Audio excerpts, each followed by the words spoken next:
last run in 1966, the Suzuka 1000 kilometres is back, and it is back with a fabulous entry. 33 cars set to do battle over 6.5 hours here in humid conditions at the Suzuka circuit, with rain forecast on some apps, not all, so the teams yet again being teased as they have been all weekend. We're at round 4 of the Intercontinental GT Challenge, led by Augusto Farfus with a 2-point advantage from Kelvin van der Linde. And as you can see, it is a hot and humid day. Drivers will be making their way round to the grid very shortly. Now, before we get into the meat of the weekend's racing, let's hear from Tom Hornsby with his preview to IGTC round 4. 99 drivers, 33 cars, and 6 years of waiting.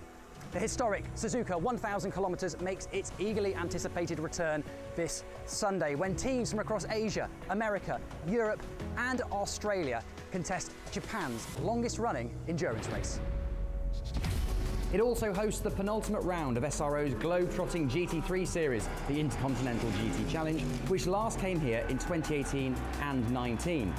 26 of the 33 entries represent one of its 4 registered manufacturers: BMW, Ferrari, Mercedes-AMG and Porsche. GT World Challenge Asia and Japan Cup teams comprise the vast majority of Suzuka's entry list. However, it's an international team, WRT, that carries the hopes of IGTC championship leaders, BMW. The team's M4s finished 1-2 at Bathurst, before Rover Racing also won the 24 Hours of Nürburgring. Both of those victories featured Augusto Farfus and 2019 Suzuka winner Kelvin van der Linde, who are now separated by only 2 points. And just like Spa, the former teammates turned title rivals have been split this weekend. Reigning manufacturers champions Porsche start 14 points behind their Bavarian rivals. Good job then that 911s comprise 1/3 of Suzuka's entry list. The pro cars of Absolute Racing, Origin and Phantom are all serious victory contenders, and will also turn heads thanks to the Newman, Pink Pig and Suzuka 1000 kilometre winning liveries borrowed from Porsche's greatest hits collection. Maximum IGTC points at Spa leaves Alessio Picarillo as its best Drivers' Championship hope in 5th. Mercedes-AMG also has a strong presence thanks to 7 entries and 3 pro lineups run by Craft Bamboo, Good Smile and its incredible Hatsune Miku livery, and 2018 Suzuka winners GMR. But with no clear Drivers' Championship contender, it's squarely focused on cutting the 33-point manufacturer's deficit. Ferrari, meanwhile, has 5 cars at its disposal, all of which are targeting class rather than overall wins. Harmony's Ramen Rocket will undoubtedly be a fan favourite, along with Maezawa Racing, whose team owner, Yusuke Maezawa, is revered across Japan, visiting the International Space Station in 2021. 5 drivers, that's the most since Intercontinental's maiden 2016 season, are scrapping for IGTC Independent Cup glory on Sunday. Kenny Abel and Ralph Bond jointly top the standings after winning at Bathurst and Spa, and are joined in the class by Adrian Da Silva, Jonathan Hui and reigning champion Antares Au. Elsewhere, multiple supercars champion turned IndyCar star Scott McLaughlin forms 1/3 of JMR's factory Corvette crew. Run-ups Nissan is scheduled to contest the 1000 kilometres and both Japan Cup support races, and Bingo's Callaway Corvette makes its 3rd summer endurance race appearance after first competing here way back in 2018.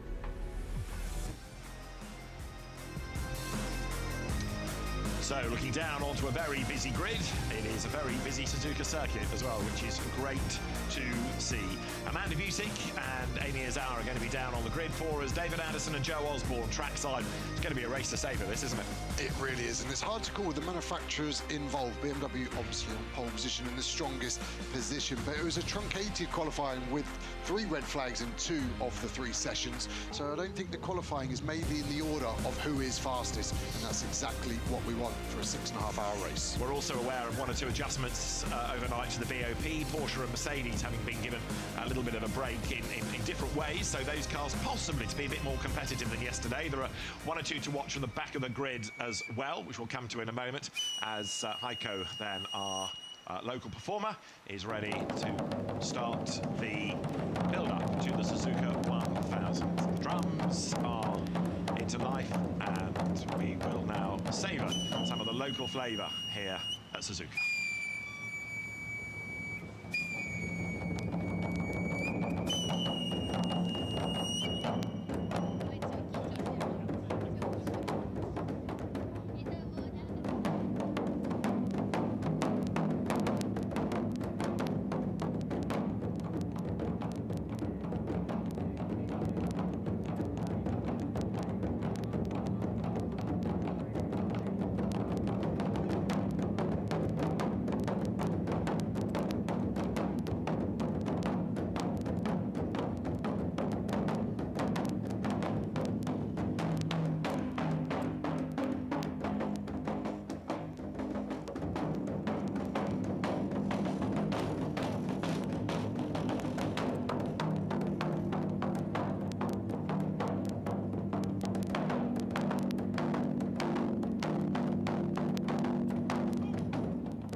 continues to the Suzuka 1000 back after a hiatus last run in 2019. You've got 3 previous winners of this event. This is the 49th edition of it. It was the first run in 1966. 8 different manufacturers are set to do battle, and very shortly the attention is going to be focused on the front of the grid and the run down to the first curve.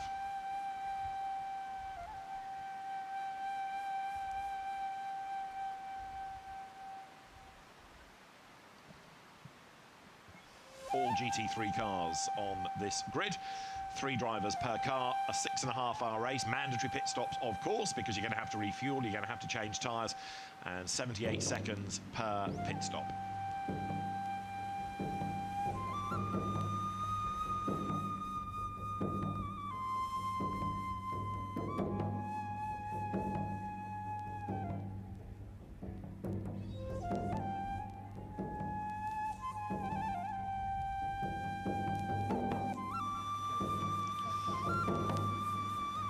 See how many guests and VIPs there are on the grid. It was a very busy day yesterday, busy today. Loads of fans here, all collecting autographs of drivers, of teams, and even officials as well. Let's have a look at this circuit. It's nearly 6 kilometres in length, Joe.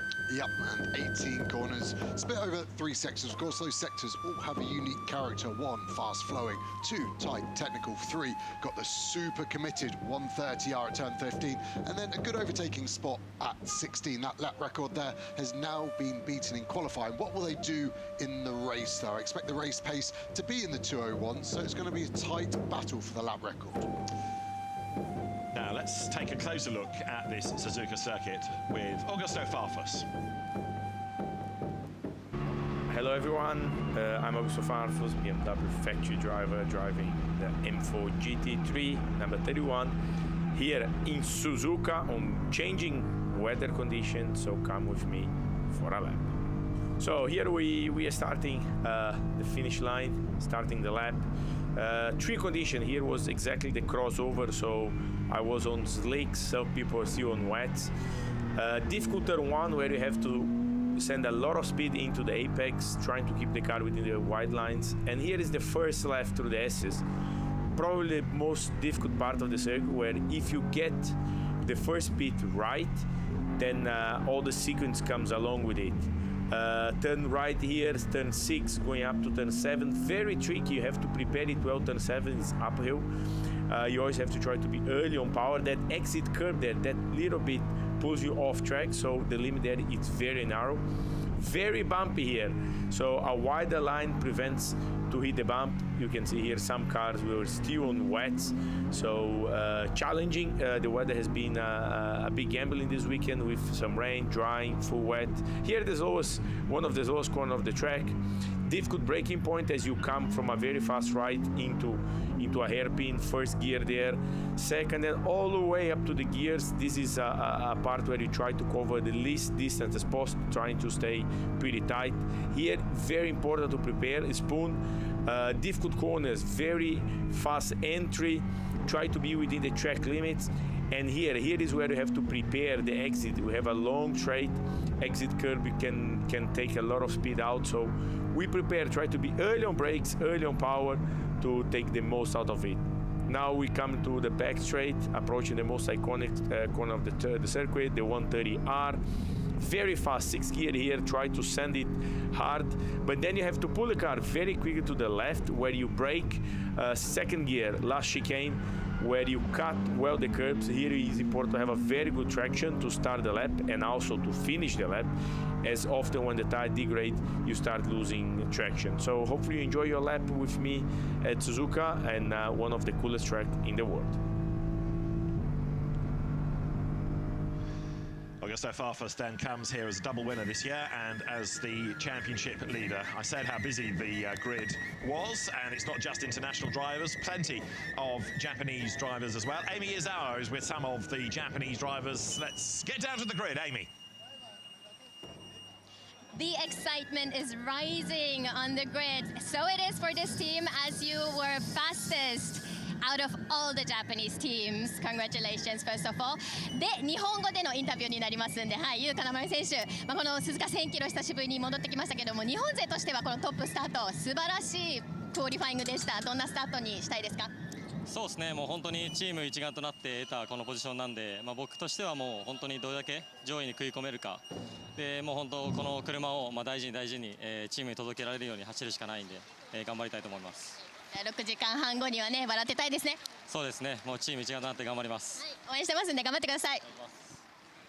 As the team has built up until this race very much, he's super happy about this position, being first out of all of the Japanese teams. So a great big clap to the team. Also, he will try his best to be smiling after the 6.5 hours. Back to you. Amy, thanks. Yuki Kanemaru then starting 7th on the grid based on the average time set by the 3 drivers. Everybody had to do a qualifying session. Not everybody was able to achieve that. We had a number of cars in strife yesterday. Kevin Say's Mercedes-AMG had an ABS failure, crash, put to the back of the grid. They've repaired it overnight. Adrian De Silva went off in his Porsche, so that's been repaired overnight. Harry King, Sven Muller sharing with him.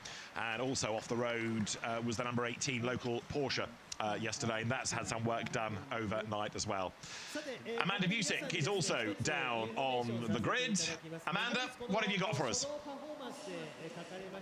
I'm pretty sure my heartbeat is still beating to the drums down here for opening ceremonies here in Suzuka. And for the first time in 2,212 days, we are back here at Suzuka for action for the Suzuka 1,000 kilometer. And it has been exciting so far on the weekend. If we go to qualifying, especially last night, it was an interrupted third session for the drivers that came down to the wire. For this guy right here, Charles Wirtz, who had so much pressure on him as we talked about yesterday, but it is a new day. What are your sights set on now, Charles? Yeah, for sure. We are starting in a great position here in the first place with my 2 incredible teammates. But it's a very long race. We've won races from far on the grid, and yeah, we also did not win races where we started on pole. So let's try to convert this great qualifying into a great result for BMW. As we saw with that trophy, this is a second to last race on the IGTC season, and this guy comes in second in the points. And the conversation that we had last night after qualifying was the heat. We can feel it. How can you guys overcome that? Well, I mean, time will tell, I guess. I think it's going to be a race of just surviving the first couple of hours. As we know in endurance racing, that's half the yardage. And then, yeah, we see if we can get these tires to last over the distance. Well, you'll see Raffaele Marcielli. He will also be part of that team. We're going to go over to the car starting in P2. That is the Mercedes. We had a lot of attention on Maxim Martin and Lucas Stoltz and Michael Grenier yesterday because they were sitting in that first position before they were trumped by the BMW at the end. And Luca, I know there were some minor adjustments made in the BOP this morning, but 6.5 hours, a lot can happen. Talk about the battle with you two. Yeah, it will be a tight battle, I guess. Porsche right behind us, so we'll for sure be really close. I'm looking forward to 6.5 hours of good racing. Good luck today. Thank you. Lucas Stoltz, one of the Mercedes star drivers, and there is the sort of test car livery that adorns 888 that he will share with Michael Grenier and start driver Maxime Martin, and the cars there all set to go. It's a 6.5 race, and that's just slightly unusual for the team. 6 hours, yes, 6.5, a bit more unusual. How's that going to affect strategy? There's effectively a half stint to lose at some point. The maximum drive time, the maximum stint it can be is 65 minutes. Unless there's a full course yellow safety car, at the end of that stint, it will get extended to 70. But let's just say it's going to be 65 minutes of drive time. So realistically, the most you're going to do is 62, 63, because you're never going to fall perfectly. So you've got to get rid of this half stint at some point. And so the teams at the front, I think, will just go long every time, waiting for a safety car to get a cheap pit stop. If you're somewhere in the mid-pack getting held up by traffic, maybe you take that half stint at a random point in the race, at the start, in the middle, just to get you off sequence to get that luck. We saw that at Spa this year with the Rutronic Porsche, didn't we? Just slightly off strategy, and it nearly worked for them. The engineer, Chaz Cleveland, is actually on one of the Origin Porsches, the number 6 car, so expect a left field strategy there. Let's get back to the grid. Amanda is with Scott McLaughlin. And one of the biggest storylines heading into the weekend is the arrival of IndyCar driver Scott McLaughlin into the packet for this first visit here to Japan. And I think I saw that you shared that this is easily one of your top 5 tracks already. What has the experience been like for you, Scott? It's been fantastic. I've enjoyed meeting a lot of my Japanese fans, which has been really cool, and then the Corvette has been unreal to drive. So I'm very excited for this race. You know, I haven't started a GT race before, so this is going to be interesting, but yeah, looking forward to it, so appreciate it. What does 6.5 hours sound like to you? Something I've done plenty of these before. Bathurst is about that you know, length, and then in the supercars, so you know, it's not uncommon, but I'm excited for what's ahead. This place, 6 hours of this place is pretty awesome. Well, as we heard from Nicky Katzberg yesterday, who set the lap of 1:59 around Suzuka yesterday, Scott McLaughlin needs no help around here. He'll share that car also with Alexander Sims in his first trip to Japan as well.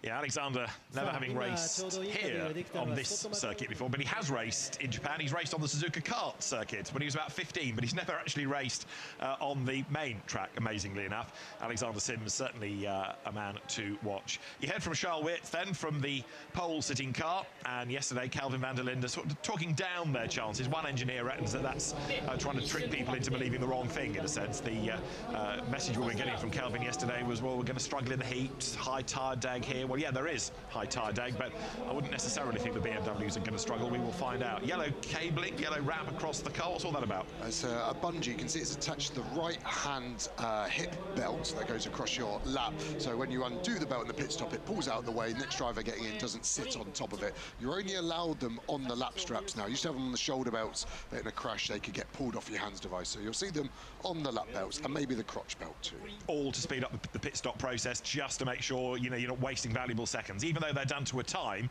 you don't want any panic either, do you? Exactly that, and there's a lot going on in the driver change. Drinks, radio, window, net, driver cooling as well here. The humidity is high, you said about it earlier, David, but so's the ambient as well. We're now back over 30 degrees Celsius, and it's stayed humid through the evening, hasn't it, since we've been here. So this will be quite grueling on the drivers. Some drivers will go the full distance, and the maximum they can do is 3 hours and 15 minutes in this race. As I say, there is on some weather apps a forecast of thundery showers for the next 4 hours. On other apps, there's not a hint of rain. So which one do you believe? Mechanic leaning into the car there, as you can see, making sure all is good, everything's as it should be. Is that a problem, or is that just a last-minute check? I think it's a last-minute check. The piping you can see there is the driver cool suit. So that plugs into a vest underneath the suit and pumps ice-cold water around. So there's a lot going on in these cars. Now we have the national anthem. Let's get back down to Amy. Ladies and gentlemen, now please stand for the singing of the national anthem sung by Yukino Matsuki. それでは国歌特歌独唱を行います。皆様ご起立ご脱帽のご協力をお願いいたします。本日はシャンソン歌手松木由紀乃さんによる国歌独唱です。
皆様ありがとうございました。The national anthem here.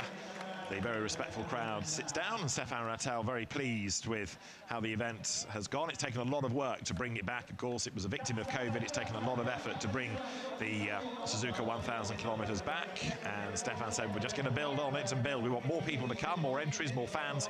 But it's been a brilliant start to the process of putting it back on the calendar. 33 cars is a testament to all the hard work that the SRO Motorsports Group has put in. IGTC, if you like, aimed at the local drivers, topped up by international teams, and it's great that there are so many Japanese squads here, some of which have been the drivers have been in the Japan Cup doubleheader this weekend, and one car even has done both of those races as well. Now, having mentioned Stefan Rattel, Amanda has headed in his direction. It's great to have the race back. Stefan Rattel is with Amanda Busick. Stefan, 33 cars, 99 drivers, a Japan Cup finale that finished here earlier today. You can see the fans in the stands. You pushed for this to return here, and now it is race time. What's it like actually seeing it now? It's very important for us. We really pushed for it, as you said. We missed it since COVID in 2020. It's a very important event for me personally, because I've been coming here first time in '94. We've been coming with the VPR series, with the FIA GT Championship, with the Blancpain Asia, and to be back with Intercontinental GT is very, very important. And I'm happy that not only the grid is fantastic, as you can see from the first row, the competition is very close, and the fans are here. We can, of course, aim for more, and we will aim for more, because we're here to stay, and we're here to grow it. Thank you, Stefan. Enjoy the race today. Thank you. And the fans are all there looking over this very, very impressive grid. As I say, 8 different manufacturers. It's pretty hard, really, on the evidence of the weekend to call a winner right now. Yeah, especially with the overnight BOP change. I think the Porsche is going to be strong. The Porsche team's actually been saying they're really struggling with the wear of the floor. Car bottoming out a lot through turns 8 and 9. So they might have to manage that, and we may see some pace performance loss. The BMW's always been strong over a stint, hasn't it? Yeah. On this new spec Pirelli that we were given at the start of the year. This bingo Corvette we were sat on board was fastest in pre-qualifying. So there's a lot of cars to look out for, and until we get going, it's going to really be hard to see this race pace. And are they going to have to manage the tyres? We've been saying it's high deck round here. This is the first chance to really see that. Indeed. So as we get closer to start time here, we can head to the busy bingo sports team. Amy Izawa back on the grid. Let's go to Amy now. Yes, indeed. Very busy man this weekend. He finished this Japan Cup this morning and already on the grids again. 武井選手、今週末本当にね、すごい忙しいと思うんですけれども、このグリッドに立てて、で、プリクオリファイングからすごくいい調子を見せてます、このコルベット。改めてどんなレースにしたいですか？6時間半長いですが。そうですね。本当にまたね、この10時間のレースにコルベット C7 で参加できることがね、すごい幸せです。で、またすごい応援団も来てくれていて。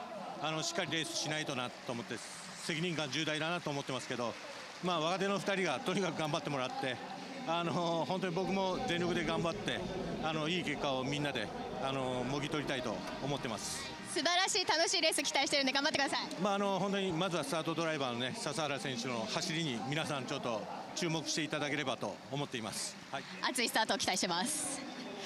So first of all, very, very happy and really thankful that he can be here on this grid today. It's been a very, very busy weekend for him. However, they have built up this Corvette. They have been driving with this Corvette for a while now in past seasons as well. So they are ready to go. Also, he is really crossing his fingers for Sasahara to make a beautiful start so that he can, at his stint, cruise a little bit and just enjoy the race. Back to you. Amy, thanks. So you've just been hearing from a driver that's had some bad luck already today. Shinji Takei was looking as though he was going to win Japan Cup, except he then got punted by a Porsche, broken suspension, out of the race, and championship gone. What about number 7 Porsche in the Newman colours? Lawrence Van Voort, Kevin Estre, Patrick Pilet, and Amanda is down there amongst it all. And a lot of fun liveries here this weekend for the Suzuka 1000 kilometer. You can see that Ramen Ferrari 296 over there, but the Newman Porsche has been a lot of talk here as well. And I was talking to Kevin Estre just off camera, telling me that the BOP adjustments made this morning could head in their direction. Why might be this the deciding factor here today in Japan?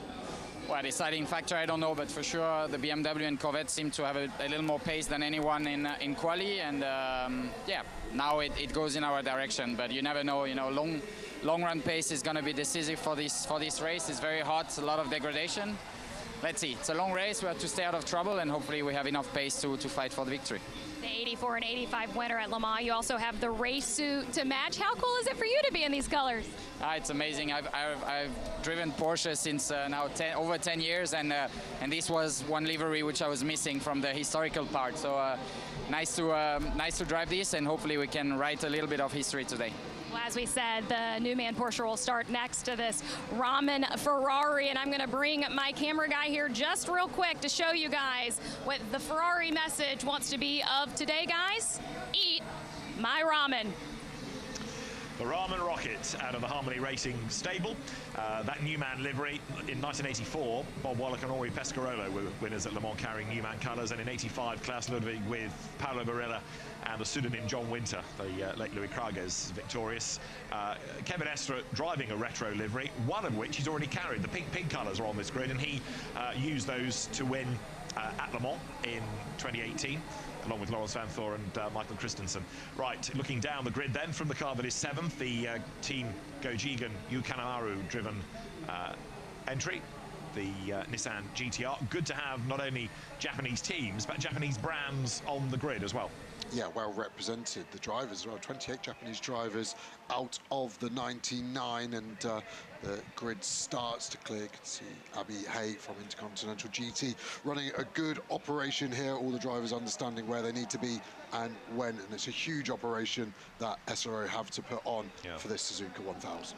Taken a lot of work to, as we've been saying, bring back this race. They've done an excellent job all, and the fans have responded, and no doubt will be back in greater numbers next year, and the entry will be even bigger, but it's been a wonderful build-up to it. 33 cars. Every time we go in the paddock, there are, it seems, thousands of people all wanting things signed, programs, books, posters, models. It's a really appreciative audience here. That's because you're so famous, David. I don't know why it surprises you still, but the Japanese race fan is like none other. They are clear of anywhere in the world, in my opinion. Their enthusiasm, we saw the man fully dressed in an Ayrton Senna outfit, hat, helmet and everything in this humidity. And I think the drivers feel that as well, the intensity.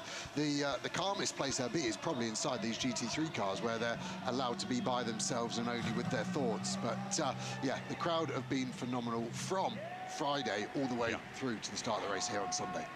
Yeah, it's been busy all weekend, and the fans now being whipped up, ready for the start of the race then. The race director, Niels Wittich, giving the instruction now to clear the grid. The cars will be released shortly onto their sole formation lap. There is one car that's already under investigation, and it was under investigation as soon as it left the pit lane. It's the Volgas Motorsports Porsche of Phil Kim, Dan Arrow and start driver Liang Jiatong. So that has somehow along the line managed to incur some confusion. Yeah, they're down in 30th place, so they're not at the sharp end as it stands, but investigation, never good. No, the car did an extra lap through the pits, which is not allowed. That is why we understand the car is being investigated. Now, very slowly away they go. The pole-sitting BMW on its own, and did it go a bit soon, or was everybody else struggling away? Or anyway, they're away now, but it looks as though the BMW was the only one that wanted to move. I didn't see if the green flag was waved or he was just following the leading car there, but I would say the BMW went too early because he was very sporting and waiting for that AAA Mercedes, who looked like he was making a point of sat stationary there for what felt like a long time. Yeah, because the leading car is allowed away, and then on instruction the race cars set off. So the pole car, Kelvin van der Linde at the wheel of it. It was the average of the time set by him, Raffaele Marciello, who was 4/10 quicker in his stanza of qualifying, and Charles Weerts, who you heard from earlier on the grid. So the cars working their way through the first sequence of corners, through that S that snakes its way up through the anti-banked curve at turn 6, Nippo corner at 7, and then up towards the two elements of the Degner curve coming here behind the safety car. Now, the light is still on red, and the BMW goes. Exactly what Joe suggested. It followed the safety car and then slows, but that, I fear, could be a penalty. Certainly that's been a penalty in Macau GT races in the past. I know it's not the same rule set necessarily, but that's going to get looked at, I would have thought, as well. I don't see how it's not a penalty. You've driven through a red light, and that is very schoolboy from Kelvin van der Linde there. And he'll be pleading his innocence, but be interesting to see. So let's have a quick look at who the pole sitters are in class. In AM, it's AMAC Motorsport. In Pro-Am, it is LM Corsa. So Porsche and Ferrari, another pole in class in bronze for the Harmony Race and Ferrari. Silver to Audi, and that car third on the grid. A mega effort from the Audi Sport Asia Team Phantom squad, and pole overall and in Pro Team WRT. So those are the 5 classes. Let's have a look at the grid then. Kelvin van der Linde starts on pole position in the BMW with Maxime Martin lining up alongside. It is going to be Frankie Cheng to start the Audi from third, and Alessio Picariello in the 1981 Suzuka 1000, the winning liveried Porsche. Lawrence Vanthoor in the Newman colours next with Dustin Blackner alongside him. 7th is Yu Kanemaru, who we heard from on the grid in the championship meeting. Augusto Farfus ahead of Scott McLaughlin, and Kenny Habul, the independent joint championship leader. Klaus Bachler next with Shinakatsu Agisaka alongside. Ukiyo Sasahara next with Ramkun Fan for company, and then it's Antare Zhao and Alfred Renauer Porsche. Next up, Thomas Neubauer and Jay-Z from Yorikatsu Suzuka and Kerong Lee. Next up, you've got Ian James in his Mercedes, Steve Jans on the outside ahead of Tatsuka Kataoka and then Sean Walkinshaw. You have Jeffrey Ibrahim alongside Atsushi Miyake, Hiroaki Nagai and Ralph Aaron. Andrew McPherson and Liang Xiaotong are next with Yuka Shibata and Ben Barnicoat on the final full row. Adrian De Silva rounds it all out as the leading car. Pace car as it is, peels for the pit lane. 6.5 hours on the clock. The return of the Suzuka 1000 kilometres, the 49th running BMW Mercedes on the front row of the grid. They make their way over the timing line, the start line, further down the pit straight. The lights on the gantry will change from red any moment. We go green, we go racing, and Kelvin van der Linde makes a good start. Alessio Picariello in the pink-nosed Porsche tries to get up the front row, but he can't, because on his inside is Lawrence Vanthoor, and Vanthoor from the third row tries to squeeze by Frankie Cheng in the Audi, being rather cheeky on the inside as well to get past Maxime Martin. They wriggle their way out of turn 2. Wide goes Picariello onto the dirt. The 2 Porsches are still toe-to-toe. Van der Linde leads. Vanthoor is off the road and into his fellow Mark mate. Then the 2 Porsches clatter into each other, and the Porsche stablemate just about survived. That could have been really serious on the first lap.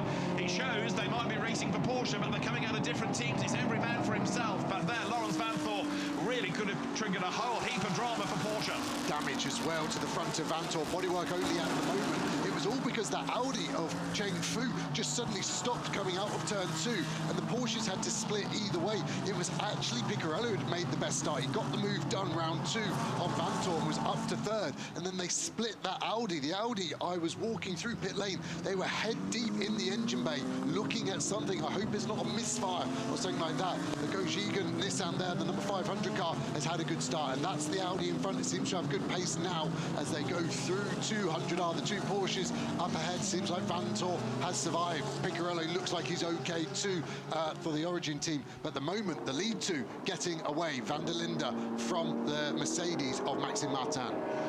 The race starts under investigation. The cars are pouring their way out of Spoon Curve then, and it is Kelvin van der leading from Maxime Martin. It's BMW ahead at the moment with Mercedes-AMG second. It's Porsche third and fourth. It's Audi fifth. Lawrence Vanthoor just ahead of Alessio Picariello, and he is going to want that place back, isn't he? He's not going to like that bit of hit and shoulder that he was offered up by Vanthoor. In fifth place, it's still Frankie Cheng as the cars come then now down towards the chicane, and the Audi there is being given a very hard time indeed by Kanemaru, who's gained the place off the grid. 70 started, 60 runs out of the chicane. Lap 1 in the book. The 2 Porsches then go through together, but it's van der Linde ahead of Martin at the end of lap 1 by 1 second. Then 1.3 back. You've got Vanthoor, Picariello, Frankie Cheng is 5th in the Audi, Kanemaru is 6th, Augusto Farfus BMW 7th, Scott McLaughlin's Corvette is 8th. In 9th place, it's Ukiyo Sasahara in the Callaway Corvette, and 10th it is Patrick Niederhauser in the number 23 Pink Pig Porsche.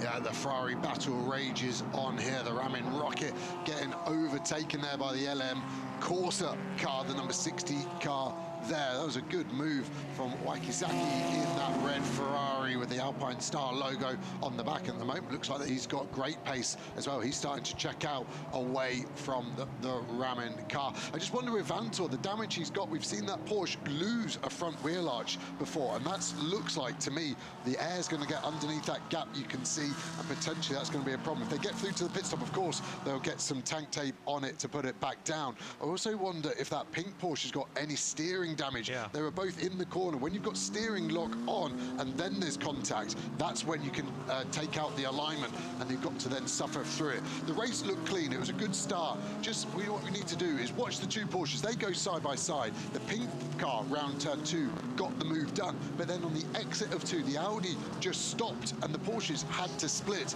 It looked like the front row had almost premeditated that, and the Mercedes there, Maxime Martin, slots in to there, and it's the Audi on the exit of the next corner. It suddenly all kicks off. There was slight contact between the two Porsches. This is where I thought Piccarello had done a mega move, but that Audi, look, it just goes nowhere. That causes Vanthoor to go around the outside. Vanthoor then goes on the dirty part of the track, cuts across the grass and T-bones the other Porsche effectively.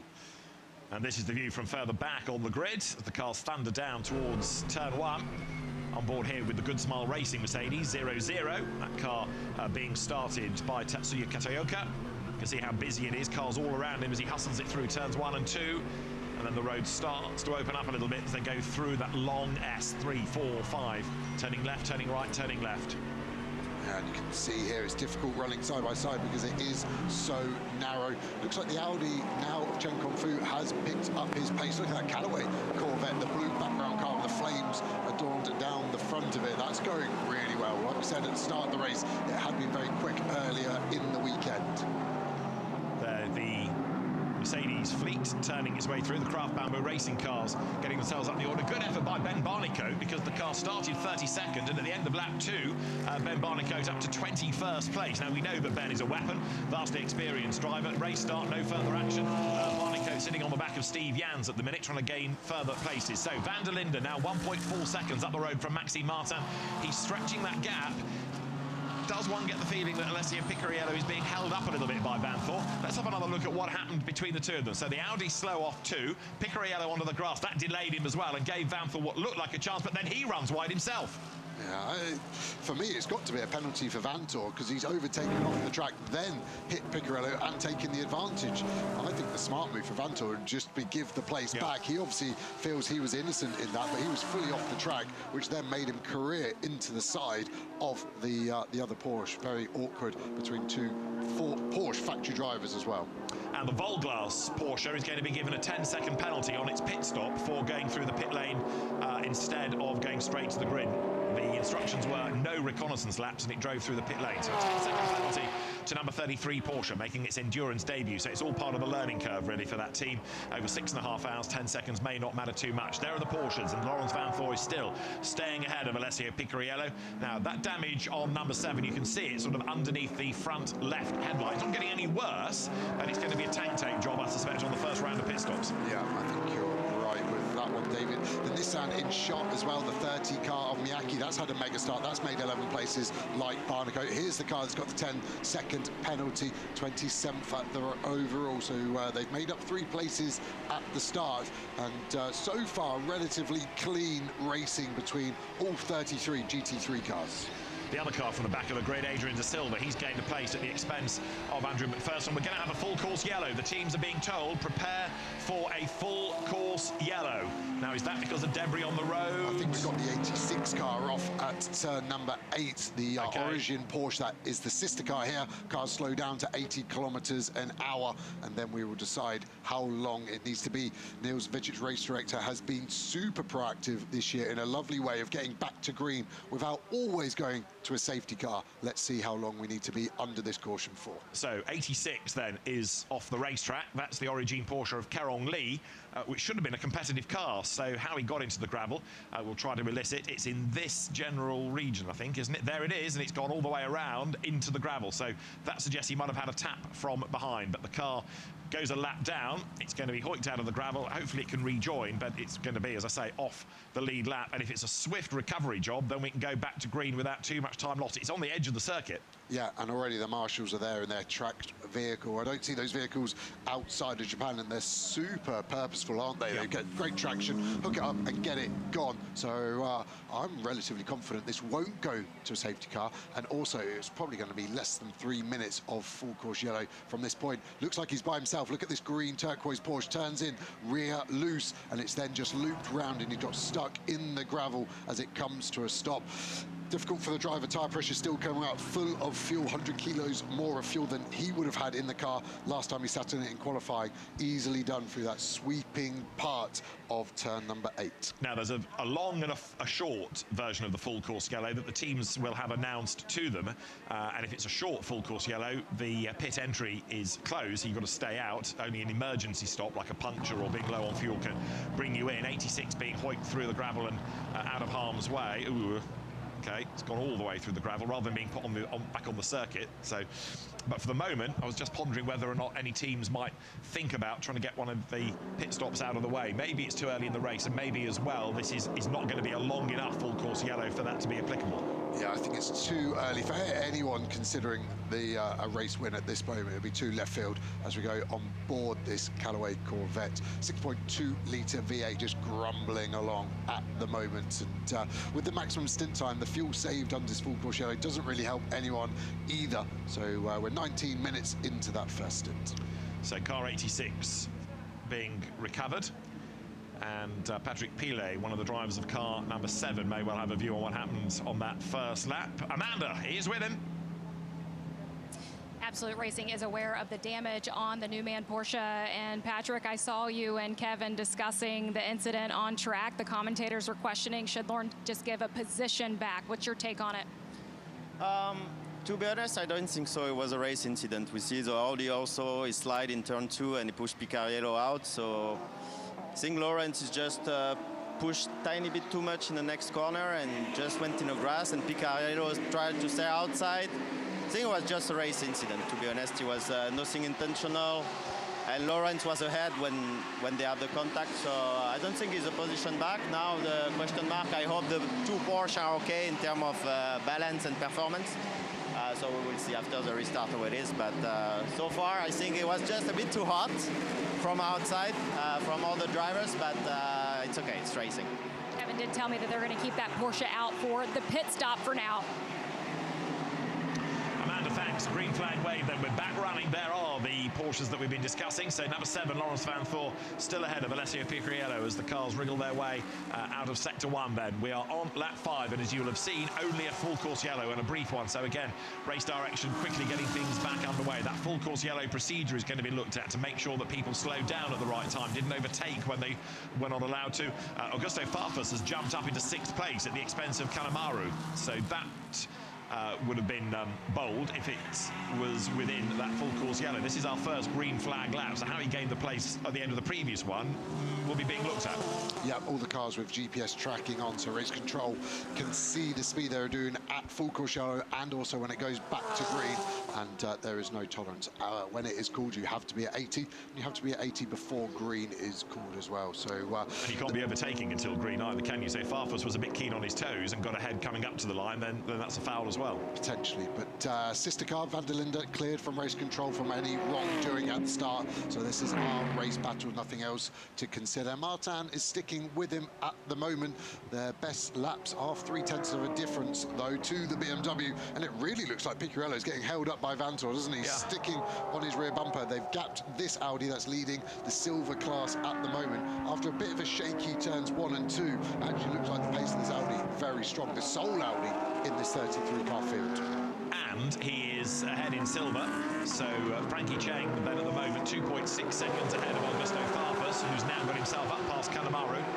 Now we'll see whether or not the BMW is able to close as they come up over the timing line. The Audi goes through. It was good yesterday in the qualifying session. Now there is Farfus, so now that he's up into 6th place, let's see what he can do about the Audi as they come over the timing line.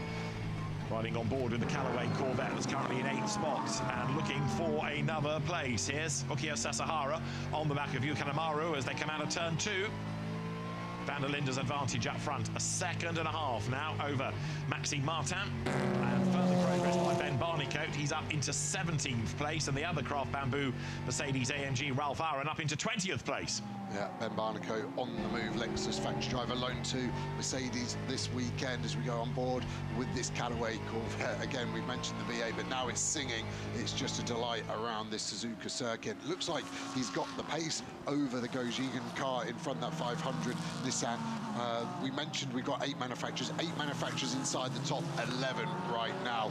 Ferrari actually the lowest of those manufacturers, but leading the Pro-Am class with this red LM course car. See, just having gone through shot, the pink pig liveried Porsche Klaus Bachler at the wheel of it. That's the third of the retro cars. There is the Audi then. Now we'll see whether Farfus can do anything about him. And last lap through, Farfus was quicker, and he's fractionally quicker as well within the first sector. So that gap between Frankie Cheng and Augusto Farfus, 2 seconds, that is going to come down over the next few laps as Vanthor finally starts to edge away from Alessio Picariello. There's the battle. We're sort of teeing up for 5th place. Frankie Cheng, hugely experienced driver, just ahead of Augusto Farfus, 2 seconds margin. And let's have another look at the other retro livery. There's the pink pig, Klaus Bachler, at the wheel of the livery that adorned a 917 back in 1971 and a Le Mans class winning 911 in 2018. Klaus Bachler at the wheel, and a hat tip to the team, because look what they've done to the number, look what they've done for the driver names. It's all in the correct font. For the number on the side, that means they've had to build a special panel to go in the door to backlight that number, which has been extra cost, extra effort, but it looks the part. Yeah, all very cool, but as a driver, I think Bachler won't be happy being 10th when he can see 2 Porsches in 3rd and 4th, and that's the body language of the car. Got Scotty McLaughlin in front in that Corvette, and he wants to get past, and it does look like this group all being held up by the Nissan. So we've created a 4-car battle pack with 4 very different cars making up that group.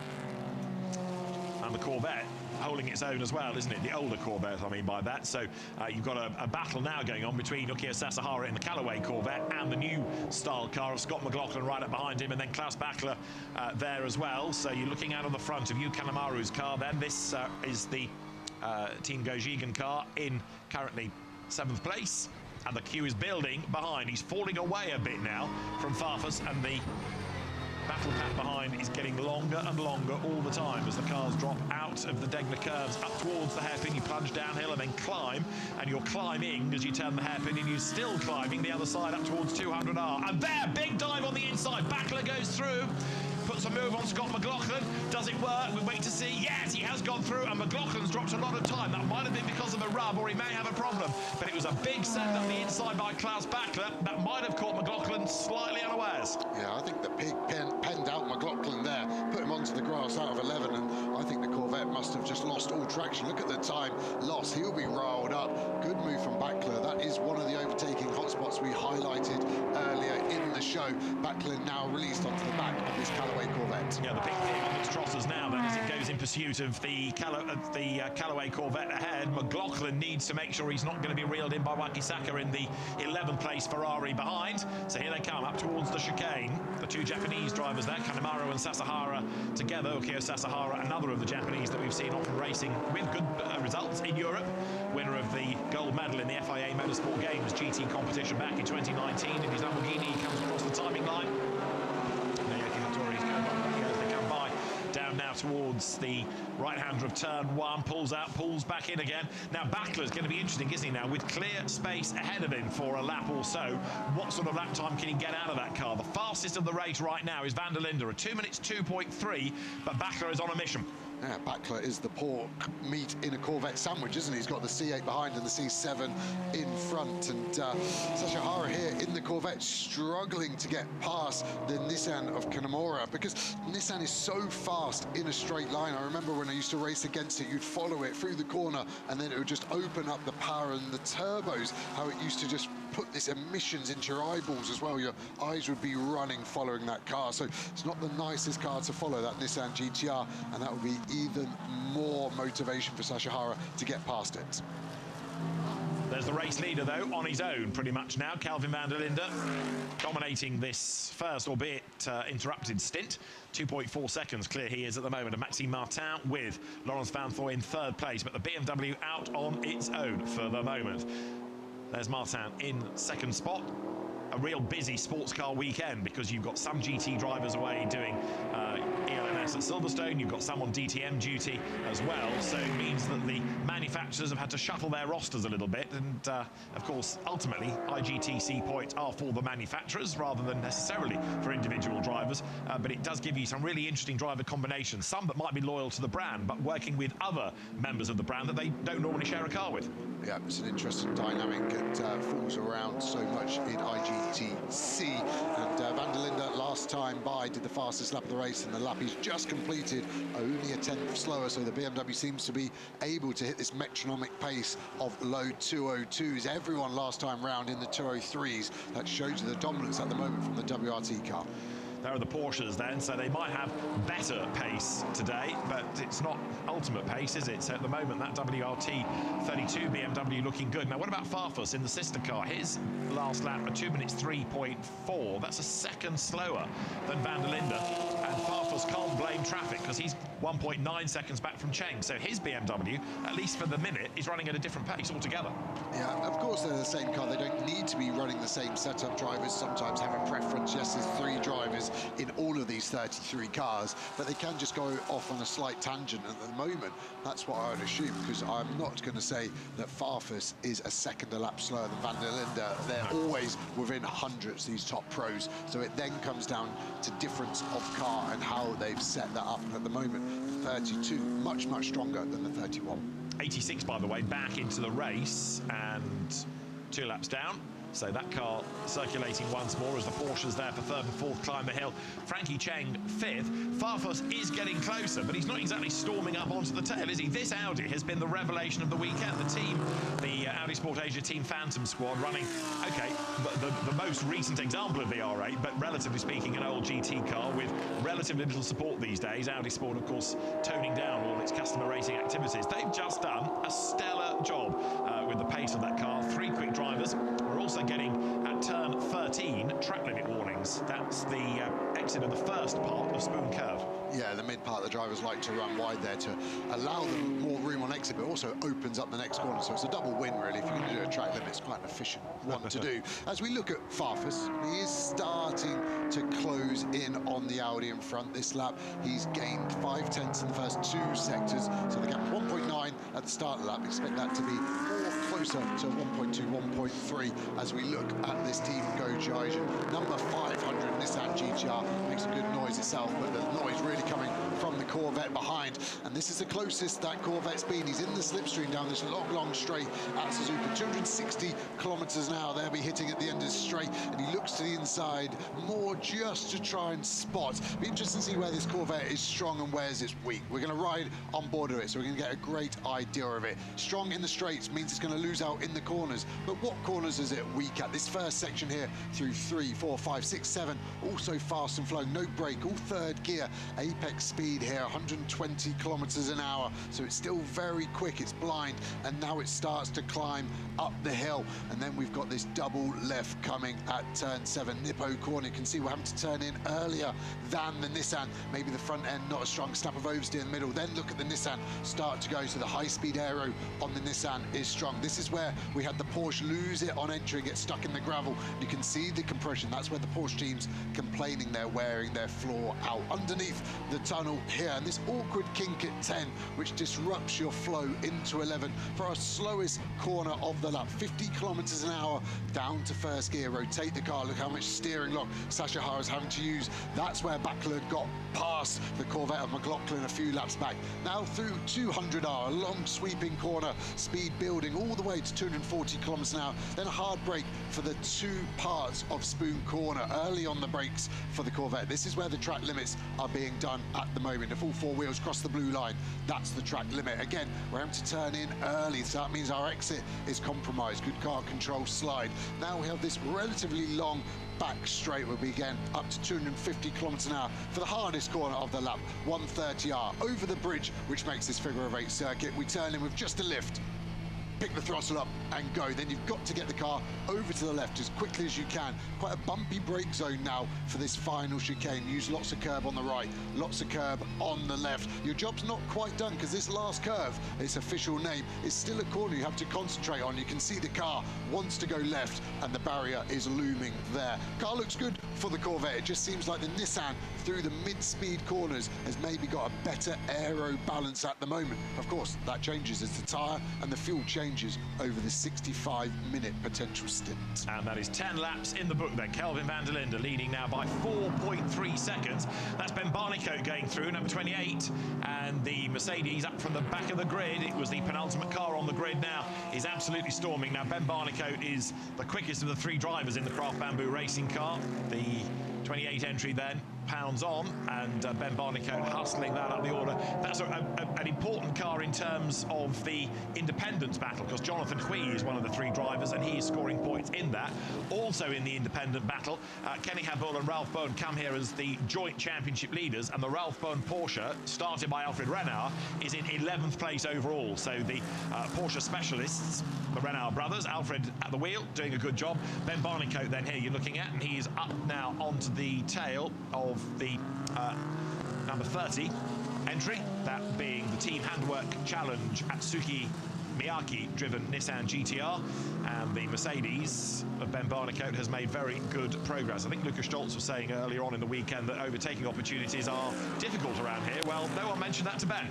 No, and the car in front's done 11, and the one behind's done 11 as well. So a huge amount of overtaking done already. Ben Barnicoat saying the car is all okay. Big crash in qualifying yesterday after a wheel speed sensor failed on Kevin Say, which then caused the ABS to fail in the chicane. The Craft Bamboo team doing a mega job. You wouldn't have told me that from looking at the car was in the wall less than 12 hours ago. So good job there as we see a Ferrari battle heating up. And it was a very hard hit, to the point that although the session was resumed late into the night yesterday, there were lots and lots of people working on the barriers there, on the tyre barriers, on the concrete behind. So it was certainly a big, big whack.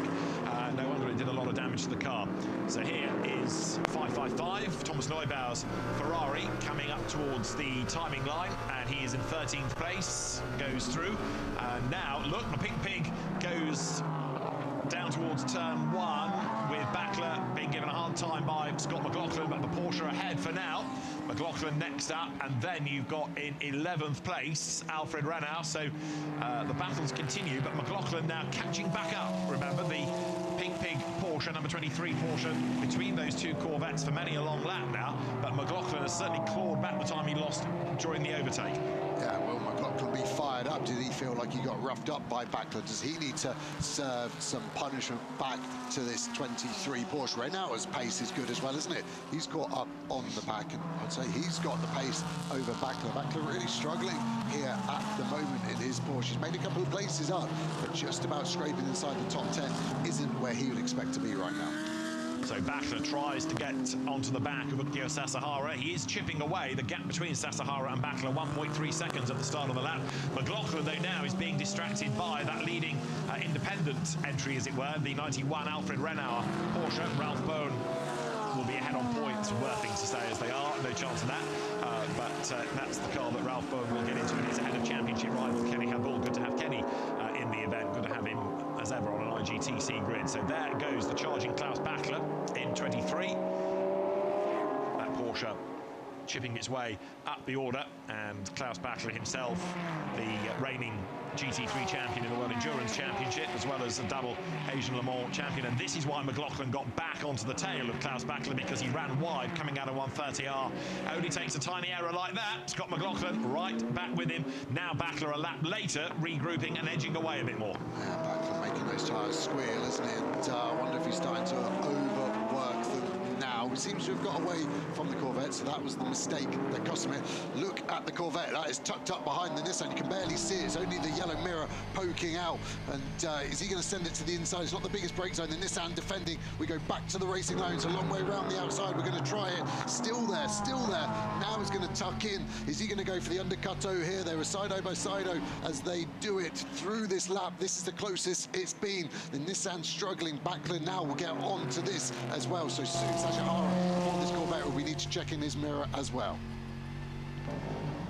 Sasahara goes by, and we've got Klaus Bachler trying to get a little bit nearer as the cars swing their way uphill once again then. So the Porsche is getting closer. Klaus Bachler edging nearer and nearer all the time as they head up towards the Degner curves. Trouble is, Bachler might get stuck in a moment if he's not careful. He needs to try and make the move, if he can move it, swiftly. Otherwise, McLaughlin's going to be back with him. But that really has concertinaed now, because not only is he on the tail of the Corvette's right there on the back of the Nissan, heading to the hairpin. This is where Bachler pulled his move earlier.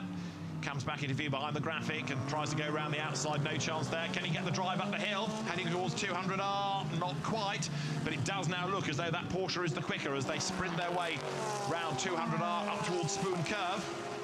One of the beauties of GT3 is to see where the cars have their strengths and their weaknesses, and the Porsche closing up at Spoon Curve, then the Porsche with a little bit more power and that BOP adjustment overnight, and Klaus Bachler trying to use that to good effect. He comes very rapidly out of Spoon Curve, and now we'll think about where he might be able to make that pass against the Corvette, ideally in a straight line. Failing that, he's going to have to dive up the inside of the chicane. Sasahara goes defensive. He starts to edge away from, as in drop back from, Kanemaru ahead of him.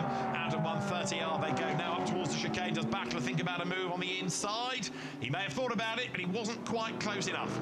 No, and this is where the Porsche will struggle as the cars go through up to third, fourth gear. The Porsche not the strongest at the end of the straight. Of course, that will be aided now. The hole is getting punched by the big Nissan, by the big Corvette, but they will still be ebbing away. I just wonder, is the Corvette having to get some clean air? Because I would rather be staying in the slipstream. I know he's showing the inside, but I wonder if it's overheating a bit and he's having to cool the car a bit and give up some of the slipstream. Bachler now the strongest car in this battle. It's amazing, the ebb and the flow. And some of the teams have mentioned that if you overwork the tyre, it's very hard for it to come back. You have to do a few slow laps to bring the surface temperature down, so then you can push again. And also have a look at the other Porsche that's coming alive in the background, Alfred Renauer.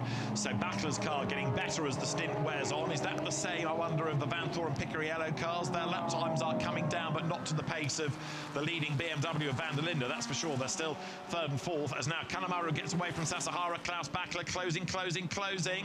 Can't commit to a move at the Degner curve then, so as the field comes out of the second element of it, down to the hairpin. This is the part of the racetrack where Klaus Bachler has been good in the past. You saw Sasahara running a little bit wide there. That doesn't seem to compromise the exit speed too much. Bachler thinks about the inside, almost up the inside, almost into the back of the Corvette. Very nearly rubbing as they come out of the corner. Klaus Bachler, oh so close to making that move work then. He does like the hairpin, doesn't work. A lap ago, we saw how good he was going into Spoon Curve. Is that going to be an option for him this time? Really needs Sasahara to make a mistake, I guess, and open up the door. But again, look how much quicker Bachler seems to be on that part of the racetrack. Yeah, he can just send it in. I think there was contact. I think he gave the Corvette a bit of a bump just after the apex. Let's have a watch. You can see him close up. Then he just rolls off this brake now, and there's just the slightest of contacts, just trying to rough Sasahara up. Just let him know I'm there, potentially putting the car into a bit of oversteer, making the Corvette unable to get on the throttle to get the move done. A proper bump and run potential there for Bachler is lining up. Just looking at the pace of the leader, we've done 14 laps now. That car, Van der Linde, has only done one lap time slower than a 2-minute 2. The two Porsches in third and fourth haven't done a single 2:02. That is the dominance right now of Van der Linde in the 32 car leading this race. By 6.6 seconds as Martin, Vanthoor, Picariello, Cheng, Farfus round out the top six. This is the long line for seventh. Kanemaru, Sasahara, Bachler, and then the recovering McLaughlin and Renauer in 11th place. Right, Klaus Bachler has put himself close again to Sasahara. And let's tee all this up to see whether the move comes at the hairpin. Bachler conscious of where McLaughlin is, not close enough to be in jeopardy at the moment, but equally he doesn't want to get stuck behind that Callaway Corvette for much longer. So out of the long S sequence they will come. This is a part of the racetrack where the Nissan is able to stretch its legs, the Corvette likewise, and you can see that McLaughlin, actually the other side of the S's, is that little bit nearer to Bachler. So again, Klaus close as they come up towards the Degner curve, part one, into the second of the right-handers, and then the drop down the hill. The hairpin is where he thought about it a lap ago. He's going to be close. Let's see whether he makes the move again as they head towards the braking zone. Not really near enough, but he's late on the brakes. We look at McLaughlin, who's a little bit further back. And if anything, he's closer to the Porsche at the braking zone than the Porsche is to the Corvette. Yeah, Bingo Racing will have a bit of PTSD at that corner as well in the Japan Cup race earlier in their Ferrari. They were assaulted. And what car assaulted them, David? It was a Porsche, which came from a long way back and rather dive-bombed them. So, yes, different car for Bingo, different team running the Porsche here, but yeah, they will not want any contact. They had that bit of a rub, a pork scratching, I think it was, a lap ago when Backler got into the tail of the Corvette. Let's see what he can do here as the cars come up towards the 130R. So Backler in the retro livery, the pink pig, looking to slice past the Corvette. Into 130R they come. No opportunity there, and he's not close enough at the chicane either. No, after that really strong lap. He's looking to the inside now, though. That is a dive bomb, and he sent it. And that was a lot of cooperation needed from the Corvette. It was a great move. It was a clean move. But Sasha Hara could have easily turned in and created contact. But great to get the move done. And now can he do anything about the 500 Nissan of Kanemaru in ahead? So Backler goes through, he's gained a place. The best lap he's done is a 2 minutes 3.5. The Vanthor and Picariello best laps also in the low 2.3s. Now, Backler hasn't really had that many laps of clear space ahead of him. Let's have another look at that move. It looked like he was too far back coming off 130R, but he saw the gap and he absolutely went for it. Sasahara might have been able to make life more difficult for him, but he gave him the room, and Backler goes through then. So the Pink Pig streaks past on the inside, gains the place, and that puts Klaus Backler then now up into 8th spot. Kanemaru the next target, and he is getting away from the Corvette pair. Yeah, he's dropping him and he's catching that Nissan quickly. They're about to break the beam for Sector 1 after the next right-hander, so we'll get a good illustration. But it looks like he's taken 3 or 4 tenths out of the Nissan, I think, in this first sector alone, and suddenly that 23 Porsche coming alive. Now, is this another hairpin lunge coming up from Klaus Backler? He thinks about the inside line. Kanemaru is wise to that, so Klaus Backler having to think of a different move, and he's powering around the outside, coming off the hairpin. He's on the grass as well. That's the inside for 200R. Side by side they run. This is brave by Klaus Backler. He's on the inside line all the way up towards Spoon Curve, but then he's on the outside line. It's going to be the last of the late breakers, and Klaus Backler on the outside line does it. Fantastic. He's off the road. He's back on again. That was brave stuff, and the testicularly enhanced Klaus Backler goes all the way around the outside for 7th place. Fantastic. What a move. The Nissan just got too much oversteer out of the slow hairpin. It might be able to attack back on this run to 130R. The Corvette with a great view of it. Very, very fair driving from Kanemaru there. I thought he would run him out of road in the mid part of the 130R run, but it decided against it, and then jinking left and right. This battle raging on, and it's important that they get some clean air. And what can Backler do? Can Sasha Hara now follow through? That Nissan just seems to have enough torque out the slow speed, and by the time the Corvette's up to speed, it's too late. So Backler goes by, and boy, is he on a mission. Up into 7th place. Now he's 10 seconds back from Augusto Farfus, so he's not going to gain many scalps for a few more laps, but he is proving that you can overtake and that the Porsche has got pace. And there's Sasahara going a little bit wide and dropping off the back of Kanemaru. He's also trying to defend from McLaughlin, who is right there, thinking, right, if Backler can overtake people, why can't I? Yeah, and Backler overtook him as well, remember, at that hairpin, so he's seen it too well. And this is a history lesson of Corvette. You've got the front engine, historic C7 Corvette, and then the modern C8 mid-engine car. And this isn't how Corvette would want it. They would want their new, very sparkly GT3 car of Scott McLaughlin in front of that 2018 chassis C7 from Bingo Racing. So Klaus Backler right now is our driver of the race so far, with all due deference to Kelvin van der Linde, who is ahead at the minute by 8 seconds, 8.5 seconds give or take, from Maxime Martin, and he in turn is nearly 6 seconds up the road from the best of the Porsches of Lawrence Vanthor. So it's BMW, Mercedes-AMG, Porsche, Audi, BMW, Porsche, Nissan, Corvette. This is the move. It started back at the hairpin, but to do this through 200R and be on the outside into Spoon Curve, just outstanding. Yeah, left them all space. He ran wide. I don't think race control will even look at that. It was a track limit, but I don't think that was overtaken by gaining an advantage running off the circuit, and clean and hard racing by both the Porsche and the Nissan. I mean, bear in mind, he'd had 2 wheels on the grass going up the hill. You could argue that gains an advantage, but if you've got an advantage by being on the grass, that's just brave, isn't it, in anybody's book? Backler getting away, play on, says race control, and Klaus Backler is doing just that. Now it's going to be fascinating to see the pace relative to the BMW up the road, as the leaders currently work lap number 18. Kelvin van der Linde it is down in front, and drama there because around has gone Andrew McPherson's Porsche at first curve. People scatter around him, so the enthusiastic Australian privateer in the car that he shares with Ben Porter and Australian TV presenter and racer Grant Denyer gets back onto the road up towards turn 2. AMAC, Andrew McPherson, then gets back onto the circuit and doesn't get in anybody's way as he rejoins. So a relatively harmless spin there, but the older spec Porsche keeping offline as he tries to get back up to pace. I wonder whether that was a spin caused by Andrew McPherson or caused by a car around him. You can see now, Lapri for him, well and truly underway. Yeah, he was only 7/10 behind the other Porsche of De Silva. He's getting out of the way. Has he got damage? Yeah, or a puncture. Maybe contact that turned him around at C. So look left into turn 1. Oh, he's way, way wide through the gravel and then sort of spins back towards the road. So he certainly didn't get hit, but to go that deep into the gravel, explain. Yeah, he was lucky. Maxime Martin did a good job of avoiding him. The second place car was lapping, but unclear on that one. But that's a big mistake at some point if he's done that by himself. Race leader has had a first track limit warning, turn 13, spoon curve. And here up to the hairpin comes the Corvette battle. Corvette old and new with, at the moment, Yukio Sasahara ahead of Scotty McLaughlin. Alfred Renau is next up. McLaughlin now a citizen of America with all of his IndyCar exploits for Penske, triple V8 Supercar champion. He won the development series. And when he first came into Australian motorsport, his then manager, Chris Jewell, said, I've got this young kid I'm looking after. You want to watch him, he's going to go far. And boy, has he gone far. This is the race leader, Kelvin van der Linde through. He now puts 18 laps in the book. And look back, ignore the Porsche, because that is a lap down. 10 seconds is the margin to Maxime Martin, who goes through 5 seconds up the road from Lawrence Vanthoor in the yellow-fronted Porsche. They put a lap on Adrian De Silva. That's rather bad news that bronze Grady driver has dropped off the lead lap for Sven Muller and Harry King's chances. So that's going to make it a long afternoon for them. In 4th place, Alessio Picariello. Then you've got Frankie Cheng and Augusto Farfus. And 7th has just gone through Klaus Bachler, chipping away at that deficit.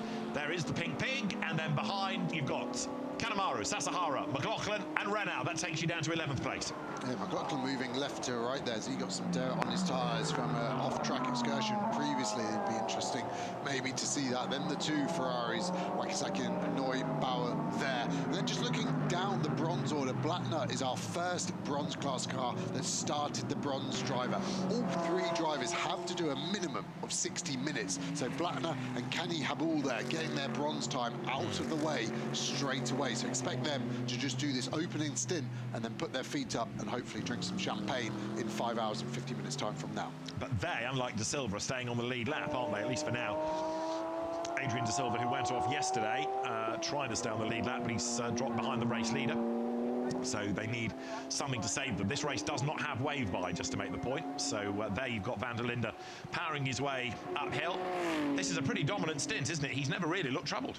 No, he really hasn't. And the only discretion was pulling away on the rolling up lap, and since then he's just been pounding the laps in metronomically, I would say as well. His stint average so far is a 202.5. His best lap is a 202.3, so his average is only 0.2 of a second off, which I would say as a driver he has got some pace to burn, worryingly for everyone else if he were to need it. But at the moment that BMW working like clockwork. And he's one of the 3 previous winners that we have on this grid. Go on board with Yukio Sasahara once again here in that Callaway Corvette, still chasing after Kanemaru, that gap ebbing and flowing depending on which part of the racetrack you're on. There are very few lonely people in this race at the moment. You've got most people in a battle other than van der Linde, it seems. That margin continues to stretch to 11 seconds now, so he's continuing to build by about half a second a lap right now. Yeah, the Nissan really struggling under braking. Look how close we are. This is where the torque in the Nissan makes its escape, and that then keeps it safe for the brake zone at 1. They're weaving around, trying to get in and out of each other's toe here. I feel like the Nissan has got the measure of the Corvette. Their pace too similar and delivered it in a very different way, as we saw as we rode on board with this 9-car Sasahara for the full lap. Sasahara seems like the rears maybe calmed down slightly since we last saw. He had those couple of big snaps of oversteer when he was in the dirty air, and that's the problem. The dirty air taking away aerodynamical grip, so you have to use the mechanical grip of the tyre more, which uses the tyre more, and then you start to get in this downward spiral from there. Sasahara continues then on this 20th lap of the race. We've tipped over the first half-hour mark a little while ago, and another 25 minutes or so before we need to worry about pit stops. But Kelvin van der Linde right now doing an outstanding job. There's Andrew McPherson into the pit lane then, and the first driver change happens. Andrew McPherson's going to have to get back in the car. He's not done his drive time, but after his spin, maybe the team feeling that he just needs to be calmed. They need to have a look at the car, and they may as well do a driver change while it's in the pits. Yeah, that's an added pit stop at the moment, because like you said, he's not done his minimum 60 minutes. With this opening stint, easy to call the strategy. They can't go longer than 5 hours and 25 minutes remaining. That's when they would go. So 22 minutes from now, everyone will be in the pits. It kind of affects things for an overall place, but they're the only entry in the AM class. So as long as they finish, they're going to win the class. So depending on how you look at who they're racing, the answer is a different one, but they're going to make sure the car is okay, and that car is going to blast back out in due course. It's the 360. Oh, sorry, 360s are now as well. Yeah, sorry, you're right. Two cars in guaranteed a podium, I'll give you that one. Yeah. So they need to stay ahead of that, and 360, the run-up Nissan at the minute, has got Yusaku Shibata behind the wheel as 51 Porsche. Doesn't look to have suffered as a result of that trip through the ground, particularly. Can't see any obvious damage for that older gen. Yeah. You can notice the difference between Porsches, can't you? It's the ongoing automotive joke, what did Porsche change? But that 991 certainly looking quite dated compared to the 992s it's racing against on track, and that's filtered. Yes, and that's filtered into an awful bit of track for the Nissan. And luckily, I think everyone equally is going to get held up in this battle, so no one is going to benefit. Grant Denyer it is at the wheel of the car. Very accomplished racer, but Channel 7 TV presenter and winner of Dancing with Stars many years ago. He's done 3 Bathurst 1000s. He was 9th with Alex Addison as his best result. He's raced in GTs, Minis, V8 Supercars, V8 Utes. Grant's father, Craig, the man behind that, and made a great job of running the V8 Ute series. So he's an accomplished driver. Don't expect miracles in that older car, but Grant Denyer is a very rapid peddler. Yeah, he's made from a quality material, isn't he, Denyer there? And looks like McLaughlin still all over the back of Sasha Hara, and we've seen this now 5 or 6 laps. And the Corvette's amazingly different in their concept where the engine is, but the lap time deliverance so similar, and that's always the negative of a modern GT3 car. I'd suggest as they get closer to turn 11, but all okay, is that the manufacturers develop a car to be fast and sometimes don't listen to the development of the driver. And if you're fast in the corner, the balance of performance naturally means you won't be fast in the straight where you overtake. And I think that's what we're seeing a bit with this new Corvette. Very quick in the corner, gets caught behind the old Corvette, and then the old Corvette, there's no replacement for displacement, just goes into the distance down the straights. Klaus Bachler, by the way, last time, personal best lap out of the 23 Pink Pig Porsche, and another quick Porsche, Antares out, 23rd, number 10. He's another in that fight for independent honours. That car's best lap, and Antares out doing his stint getting the bronze time out of the way. McLaughlin goes through 130R towards the chicane. Sasahara a little bit wide there. You saw some dust being kicked up. He survives the scare, but McLaughlin even closer then, as these two very differing ways of cracking the Corvette issue come out of the chicane and drop down the hill. Kanemaru, though, is escaping, isn't he? Because those Corvettes are battling, they're holding each other up now. Yeah, they really are. Their last laps now in the 2 minutes and 5s, as van der Linde finally does another 2:03 for reference, but he is still on that last lap 9/10 of a second quicker than anyone, 1.2 seconds quicker than the second place Maxime Martin in the Mercedes. So still a stellar stint from van der Linde. And bear in mind that you've got Raffaele Marciello to go in that car, and we know how quick he is, never mind Charles Weird. The fear must be for the other teams right now that is unstoppable.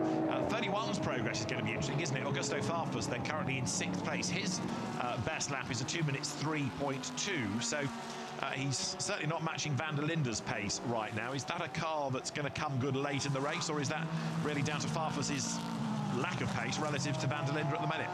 Yeah, I mean, the setup of the cars that we spoke about earlier could be different. Maybe as the track temp slightly drops, as the sun will set, as this race will go on to 7:20 p.m. local time. And we saw it get very much dark, didn't we? Around 6:20, so an hour of full darkness at least. And that will really transform the balance of these cars. There's the Bingo Sports Garage. Bingo Sports, the team looking after that Callaway Corvette. Looking at Sasahara currently at the wheel of the car, but before long, Shinji Takei or Reme Ito will get on board. It may well be Shinji Takei, having had a bad day thus far, punted out of what looked like a championship win in Japan Cup at the hairpin by the Porsche driven by the pseudonym Japanese driver Banksy.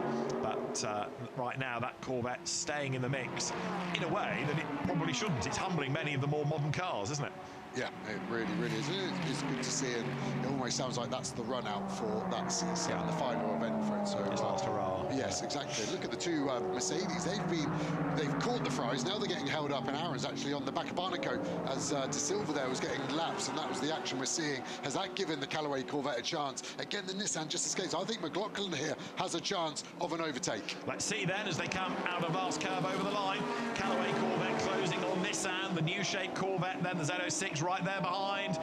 Kanemaru goes defensive, Sasahara to the outside line. McLaughlin waits to see how this is all going to kick off. Sasahara on the outside, it's not going to work. Out the inside comes McLaughlin, thank you very much. The door opened wide for him, and a neon sign saying pass here pretty much put on the floor for Scott McLaughlin. That could not have worked out better. He read that well, didn't he? Placed the car perfectly and has got the job done. Can he do anything about the Nissan that the other Corvette couldn't? That will be the question you have to answer. 17 minutes maximum left of this first stint. So through they turn then, and straight away that gap opens up, and Sasahara on his toes to try to defend from Alfred Renauer. And yeah, you're right in seeing whether or not McLaughlin can do anything about Kanemaru, who has defended pretty well during this stint. Okay, lost out to Backler, but not many others have been able to get past that Nissan. So that's going to be there or thereabouts within the top 10 pretty much to the end of the race, you would imagine, barring any dramas. Kanemaru breaks for the hairpin. McLaughlin closing right up behind him. The Team Gojigan operation for the Nissan. The Malaysian JMR team, Johor Motorsports running the Corvette. Through 200R they go once more up towards Spoon Curve. Lap 24 now for Van der Linde, who is well clear of everybody else. And still, Kanemaru hangs on to position. Yeah, I think it's worth mentioning as well for Kanemaru. He's second in class. Here's the overtake. So we've got the three cars going in. The Corvette with the flames on the front, the C7 of Sasahara wants to get the move done. He goes round the outside. He almost then gets stuck on the outside. The Nissan forces him even wider, and then McLaughlin just places it down the inside and slots in that gap beautifully. Kanemaru is sending down a marker here, isn't he? You don't mess. He knows how to defend, so it's going to be interesting now to see what McLaughlin can do. Kanemaru, who has done a bit of racing in European single-seaters, as well as in TCR and GT World Challenge Asia. He's done a bit in America in the Intersports car scene, as well as in Super GT. So he's a really experienced driver, and he's got a lot of racecraft from a lot of different areas of the world under his belt. McLaughlin close again, down towards first curve. Look at the way, in contrast, Sasahara now dropping off the back, almost like a bit of the fight's gone out of him after losing that place. Yeah, I wonder again if he's just worked his tyre. And just the point I was going to make about Kanemaru there is that he's a silver class car, so this is for overall positions. Of course, they're fighting for 8th, but at the moment he's second in class, and you can see the numbers on the timing tower there. The background is what class. The white background is the pro. You can run whatever lineup you want with your driver grading. Silver have to be silver. Then the bronze background cars, they've got to have at least one bronze in the car, and the same for the black Pro-Am ones as well. Then the red background you can see is all bronze, so that's all the classes covered in. The difference is Ben Barnicoat in this car that started outside the top 30, 13th now, and he's in the Pro-Am lead. Has it been such a good stint? And actually, what's happened to Wakisaki? He's dropped quite a few places on the last lap in that Ferrari. He was in front of Neubauer last time I saw, so there's been a problem for that red 60 LM course Ferrari at some point. Which therefore has dropped back down to 15th place. Ralph Aaron, another one that's scampered by as the leaders pound on then up through 200R. Van der Linde, 24 laps in the book. We edge closer to pit stops now, and that last lap by Wakisaka suggesting an error, having lost those places. So lead gap 15.7 seconds. There, Ben Barnicoat goes by, getting closer to Thomas Neubauer. Alfred Renauer on the back of Ukio Sasahara. So there are still quite a few places up for grabs before drivers get to the pit window. Even on their in-lap, they'll still be pushing, still trying to gain ground. Ben Barnicoat feints to the inside, wasn't close enough, and it's just trying to unsettle Neubauer. Renauer in the black Porsche look in the background as they come through the traffic into the chicane, not able to have a go there at lapping Sasahara, but they do get ahead of that Porsche of Sun Junzhu. So the number 13, rather floral livery Phantom Global racing car goes a lap down as well. Van der Linde to Martin now 15 seconds, and again McLaughlin is close down towards turn 1. but Kanemaru still defends that inside line. McLaughlin's tried pretty much everything, but Kanemaru, as I said a lap or so ago, putting down this marker that he knows how to defend. Yeah, placing the car in the perfect place. You almost overslow it when you're defending, so you stop the car on the apex to make sure that Porsche of JC is getting roughed up by the Craft Bamboo ones, and he won't be getting an encore from Craft Bamboo. He held both of them up. Barnicoat now having to defend from teammate Aaron. Yeah, those two sticks of bamboo getting together there, and Ben Barnicoat, Ralph Aaron together. So yes, that Porsche drops a lap. It's in 30th place overall right now for Sun Jingzhou. Here's the replay of it. Barnicoat versus Aaron, and the Porsche offline, off the road, and therefore also coming back at them. Wakisaka in that Ferrari. Up towards the hairpin they come then. Rukia Sasahara just fending off Renault. Still, Kanemaru fending off McLaughlin. Nissan versus Corvette. And the Nissan here second in silver. The leading Silver Cup entry is the number 14 Audi that runs 5th overall. We've not seen much of it for a while. It's having a rather lonely race, but still doing a very impressive job indeed up the road. Yeah, Backler up the road, 13 seconds now ahead of this Nissan. It felt like it was only 6 or 7 laps ago, and suddenly these Mercedes have got some serious pace from Craft Bamboo at the moment. I think Barnicoat has probably had the stint out of everyone, not just on the amount of overtakes, but the pace he's got is really strong. He won't want this stint to end. Of course, the Pro-Am element of it, they have used up one of their stints for Barnicoat early on, where some of the others using their lower graded drivers. Out of the chicane comes that battle pack for 6th, 7th, 8th, 9th, 10th, and it grows as Barnicoat and Aaron are getting a little bit nearer as well. The Corvette of McLaughlin certainly not threatened anymore by Sasahara. That looks like a completely different car, having lost that place most recently. Through they go. Kanemaru fends off the Corvette once more. Down towards first curve they come. We're working lap 26 of the Suzuka 1,000 kilometres, this 6.5-hour race, and turning out of turn 2. Kanemaru then just stretching the margin by a length or so. Scott McLaughlin possibly to keep on trying every corner. I don't believe he's not going to try. He'll just wait for the pit stops. Now, in other news, look at this. Augusto Farfus was 10 seconds ahead of Klaus Bachler when Bachler gained the position. Now that gap has halved. It's under 5 seconds. 4.7 2 laps ago and 3.9 on that last lap. Bachler has driven a brilliant stint here. Really has. After I thought a slow burn start, and that just shows you the problem sometimes in the combined qualifying. If one driver has a mistake, has an issue with the red flags that we saw yesterday, and look at the time gaining there on the graphic. He's been falling on those 3 laps, nearly 3 seconds gained on Farfus in front, and Farfus at the moment only 3.4 behind. So this could be, by the end of this stint, in just over 10 minutes time, I think the cars together of Farfus and this pink pig of Bachler. And then the interest is going to be how the teams rotate drivers. Do they double stint them, or are they going to give people single stints, keep them fresh? The main consensus was it's down to driver. They'll make the call at the end of their stint. As a driver, I always prefer to double, even in these hot conditions. Just means that you get to know the car easier. You don't have to get out, rethink it, and get back in. But that will be a driver preference. They'll always take fuel, they'll always take tyres on these pit stops. There's a minimum pit stop time, 78 seconds line to line, which is around 40 seconds stationary. So the driver changes don't need to be super fast like we see in some of the SRO series. But this man has also driven a mega first stint. Kelvin van der Linde has escaped up the road, and this is the lead car then with 26 laps done. Kelvin van der Linde leads by 17 seconds. And bearing in mind that although the gaps didn't reduce, we did have pace slacken with that full course yellow. In second place, Maxime Martin. So as I say, 17.089 seconds back last time he crossed the stripe.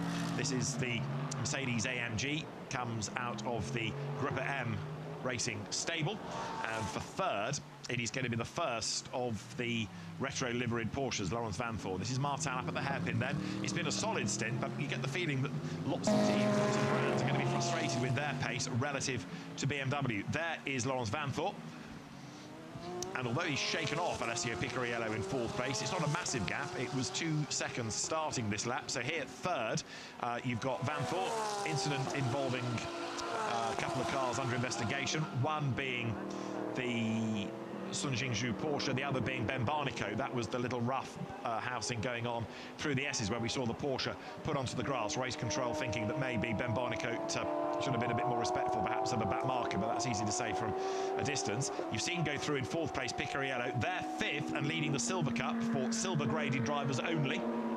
Frankie Cheng in the Audi stays the right side of the blue line there, even though he was off the tarmac. That's not a track limit drama. Behind him in 6th place is Augusto Farfus. There you can see the BMW in 6th spot, but a good opening stint this by Chen Kongfu, Frankie Cheng, who's done a huge amount of racing over the years, whether it's been in Asia or Europe, and he's very much the team leader. But James Yu, who will get on board during the race, was really impressive in his qualifying session yesterday. 3rd he was. So this Audi, as long as it keeps out of trouble, should be good for not only a class result, possibly a win, but an overall result as well of some standing. Over the line for 6th place, their championship leader, Augusto Farfus. And as he goes by, Klaus Bachler is getting ever closer.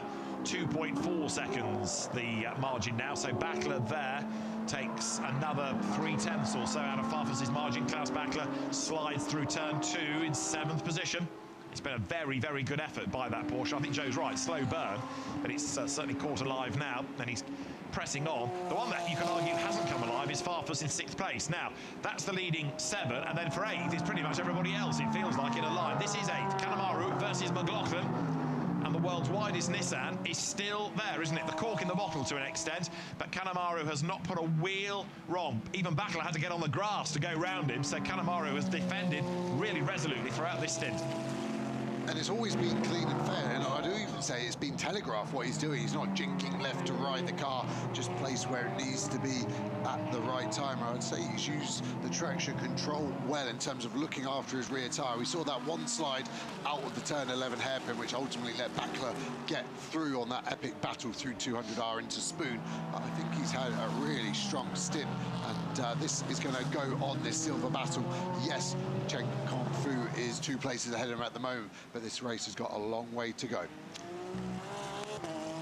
Yeah, Kanemaru is within 20 seconds of Cheng, so he can rebuild that over the course of the race there. Sasahara now with Renauer tucked up behind him, and then Neubauer, and then Ben Barnicoat, and then Ralph Aaron.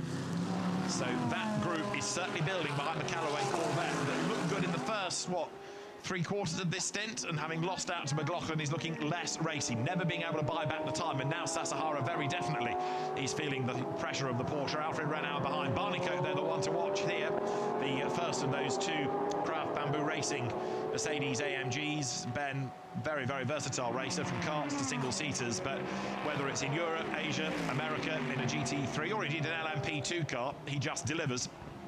And behind him in 77, the sister car, Ralph Aaron at the wheel of it, Prema's team manager in single-seater racing, as well as being a Mercedes driver.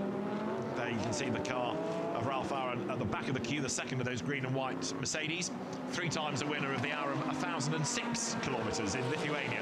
Into the pit lane, though, dives the Mercedes then, so Ralph Aaron peels in at the end of lap 28. That's the first pit stop where Hisaka's Ferrari comes in as well. So now we're starting to see the first of the routine pit stops.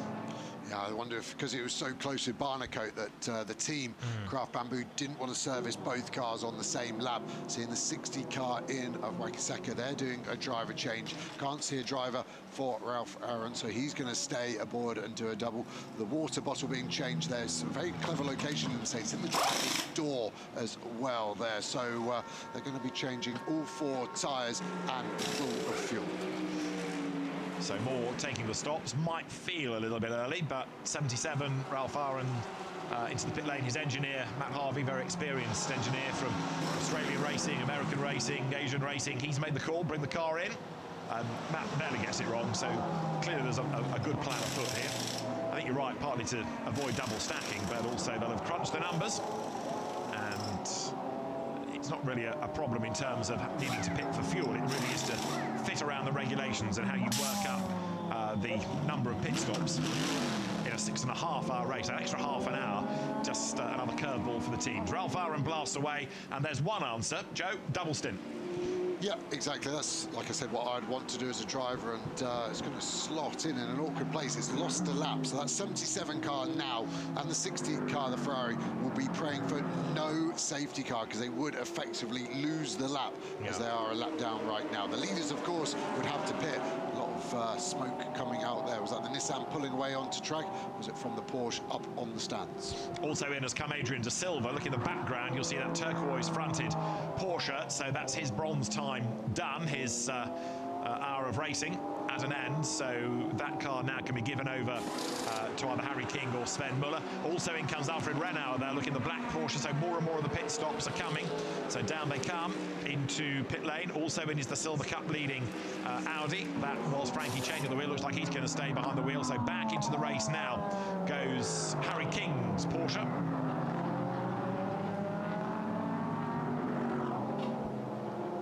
And 77 crossing the white line at pit entry, noted. So Ralph Aaron has crossed the white line coming into the pit lane. That you are not allowed to do. It's been observed by race control, and they will look and see whether anything needs to be done about it. Fuel goes into the Audi. Frankie Cheng looks like he's staying behind the wheel. Now, does Van der Linde come in this time? He's put himself in a bit of traffic now with his pace because he's caught up to the Ian James Mercedes up the road, and maybe this is a good lap to get into the pit lane. Otherwise, you're going to have to wriggle through more back markers. That's only going to cost you time. Away goes the Audi. A lot of flame out of the back. Still it flames on its way down the pit lane. More Porsches dive for the pit lane, and the leader is in. He's been held up massively though, hasn't he, on this in-lap. That's going to help that gap come down. He couldn't have squeezed another lap as well because of that traffic. Less than a lap time remaining as they box, and the Audi's stopping. That was the bit of the car they were working on before. I wonder if that's the fuel breather for the Audi, but the marshals need to get there quickly because that car is full of fuel. And great way, that's another member from another team, I think, working alongside the marshal. But I think, unfortunately, that Audi is going to be done for the day. And that is really, really cruel luck given how well it has gone. Great pace in qualifying and in the first part of the race. So you've got the Audi losing its Silver Cup lead while it's got this pit lane fire. You've also got the leader in, and Joe is right, by being stuck in traffic. That was a slow in-lap, so that in real terms ought to bring down the gap. The fire is still smouldering there, so yellow flags surround the Audi as the blaze is put out. That full tank of fuel on board. More for the pits. Yeah, this car lost 3 seconds on its in-lap compared to Martin. I'm also worried about the Callaway Corvette for Bingo. You can see the driver there of Takei there ready to get in. They're being blocked by the Audi that's on fire. It's not the Audi's fault, of course. I think the driver's done a good way, but I worry for the Bingo Sport Corvette and its pit stop. Yeah, unless they can sort of go round the other side of it. But yeah, hopefully that's going to be able to be moved. But before it is moved, they need to make sure the fire is out. So Shinji Takei is there, but more extinguishment needed. Away goes the number 27 Heart of Racing Mercedes. That scampers round the Audi. So this first round of stops makes the pit lane very, very busy indeed. Real shame, though, for the Audi team, the sole Audi in the race. There's the lead car then. Charles Weerts has taken it over from Kelvin van der Linde. Maxime Martin was in. Laurent Vanthor was in. There's Klaus Bachler in. Farfus in. Picariello in. So some cases we are having that driver change. 32 doing single stints, cycling through the drivers, and there the Audi is now being pushed away, and that really is heartbreaking after such a great effort early on. Yeah, and our sole Audi has retired. Barnacote came out of the car there. I can't see if Bachler has got in or out, but they're struggling to get the fuel on. It's really reached out, isn't it? It's almost too far away from the fuel rig. Be interesting to see where that Porsche is lined up, but they're not on at all. The fuel is not flowing. They need to make a call. Do they need to get that on the skates and get it closer? You can see the box marked out there for Barnacote's car, and the team trying to help, and it looks like it's flowing finally, but let's see, are they losing time? They haven't pulled away straight away. It actually looked okay in the box from where Bachler parked it as well. Minimum pit stop time, remember, everyone so far that's been in has adhered to that. No one has gone under the time. Let's see how much time Bachler has lost, but it looks like he's lost a lot of time because he's now behind the Craft Bamboo Mercedes. And you can see the mechanic shaking his head, knowing that it just was not working properly. So the cars come out of the pit lane, back on track. There is 98 that had an engine change earlier on in the weekend, but it has now rejoined. 42 seconds Bachler just lost with that issue. Over 2 minutes the pit stop. It should be 1 minute 18, 78 seconds. So Bachler's hard work that he has just done has evaporated and more. and that is why the world invented stress balls as a driver. That is the most infuriating situation you can possibly get. Was it his fault? Did he park in the wrong place? Have the team moved the fuel ring? But for sure, that fuel ring wasn't able to reach where it needed to go. So 2 minutes and 1 second, nearly 2 minutes 2 for the pit stop. Others around the 1 minute 18 mark, which is what they were intending to be doing for a 78-second stop. It's 2 minutes 1 line to line, but the time lost with that fueling ring just not connecting properly. Now, Harry King, meanwhile, you're not looking at it at the minute, you're looking at a different Porsche, but he's done an absolute best first sector as he tries to bring 61 into the equation. So in some cases, you're looking at different drivers. Maxime Martin has given way to Michael Grenier. Also now, you've got Kevin Estre for Lawrence Vanthor. Away goes 14. Now, that's been noted by race control. Pit lane incident involving car 14, you see on the flame. Is there an argument to say that's an unsafe release if the car's on fire? You may not know it's on fire until it accelerates away, and then it's a bit late to be able to stop it. But anyway, race control have noted that. There's the leader. So Charles Weerts now pounds on in number 32. And of course, the car lost around about 3 seconds coming into the pits by being stuck in traffic. We'll soon see whether that gives renewed hope to Michael Grenier. Kevin Estre looking a lot closer to him, though, now in 3rd spot. Yeah. So I think that's harsh on the Audi. Like I said, that is the part of the car they're working on. My guess is that's the fuel breather. The fuel is connected the other side. Luckily for them, they didn't do 88 miles an hour in pit lane and go back to the future. Let's see what Grenier's pace is like. Estre now taking over from Vanthor. Picarello doing a double. Harper taking over from Farfus. McLaughlin doing a double. So is Aaron. So is Renauer. Fisichella now aboard. Oh, yeah, sorry, the brothers. That caught me out. So thank you, David. So only 3 drivers doing double, at the start of this race. Yeah, it's interesting, isn't it, how some teams decide to do it. Like you said, sometimes it's down to the driver, sometimes it might be down to a plan. Double stinting means you're always confident of what the car is like as you work through that stint, but single stints keep the drivers fresher. There is a doubler. That's Alessio Picariello then, who is chasing after Kevin Estre. Now, Estre's got some work to do here to try to get up to Michael Grenier, but the gap had come down after that round of pit stops. What was the stop like for number 7? It was 1 minute and 18, and for 888 it was 1 minute and 22, so a slow pit stop for the Mercedes in 2nd place. And 77, Ralph Aaron, 10-second penalty for crossing the white line at pit entry. Wow, that's really gutting, isn't it? So that'll be added to their next pit stop, so it's not as bad as a stop-and-go drive-through, obviously, but 10 seconds, so we have to keep that on the back burner, and at the moment, you can see that would drop him down to 12th place in between the Ferrari and the Corvette. There is Scott McLaughlin running in 6th spot, chasing after Dan Harper, and behind is Ralph Aaron, whose next pit stop is going to gain 10 seconds because of that crossing the white line infringement. So now the battle is going to be for 2nd place. Grenier to Estre is only 0.8 of a second. Those 2 cars together. There's confirmation of the Aaron penalty as he comes then through last curve, makes his way up towards the line. Meanwhile, the race leader making the run on to lap number 33. And well clear at the moment is Charles Weerts. This is the bronze leader. It is now Robert Renauer taking over from his brother Alfred. So those cars coming out of turn 2. Alfred Renauer keeping that car in the mix in the first stint. Robert Renauer 8th now as he starts his stint. Another car with a slow pit stop. The car in 15th, Jonathan Huey now aboard 28. That was 11 seconds over after a mega stint from Ben Barnico, because that was in front of the sister car, which is now 7th. So that's frustrating for Ben after a mega job there.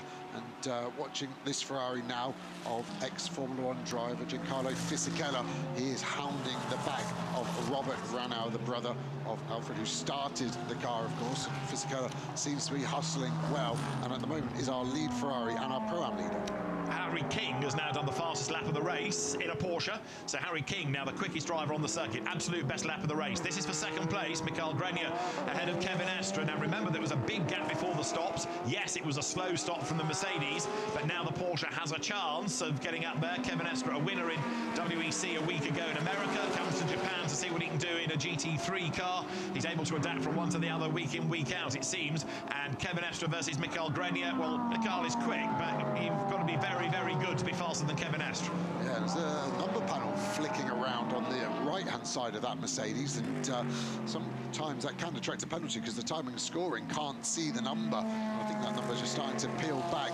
But interestingly, Estre's last lap, the fastest lap for that car of the race, so he's quicker than Vantor was in the first stint, and the same for Picarelli. He's beaten his best. And they also look like they've done a little bit of damage repair on the front of number 7. Remember, the bodywork was slightly deformed early on. It doesn't look quite so bad anymore, so they try to keep that car as best they can without further damage. And now stuck in traffic, Grenier gets past number 99 Corvette there on the inside, gets ahead of Jeffrey Ibrahim, who's doing a double stint as well. Estre staying with him. Downhill they come then. This is a fight for second place. Mikael Grenier just ahead of Kevin Estre.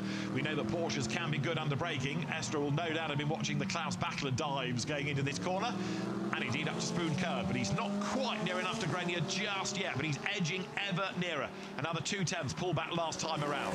Yeah, Harper's last lap wasn't as quick as his first, so maybe he's cooked his tyres a bit. McLaughlin behind him did the fastest sector 1 out of anyone. So suddenly, all the cars into the 202s in this second stint. So full of fuel, but new tyres, and that seems to be working for him. And it is the number panel flicking away, isn't it, on the 888 car? Yeah, that might well be a black and orange to bring the car in.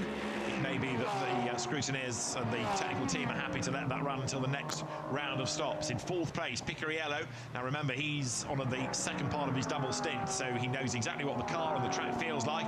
Kevin Estre then in the Newman colours, getting ever closer to Grenier into the chicane. This is for second place then. 32 BMW for the minute is away and gone. Out of the chicane comes Estre then.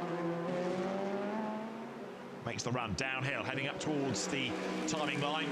And so as they go by, Kevin, a winner of the Nürburgring and the Spa 24 Hours, last year's World Endurance Champion, and very much a Porsche specialist, turns into first curve. That gap still 0.6 of a second. I think Grenier, to use your phrase, has steadied the ship now, has he not? Because Estre not getting much closer, and Grenier not looking as though he's quite as much under threat. Picarello's getting closer, 1.2 seconds gained on the last lap. Picarello doing this double, his fastest lap of stint 1, a 3.1. Fastest lap of this second stint, a 2.2. He's 9/10 quicker than himself on this second set of tyres. Explain. I just think maybe the team have had to go higher on the pressures to get them in at the start of the race to make sure he was quick, and he was quick at the start. Maybe that was there. Maybe it was a used tyre at the start of the race. This is a brand new tyre, always has a peak. Could be a mixture of both of those options, of course. Let's see as that pace goes on. But this is mega pace from Picarello, and Harper is 15 seconds behind him. So, yeah, he's got some work to do. Estre closing on Grenier for second place, down towards the hairpin. Still there in 4th place is Alessio Picariello as the cars make that climb again. Up towards 200R and then on to Spoon Curve. So as they pound their way now on to Spoon Curve for the 35th time. Charles Weertz leading by 19 seconds, and that's only going to grow if Grenier has to go defensive. There is the number 99 Corvette that's got a long way down in real terms. Jeffrey Ibrahim, 23rd, doing his second stint in that car. They're 2nd, 3rd, 4th going through. So Kevin Estre edging a little bit nearer to Grenier towards 130R. They come. Mikael Grenier, the Canadian driver, trying to work out what exactly has happened to that number panel, because the number has disappeared seemingly. Is it coming unstuck? Is it come loose? Is he I think it's folded over itself, so the leading edge has come around, it's wrapped itself round, and then the power source for the backlighting of it is hanging on and keeping it attached to the car. That's normally drilled through the door of a little hole, so that's the only thing. So if it stays there, the team can simply unpeel it, bit of tape on the leading edge, and it's good to go. I'd be pretty aggrieved if they got a penalty for that. Address it in the next pit stop, and all is fair in the world answer. Kevin Estre then, as he came across the line, half a second back, so closer than he's been since he got into the car, since Grenier got into the Mercedes-AMG. This is the battle, I think, that's going to take attention, certainly for the next few laps in this second stint of the race. We're on lap 36 right now, but trying to work out how the team stopped number 32 BMW is not the work of a moment, because that has just looked so dominant right now up front. I think the number panel just flew off. Yeah, I saw something coming off. Going to say. Now, we were talking about Picariello in a double stint. The timing and scoring has just updated itself to Bastien Bus. So it's taken a while for the message to get by, but the update has come, and Bastien Bus it is in that car. So that goes back to why the pace is different. It's a different driver. Yeah, that might equate to the 9/10 of a second lap then. And change tyres makes a difference, but changing the driver does as well. And the Flying Dutchman is going to be on the back of Estre soon, and it's not because Estre doesn't have pace. I think he is getting held up slightly by Grenier, half a second behind over the line last time. Anywhere under a second, you're in the dirty air, and that's when it starts to affect your own lap time. At the moment, the car's so well matched, he's unable to do anything and get past that Mercedes. Yannick Mettler, by the way, has gone on board to replace Kenny Habul, and so there are quite a few drivers that have changed, but they haven't changed the driver ID. So timing and scoring updating itself. The TSL team in consultation with the teams, making sure that they've got the right driver in the right car. And Bastien Bus, we know, is rapid. The Porsche Super Cup champion, there he is. Came to prominence really in the GT4 European Series, another SRO championship before going to Carrera Cup Germany and the DTM Trophy, the sort of GT4 equivalent. But then Porsche Super Cup put him on Porsche's radar, and he is getting nearer to Estre. Bus goes through there on the same kind of pace as Estre, and it is 4:10 still, Grenier to Estre. Going through for lap 37. One of the big stories so far, the very sad demise after going so well of the number 14 Audi. Frankie Cheng brought it in. He's out of the race, but he is with Amanda Busick in pit lane. And Frankie, such an incredible performance. I can still see you're sweating here from the drive that you just had. What was the issue, and did you know prior? Actually, I was really already surprised during the formation lap. I really feel that I had a really incredible low grip, particularly on the left rear. And once the green light started the race, I actually had a really good start. I was diving into almost P2, and coming out of T2, then when I accelerate, I feel I almost spun. And I told the team the car is not behaving normal, and I feel there was some oil leaking on the left side of the tires. And but we had to continue, and we also had to basically pit it one lap before our original plan was, and so it means that we were leaking all the way through my first stint. And unfortunately for the James and John Pierre, we had refuel, and the car got fired. It's really such a pity because as a team we have had a good performance so far, and my other two teammates performed really well, and they really shame. Yes. We just take a look at the replay of the car pulling off there. Safety team was there quickly to get that fire off. But Suzuka, this race back, how important was this for you to attend?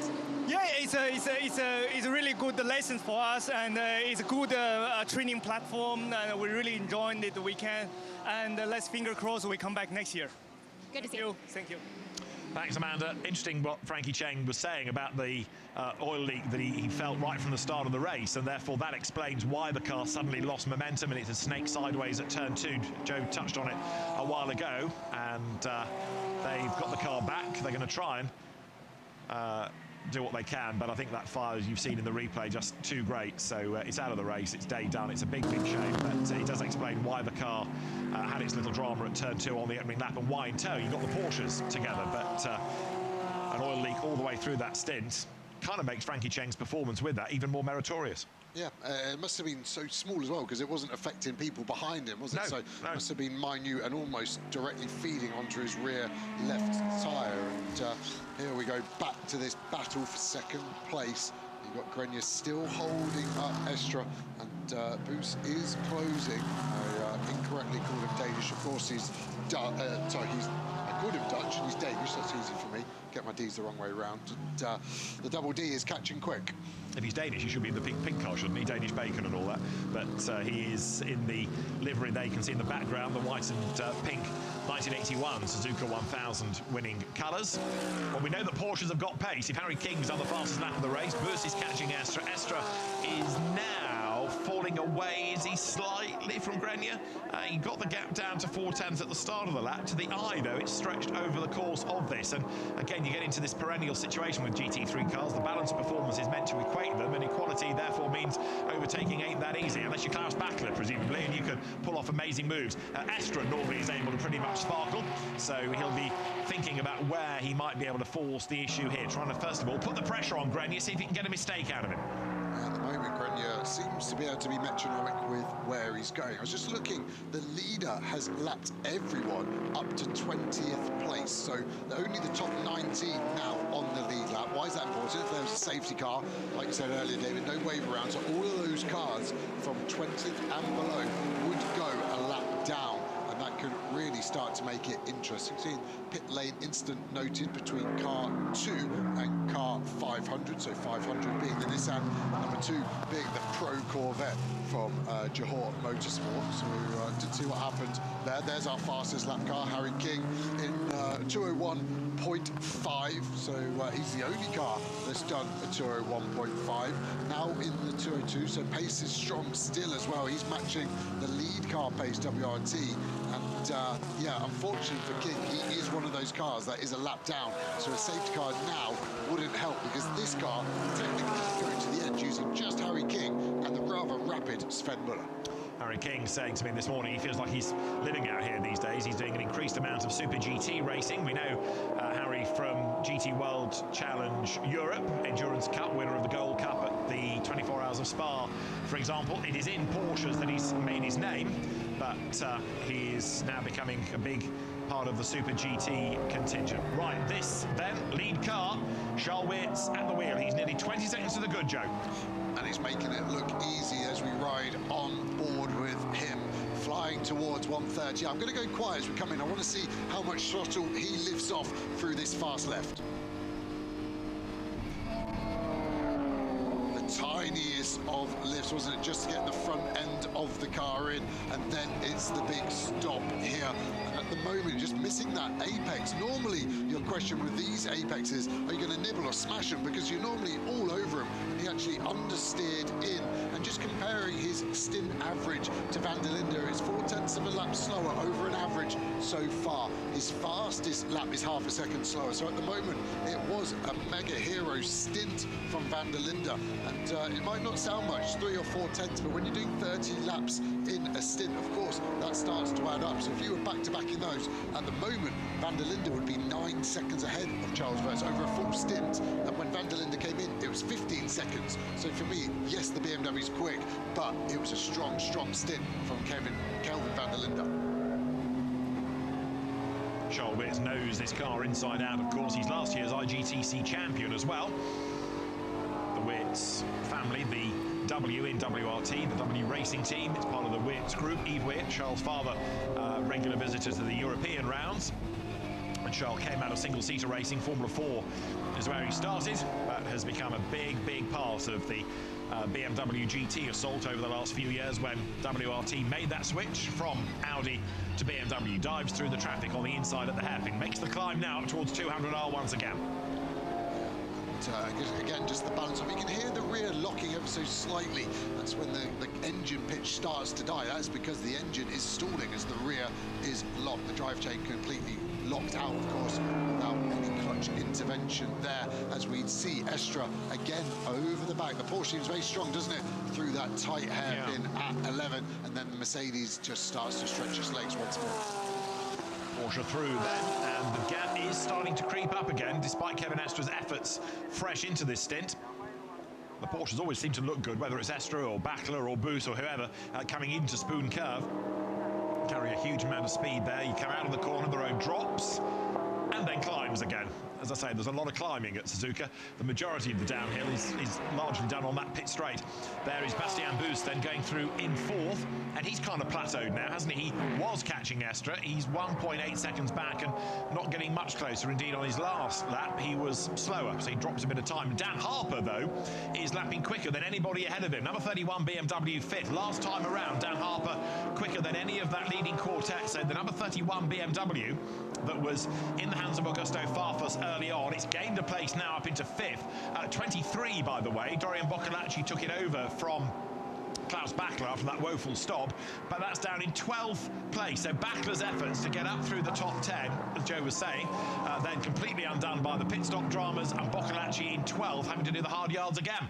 Yeah, and, until there's a safety car, that time's lost forever. The 40 seconds, that's the frustration bit as a driver. You're looking intently at your dash, which has got a live delta to the best time, and you're looking for hundreds. When you get 10 of those hundreds together and you've got a 10th, that's the best day of your life. And then for 40 seconds to evaporate in the pit stop is absolutely gutting. And as I said, don't know if it was Bachler's fault. Maybe the car was in the wrong place. A lot of debris rolling through there. That almost looks like a tyre carcass. We can't see a car going slowly, so it must be a bit of bodywork. Can't see who's lost it. That Nissan looks like it's up to speed, so it's not that car. But for sure, there's a lot of debris there, right on the cusp of potentially needing a full course yellow. Yeah, maybe. The other interest, very definitely, is where that has come from. So keep an eye to anybody that suddenly comes into the pit lane unexpectedly. My big guess is that as a tyre delaminates, you sometimes get a cord from the inside first. That would be my guess. It looks like it's coiled up, whatever it is. It might be a material, maybe a wheel arch liner, but let's keep an eye out. Maybe a car is going to have a problem. So we're hearing look at 360, which is the car where it comes from, coming up towards us there. Spits the rubber out of the back and continues. Sometimes you get a build-up of pickup that then gets released, but that looks too big and too strung out to be that. But we'll keep an eye on the 360 car. We know which car left it, and we'll see if it becomes a problem. There's your race leader. Charles Weertz now into the traffic. So even though he lost, or the car lost, time on the in-lap when it was Van der Linde giving way to Weertz, he's still got a very strong lead and doesn't have to take too many risks in the traffic right now. Of course, they're all going to do another stint. This is Charles first. You've got Raffaele Marciello to come as well. I wonder whether they might do Van der Linde back in next and double stint Marciello at the end, because he is very, very rapid. You always do want to save your fastest driver for the last stint, because if there's a late race safety car, then you want to be gaining, not losing places. Harry King, we've been talking about with the fastest lap. Yeah, okay, he's off the lead lap, but the car is creeping back into the mix in 25th place. So that's Weertz. The lead gap is 20 seconds, and Estra is a little bit nearer to Grenier, looking at times and gaps, 4/10 now. So he's clawed back a little bit of that lost ground. There they are, Mercedes-AMG versus Porsche. And Bastien Bus, after his really good effort at the start of the stint, now not able to build on that. He's okay in fourth, but he's not staying with Estra. A lot of the drivers were saying that because there is no tyre runs, the tyres come out cold. If you can nurse them in, they last longer, they prefer that. Whereas if you go max attack, you can get a very fast lap or two out of them, and then they suffer. Yeah. And that's maybe what these drivers are having to learn here on the fly, is how much can they push at the start to get lap time, but then they might have to suffer the consequences for the remainder of the stint. And at the moment, Charles Weertz tucked up behind the Ferrari in 19th place after Hagi. And the hard bit there is he doesn't want to get lapped. He's slower, but he will defend relatively. I was actually having a very good open chat with race director Niels Vittich, and this is really the next thing SRO and him are looking at, is how they implement the blue flags. And I think we're going to see a very clever technology move soon, with the driver display effectively being personalised to the car. If the race leader is within 7/10 of you through a sector, it will flash individually for you, and you have to act within 2 sectors, otherwise you will attract a penalty. So I'm very excited for the future of GT racing, because that will definitely clean it up, and it's been a problem, especially at Spa 24 Hours, for the last decade. Yeah, the traditionalists that think of just looking at flags being waved, well, there's a lot more to it these days, and if you, as you say, personalise the display in the car from the drivers. This is your bronze leader. So Robert Renauer took over from Alfred Renauer. The car is in 8th place. That's another one that's benefited on the pit stops, and that car heading bronze. It's Ralph Bowen that they're really working for, to try to help Ralph, as a long-standing Herbert Motorsport customer, win the Independence contest. The car that rival Kenny Habul is in 23rd place. Yannick Mettler took over from the charismatic Australian. So the Porsche doing better in terms of its track position. But, of course, interestingly, 75 Mercedes has got the bronze driver out of the way, Kenny Habul. That car has yet to put Ralph Bowen in it. Yeah, the strategy that these guys are going for is, I think they're actually going to put Ralph Bowen in later in the race to try and just stay on the lead lap. And all the bronze cars that have now lost a lap are done at this point because they're doing a different strategy. They've basically got a fully loaded gun to all the bronze class drivers ready to go. So at the moment, the amount of bronze class cars left on the lead lap is only the top five cars, down to the Corvette of Takey, and he's doing 207, so I think he'll be a lap down relatively soon. You can see Maximilian Gott's there ready to go, and that's the problem is the next driver. If there's a full caution, yellow caution thrown, you have to be ready at short notice because the team will use that pit stop because, of course, the car's going slowly on track. The pit stop loses you less race time. And that's the car that he would take over from Ralph Aaron. We're not expecting the car in for another 16 laps or so, but Maxi Goertz ready and therefore suited and booted and therefore hot, and that's why he had the fan blowing towards him to try to keep him cool. Ralph Aaron then in 7th place, but don't forget that car's also got an extra 10 seconds to serve on the next pit stop, given that it crossed the white line at pit entry. Also 91 Robert Renauer behind, that is being looked at for crossing the white line at pit entry as well. So there's quite a lot, and the Mercedes then 77, 7th place, so pretty good strategy this, even though we thought it came in early, it's working pretty well. Matt Harlan made a good call, and that's helped it jump up the order on the last round of stops. Yeah, really, really nice there, and of course, he'll know that that Mercedes in front has a penalty of 10 seconds at the next pit stop for crossing the white line, and that will be a problem for Ralph Aaron there. But at the moment, his pace is good, so he's actually minimising the amount of positions he would be losing after his next pit stop.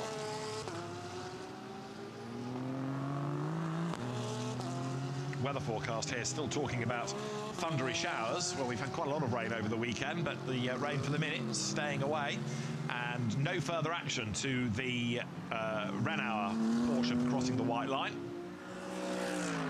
and therefore that can continue in its run in 8th place. The Renauers, you kind of overlook their pace often because they are with bronze graded drivers, but both are very rapid. Now there is number 45 Ferrari out of the Ponos Racing, and that was the team that won the Japan Cup race earlier on in the day.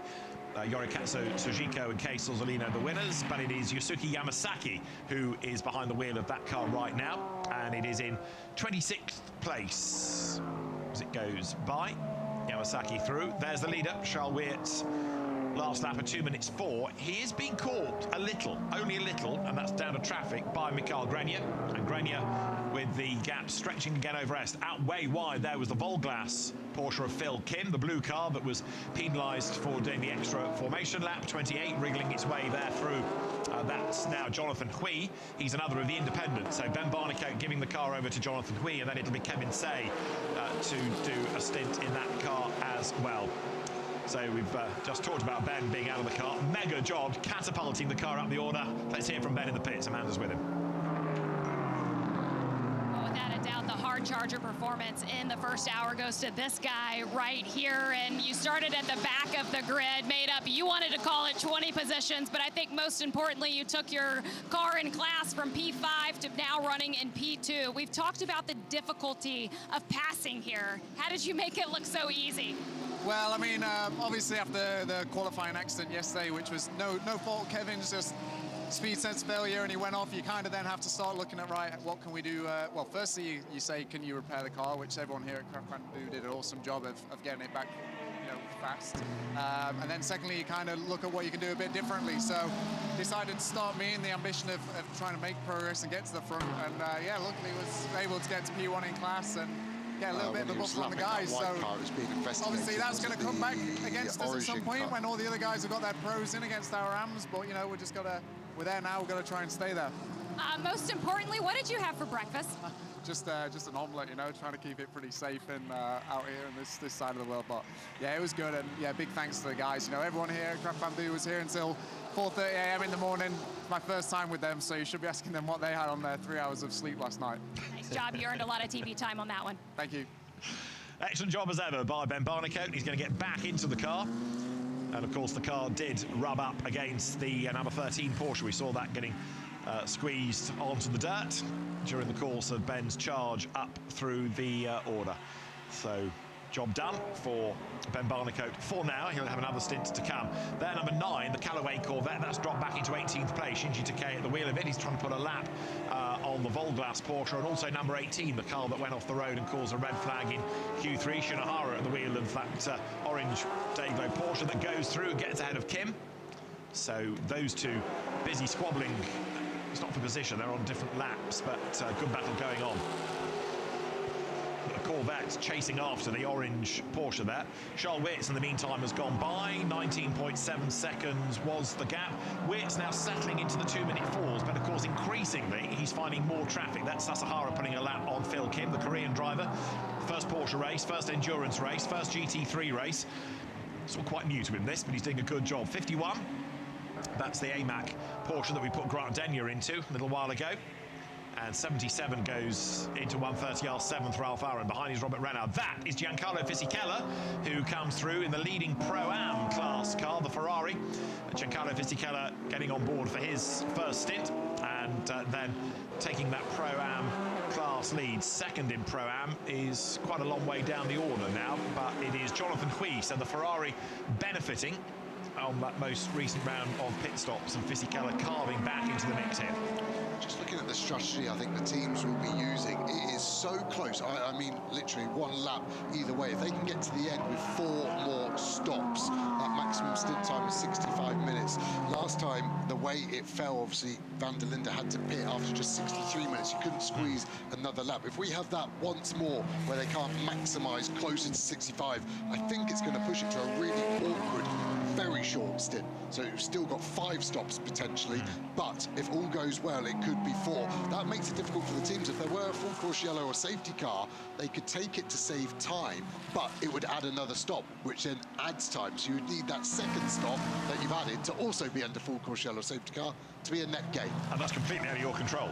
Massively, that is a big roll of the dice. So I have to say, I really like the strategy from the 91 Renault car at the moment of what they're doing in the bronze class and just going max attack right now. And talking of Max, Maxime Osborne is having a charge, as often he does, in 89 BMW. That car is in 13th place overall. It's third in bronze at the moment, bronze being led by Robert Renard. In second, it is treble 5, which is now Naoki Yokomitsu, and Maxime Osborne, the very rapid Dutch driver who specialises in BMWs. We see him doing heroic things in them in GT World Challenge Europe, Sprint and Endurance Cups.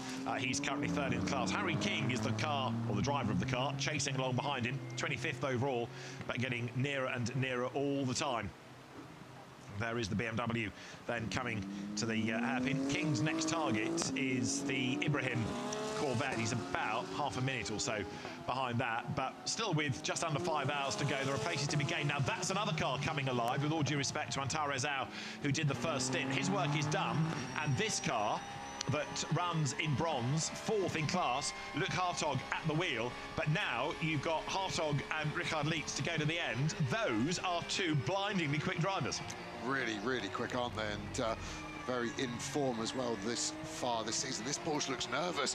Oh my God, we're not too far from Tokyo, and I can see the drift aboard here. That car, we've still got 4 hours and 15 minutes remaining. It looks good fun, but that's at a relatively early part of the stint as well. Change for second. Kevin S through on the inside. He's done it, possibly with the traffic helping him, but Kevin S at long last has done it. He's got number 7 ahead of Mikael Grenier.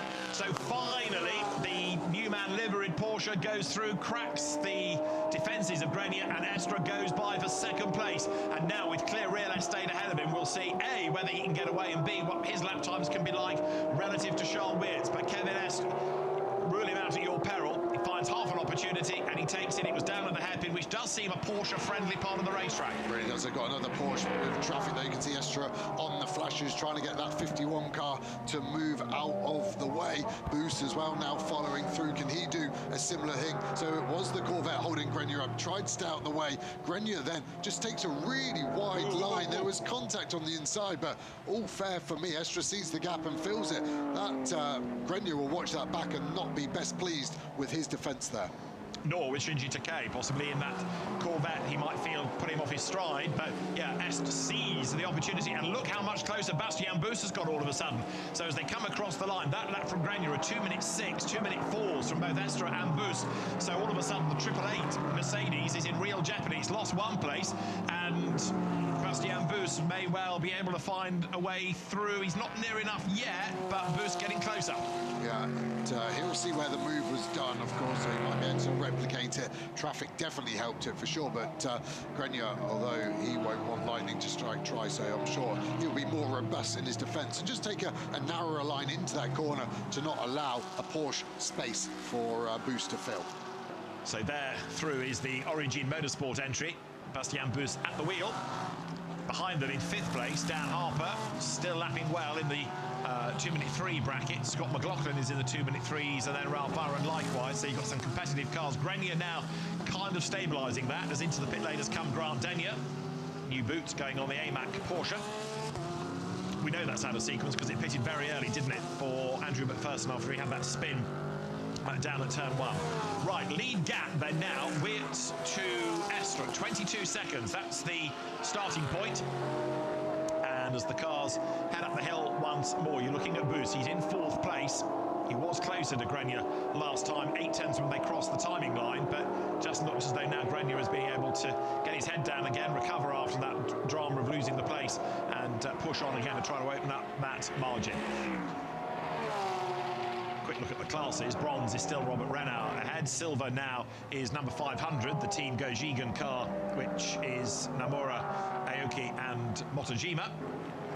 And a little bit further down the order for Pro-Am, Giancarlo Fisichella 9th in the Ferrari. Here comes Boost then, out of the last curve as it's called. The incident between Estra, Grenier and Boost noted. I'm not sure Boost was in the incident. I think the incident was the Corvette, wasn't it? But anyway, that would be number 9, but that's what's come up on the timing screen. So anyway, that's going to be looked at. Just doing a bit of mathematics, and with the pace being stronger in this second stint, because obviously the first lap is slower, they should be able to do 31 laps in this stint, so that is pushing it towards just a 5-stop race.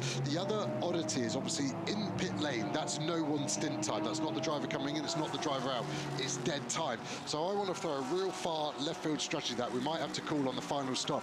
I wonder if WRT will do a slow final pit stop to make sure they don't go over their maximum stint time. So at the moment they've got 22 seconds that they could go slower in the pit stop to not exceed their final stint time and drop a whole stint. Very left field, but I just wanted to highlight it now. Could well be happening, and WRT's brains trust will have crunched the numbers, and they'll have all sorts of plans, won't they, to be able to respond to. But yeah, if you can stay in the pits, therefore the stint time only begins when you cross the pit exit line. As you say, it's dead time when you're in the pits. Dead car, dead Audi being pushed away, sadly, up the pit lane. As you look at Bastien Boost pressing on then, still chasing after Michael Grenier. Down to the hairpin again, then through 200 after Spoon curve. There is Boost through Spoon, the second element of that. So, Estra chasing Weird. Last time, he was half a second quicker. He's got a big gap to pull down, but Kevin Estra is showing perhaps what the Porsche might be capable of. Dorian Boccolacci, having taken over from Klaus Bachler, still stuck down in 12th place, trying to chip away at the Yokomitsu Ferrari. But Grenier falling a long way back, isn't he, having lost the place to Estra. He's also lost 2 seconds, so shows you how quick Kevin is being in that car. Not that it's a surprise, Estra always an absolute joy to watch. Yeah, he's one of the most aggressive drivers. He was my first teammate in GTQ racing. He used to claim he didn't speak English back then. I don't know if that's just because he didn't want to talk to me, but he was a perfect teammate to have in the sister car. The data he used to produce, you just go, how is he going to do it? And back then, when he was still learning his trade a bit, he used to love a shunt, to be fair. And some of the onboards were quite fun to watch.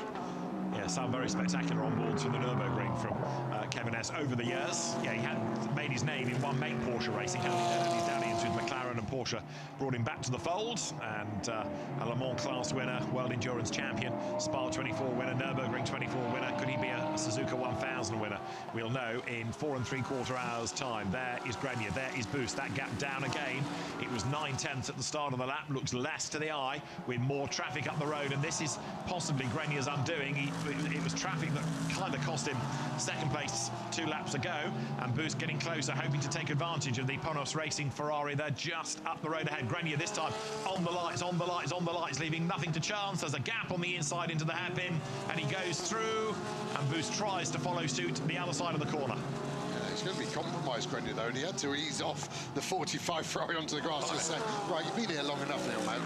Go off. Yeah. And probably best polite fashion. And just looking again at stint averages, Scott McLaughlin's the fastest out of anyone for a stint average thus far in that Corvette. So obviously Scotty McLaughlin, the Kiwi, now US citizen, is a quick driver, but Nicky Katzberg was ballistic in qualifying. They haven't had him in the car yet. So let's see as that car goes through the race. I think that's going to climb up the order. It could be a long shot for a podium by the end of the 6.5 hours or 1,000 kilometres. We are game on here for third place, aren't we? Grenier versus Boost now. Mercedes-AMG versus Porsche. They're coming up to lap Jonathan Hui in that Craft Bamboo Racing entry.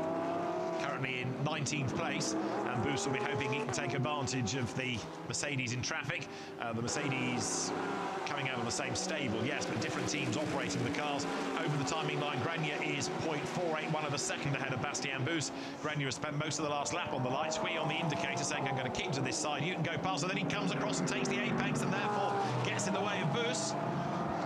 He does move offline at turn 2, lets Bastien through. He had to kind of come across inevitably because he needed the apex for the corner. Yeah, it had to happen at some point, didn't it? Boost looking pumped up again and just needs to get onto Grenier. If he could get another couple of car lengths closer for that prolonged period, that's when the chance of a mistake from the driver in front goes up, because they have to check their mirror, rear view camera every now and again, and every time you look behind, you're not looking forwards, and that's when you can miss one of your marker points and the mistake just creeps in. So there you have the Bastien Boost Porsche. Because of that back-marking Mercedes, the time has ebbed away from him, but I don't think it's going to be long before Bastien brings that down again. This car has been fourth pretty much since the end of the first lap, hasn't it? And any damage we feared it might have sustained in the contact with Lawrence Vanthor on the first lap doesn't seem to be affecting it. Bastien Boost really has become a very formidable Porsche racer in a pretty short space of time, and to be given factory keys like this to a big event, quite something. So he chases after Grenier. Grenier dropping away from Est, that gap going up. Lead gap 23 seconds last time. In fact, Witt quicker than the Porsche, so it's still advantage BMW, isn't it? It really is, and I just wonder if he's able to manage the pace now. The last lap slightly sort of 203.9, but that's still the fastest lap inside the top 10, but that's only a couple of tenths quicker, whereas Van der Linde, where we used to see him pumping in laps 3-4 tenths quicker every single lap. Boost goes through. There the number 18 Porsche Center Okazaki entry down towards the chicane. That car is in 18th place, number 18. And it's now Takuro Shinohara at the wheel of it. Here we've got the fight for third, then Grenier versus Boost as the Mercedes-AMG and the Porsche come up towards the timing line. Through they go. Grenier dives to the inside of the 360 run-up Nissan, which had that tyre debris junk earlier on. Gets out of the way of the top two. Now there is another car I was touching on a while ago that's going to be very quick for the rest of the day. Number 10, 14th place, fourth in bronze, Luke Hartog. But it's Hartog and Leet now in the Absolute Racing car to do driving duties. Antare Zhao, the redoubtable, the charming Hong Kong driver, he has done his stint. So now expect this car to get further and further up the leaderboard as the race wears on, because you've got two very quick drivers now to go to the end. Yeah, this was the car that was looking leery last time we jumped on board, coming through Spoon Corner, and at the moment Hartog seems to have calmed the rear down of the car. As soon as I say that, snaps into oversteer, but at least that time it was only on throttle, and as a driver that's what you want. You want, as you get on the gas, the car rotates for you. That means there's less angle of the corner you have to do with the front axle, and you're using all four tyres to help you get round the corner. Slight lift through 130 out 230 kilometers an hour as an apex speed, and then a hard brake into this final chicane. How much curb is he going to use? Look at that, smashes the one on the left, smashes the one on the left, and a tiny nibble on the one on the right for the exit for good measure. He's absolutely on top of this car at the moment, is Laurent Hartog, and he's in a good bit of space as well, so he's able just to keep pumping the lap times in. That last lap was a 203.9. That was quicker than everybody in front of him, apart from Scott McLaughlin. Rattles it up on the curb there, gets away with that though.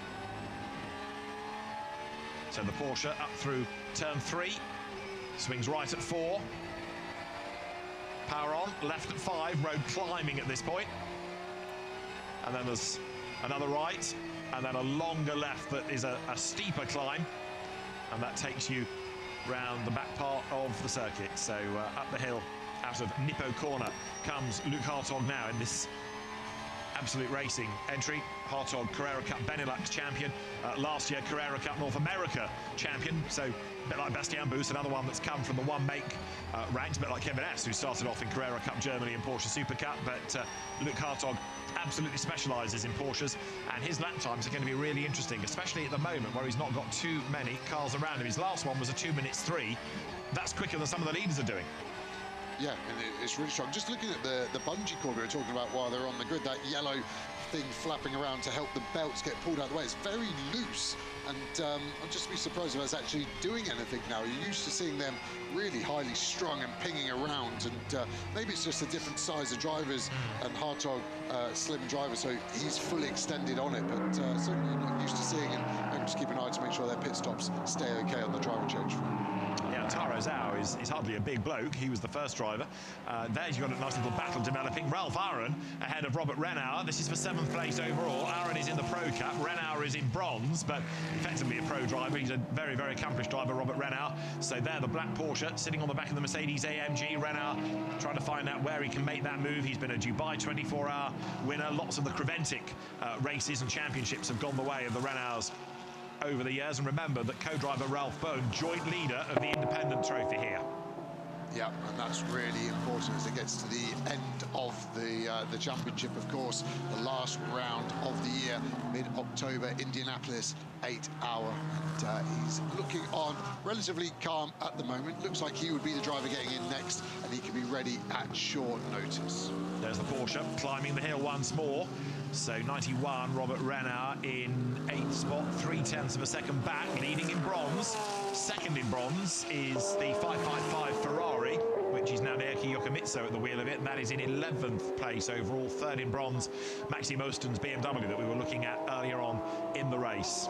So first round of pit stops started around lap 28, therefore expect lap 56 onwards for the second round, and we're on lap 54 right now, so we're heading towards another round of stops, potentially, as the cars come by. Renauer again close as they head into 130R through that left-hander and swinging their way up towards the chicane. Now, he's not close enough to make a move, but we've already enjoyed one Mercedes versus Porsche battle. Now, this is the rather delayed pig. Dorian Boccolacci going through.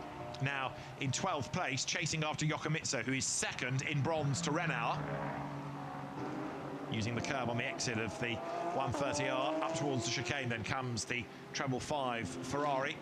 That car with Thomas Neubauer having done the first stint, Yusaku Maezawa to do the third, and Maezawa we've had in the gravel on a couple of occasions this weekend, but he's also got plenty of track knowledge from the Japan Cup. Yokomitsu then down towards turn 1. Now we're on board a Ferrari. We've seen quite a few of the cars, not so much of this Ferrari so far. A lot of aerodynamics on this 296 GT3. You can see the wheel working away, and that's why we miss the second apex, that tiny bit of oversteer compromising us through here. And then we get it up onto the curb nicely through 3 and 4. And this is the flow. This is all climbing all the way up the hill. 40 meters of elevation change over this 5.8 kilometer track of Suzuka. Might not sound much, but that is 13 floors if you're looking at a tall building. So that suddenly puts it into some context. Now we sweep to the left. Got to hold it to the left for a really short brake. Got to pop it down a gear, jump off the brake, and then through this compression, sometimes the cars bottom out, and that takes grip away from the tyres. Throw it into the right. Careful the gravel trap on exit here. Now full throttle again, getting around this right kink, ready for the big stop. This is where we've seen the moves from Bachler, from Estra, the Porsche loving it. The Ferrari good on the way in. The mid-engine really helps the traction as well. Not as strong as the Porsche, but better than a front-engine car, for example. Speed, building. You're trying to look as far as you can see. Slight adjustment going on the wheel, probably a traction control setting. Spot your braking point just before the green curb on the right. Down a couple of gears for the first part of Spoon. Let it run out wide here. Maximise the width of the entry and the exit all in one there. Pick the throttle up. Looks like we're catching the 33 Porsche. The driver already thinking, wow, I'm catching this car 2-3 seconds a lap. I need to think where my overtake is. You need to get ahead of the game as a driver. If you act when it happens, it's too late. Talking of too late, 130R, don't turn in too late. lift off, get the front in. Once the front's there, pick the throttle up hard on it, drag it to the left, brace yourself as you smash the brake with all your might. 150 kilos of force coming through the drivers, even more curb than we saw from Boost through the chicane, and the Ferrari riding it so well. Now we've caught that 33 Porsche. Have we considered our overtake? Hopefully coming in to turn 1 as we look at Estra, and pace has been good. Took 8/10 out of the lead car. But Estra has a 5-second time penalty for pushing another car. So we'll try to find the push, but whether it was lap 1 against number 6, whether it's been something subsequent, we're trying to ascertain. But a 5-second penalty for Kevin Estra for pushing another car. The Grenier move's got to be... I would have thought they did the Vantor one earlier on. Do you think it was this move on Grenier? At the time, I thought it was fair. The gap was there. The contact happens. Does the contact happen because Estra goes into Grenier, or does it happen because Grenier turns into Estra? It's hard to call from the one angle we're seeing. For me, Grenier's realised the door is open, doesn't want the door to be open no longer. The door is closed in this man's face. Yeah, and Estra was alongside as Grenier trying to make the move. Anyway, 5-second penalty on that next pit stop. So the stewards have looked at it. They've decided that it was not a racing incident, and that's why you and I aren't stewards. And what has also happened, though, look, is that Grenier has gone missing, and Boos has gone thundering. Oh, sorry, not Boos. It's the lap Porsche in the background. Forgive me. Grenier has dropped a long way back. Boos is closer to him. So Estra goes through 4 seconds clear. Now, Grenier is 1.4 ahead of Boos. It's number 13, isn't it? Teasing us out of position then. The rather floral Porsche. There is the situation with the pink front, but it's pink petals rather than pink solid body and paint on the number 13 entry. That car a long way down after its dramas early on. Adley Fong is at the wheel in 26th place. So Estra now 23.7 seconds back and needing to push on as best he can. Where would 5 seconds on the pit stop drop them? Back behind Grenier is the answer. So that is why it's a 5-second penalty to effectively reverse the places. But I felt like Kevin Estra, I'll be a bit grumpy about that. It was a hard move, and race control have decided that it needs referring to the stewards, and the stewards didn't like it. There is Grenier, there is Boos, and he is not being able to stay on the tail, is he? 1.4 seconds the last time around, so that's a rather elasticated situation. Giancarlo Fisichella, by the way, has just pitted out of Pro-Am in number 60 Ferrari and put back into the car now Kei Nakanishi. Nakanishi takes over, and number 21 also, just to tidy up one or two things, the Blattner Marshall Patrese Raman Rocket, that was being looked at for an unsafe release. No further action on that. Yeah, the only saving grace for Estra is at the moment he could get that gap to more than 5 seconds to Grenier. So frustrating because it's 5 seconds lost to the leader, who is still making his way down the road at an alarming rate for the other 32 cars of this field. But I think after the pit stop there's a chance that Grenier will still be in front of this car of Michael Grenier. So tough race for them. That contact with the 6 Porsche earlier on, now contact with 888. Interesting how one was unacceptable and the other one was okay. Hearing directly from race control that there was actually an instant before we picked it up into there, so we saw the tail end of it. And that's why the Boost car was also being investigated, because it was kicking off as they came round turn 7 out of shot there. So like I said at the time, this is why the stewards make the decisions. We see one angle typically, sometimes an onboard, but the decision has been made and we can't change it. Now, I was getting excited in the first stint about Klaus Bachler, and he had a rather bad pit stop that's cost him time. But let's hear from him about that mega move at Spoon Curve with Amanda. Well, it was a highlight-worthy move in the first stint for this guy right here from that Pink Pig, and we're going to take a replay of it now, Claus. But when you think of the commitment that takes in the Spoon, how did you do it? I mean, in the end, it was... I did not see it so far, but in the end, I was following the Nissan for quite some time. They were a bit faster on the straight line. I knew I have to pass them because we lose a lot of time, and yeah, now we see it.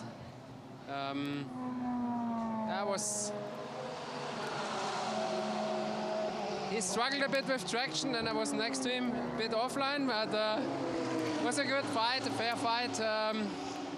But yeah, it was important to just be in front of him, and then in the end I could just make a small gap. In the end, like we say, it was fair from him. He did not push me off. Yeah. We're really impressed with this, are you?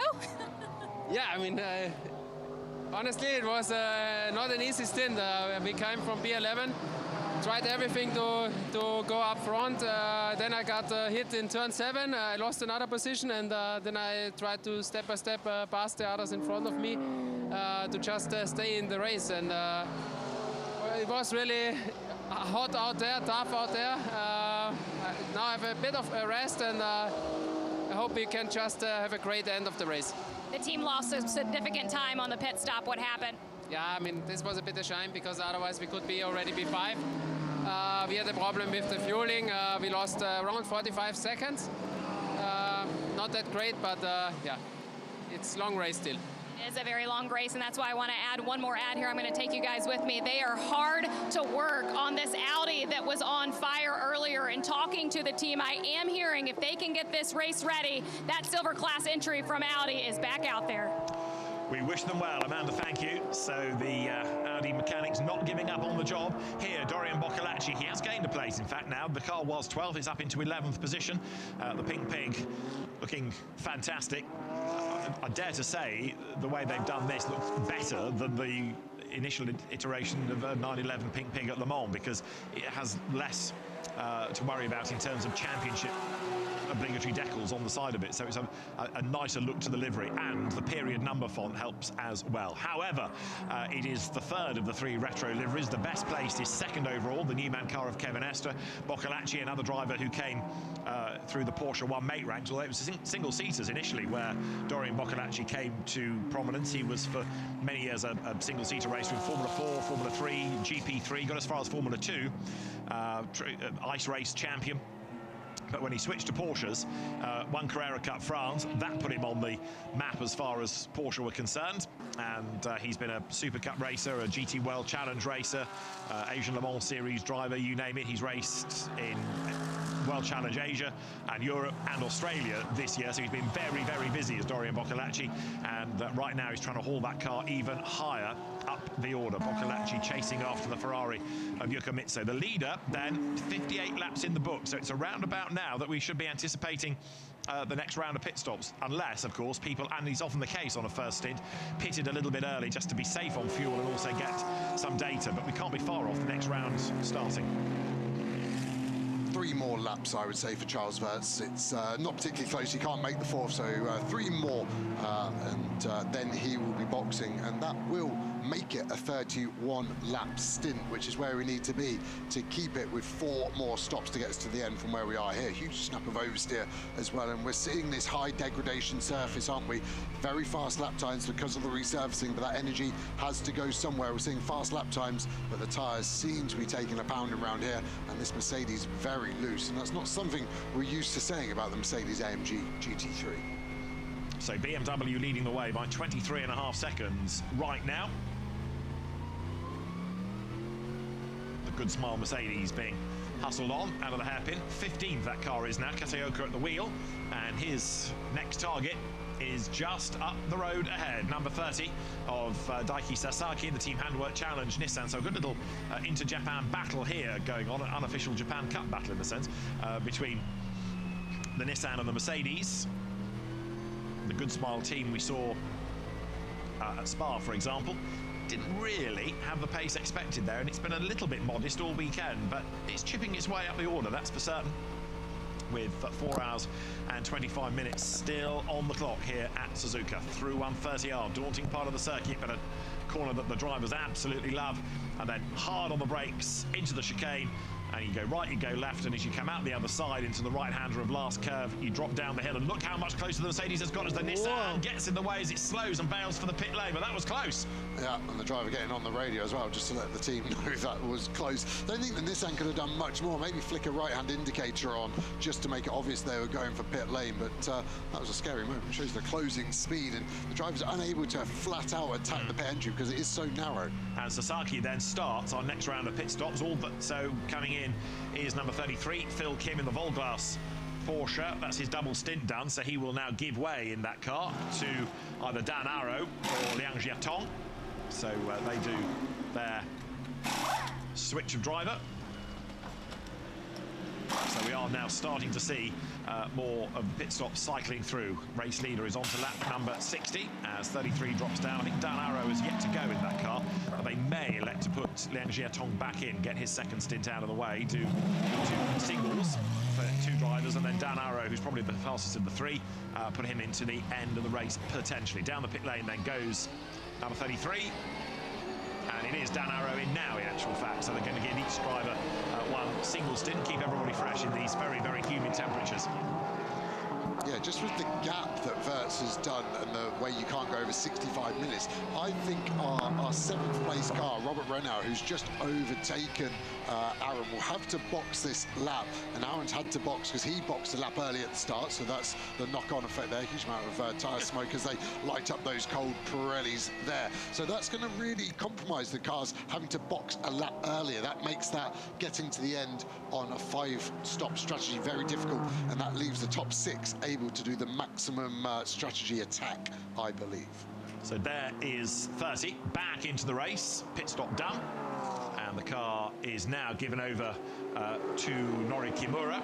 So again, there's a team electing to do single stints, and that's a team dominating the race. Charles Wirtz goes through. 60 laps are done, and Joe's computer is about to tell us when he's due in. Yes, I think it's got to be this lap. It's too tight to squeeze another one out of it. So this will be his final lap, and that is a 31-lap stint. So we have gone 1 lap longer than the opening stint. There was the car that had to serve the 10-second penalty for crossing the pit entry line at the end of the first stint. So it was an hour and 5 minutes later the penalty was served. And 77, Ralph Aaron brought the car in. Maxi Goertz takes it out. It's going to be interesting to see what Goertz can do. He's a veteran Mercedes driver, very accomplished. Some days he looks absolute dynamite. Some days, for example, in British GT, he looks not so good, to be polite. But Maxi Goertz has a vast amount of experience. And the other driver of that car is Kaku Ota, who races in IMSA and races in Super Taikyu, Super Formula Championship leader as well. There, 89 rejoins the fray. Neil Verhagen takes over from Maxi in Ooston. We know that Neil Verhagen is quick, former BMW junior, and was part of that scholarship, as it were, with Dan Hart and Max Hesse, who you find in 31. That's 32 then, on its in-lap. 23 seconds ahead, but really that's 28, isn't it? Because of the 5-second penalty for the P2 car of Estras. The Callaway Corvette comes in for bingo racing. They're right at the end of pit lane. It was a mega opening stint. It's been a strong stint as well to keep them in the bronze hunt. At the moment, the 91 car, which does have to pit a lap earlier than the leaders, like I said, is in right now, getting refueled, more efficient than the back of the car. So expect Wirtz to box. Van der Linde did a single. Will Wirtz do a single? Will they double him now, or will they potentially get their third driver, that Raffaele Marcello, ready? And they've all done a single to open, and sure enough, he boxes. He's got to attack the line. He's got to maximise every 10th of a second, but not too much, because as soon as you're above 50k in pit lane, you will get a penalty. So it's in, and we expect Kevin Estre to follow suit, and he is 5.7 seconds ahead of Grenier. So in theory, Estre should be able to hang on, or number 7 should be able to hang on to second place, depending on which driver takes it over, Est or first in Patrick Pilet. And there is going to be a driver change, as you can see, for 32. Back into the race goes 91 Porsche. Good stint now by Charles Wirtz, stretching the margin a little bit. Screen cleared. There is 7 coming in. Anticipate 6 to be in the pit lane as well. There it is in the background. So second round of stops all underway. There's a short pit stop for the Harry King to Sven Muller, number 61 Porsche. That is under by just under a 10th of a second. So 61, Sven Muller into the car. Possible pit stop penalty looming for that. 32 ready to go. 888 new boots. Away goes the leading BMW. Is 888 going to jump 7 in the stops? Well, they were 6.2 seconds apart when they came in. An extra 5 seconds to be served by number 7 Porsche. They've got to be absolutely tight on the time. Yeah, the yellow Porsche is further up pit lane, so we'll be in the fast lane before that Mercedes. So with it being so tight, that is an advantage. I expect that car to be in fast lane as the Mercedes wants to go, but the Mercedes should have to yield to the yellow Porsche. That is 31, 5th being dropped down. That's 888, 3rd. Ready to be dropped down. Look for number 7 to be on the move. Patrick Pilet or Kevin Est or Lawrence Vanthor at the wheel. You see the number panel being sorted on 888, and the 7 is on the move again. Number 7 Porsche. Boost gets away as well, and both the Porsches are going to be ahead of 888. So number 888 losing out to number 6 Porsche on the pit stops. Number 7 then accelerates back into the race. Patrick Pilet at the wheel. Number 6 Porsche then comes out now, and 888 Lukas Stolz loses 4th place. So the car was 2nd when it pitted at the end of stint 1, and as it rejoins for stint 3, down to 4th. Again, slow pit stop. 4 seconds too slow. It's like they've got their timer wrong. The car's running a GPS timer. I know it's busy in pit lane. Just couldn't release, actually, could they? They're having to go, and then the car controller, rather than lackadaisically, just waved the hand and made him rejoin into the side of that other Porsche, and Maxi Gartz realised he had to yield and go. So that was the negative of being at the end of pit lane. The cars in fast lane have priority, and you have to yield. Yeah, Stolz in 888. Gertz has taken over 77, but yeah, Stolz having to be mindful of all of the traffic. 23 is in. Please, can the refueling go smoothly this time, thinks the team. It didn't look like it had a lot of time, though. At the end of that stop, they dropped and go. All the other cars wait to get to the minimum pit stop time. Let's check what their minimum time is, but that looked rushed at the end of that full service. Let's see, away goes 10 as well. That's the car that Luke Hartog brought in.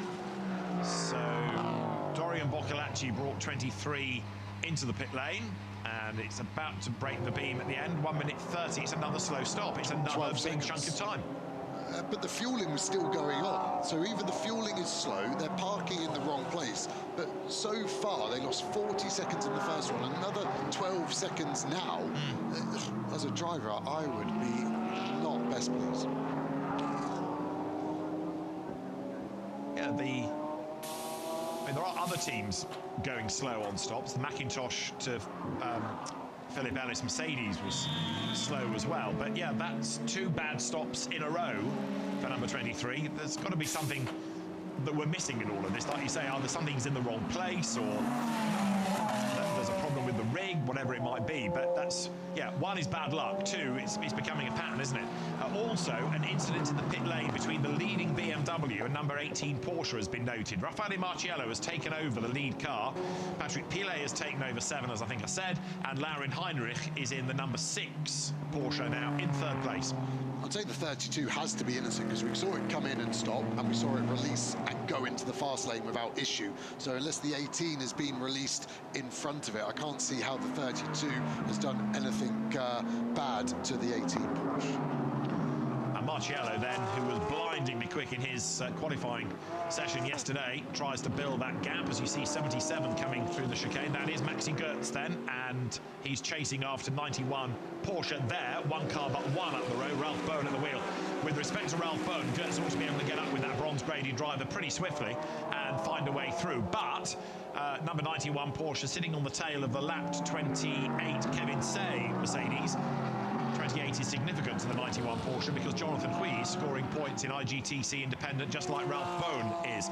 This then is Ralph Bowen's 1 stint in the car. This is the first time that we've seen the bronze graded driver in it. He only has to do an hour, so 1 stint, and he'll then be able to watch what happens from here on in. Yeah, and then the throw behind of Cozzolino will be rapid as well, and none of it's for position, but all very important on track as you get a view of that 32 BMW now with Raffaele Marciello. So all drivers have done 1 stint by the time they get to the end. If they do get this to the end on the 5 stops, which at the moment is possible, they're just going to have to do doubles. At one point we thought 1 driver would do a triple stint potentially if they need. I mean, they could, if they need. Think if Marciello, for example, is the quickest, he could do a triple because the other 2 have done their minimum time. They don't need to get back in the car anymore.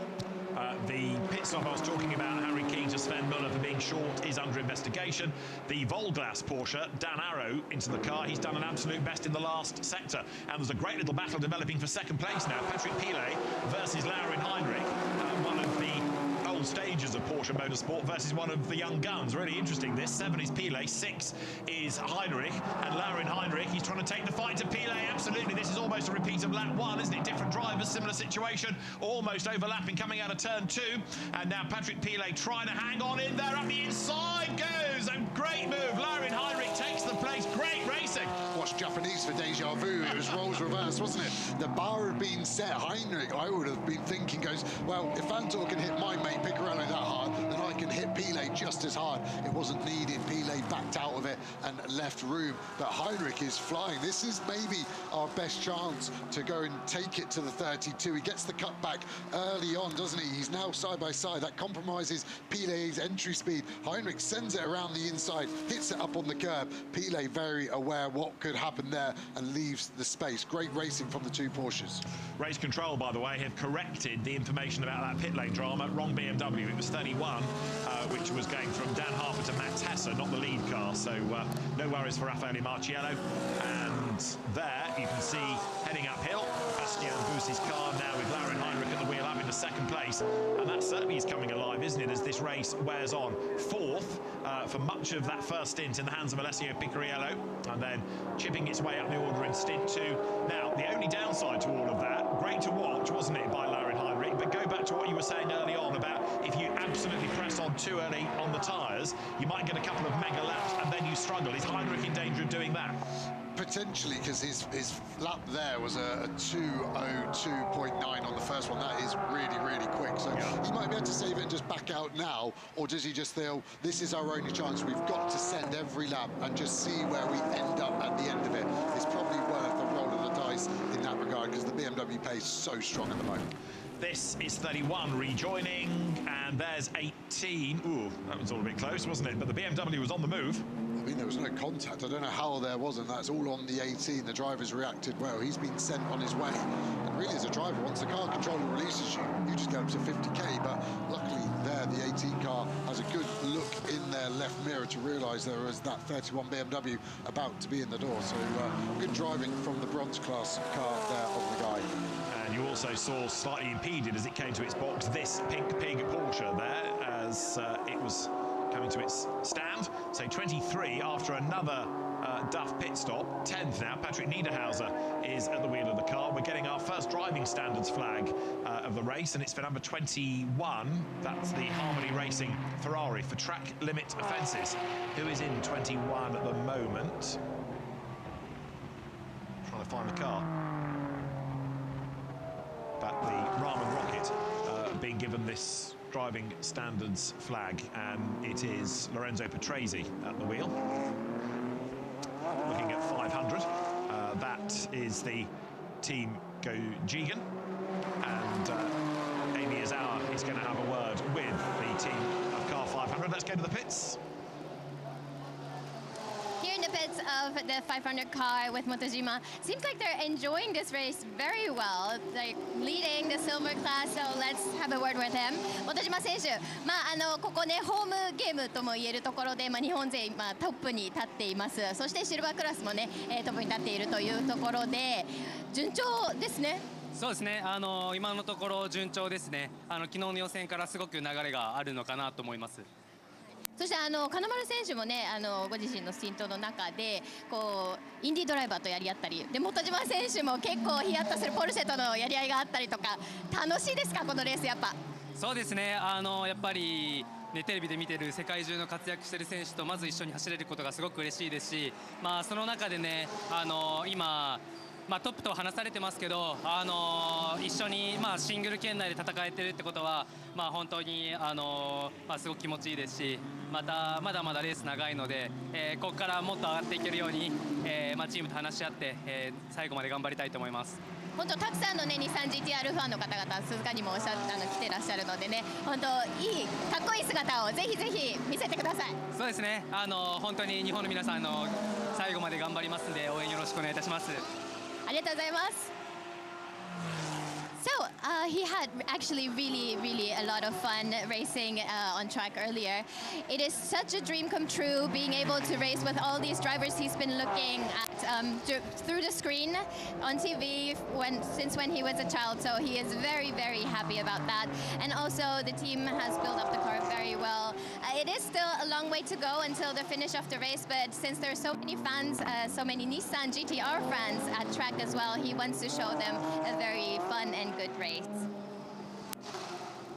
Amy, thanks very much. Great to hear from the Japanese drivers, who are certainly not weights, are they? They're very, very competitive. Some really impressive CVs across the Japanese drivers, whether they are higher graded or lower. They're all very experienced. It's great to have such a strong aspect to the race. So many Japanese teams and drivers in this Intercontinental GT Challenge round. One to go at the end of the IGTC calendar after Suzuka. That's the Indianapolis 8-hour in early October, for which the entry list is still being confirmed. Some teams and manufacturers will decide about participation, no doubt, after the results of this weekend. But of course, the manufacturers having to, as ever, shuffle drivers, working out who's available and who's perhaps better suited to that event. In Pro-Am, number 60 Ferrari back ahead. This is the car that Giancarlo Fisichella was pedaling a little bit earlier, and now Kei Nakanishi is behind the wheel of. It's been running well, and it still is overall 13th place, which is good going. And Giancarlo Fisichella knows this circuit from Formula One days, of course. I mentioned early on about the Harry King to Sven Muller pit stop being a little bit short, 10-second time penalty, so the next one's going to be very long because of the extra 10 seconds, even though Harry King still has the fastest lap of the race to his credit, just to rather prove a point, potentially. He did that fresh into the car. It's a shame that they've lost a lap, because Sven Muller and Harry King, very, very quick drivers, as we know, from all manner of Porsche or GT-related championships. Lead gap then, 28.4 seconds. Marciello to Laurin Heinrich, although last lap Heinrich was that little bit quicker. Leading in Pro-Am. It's Kevin Say in the Mercedes second, and Philip Ellis, the Anglo-Swiss driver, third. Kontalappalainen in the Corvette fourth, and Kei Cozzolino fifth. You've got an interesting mix of drivers there, haven't you? Some gentleman racers and some very quick pros. Yes, a great breakdown of the who's who, and there is Marciello trying to put a lap on the 60 car there, and that 60 car is actually running 13th overall, so that would only leave 12 cars on the lead lap, and they're trying to stay out the way well, but yeah, now a lap down in the safety car. That is some cement boots to go swimming in. So Nakanishi, very gentlemanly there, coming into the chicane, lets the leader go. Marciello then breaks the beam, and as he goes on to lap 68, that lap was a 2 minutes 3. So his first stint in the car, and he goes down towards the first curve. We need the number 61 Porsche in to serve it. Oh no, we don't. That's going to be added on its pit stop, isn't it? 32 out of turn 2 then. Heinrich in second spot. Wait. It's the best part of half a minute, and Heinrich last lap was a 2 minute 2, so the gap came down a little bit, but it seems an ever such long wait. He goes across the line now. That was another 2 minutes 2, so the gap down by just over a second, in fact, but that was down to traffic, I suspect. Marciello losing some time, so 27.2 seconds between first and second, but the second place car, remember, fourth for the majority of stint 1. Yeah, I just think Heinrich is just so fast. Super impressed of him, and said it in qualifying. I think he's massively underrated at the moment. I'm sure this season will be a bit of a breakout year for him. Not that he needs it, he's on the radar. I just don't think he's getting the plaudits he deserves. And at the moment, the first 6 laps for this 32 BMW of Marciello versus Heinrich, it's been 6/10 on average quicker for Heinrich in the Porsche. We haven't said that, have we? No one's been quicker than this BMW, so let's keep an eye on that. That's looking pretty good for Team WRT at the moment. 32 is leading, 31 is fifth. WRT masterminded by Vincent Voss, and he's with Amanda. As we take a look at the race leader around here at Suzuka, we're at WRT with team principal Vincent Voss, and we look at the performance of the 32 today. A commanding lead so far, almost 30 seconds ahead of the competition. We've been concerned about the BMW in the heat. Are those issues gone? No, I mean, as we can see, the race is still going to be long. I mean, let's say that the temperature is coming down a little bit, but yeah, it's still going to be long, and we see that the lap time is quite stable. We have Lello now in the car of car 32, and we have Max in car 31. I mean, everyone is quite... everyone is doing their job, but yeah, as we see, there is still 4 hours and 11 minutes to go, so far from the end. You know, we're having different driver changes throughout the day, and we're just looking at the sister car between the 32 and the 31. Currently, it's running about half a second off the pace. Is there issues between the 32 and the 31? Is it set up? Is it something different? Well, I don't think there is any issue. I think at the moment we are analyzing a little bit everything that we could see between the two cars, but yeah, we need a bit of further investigation to see. Thank you, Vincent. Welcome. I didn't really confirm or deny if there was a drama with 31, did it? If they're analysing something, there must be something to analyse. There is 31. Max Hesse at the wheel right now. This car has got itself sort of in contention. Good stint by Dan Harper. Max Hesse is another very, very rapid driver. He's chasing after Luca Stolz in number 888 Mercedes, which is plateauing now in 4th place. It's one of those cars, number 888, that's there or thereabouts. But as 6 has gone up the order, 888 has gone in the opposite direction. And here is 31 hanging on to 5th place. 6th, by the way, now is Alexander Sims. And he's at the wheel of the number 2 Corvette, replacing Scotty McLaughlin. And then up into 7th place, Maxi Goetz. Yeah, Sims' pace hasn't been great at the start of this stint. Goetz is catching him half a second a lap on average. And we look at the 31 BMW Hesse in at the moment. But remember, teammate in here, Augusto Farfus, is our championship leader, our sole championship leader at the moment going into this race. So he will want this 31 car to lift itself up the order so far. Max Hesse is 9 seconds back from Luca Stolz right now. Patrick Niederhauser, by the way, in 23, the Pink Pig, he's gained a place on the last lap at the expense of the Team Gojigan entry of Takayuki Aoki. So they're going through is 888. Now, Stolz to catch Pile, possibly. The gap isn't massive between them, is it? It was 8/10ths last time. They're both lapping at 2 minute 3.2, so they're very, very evenly matched. Patrick Pile may object to, but I think it's probably right to say he's not quite as quick as Estra and Vanford these days. So Patrick Pile is good, very steady, safe pair of hands in that Porsche, and he will be important to keep the car in the mix during the stint. But it will be Estra and Vanford that will do the heavy lifting in that, in terms of the real outright pace. Not much to choose, but a little. That's Luca Stolz going by, and then Max Hesse will come across the line for 5th place, ahead of Sims, Goetz, Ralph Bohn in 8th. Now, Ralph Bohn's laps 2 minutes 5, as against a 2 minute 4 of Patrick Niederhauser behind. It's not shabby at all. Traffic for Luca Stolz to have to worry about. The Mapler's 12-hour winner goes around the outside of the Maizawa Ferrari, and that car in now 15th place, again off the lead lap. Yeah, we potentially got a car off at turn 8, just looking at the live GPS. It's actually on the left-hand side here. We have, look, the gravel being kicked up. It's the 60 car, the LM Course Ferrari we saw going well is in the gravel. So the drivers will all see that, and they'll be preparing potentially for a full course yellow. Right, so there it is, off the road. Kei Nakanishi at the wheel of the car, and now this is going to throw people's strategies out into the air. It's at the first of the Degner curve that it has gone off the racetrack, and it's going to try to restart if it can. Race director Niels Vitic, Deputy Peter Daly, they'll be looking at this, and if they can get that car fired up and move, then the team will, but they're going to give him time to try that rather than shouting for the yellow flags. He just runs wide at the Degner, and then it's all wrong from here on in. And it's quite a hard hit on the barrier. You can see the damage on the front left corner. It's going to swing round and just go into the wall. It's the concrete wall and then the tyre wall, isn't it? And that car should be able to get going. We had it in qualifying, didn't we, where Pile went off and then got going. The rear left suspension is not happy. The race director will be trying to get that car to restart. The driver's still in it. I think we can give it another 30 seconds until we need to make a call. The 28 car gambling on it going full course yellow, and at the moment that is not paid off. No, it hasn't, has it? So 28 in then to put fuel in. That's Kevin Say that's brought the car in and gets away now. So Kevin Say rumbles down the pit lane. Your computer says he's only done 8 laps of that stint, so that was a full gamble on it going full course yellow, and it's not paid out whatsoever. That at the moment is a whole extra stop. 78 seconds lost to their competitors, and 60 is still not rejoining, and we are preparing now for a full course yellow.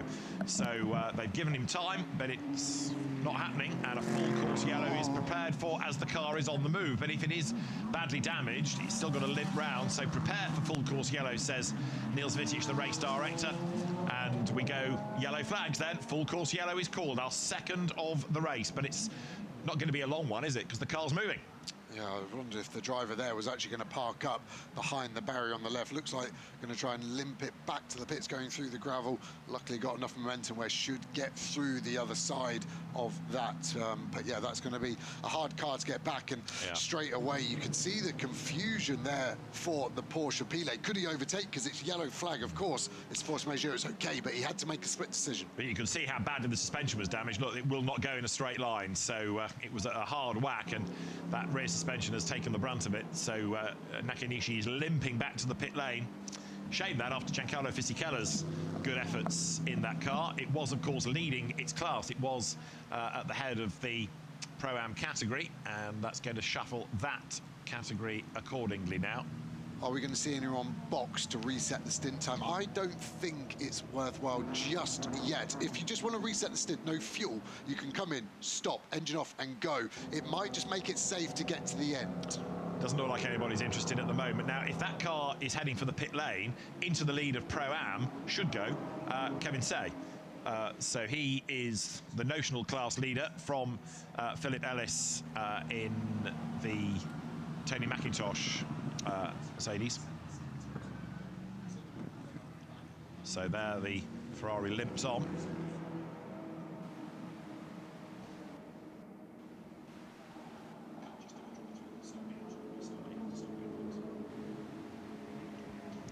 So coming through, nobody, as we've been suggesting, talking about coming down the pit lane to roll the dice on this or reset the stint. But these days, you can't reset the stint by a drive-through. You have to stop at your box and switch the engine off and start again. You lose a little bit of time. But, but at 34 seconds of race time at full course yellow at 80 is actually only 14 seconds of full race pace.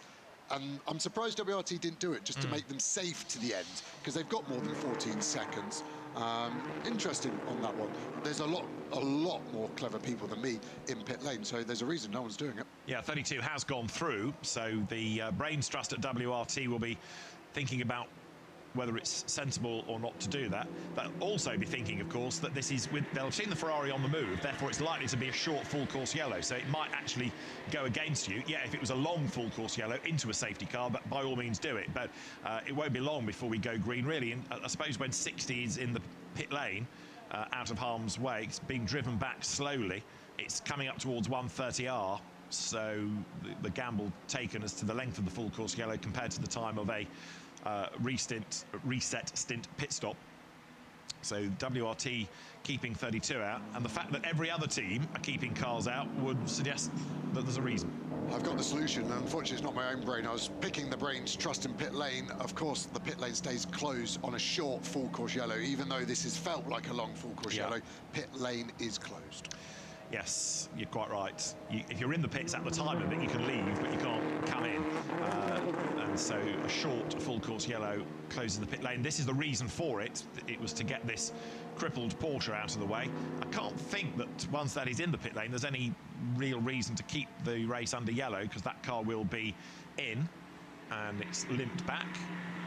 So there, number 69, that now takes over the lead in Pro-Am after Kevin Say's most recent pit stop. So Philip Ellis leads the way.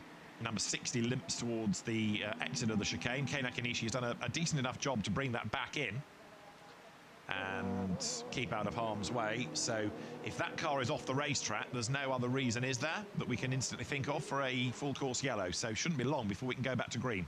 Full course yellow ends in 10 seconds. There's the confirmation from race direction that comes up to the teams on timing and scoring. So again, no need to go safety car, full course yellow, and then now blast away. 91, which is Ralph Bowen running in 8th place there, you can see, and the car chasing him is 23, Patrick Niederhauser, getting up with the AMAC Porsche. There is Sven Muller getting past the Callaway Corvette, and Nakanishi arrives in the pit lane with the damage. The team will go to work, but it's a damage assessment job to see exactly what can be done. I think it's going to be a 30-minute fix to get that rear left corner re-bolted up. I think they will have to retire that car. It's looking that way, isn't it? Sadly, similar damage to something that we saw in the Japan Cup race early on for a Ferrari when it was punted by a Porsche.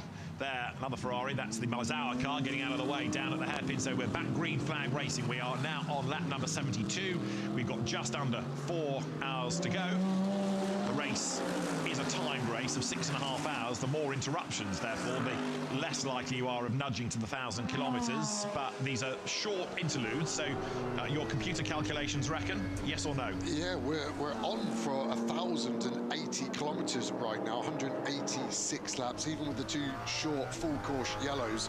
So just looking at the HH timing here to see where we get to the end, it is bang on the amount of laps where they don't need to do this extra stop. So we could see just 3 stops to the end, but it is so nip and tuck. To the garage goes number 60 then, the Ferrari with its damage pushed away. And that car out of the race, one fears. Even if it does rejoin, it will have hemorrhaged so much time. Number 14 Audi we were fearing was a retirement, but they're still desperately trying to get that car back out for some mileage for the drivers, although Frankie Cheng had a stint. James Yu and Deng Yi have not yet done so, and they're 60. At least I think everybody had a go in that. Shigekatsu Wagisaka started, it went to Giancarlo Fisichella, and Kei Nakanishi, the man that had that moment. And a big whack it was into the wall, front and rear damage. Kei Nakanishi had been so gentlemanly, getting out of the way of the quicker cars a few laps before, and then he has that big moment. That's Patrick Pilet going through. Lukas Stolz behind. The lead gap in the meantime is 27.4 seconds, but the last lap for the BMW, because of when the full course yellow was called and when it was withdrawn, much slower than it was for Laurin Heinrich. It's going to be interesting to see what the gap is again at the end of this next racing lap. Yeah, and where that Ferrari went off, it would have just turned in slightly too late, gone onto the marbles, onto the slippy part of the track, and that's going to become more and more prevalent. We've still got 3 hours and 53 minutes remaining, so that's going to get worse and worse. The drivers will have to pay attention when they need to get past slower cars, or it's a genuine overtake for position. Going offline will start to have some peril attached to it.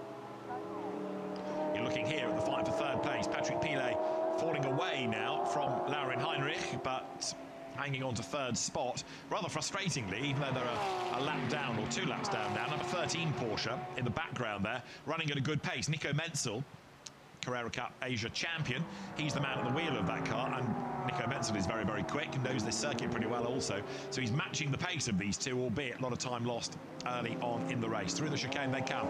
The leaders have gone by with now 73 laps in the book and 27 seconds the margin. Again, Heinrich just fractionally faster. Over the timing line goes Pilet, goes behind Stolz. So this battle for third place not yet done. Stolz trying to get himself back ahead of the Newman liveried Porsche that was in second place, of course, in Kevin Estra's stint. Yeah, Stolz had the pace pre-full course yellow and seems to be picking it back up now, of course. Tyres would have gone down pressure-wise, temperature-wise, and then now be back in the window after this lap and a half of flat-out racing once more. And Pilet will be having to have a look in his mirror for the next few laps to see what they can do. And it's going to be a difficult decision, isn't it, for the team running Patrick Pilet's car, of course, because his pace just hasn't been strong. So Absolute Racing, we're thinking Pilet would do his hour that he has to. Are we going to have to try and get Vanthoor or Estra? Probably the latter one to do a triple, because he was the man, wasn't he, Estra? I'd rather have 3 stints from Estra than a 2 and a 2 at the moment from all 3 of them. Yeah, Pilet, as I say, is experienced. He's a good, solid Porsche racer, but he hasn't got the outright pace of an Estra or a Vanthoor anymore. But he knows these cars inside out. Patrick Pilet accelerates on then. Nürburgring 24-hour winner back in 2018. He's been racing in Asia. This is the same lineup that did the 24 Hours of Spa together last year. The Newman liveried Porsche, still one of the great liveries from the private teams. The Erst car hanging on in there. Right, meanwhile, that's 18 Porsche that had that rather strange pit lane release a little while ago, squabbling now with 500. They're on different laps, so number 500, they're in it. Sorry, it's 27, isn't it? Forgive me, the Mercedes. This is for 17th and 18th places. Nagai versus Robuchon, and this is also now for 6th and 7th in bronze. Treble 5 behind them of Maizawa, running again in the Bronze Cup. So there, Porsche versus Mercedes-AMG.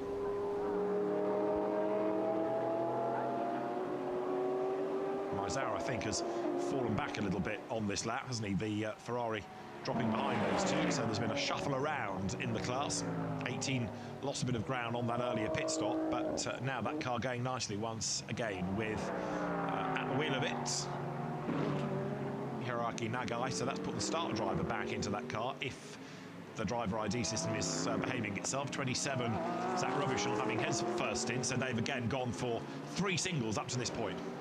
Yeah, I think it's a nice way to ease the drivers in, because we haven't really mentioned too much how this race will end in different circumstances. It will be fully dark, so you want to make sure, typically, you've got your fastest driver in for that one in the most difficult conditions as the light falls. And last night it fell quickly and it got dark very quick. Very little ambient light offered to the drivers around the circuit. Yeah, there are some floodlights, but yeah, it's certainly not like a brightly lit stadium, for example, so they'll have a little bit of assistance, but it is going to be very dark, that's for sure. But that gives a whole different feel, doesn't it, to a race, whether it's a long-distance race like this or a short oval circuit. Racing at night, racing in the dark, is a very special atmosphere indeed. 1 or 2 other drivers new into cars picking up the pace. Dominic Baumann has done the best lap so far in number 75. Kenny Habul's car, not surprisingly. Also number 69, Philip Ellis, quick Mercedes driver from GT World Challenge America. He's done a personal best lap in the current Pro-Am leading number 69 Mercedes-AMG in 22nd place. Meanwhile, here for 16th, Nagai versus Robichon, through they come together. So Porsche just ahead for the minute. There it is, the car under the banner of Porsche Center Okazaki, and the 57-year-old Hiroaki Nagai, Super Taikoo champion back in 2017, Carrera Cup Japan racer, Carrera Cup Asia champion. He's been in and out of different GT championships over the years, but largely Porsche based, and he's just hanging on to that place over Zach Robichon, who was the European Le Mans Series LMGTE champion 2 years ago, and he's the 3rd driver in rotation into that Mercedes, and he's getting closer. He's getting ever more threatening, isn't he? Coming out of 130R up towards the chicane. Is there a chance for the inside line? He had a look, had a think, and then thought better of it. Yeah, the Porsche half defended, you know, went to the outside of the track lane, went to the midpoint in the brake zone quite cleverly there, just making sure there wasn't a lunge, but runs wide through that last curve, but the Mercedes not close enough to pounce on that just yet. But you can see how much they've dropped that white Ferrari behind, and as well are not able to stick with the pace of these bronze cars. And this would be for 5th in the bronze class, but remember, there's a lot going on in terms of the bronze driver time. At the moment, Ralph Bond leading this is getting that bronze time done. By the end of this stint, he will be finished with it, but he's got the Neil Verhagen car, the 89 car, closing in on him at the moment, 2.5 seconds a lap on average quicker, so that could be a change of position by the end of this stint. Could indeed. They're running 8th and 11th overall, but make that 9th and 11th, because Patrick Niederhauser, out of sight, has just passed Ralph Byrne on that lap, and as they come across the line, Byrne is 9th and Verhagen is 11th, so the gap between them is something like round about 3.2 seconds, so the bronze lead ain't going to be Ralph Byrne's for much longer, I fear, looking at this. And just so we're aware, the 89 BMW that we're talking about of Verhagen has already had its bronze time done. Yeah. So that is a fully fair fight at the front there. Confront Run has done his time.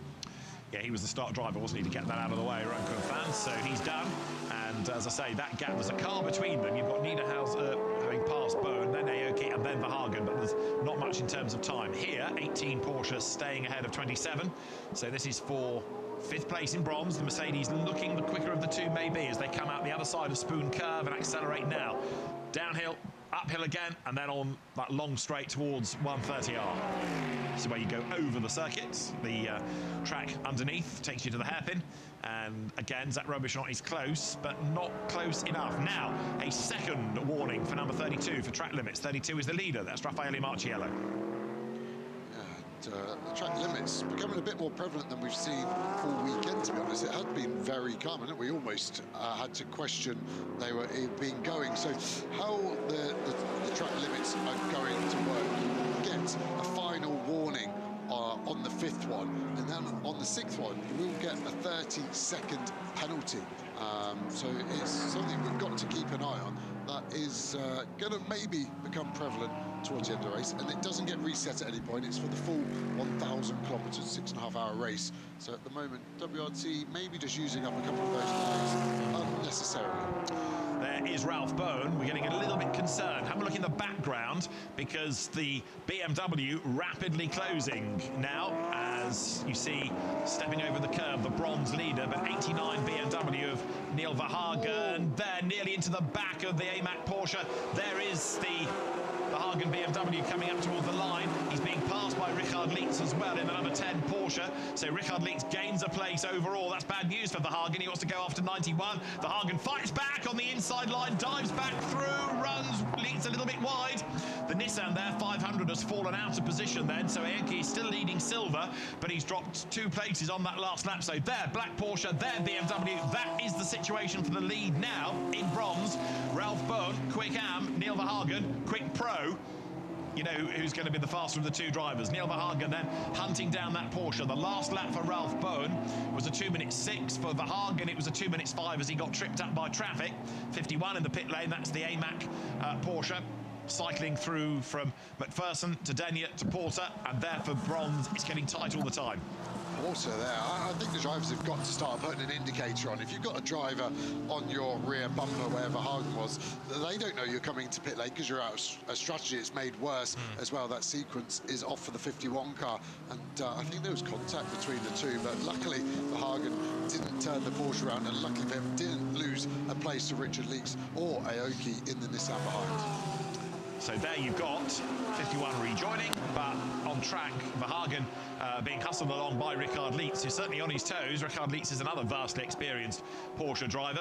Antares Al called him the professor earlier on in the weekend. As way out wide there goes Neil Verhagen, and this is good news, isn't it, in a sense for Ralph Bowen, because now that Verhagen's under attack from Lietz and he's having to defend position, it's just giving Bowen a little bit more breathing space, but we're still many, many laps off that next round of pit stops. Yeah, we really are.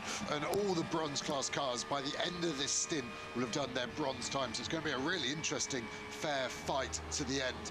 And this bronze class could really spice up, especially if we were to get a safety car, because you've got these bronze class cars with potentially as fast drivers as the lead, and then it would really open up to a 10-car battle, I think. So over the line there is Raffaele Marciello trying to work his way through the traffic, and number 10 then is in 11th place. So Richard Lietz trying to stay on the lead lap. Aoki drops off the lead lap in 12th place. Marciello goes through, and that lap of 2 minutes 3.7. He's doing exactly what's required right now, which is to maintain this healthy advantage over Laurin Heinrich, who is about to break the beam. He's coming out of last curve now up towards the timing line. On board with Marciello, he's in traffic and he's 26.9 seconds up the road. And every time he gets past one of these cars and puts them the lap down, that's them done. So potentially that theory about the bronze class cars being in the mix will fall to the wayside within the next 2 laps. If he can get past, you can see the Porsche of Lietz, Verhagen in the BMW, and then Ralph Bowen in the Porsche. And of course, some of the teams often use their figures based on gambling for a safety car. What we're learning, of course, is that race director Niels Wittich, in his first full year as an SRO race director, likes full course yellows, doesn't have that same need to go safety car as has been in the past. So yeah, we've had 2 interruptions, but it hasn't actually closed the order at all. Incidents dealt with, race back on again. So all those teams that over the years have expected safety cars are now having to rethink the strategies. Yeah, that's totally right, and it's hard to call then as a team. You're second guessing yourself, and you've kind of got to go with nothing happens, and then you see where it's gone. And I think that's why I like that strategy from this 91 Porsche of starting with your fast drivers. But the bronze lead may not be Ralph Bowen's for much longer then, because Neil Verhagen is right up behind Ralph Bowen, trying to hang on in there and also stay on that lead lap. In the background, Richard Lietz now defending from Raffaele Marciello. Is Verhagen going to make a big send up the inside? He thought about it and then thinks better of it. Into the chicane they come. Ralph Bowen ahead of Neil Verhagen then, former Red Bull junior driver, as he comes up towards the line in the 89 BMW. Game on here for the lead in bronze. Verhagen, a very good single-seater racer in Formula Renault, the MRF Challenge years back before he came to the BMW junior ranks. He's also been pretty good in esports in the SRO fold over the years as well. Lietz catching back up again. So they're concertinaing, and you've got Marciello right there as well, the race leader, having 3 cars squabbling ahead of him. He does not want that. What an advert for GT3 racing and the amateur driver aspect. You've got Raffi Marciello back of this, one of the fastest GT drivers. The lead driver in the battle is a bronze driver, an amateur, someone who funds their racing, a normal businessman that comes and drives these super fast cars in super cool locations. And he doesn't look out of place, does he? Yes, no, he's slightly slow, but he's not making huge mistakes. He's able to keep these cars behind him on merit. Great effort being done here by Ralph Bohn, not preparing to roll over and let the quicker driver through, but he goes a little bit deep out of the first Degner.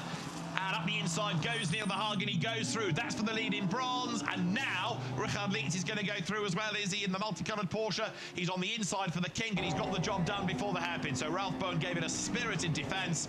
Eventually, the door opens, Verhagen goes by, Lietz goes by, Marciello's going to put a lap on him, but it may well be, given the pace of Marciello, that he's able to even to put a lap on Verhagen before the end of this stint. Ralph Bohn pressing on, still doing his best, doesn't want to drop a lap to Marciello, doesn't want to get in his way either, but Raffaelli's going to sort him out at Spoon Curve. Yeah, smart driving from Bond there. A couple of times he just rolled out the throttle. One for Leeds just to make the move easier for him. It's going to happen, and he didn't want to lose time by that point, but still amazing pace from that black Porsche of Ralph Bohn. Bit of dust kicked up in the background by the Team Gojigan car. That was Aoki running wide, Takayuki Aoki.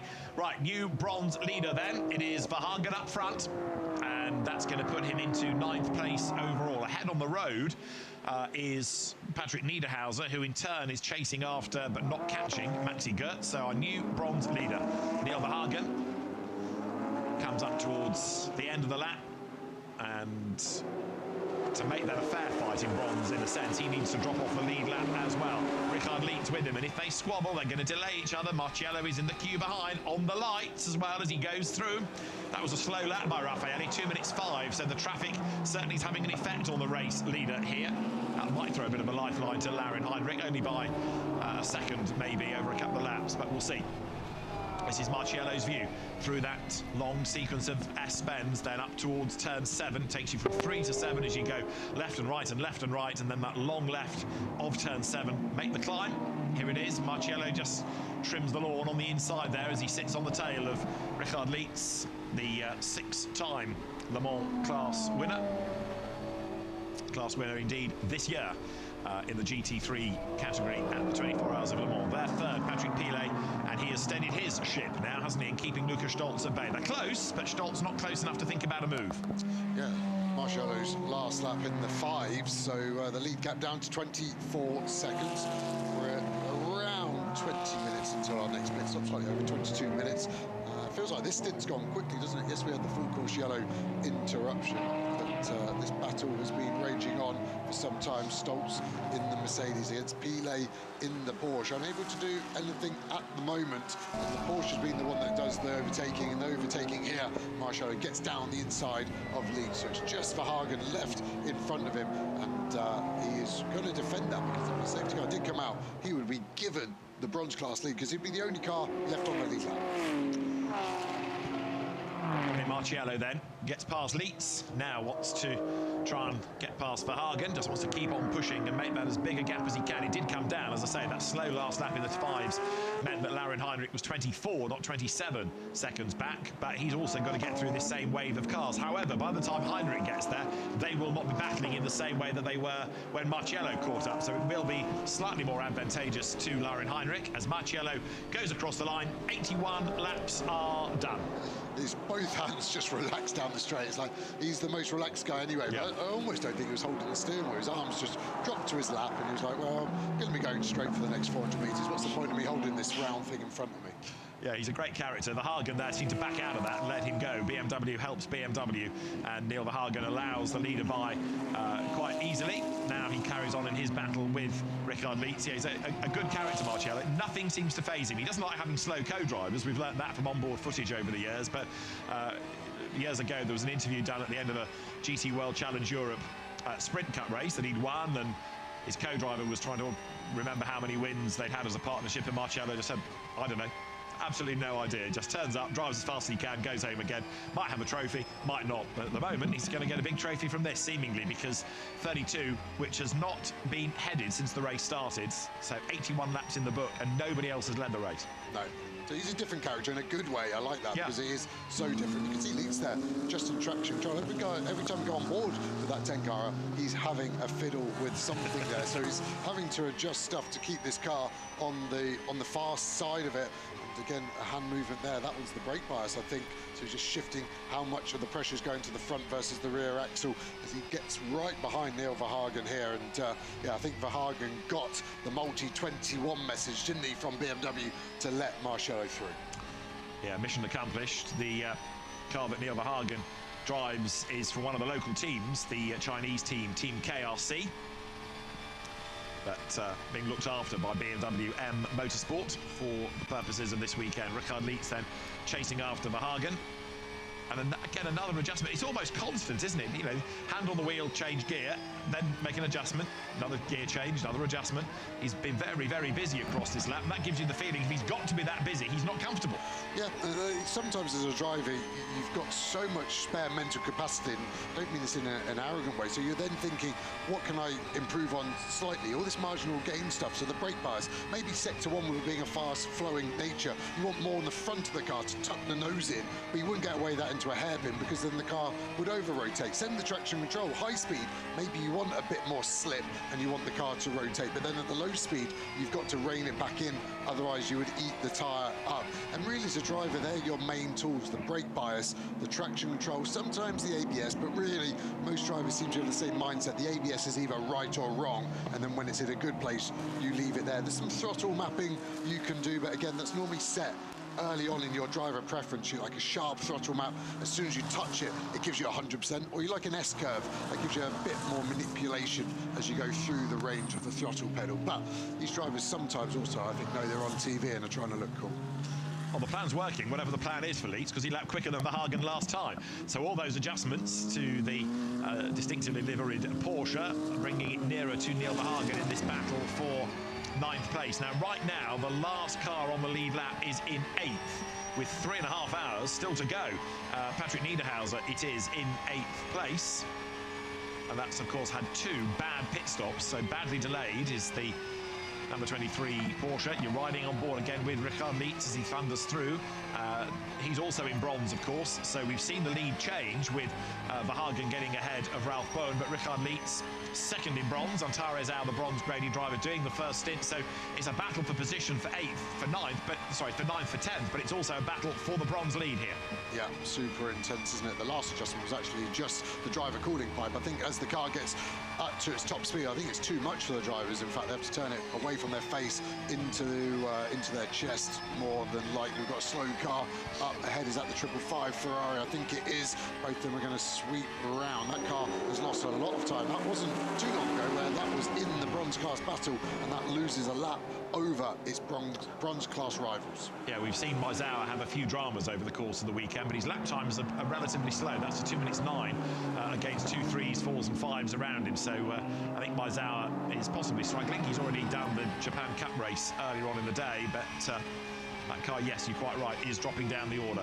Lead gap, 24 seconds now. That time, Marciello fractionally quicker than Heinrich. This is Leitz, who, as he came across the stripe, was just under 3/10 back from Verhagen, so he's certainly not giving up. No, he really isn't, and they're all getting towards the end of this. In 5 more laps is my prediction for the lead car. And it got tight, actually, with that full course yellow. So this will now just be a 30-lap stint. So we did 30 at the start for the first stint, then 31 because it was all green. And that short full course yellow has forced this down to a 30-lap stint. I have to say, I think we said it already, but Pilet steadied the ship, but he's actually done a good job over the last 4 laps. And at the moment, Stoltz unable to do anything. The loss for Pilet really was early on, wasn't it? And that gap now to Heinrich, where the move was done just a few corners ago, where they are now 15 seconds to Heinrich. So it's been, again, a mega stint from Heinrich, who has brought the gap down by 4 seconds to Marciello in this stint. And right now, the Mercedes here of Lukas Stoltz a little bit closer to Patrick Pilet. You're right about him steadying the ship, and his lap times are certainly good in comparison to Heinrich, for example. One of the coming men of the Porsche ranks, but now Stoltz regrouping and getting a little bit closer as well. There is Richard Leitz going through, and And has he cleared Verhagen on this lap? He has cleared Verhagen, and he's escaped up the road, hasn't he? Look at the gap he's pulled.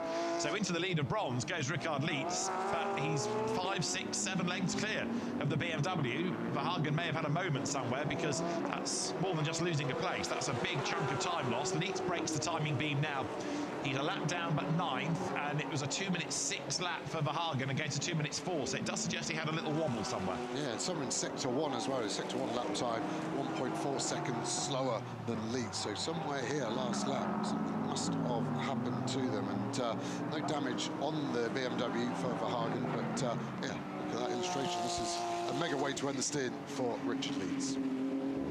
So Leeds leads bronze, and it's now him and Luke Hartog to bring this car to the end.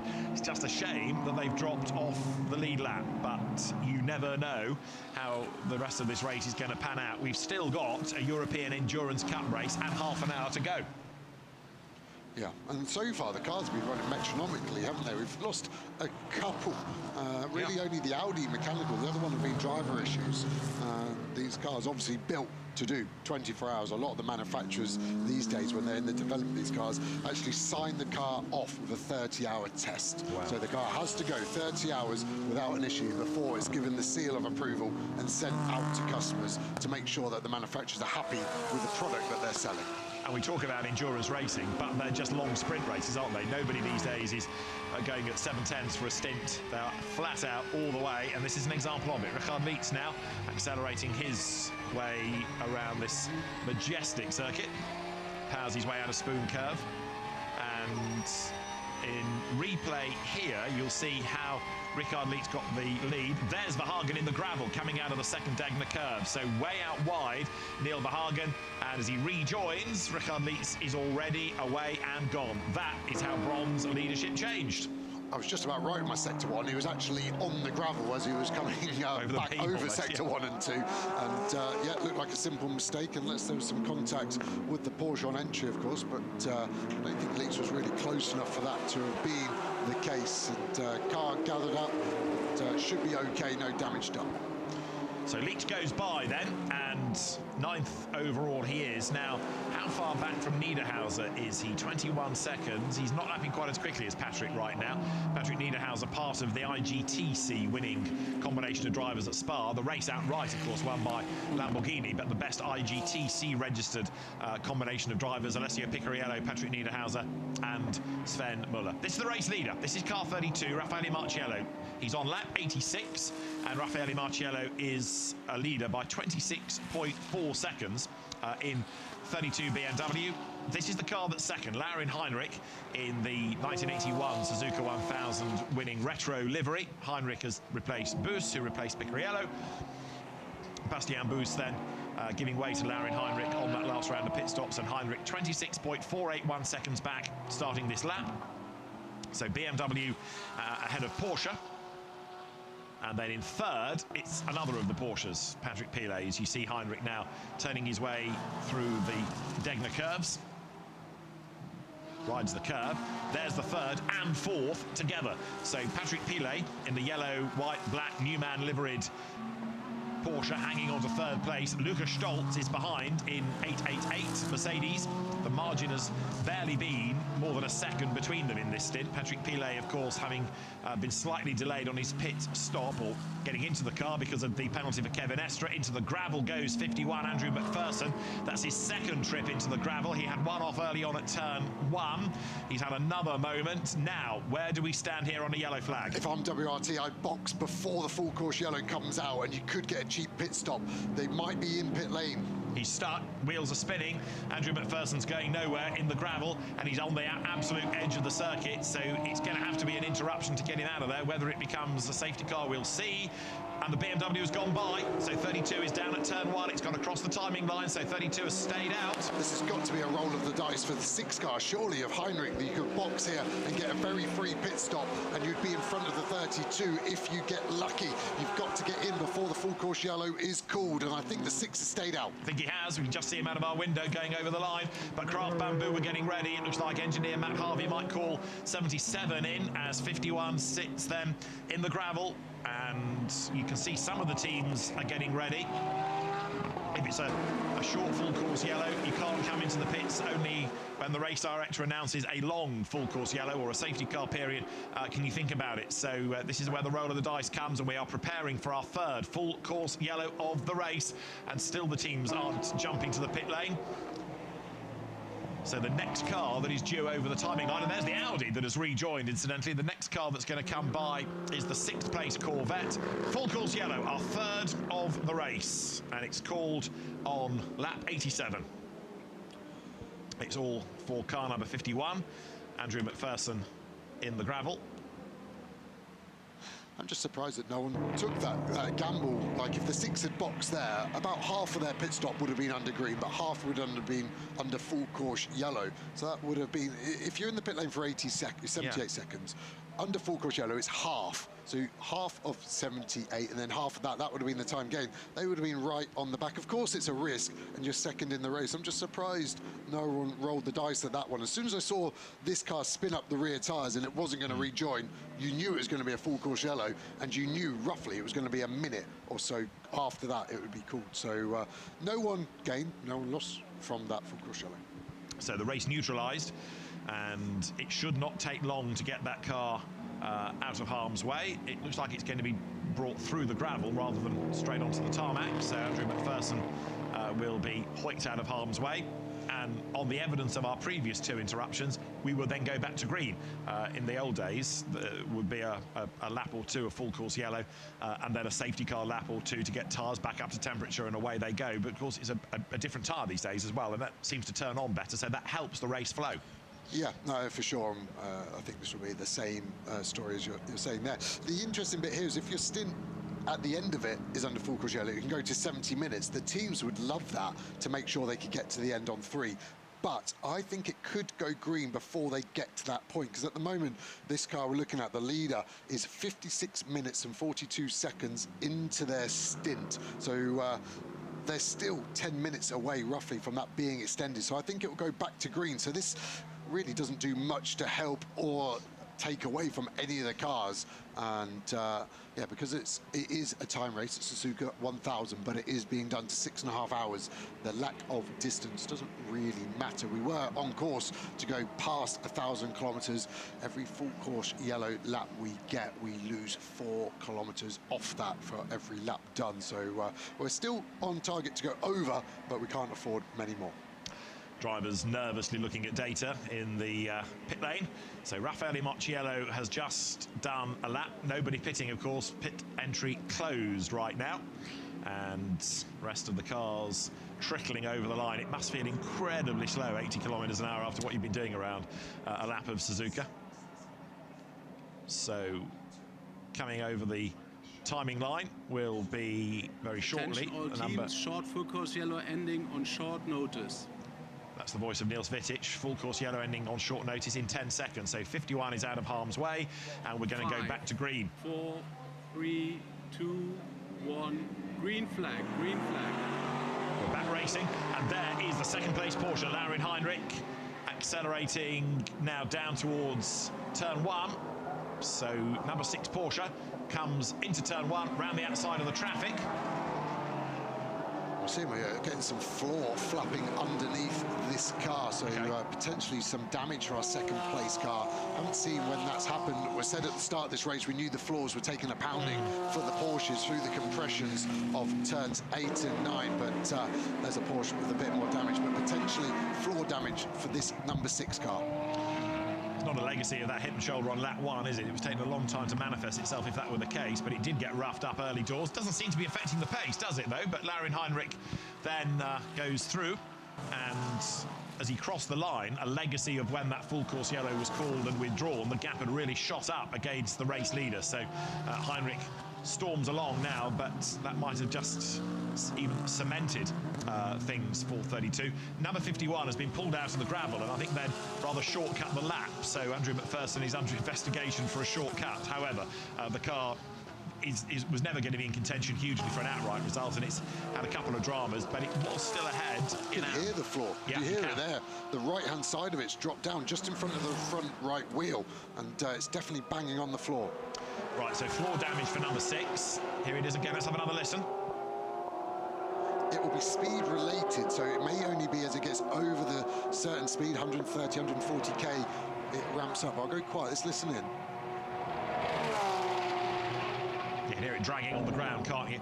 So it has got an issue. The team will be looking at this. There'll be feedback from the driver.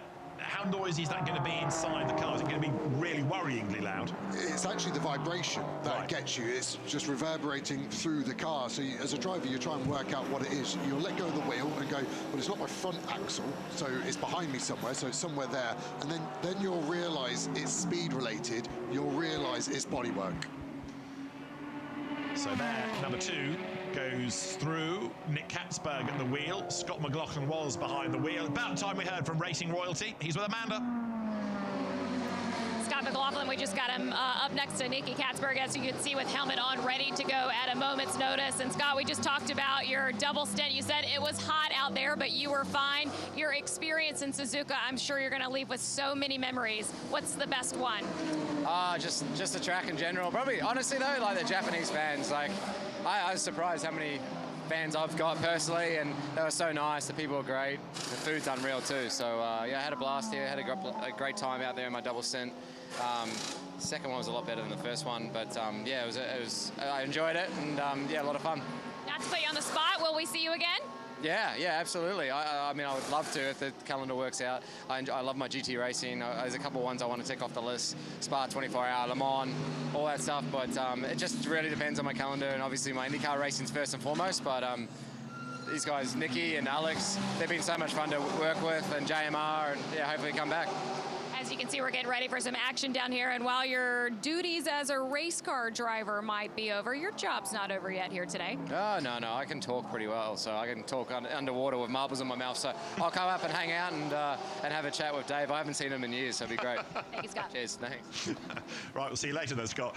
Scott McLaughlin, work done in terms of being a driver, and that car is going really nicely in 6th place. May not be the fastest car out on the circuit, but it's doing a nice job. Now, we've been told Nick Katzberg is standing by ready. He's being shown as being in the car already, so there might be a glitch on the driver ID system there. Yeah, it's been Sims the whole stint and it's not come in, so unless Sims has sort of preempted it and changed it for Katzberg, who was illustrating quite how he likes his visor so vertical, and the 77 car, which has been off sequence, hasn't it, by a couple of laps. Seems to have got a bit closer this time, because the race leader will be in this time by Rafael Marciello, just going through turn 6 right now, so he is a minute and 30 away from doing his pit stop. Are we going to see a double from Marciello, or are they going to single back through their lineup? I think I would get Rafael Marciello out, put Kelvin van der Linde back in, easy for me to say, and then make my decision with potentially a chance to double Marciello to the end after the next stint. Got a bronze battle in the pits, look, because 89 and 91 both in. So 89 BMW Neil Verhagen and 91 Ralph Bohn bringing the cars in. Ralph Bohn has done his stint in that car. Really excellent job by Ralph Bohn. Dogged performance, you could say, to try to hang on to position in the Herbert Motorsport car, and that's going through the refueling process. It'll drop down, away goes the BMW, and that car very much in the fight. The Audi in the background has pitted, and the release this time is what they were hoping for earlier on. No flame, no fire, no drama. Just a massive shame that that car was so badly delayed earlier on. And as a legacy of that, the number 14 Audi, there it is coming down the pit lane, has lost 56 laps. But fair play, keeping the car on track. Yep, all learning as Marciello now fires into sector 3 for the final time of this stint. You can just see a flash of the brake lights on the exit curb. Sometimes the curbing so aggressive there on 30i, it knocks the brake pads away from the pistons in the caliper, so you get pad knockoff. So he wants to make sure those brakes are ready as he takes that very tricky pit entry. Now on the brakes hard. WRT, one of the first garages here in pit lane, so he turns into the working area. He stops. We're looking for a driver as the 9 car here. Is there potentially a full course yellow coming? Well, there's the leader in, so Rafael Marciello gives way as well. Stint done. And we're waiting to see, first of all, where the car is. It looked like it might have been up at the chicane, and it is at the chicane, yeah. The track map correctly showing the car not for moving.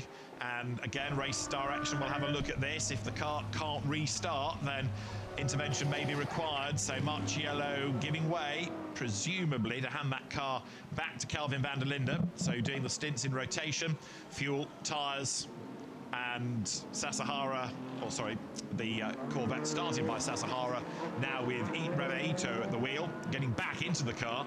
A lot of smoke coming out of the back of it, but there are plenty of pit stops. Now, these pit stops are routine. These are all expected. These are all in the plan. But what they didn't know was that there's going to be a car out there which might trigger another full course yellow, but they couldn't wait. They had to come in anyway. No, and so as soon as Marcello leaves the pit lane, he's not going to get any benefit of a full course yellow. Cars that are in pit lane will get some form of benefit if it goes full course yellow. So now the 32 car gets no benefit as we leave pit lane with the WRT leading car, and it's Vert back in the car. So he had a stint off. He did the second stint. He's now doing the fourth stint. 7 is in as well, as you see. So Patrick Pilet brought that car in. Are we expecting that to go to Van Thor, or are we going to shuffle the order? Because on rotation, that would give the last stint to Pilet, and with respect, that might not be ideal. So let's see what they do. Do they double stint him, or do they do a stint and a half from here on in for Van Thor and Esther? We're about to find out. 31 also rejoining. A lot of weaving going on there. Number 6 Porsche. Is that to worry about the floor? Is that to check something? Was there anything they did in the pit stop to try and rectify that, or is there nothing you can do? I think it's just the cold tyres for Picarello there, just trying to get a feel of how cold they are as that yellow Porsche now leaves pit lane, and it's a busy pit lane, isn't it? And it's a swap of positions now with that 7 Porsche and the 888 Mercedes in pit lane. Okay, so Van Thor has taken over 7. Number 9 Corvette, by the way, still stranded, still out at the chicane. Pit stop's done. There's the Corvette as well. That now has Nick Katzberg behind the wheel. Look how slow the cars are on their out laps. That's why I love no tyre ovens. The drivers have to go there, and it's a strange numb feeling as a driver. You know when you get pins and needles and you've got to try and write your name? It's that sort of feeling. It's normal, but something's not right, and you're just trying to build the energy up gradually so you can get going, and it's an amazing illustration when you see a car fly past on hot tyres. 888 has lost a lot of time to number 7, hasn't it? Because they were very, very close, almost together when they came into the pits. But 7 now has escaped up the road. Another 3 seconds lost for the 888 car. It's another slow stop. It's that car, isn't it? And the pink pit, the 23 car, just not been maximising their pit stops. So when you start to add this up, that's the problem. 23 is about to leave the pits, or it should do, because it's done a better stop. There it is, and that was 78.6 seconds. Finally, things are working, but it's all a bit late in the day for the Pink Pig Porsche. But yeah, AAA is just not quite good enough, is it? They're decent stops, but they're not bang on, and a WRT pit stop is always bang on. Yeah, and the team have been practicing all weekend, and they've been a team we're used to seeing at the sharp end as well, so really no excuse from the Group M boys there, I have to say. So now, very much for third place, it's advantage Van Thor, isn't it? Number 7 Porsche getting away. And in the background here, as we had early on before that last round of pit stops, the number 13 Porsche with the right pace, and Li Fong back at the wheel of it. Yeah, and the 9 Corvette is still stationary, by the way. I think race control just had to make a decision. If we throw a full course yellow at this point, it's really going to disrupt the race. And it's in a safe enough place at a low-speed corner where they can allow it to be covered by double wave yellows. When you see it from that angle, I disagree with my own statement. Yeah, yes, I think possibly knowing there was a wave of pit stops, get those done, and then when everyone's got back into a rhythm, it might be interrupted. I would not be surprised if the call didn't come pretty soon. Let's have another look at a replay here of number 23 Porsche, 61 Porsche battling amongst themselves. 61 was Sven Muller on the last stint, having taken over from Harry King. Bit of hit and shoulder there, and that puts the Pink Pig Porsche off the racetrack and back on again. So 61, Harry King at the wheel of it, taking no prisoners. Dorian Boccolacci at the wheel now of 23. Right, there's the Corvette. Niels Vitic and Peter Daly, the race directors, will be having a look at this and making a decision. Charles Wirtz is into 32, so they are doing single stints, but they've changed the order for the second round because it was Van der Linde first, Wirtz second. On the second round, Wirtz put into the car first. Prepare for a full course yellow. So our 4th interruption of the race is coming, and it's to get that Corvette out of harm's way up at the chicane. So the team's now being told, prepare for a full course yellow. There's your second place car, Alessio Picarello, back at the wheel of it. We are going to have a full course yellow. Full course yellow now is called. Full course yellow is called for as we head to the pit lane. Laurin Heinrich with Amanda Busick. Laurin Heinrich having battles with his race car here. What was going on from your experience? Yeah, first of all, it's great to drive around here in Suzuka. I think yeah, things got a bit heated. Once I got out of the pit lane, I think I had more pace than the 7. So, you know, I saw the BMW was in the lead, running more or less away. So I knew I needed to make a move, which I did. I had a good stint, quite calm to be honest, some full Corsello. And then towards the end of the stint, we had some issues on the car, which we are still investigating. Basically, I had to nurse the car home for the last 10 to 11 laps, which is not optimal, but it's still a long way to go. I don't know if that's good or bad news, but we will find out. What was the issue and how did it affect you? Yeah, basically I felt that the bottom of the car, the floor was a bit loose and oscillating on the straight, you know, which is not perfect on a downforce track like here in Suzuka, where you have a lot of high speed and medium speed corners where you're really relying on the downforce, so we lost a bit of that, which ultimately affects lap time. So yeah, let's see how it goes now for Alessio and if we can do something about it. Before this interview, I literally saw you chug that bottle of water in about 10 seconds. How hot is it out there? Yeah, it's hot. As you can see, I'm sweating like always, but I mean, that's what we love, right? Racing for 1 hour around Suzuka, trying to squeeze everything out of the car. So that's what we live for, and I'm looking forward to my second stint later.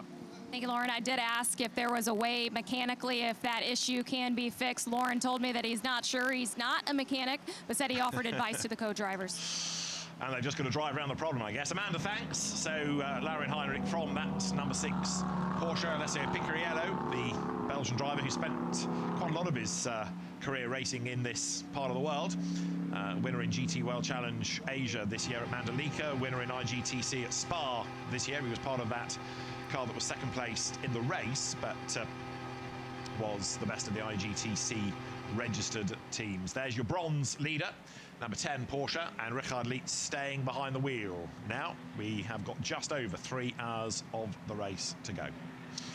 Yeah, there's no way to fix that floor unless you went into the box and then it's day done. So I expect that car just to run to the end, and either it stays like it is and they're losing some time. And yeah, Lauren Heinrich was correct. He was losing a second and a half a lap at the end. If that Corvette is still there and still hasn't been moved and won't fire up, are we thinking it's more than just he outbraked himself and stalled? It's something mechanical that stopped him? Yeah, for sure, some drivetrain issue. The smoke coming out the rear right.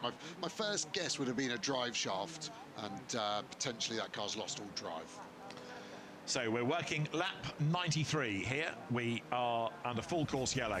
Let's look at the highlights of the Suzuka 1000 kilometres to this point with just over 3 hours to go.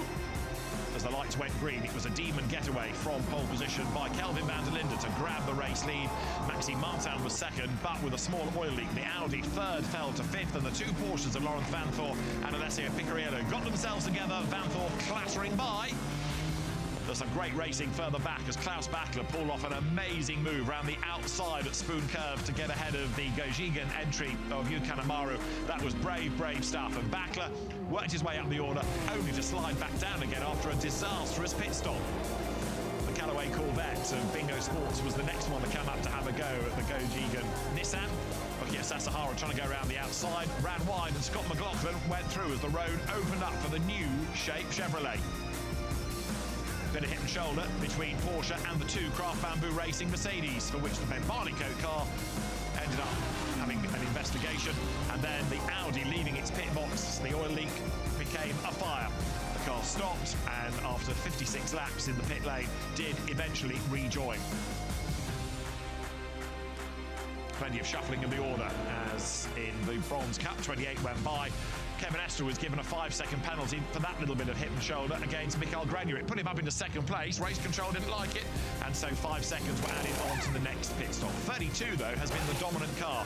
Kelvin van der Linde gave it to Charles Wirtz, who gave it to Raffaele Marciello, and it has just been impregnable. The sister car is in 5th place right now. Augusto Farfus back at the wheel, and he had a bit of a scare as he had to avoid 23 Porsche arriving in the pit lane. Hard racing from Bastien Bous as he got up the inside of Patrick Pilet and wriggled his way by for 3rd place. Good stuff between the 2 Porsches. And a good battle in bronze as well. Ralph Bone eventually losing the class lead to Neil Verhagen. Richard Lietz getting by as well. But for Porsche honours, it wasn't long before order was restored. A few laps later, Verhagen had a drama coming out of the second Degner curve, and that gave Lietz the opportunity. And all of this was being played out in front of the race leader, Raffaele Marciello, sitting in the queue, hoping nobody did anything silly. The most recent round of pit stops has put Charles Wirtz back into the race-leading car, and we've had this little bit of drama. Harry King versus Dorian Boccolacci. Harry King a lap down, and he's already done the fastest lap of the race and is just going flat out to see what can be salvaged. So we're still under full course yellow, and number 32 BMW has made an extra pit stop. It has just been in, stopped, restarted, carried on down the pit lane to reset the stint. You can't do a drive-through like in the old days. You must stop, switch the engine off, restart, and others are doing the same thing. Look, for example, the second-placed Porsche in and will go again rapidly. And this is all a strategic move to get to the end on the fuel load and the fewer number of pit stops. Yeah, this was the move I was surprised they didn't do earlier, but it was a short full course yellow, whereas it's now long full course yellow, and that's what the teams have been waiting for, in all honesty. I just wonder if the 6 Origin Porsche had a look at the car at all. No, they've just sent it straight away, so they're just going to have to live with the floor damage. And the Corvette is still at the final chicane, so it's a hard car to move out of the way, so it'd indicate maybe something in the drive chain is fully locked up. Now, while we have a full course yellow, we've been joined up here by motor racing royalty, Scott McLaughlin, who we've heard from in the pit lane. Forgive me for a moment, because we haven't seen each other for well over a decade. Easy on the royalty, my man. Well, come on, in the last X years since I've seen you, you've become an American, you've won V8 Supercar Championships 3 times, you've had a queue a mile long for your autograph. That must be quite a feeling coming here. Look, thanks, Dave. Great to see you. Yeah, no, very cool to be here. Bucket list items for me to be here at Suzuka, and I'm so excited to be here. So yeah, thanks for letting me come up. I mean, I didn't really know this was going to happen, and I'll just come up and talk a little bit of stuff. Well, it's great. We're a full course yellow to enjoy at the moment. Your car, now come on, 6th it is. You had a mega stint. We've just in the highlights had a look at how you got past that Callaway Corvette, the road opening up for you at turn 2. But you had a really good battle. Yeah, it was a good battle. Those guys were pretty strong in a straight line. I had to sort of figure out sort of where I needed to be better.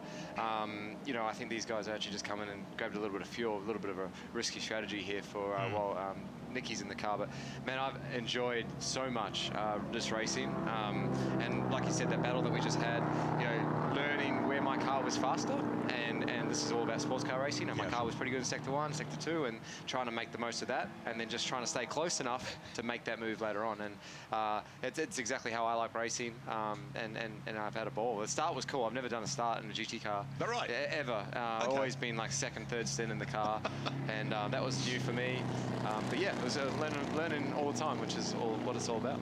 You're in the car, you doing the racing bit. How much are you learning? Indeed, how much of a distraction is all the strategy bit going through your head, the discussion with the engineers? Because, you know, it's a different type of long race than, say, the Bathurst 1000, which I know you touched on in the interview. It's 6 hours, 6.5 hours in itself, but a different feel of the race. Yeah, it is. But at the same time, you've got to just let the team do their thing, and you drive that car as best as you can. You know, it's too early to think about strategy right now. Ultimately, you know, it's a long race. Ultimately, you need to look after the car, but at the end of the day, it's only a 6.5 hour sort of type of race. So it's kind of a bit of a sprint these days. So yeah, I was just trying to punch out laps there, and yeah, I felt a lot more comfortable my 2nd stint than I did my first. Just on the qualifying tyre, and the balance between those two shifted a lot. But yeah, like I said, like driving this track for me is a bucket list item. I want to tick off Spa, I want to tick off Le Mans, and it's at places like this, and I'm just doing it. It's just a blast. Everyone goes on about Bathurst being a great track. This is pretty cool as well, isn't it? So much elevation change, some really good corners. Oh, this is top 5 for me by a mile.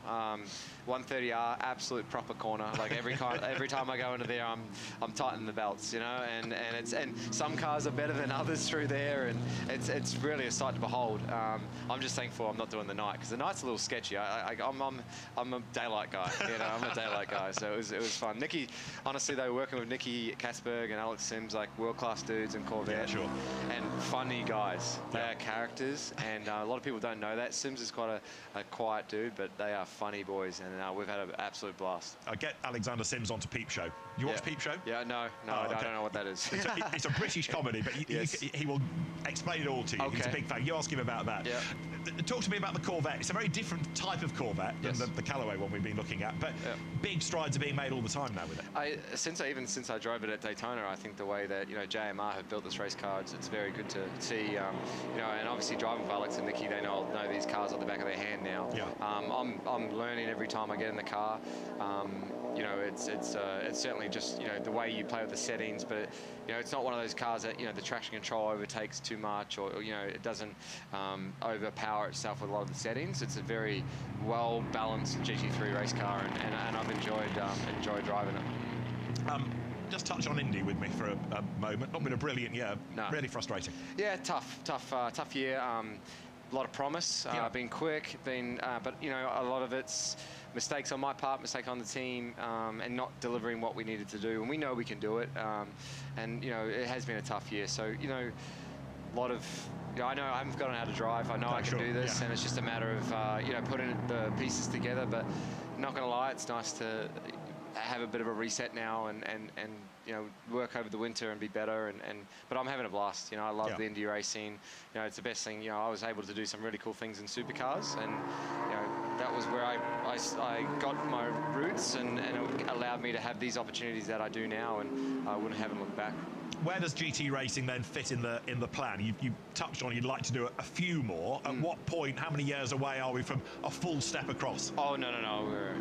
We're a long way away. Is that a safety car that I see on track? It's on track, so yeah. Which is fantastic for us. It is going to help, isn't it? Maybe I should stay in here longer. You're the lucky talisman for the car. Yeah, we're not safety car conditions yet, but it is out on track. So we are going to go to safety car conditions in due course, and I think you're about to gain another place because 31 has been in, so there's a shuffle there. But no, sorry, you were saying you're not ready to take that step yet. There's still unfinished business in America. Oh, for sure. And I think I'll be, ideally I'm in America for a long time, but I think it's having this opportunity with Corvette GT3 and the program with GM. I'm a Chevy driver back home, and that's a really cool thing, and I treasure that. But if I can do the Daytonas, if I can do this one at the end of the year, Spa fits in the calendar hopefully next year, we'll be okay. I was saying during qualifying that whenever it was at Bathurst, when Chris Jewell, your manager, said to me, I've got this young Kiwi kid I'm looking after, and he's going to go places. Could you have imagined, as you came into the development series, that you'd be a triple champion, you'd have won what you've won, you've become an American, you've raced it, all of these things. It's been quite a career. It has, and Chris opened a lot of doors for me at the start there, and I think I owe a lot of the people that supported me to get to this point, and I'm in such a good space now, and like I said, I haven't forgotten my roots, and that was such an important part of my career, and we missed you over there for years when you were there. I know you came back over there. I want to go back one day. One day. It's great. It's great. But Aaron Noonan keeps saying, is it this year you're coming back? We'll get there one day. But you did Bathurst a couple of times, though, didn't you? That's right. I think 4 in total. But some were before you'd even arrived on the grid. That's how old I am. Come on, you've got to remember this. Absolutely. Now, your car currently in 6th spot. We're going to go from this full course yellow to safety car. The brains trust in the garage now work overtime.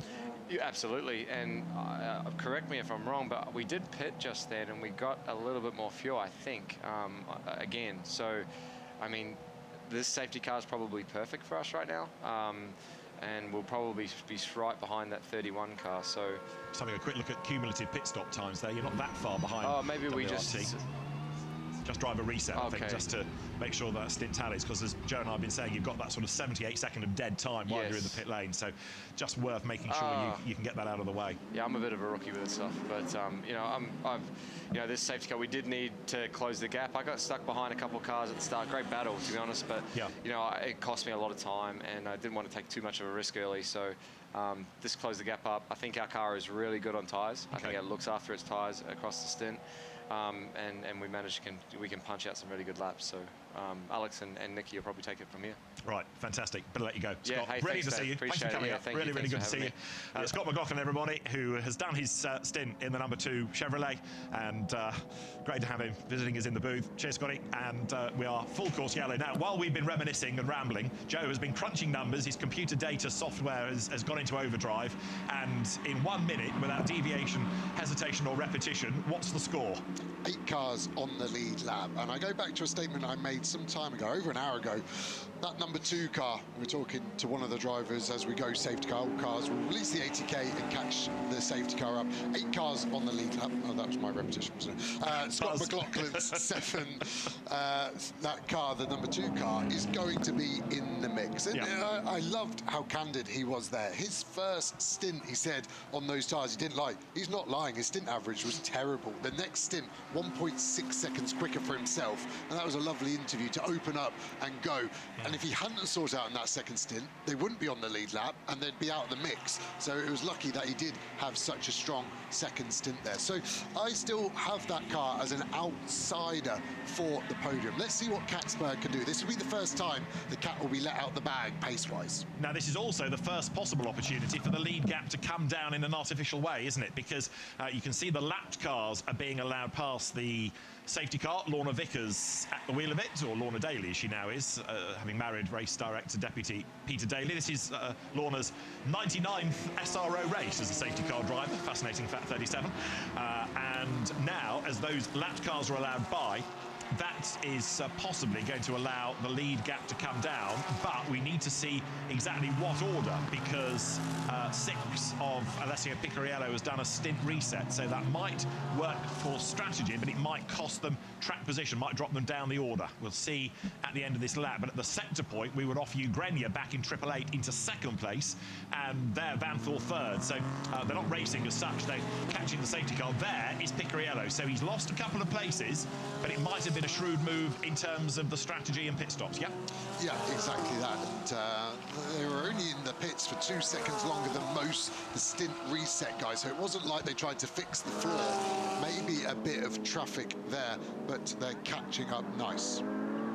We reckon that 32 and 6 may have done 2 of them. Yes, they have. They've done 2 reset pit stops. They've now done 5, and this is another outlap. So they've done 2 stint reset stops. Not really hurt 32, but it may have hurt 6, because, as I say, it's dropped a couple of places. Right, Joe's going back to his computer and the brow is furrowed, so we'll pause for a moment. Yeah, they were safe after 1 reset to get to the end. The only thing I can see is they're trying to drop another pit stop, but at the moment we're a long way from dropping the next one. That's 24 laps they'd have to lose with another long safety car full course yellow. So yeah, I'm going to have to, I'll ask the question and I'll get you an answer. But you're still having to work to a driver stint. It's not that you tick off pit stops as a number. You are still limited by, you can do no more than 65 minutes to a stint. You're going to have to come in at the end of 65 minutes, come what may. So we'll go back to engineers and ask questions. They're a bit busy trying to run a car, but we've got a hotline to a pretty decent garage down in the pit lane, or Joe has at least. So the safety car on track. Toyota leads then. The Toyota Supra safety car comes by. Charles Weerts is at the helm of 32. And just keep an eye on how much traffic there is.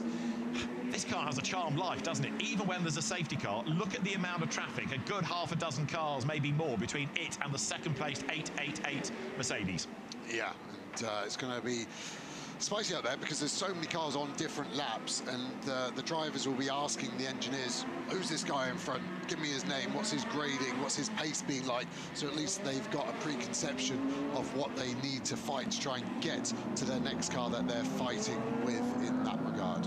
So there is your second-placed Mercedes. 888 goes by. 3rd is 7 Porsche. 4th there, 6 Porsche. And in 5th place, 31 BMW at the front of the shot. And right up behind Farfus is Nick Katzberg.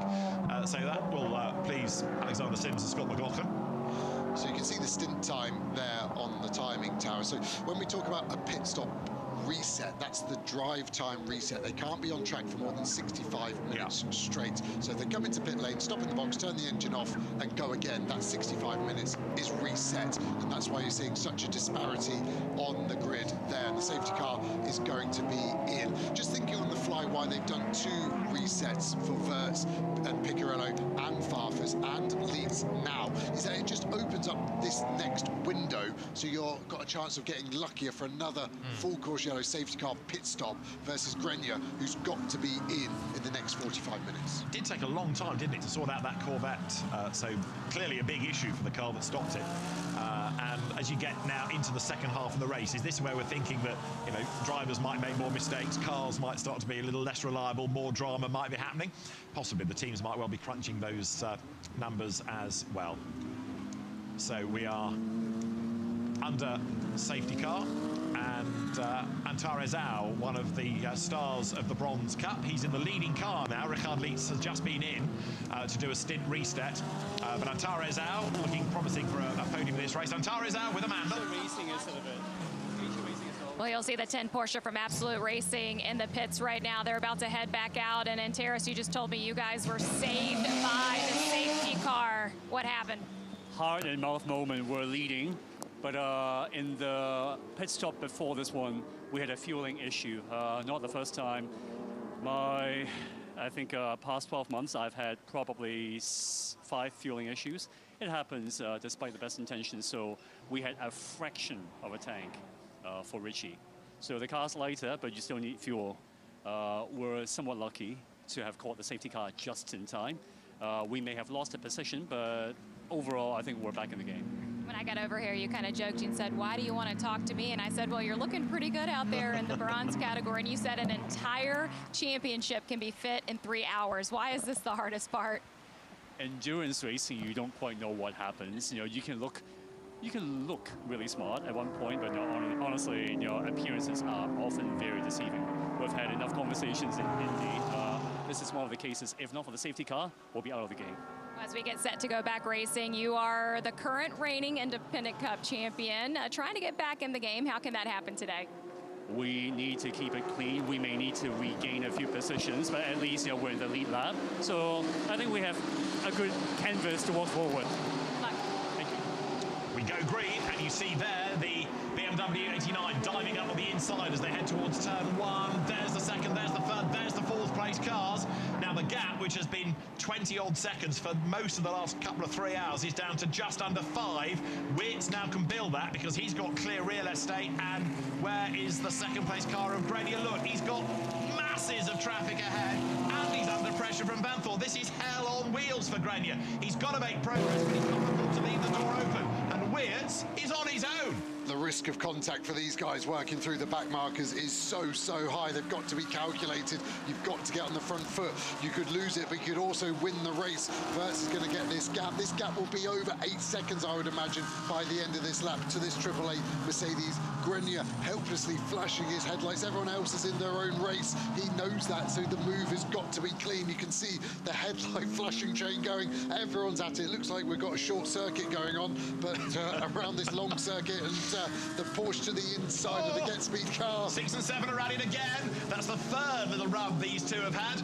And that was Picariello trying to get up on the inside of Banthor. Remember, it was those two that played into one another on the first lap. So 1-1. Actually, Banthor stays ahead, doesn't he? But there's not much love lost between these two. They'll reflect on it, no doubt, in a different way at the end of the race. But right now, it's every man for himself. Never mind whether you're on the Porsche factory roster or not. They're quite literally at 6 and 7s with each other, aren't they? The 6 car here, it seems to have the pace over the 7, and you'll see it in the right-hand side of your shot. It's kicking off in front, and then Picariello sends it down the inside, doors Vantor, opens up the lock, and Vantor, luckily for him, just gets the exit anyway. Lawrence Van Door, yes, coming out of the corner. So he stays ahead of Picariello. Every time Race Control have a look at a Porsche incident, it seems to be those two. But brilliant stuff as they try to get through the traffic. They've also got another back-marking Nissan between them and Mikael Grenier. So stop fighting, Porsche pair.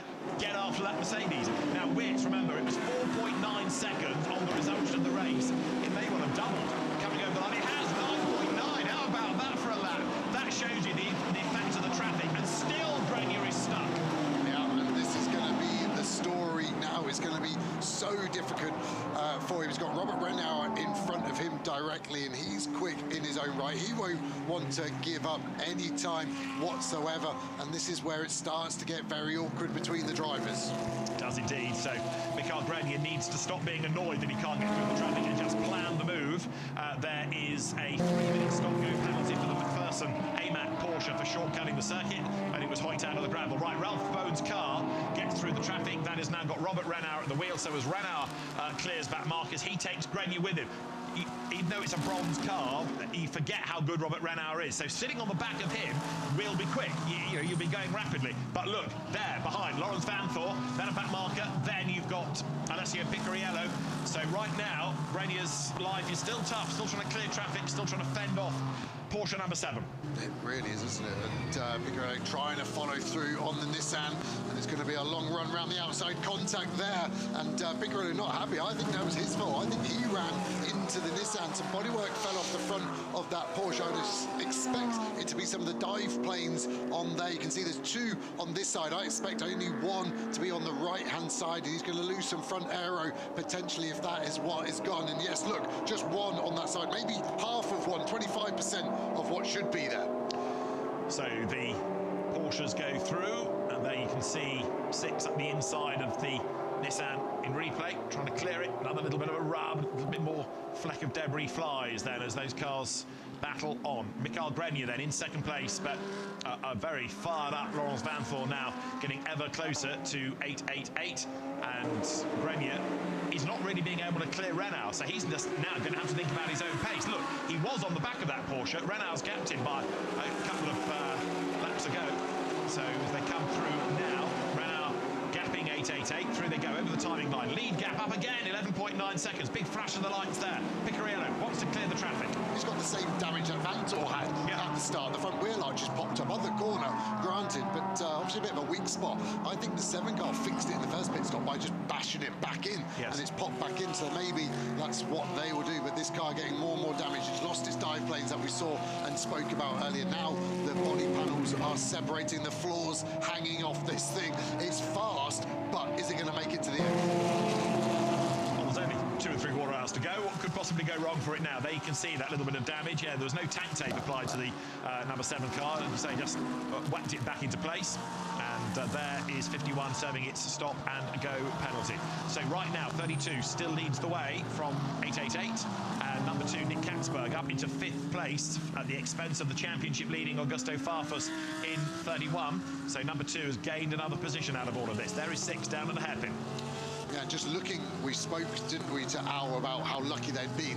Luck really on their side. They're the only bronze car on the lead lap. So at the moment, they're guaranteed the win at the moment. And the reason that's happened, they were off the lead lap, but because of the double stint reset from Wirtz, he put himself back behind the 10 effectively to put them back on the lead lap. This car is going to dominate the bronze class. Yes, you make your own luck, but the team and the drivers have almost been guaranteed this P1. And they will have been looking at their pit stops against that BMW, weren't they? Thinking, well, if we do this, we'll stay on the lead lap. If we do that, we'll drop off it. And they've been shuffling their strategy because they did a stint reset and then a pit stop, a mandatory stop, if you like, in quick succession. But the way they played it against 32 kept them on that lap, as you say.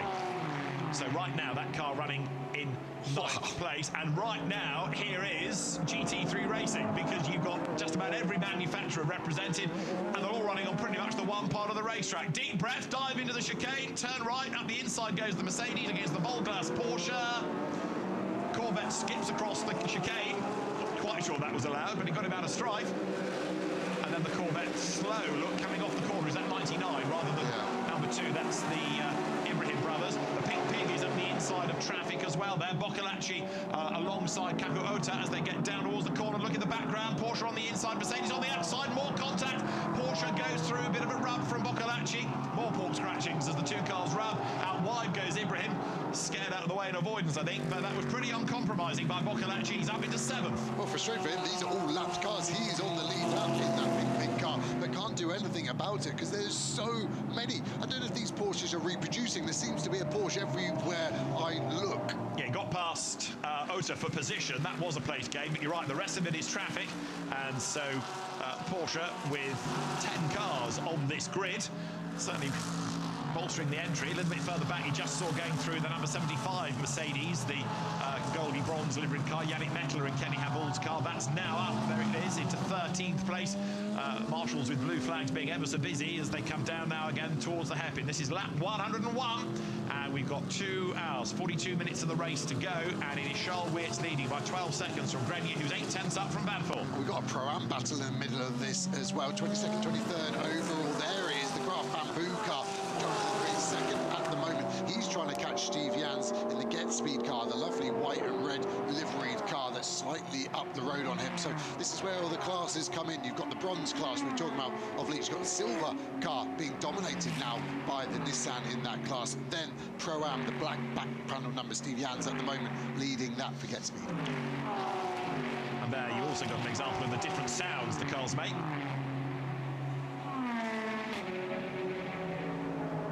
GT Racing, brilliant cars, different shapes and fantastic noises, which is part of what motor racing should be. Another big dive to the inside line there. Look, number 61 Porsche Harry King. That's again off the lead lap, but Harry is just overtaking anything that he can find. He's got the car up into 16th place as he comes off the corner. And go 2 more Porsches side by side. There's the Pink Pig trying to fend off 77. So you've got Boccolacci then in 7th place down to 8th. Kakuota trying to come back and in from the outside to the inside. Gets a face for a Paul, can't do it, slots back in behind, and it's still Boccolacci just ahead. And the pair of them now possibly coming under attack, because you can see in the background 1 or 2 of the others getting themselves up through the traffic. So Boccolacci, having gained that place, now trying to defend. Battle for 7th, there you can see Porsche versus Mercedes. Number 23 Porsche out of the Phantom Vogel Racing setup. 77 comes from the Mercedes-AMG team Craft Bamboo Racing. Boccolacci, another one to have to cope with the traffic. Up the inside, tries to go. Kakuota, very experienced racer from IMSA, from Super Thai Q. And look, for Boccolacci, everywhere he goes, there's a slow car in the way. This is the most intense part of your life as a racing driver. You want to be fast. That's all you're focused on. You've got all of these cars moving around you, and that's why this is the most addictive sport in the world. The rest of your life seems pointless while you're waiting for these high adrenaline moments, and this is what they live for. And at the moment, Boccolacci is doing a good job of keeping the car clean and getting through these slower cars. And he's managed to put a back marker between himself and Kakuota for the moment, so that just gives Boccolacci a little bit of breathing space. Much, but a little bit. Heading up now towards Spoon Curve once more. This lap 102, dust kicked up by 18 up the road. Coming out of the long left.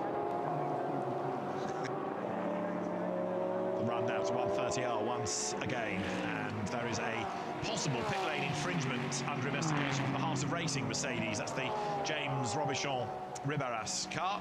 Still, Harry King has that fastest lap of the race. There going through is the flying Dorian Boccolacci aboard number 23 Porsche in 7th place. Farfus the next target in the BMW. Through the traffic behind, Kakuota goes through. Can't afford to let that BMW get too far away, as Charles Weerts, race leader, is now 12 seconds to the good. But Grenier has just done the car's personal best lap, and so has Vanthor behind in 3rd place. They're not quite as quick, but they're trying to stem the tide now. Yeah, track temp finally starting to drop. It was above 40 degrees. Race start now down at 37.8, so the track offering more grip as it cools down, as the sun sets. We will get into that magical, mythical was the 2 words I was trying to describe between, so I've gone with both. That happy hour as the track lights up. We'll see the timing screens go quicker and quicker. Downhill drops Lawrence Vanthor then in that 3rd place. Alessio Picariello in 4th. Hard on the brakes, down to the hairpin.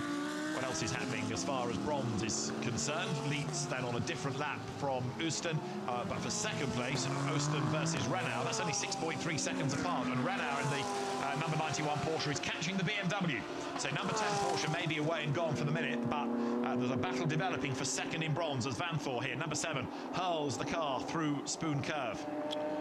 Yeah, and just got confirmation from a few of the teams actually on why the double stint reset reset was done, and it was just to extend the next thing even longer. They were getting greedy and just trying to make the next 65 even longer to make themselves the chance of being luckier to get another full Courchevel safety car pit stop. But I am surprised with this 6 car because they lost track position by doing that. That's the trade-off.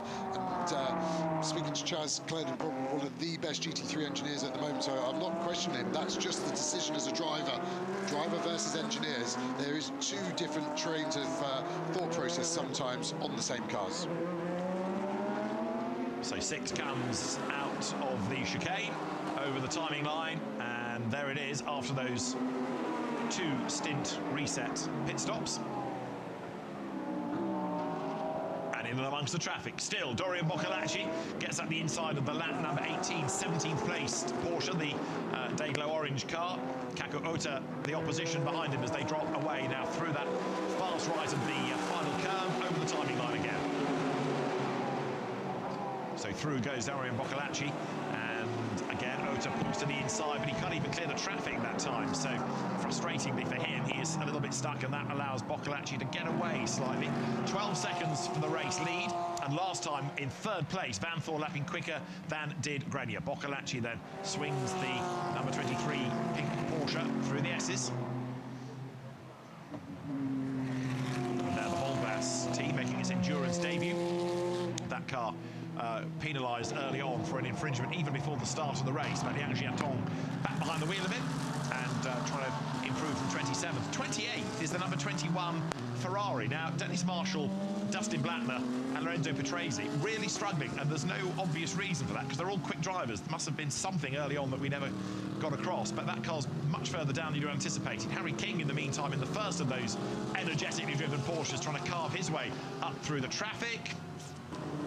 And you've got the other delayed car from earlier trying to do likewise. So race position for Harry King right now, 16th. And here he's on the back of Zach Robichon. So this is for position. 10th in pro is number 61, but Harry King getting himself onto the back now of the Canadian driver Zach Robichon for 15th and 16th places overall. These two are squabbling. So King looking to try to gain another spot. All he can do is go flat out. The car's dropped off the lead lap. So keep pushing. You never know what happens to the others up the road. 555, the Maizawa Ferrari. Pit stop being too short, under investigation. Behind these cars as they come into the chicane is the Goodsmile Mercedes, and that means that the Goodsmile car, ahead of them is the Goodsmile car, but behind is the Philip Ellis and leading entry. So Robichon goes, no, it is the Goodsmile car behind. It has lost 2 places on that lap. I'll make my mind up. So Robichon and King have both cleared Taniguchi, and that puts them up into 14th and 15th places.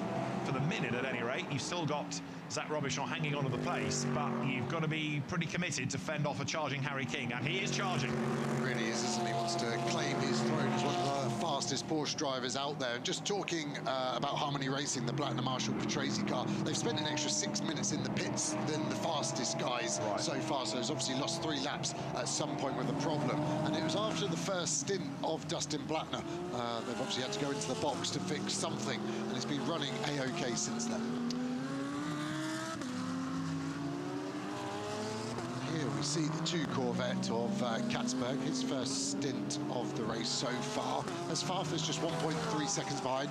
As a reminder, Farfus is our Intercontinental GT Championship leader at the moment. This is the penultimate round, so it's starting to heat up a bit in terms of that. So he will want to stay with Katzberg, who was our fastest driver in qualifying, the only driver to go sub 2 minutes in qualifying, and a few problems for his teammates. Mainly Alexander Sims lost a lap time, didn't he, to track limits. So that car wasn't at the sharp end after a very strong lap from the man aboard the number 2 car, the Dutchman, Nicky Katzberg. And there he is ahead of Augusto Farfus, and those two, remember, shared the 2020 title. They were BMW teammates, and Nick Katzberg and Augusto Farfus in a strange sort of a season for IGTC. Started all well and good in Australia and then had to regroup at the end with the dramas of COVID, but they took the title in Kyalami.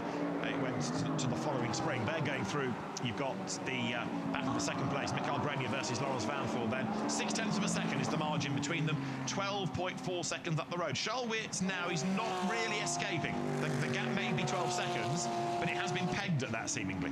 Yeah, now that Grenier's cleared the majority of the traffic, he's able to steady the ship. Still 4 cars in between him and Charles Wirtz as we look at Vanthor currently running in 3rd place. And he's able to get away from Piccarello. Remember, those cars were close at the start of the stint. I think Piccarello is really having to manage this floor damage that Heinrich was talking about in the interview when we spoke with the number 6 Origin Motorsports Porsche just coming through the shop now. That floor will be massively affecting it. Twofold, really. One, you're getting less downforces, less grip. Then you get more drag, so then you're not as quick at the end of the straights, and there's just no fix for that car, I don't think, before the end of the race. I think they're going to fall prey to Nicky Katzberg in the Corvette, and then ultimately this BMW 2 of Farfus. Because Farfus now is turning up the wick. He's doing personal best laps in that car. And also behind Dorian Boccolacci is improving the lap time of Porsche number 23. But the fight's on for the 5th place. Katzberg versus Farfus. They're battling as well as catching, aren't they? Picariello now lapping in the 2.3s, so he is the slower of those in the top 6. Everybody else doing 2-minute 2s. Yeah, the pace has livened up, hasn't it, as the track tempers drop. So will that continue to fall? We've got the fastest lap of the race. That Porsche, every time it comes past, you can hear it clapping away. Fastest lap still Harry King at 2:01.5. I think that's got a chance of being beaten, definitely in the last stint, as the track cools off. Yes, it'll be dark, but that doesn't matter to the pros. As we see, the 360 run-up car has had a hard weekend, hasn't it, in terms of amount of track time. Yeah. The answer to the problem for 21 Ferrari, Lorenzo Petresi at the wheel, it was a right rear wheel nut that stuck. They had to push it to the garage and use an electric wheel gun to pull it off, so that's why they lost all the time early on. So big disappointment from the Harmony Racing team, but the car is still circulating, and who knows who else has problems. You can buy back a place or 2 maybe. Hard for the team, but a problem like that, you already got to use your noodle to work out how to fix the problem. It is Harmony Racing then, unfortunately, with the travails that have put them into 28th place. So there is 360, which is doing every race on the agenda this weekend. 2 1-hour Japan Cup races and 6.5 hours of this. And the cars keeping going. May not be terribly high up the order, but it's still going, and that's what they're here for. Exactly, the local teams, and that's the concept of IGTC, isn't it? That the manufacturers support it, and they use their local teams with their customer-based GT3 cars to enter the car. They can supply the drivers, the teams are supplying the service, and it's a great model that seems to be expanding at a nice rate for SRO across the globe. And also the support comes by way of engineers, doesn't it? They'll send 1 or 2 manufacturer engineers to work with the team to bring them on as well. You saw Picariello going through. Here is Nick Katzberg making his dive to the inside. That car, remember, they're just lapping. The car in 12th place, Yu Kanemura back at the wheel of it. He was part of that leading battle, wasn't he, in the first stint of the race, but now the car a lap down, and the Team Gojigan car is in 12th place. Still then, Katzberg ahead of Farfus, but only by 0.4 of a second. 31 BMW has just been that little bit more understated than 32. It's always been in the top 6 pretty much, but never looking as though it's going to threaten for the race win here. But Farfus, championship leader coming into the race, potentially to lose that championship lead to Kelvin van der Linde if things stay as they are. Van der Linde's car, 32, is the one that leads the way. Yeah, on board with the Nissan. We saw the 360 run-up version. This is the Gojigan 500 car leading the silver class. Like we said about car in the wall, 45. Is that going to be able to get going? That's out of T11. It is. It's Yamasaki at the wheel of it, and the Ponos Racing Ferrari does get going. He looped it coming out of the hairpin seemingly, and around it went to the barriers, but it has got going. That's a relief to all.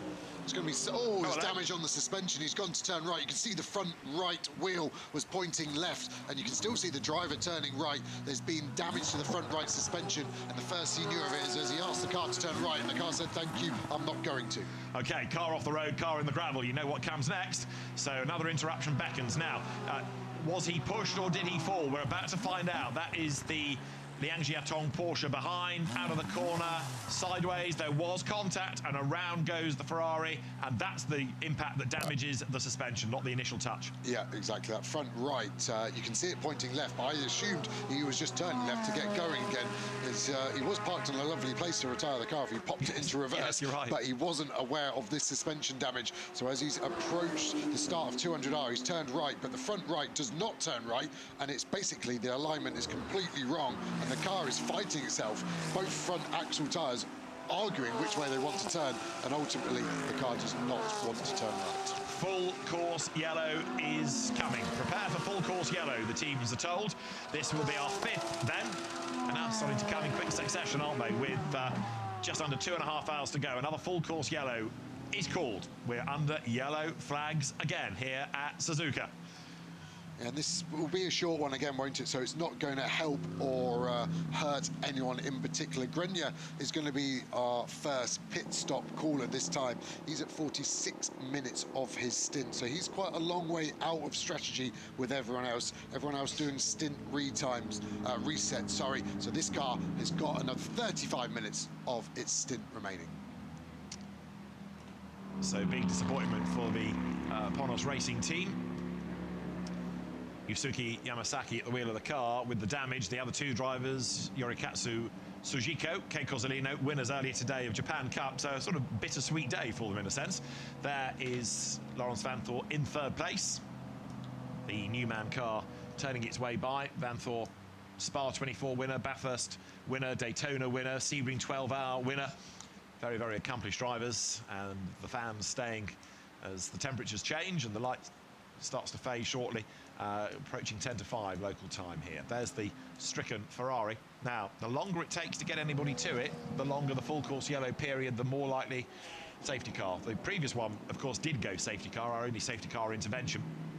And for the moment, pit lane will be closed. The race director will announce to the teams whether it's going to be a long one, and therefore the pit entry would be opened. Yeah, if I was a gambling man, which I am, I would say this is going to stay a short full course yellow. So if you want to put money on it, David, let me know if you disagree. And still a very strong crowd here in the lovely setting sun. It is a long one, according to race control.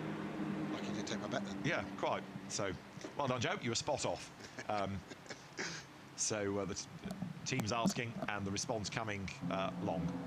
So are we going to see some more stint reset times? Now they're more likely to do a full service, because if they did a reset, they're going to run out of fuel by the end of their time of the stint. So if cars do come in, I expect a full service, tyres and fuel. And of course, it has to be the minimum 78 seconds in pit lane, but losing much less time while it's full course yellow. There's proof that it's a long full course yellow. People coming in for fuel and tyres, in some cases maybe a driver change. This is all at 500, isn't it? I think we're looking at. So Yukin Amaro getting out of the car. That car going nicely. It's not had the pace and it's dropped off the lead lap, but it's continuing. There is going to be a separate podium for the drivers from Japan Cup. It's not a Japan Cup round, but to recognise the efforts of those from the Japan Cup, they'll have their own podium, and the same will be true also for GT World Challenge Asia. Not a round of that concludes next month in Beijing, but again, those drivers and teams that come from GT World Challenge Asia will have a podium. Customer racing. Nissan leaves big bold 11s down the pit lane, but gets the car down the pit lane. The camera doesn't necessarily really identify it perhaps, but it is quite a steep drop, that pit straight. Yeah, if you look to the pit building, you see the sponsor signage, how it steps down its terrace there. That gives you an illustration, but I totally agree. It's a very steep run down there, and good pit stop from the Nissan team there. They were just about a second over the minimum to get that car turned around. And talking about the Japan Cup, of course, the car in the barrier here, the 45, was the winner of the Japan Cup race this morning with 2 of the 3 drivers. It's actually the driver stepping out that wasn't part of the lineup. Not that he was at fault. I think the 33 Porsche that hit him will attract a penalty. And it's under investigation, that incident, as you might not be surprised to learn. Into the pits has come 33, but also number 10. So Richard Lietz bringing the car in for its 6th pit stop now. That's the most of anybody, I think. Nobody else has done 6. So the strategists working overtime here. Yeah, it's another full service, isn't it, for Leeds? And he was one of the few cars on the lead lap that did a full service. He did 12 laps on that last stint, so they're deciding that they wouldn't have been able to go long on fuel in that regard. Away he goes. It's the best thing in motorsport. That's why, again, I love no tyre ovens and proper rules where you can light it up. It looks spectacular, sounds spectacular, is spectacular. So Rickard Leeds blasts down the pit lane. 33 should be ready to go shortly as well. That was brought in by Liang Jiatong. And this is being a rather slow stop, I think, because you get the feeling they weren't ready for this. That's already been 1 minute and 40 seconds. Yeah, seemed to be much rush either, but yeah, car controller doing the universal tap on the bonnet, arm ready, so fire the car up, and then as soon as you fire up, but it's still got belts being tightened as well, so yeah, the panic now starts to set in because they're trying to stay ahead of the 32 BMW, which would of course demote them another lap, and they are just about going to see it. You can see the 32 BMW just coming on to the pit straight in the background. The Maizawa team somewhat concerned as well. Maizawa on the phone, but that was a car that lost a lot of ground early on and is down in 19th place. Thomas Neubauer at the wheel, as away strides Yusuke Yamasaki. He will be brought to race control. Now, of course, the more interventions like this, as the leader is in and a full pit stop going on, the more interventions, the less likely we are of getting to 1,000 kilometres, because at 6.5 hours, first time the leader crosses the line, it's checkered flag. Yeah, we've still got a chance of doing just over 30 kilometres, over 1,000, but we've lost half of our potential gain. We were on for, well, just over 1,080 kilometres at the start, and all of these interruptions feel like they're getting longer, aren't they? We got lucky with a couple of short full course yellows, and now the last two have been these long ones as well. Right, so there, for the first time, 32 loses its lead. Because of that most recent pit stop, for the moment at any rate, it's going to put 888 into the lead for the first time, and that will all cycle through because they now owe us a pit stop. 888 has only done 3 stops so far, whereas 32 has now done 6 with some of those stint resets. Yeah, and this is a safe strategy doing the full service under full course yellow, but you're giving up track position. That's something that the 6 car did by doing the double stint reset, and I think it hurt them ultimately, so they're deciding now to do the safe option. Same with the 2 Corvette. I think Grenier will stay out. They've almost got to play it different. Vantor may as well, because we've seen domination from the 32 BMW, but always in clean air. It's led every lap of the race, and it'll be interesting to see that car tucked up behind another one to see if it can do anything about an overtake.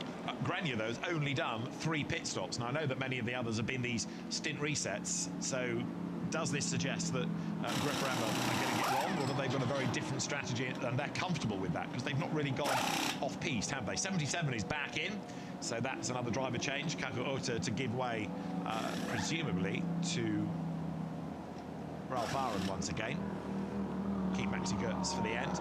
The incident that's triggered this full course yellow is under investigation, as I'd said, and we've got 2 hours and 20 minutes to go of this 6.5-hour race. Yeah, I expect the 888 Mercedes to look when the safety car leaves pit lane. All the teams have the GPS tracking that we've got, and at the moment, Lorna Daly is sat on pit exit ready to go, and that would allow them to extend their stint the most. I think that will be the roll of the dice for the cars that didn't stop on this lap. Because if the safety car is on track, or full course yellow is in operation at the end of your stint, not during, but at the end, then you get 5 minutes grace, which is effectively 1 slow lap behind the safety car or under full course yellow conditions, so you're allowed that lap to come in. So they're back on track, some of the delayed cars, but also 77 rejoining.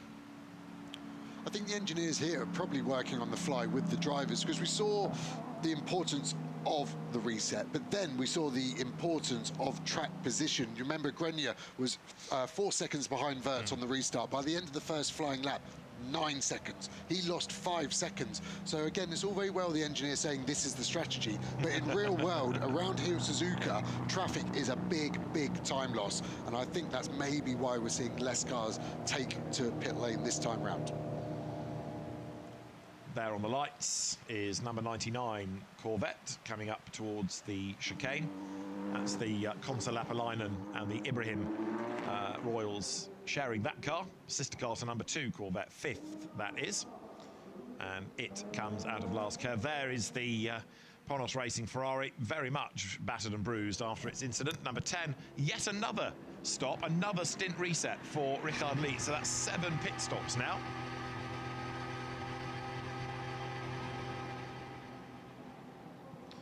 Back down pit lane goes the Porsche onto the circuit. This is Richard Lietz's view.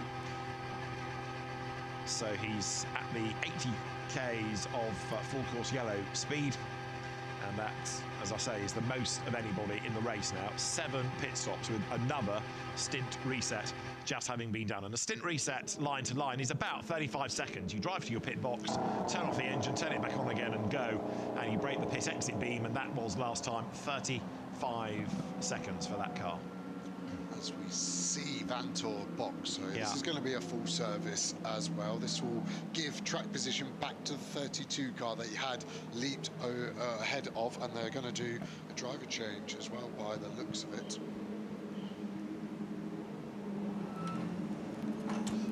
So 7 is in. Looks like Estra getting in, doesn't it? He can go to the end now.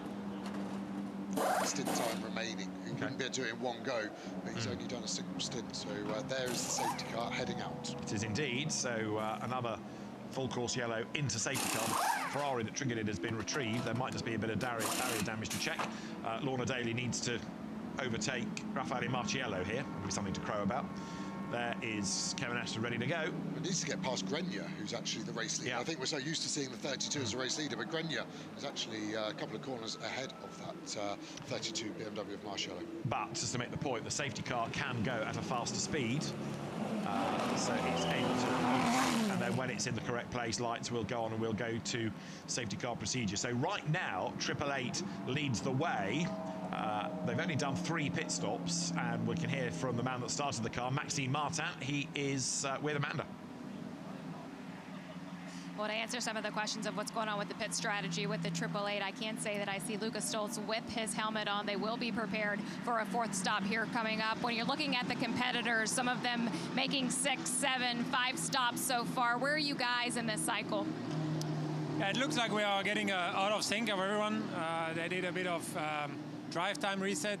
They just pitted now in the full course yellow, which it looks like we don't do. So I don't know. It's a bit difficult to follow everything, but yeah, at the end we are still on P2. We are there. I don't know if we are completely off strategy, but let's see at the end how it works out. So what now? Next stop, it's Luca going in, and then I will go in for the end. And but again, with all the strategy, I don't really know where we are exactly, but yeah, we're in the top group, so let's see what we can do. We'll race it out. Thank you. So Michael Grenier at the minute is the race leader. Maxime Martin not quite questioning the team strategy, but shrugging his shoulders as to quite trying to understand why they're doing what they're doing and other teams are doing what they're doing. At the end of the race, it'll all pan out, but there must be a concern.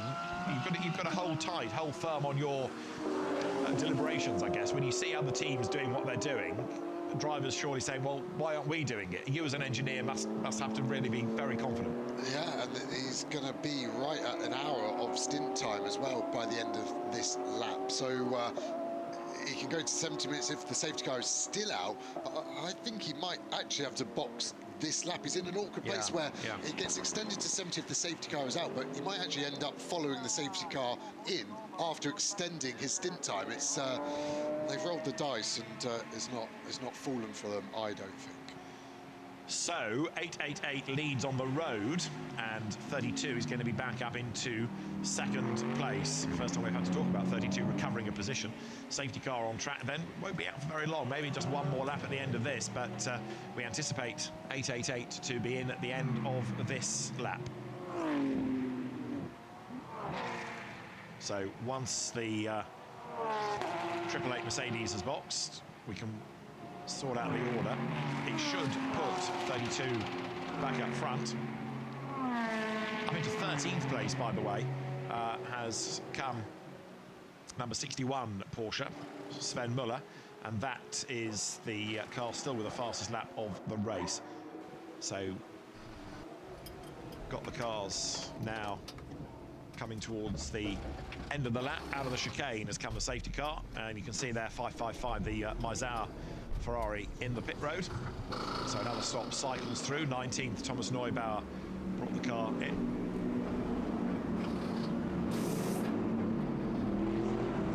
So the race leaders go over the timing line, and Mikael Grenier has stayed out.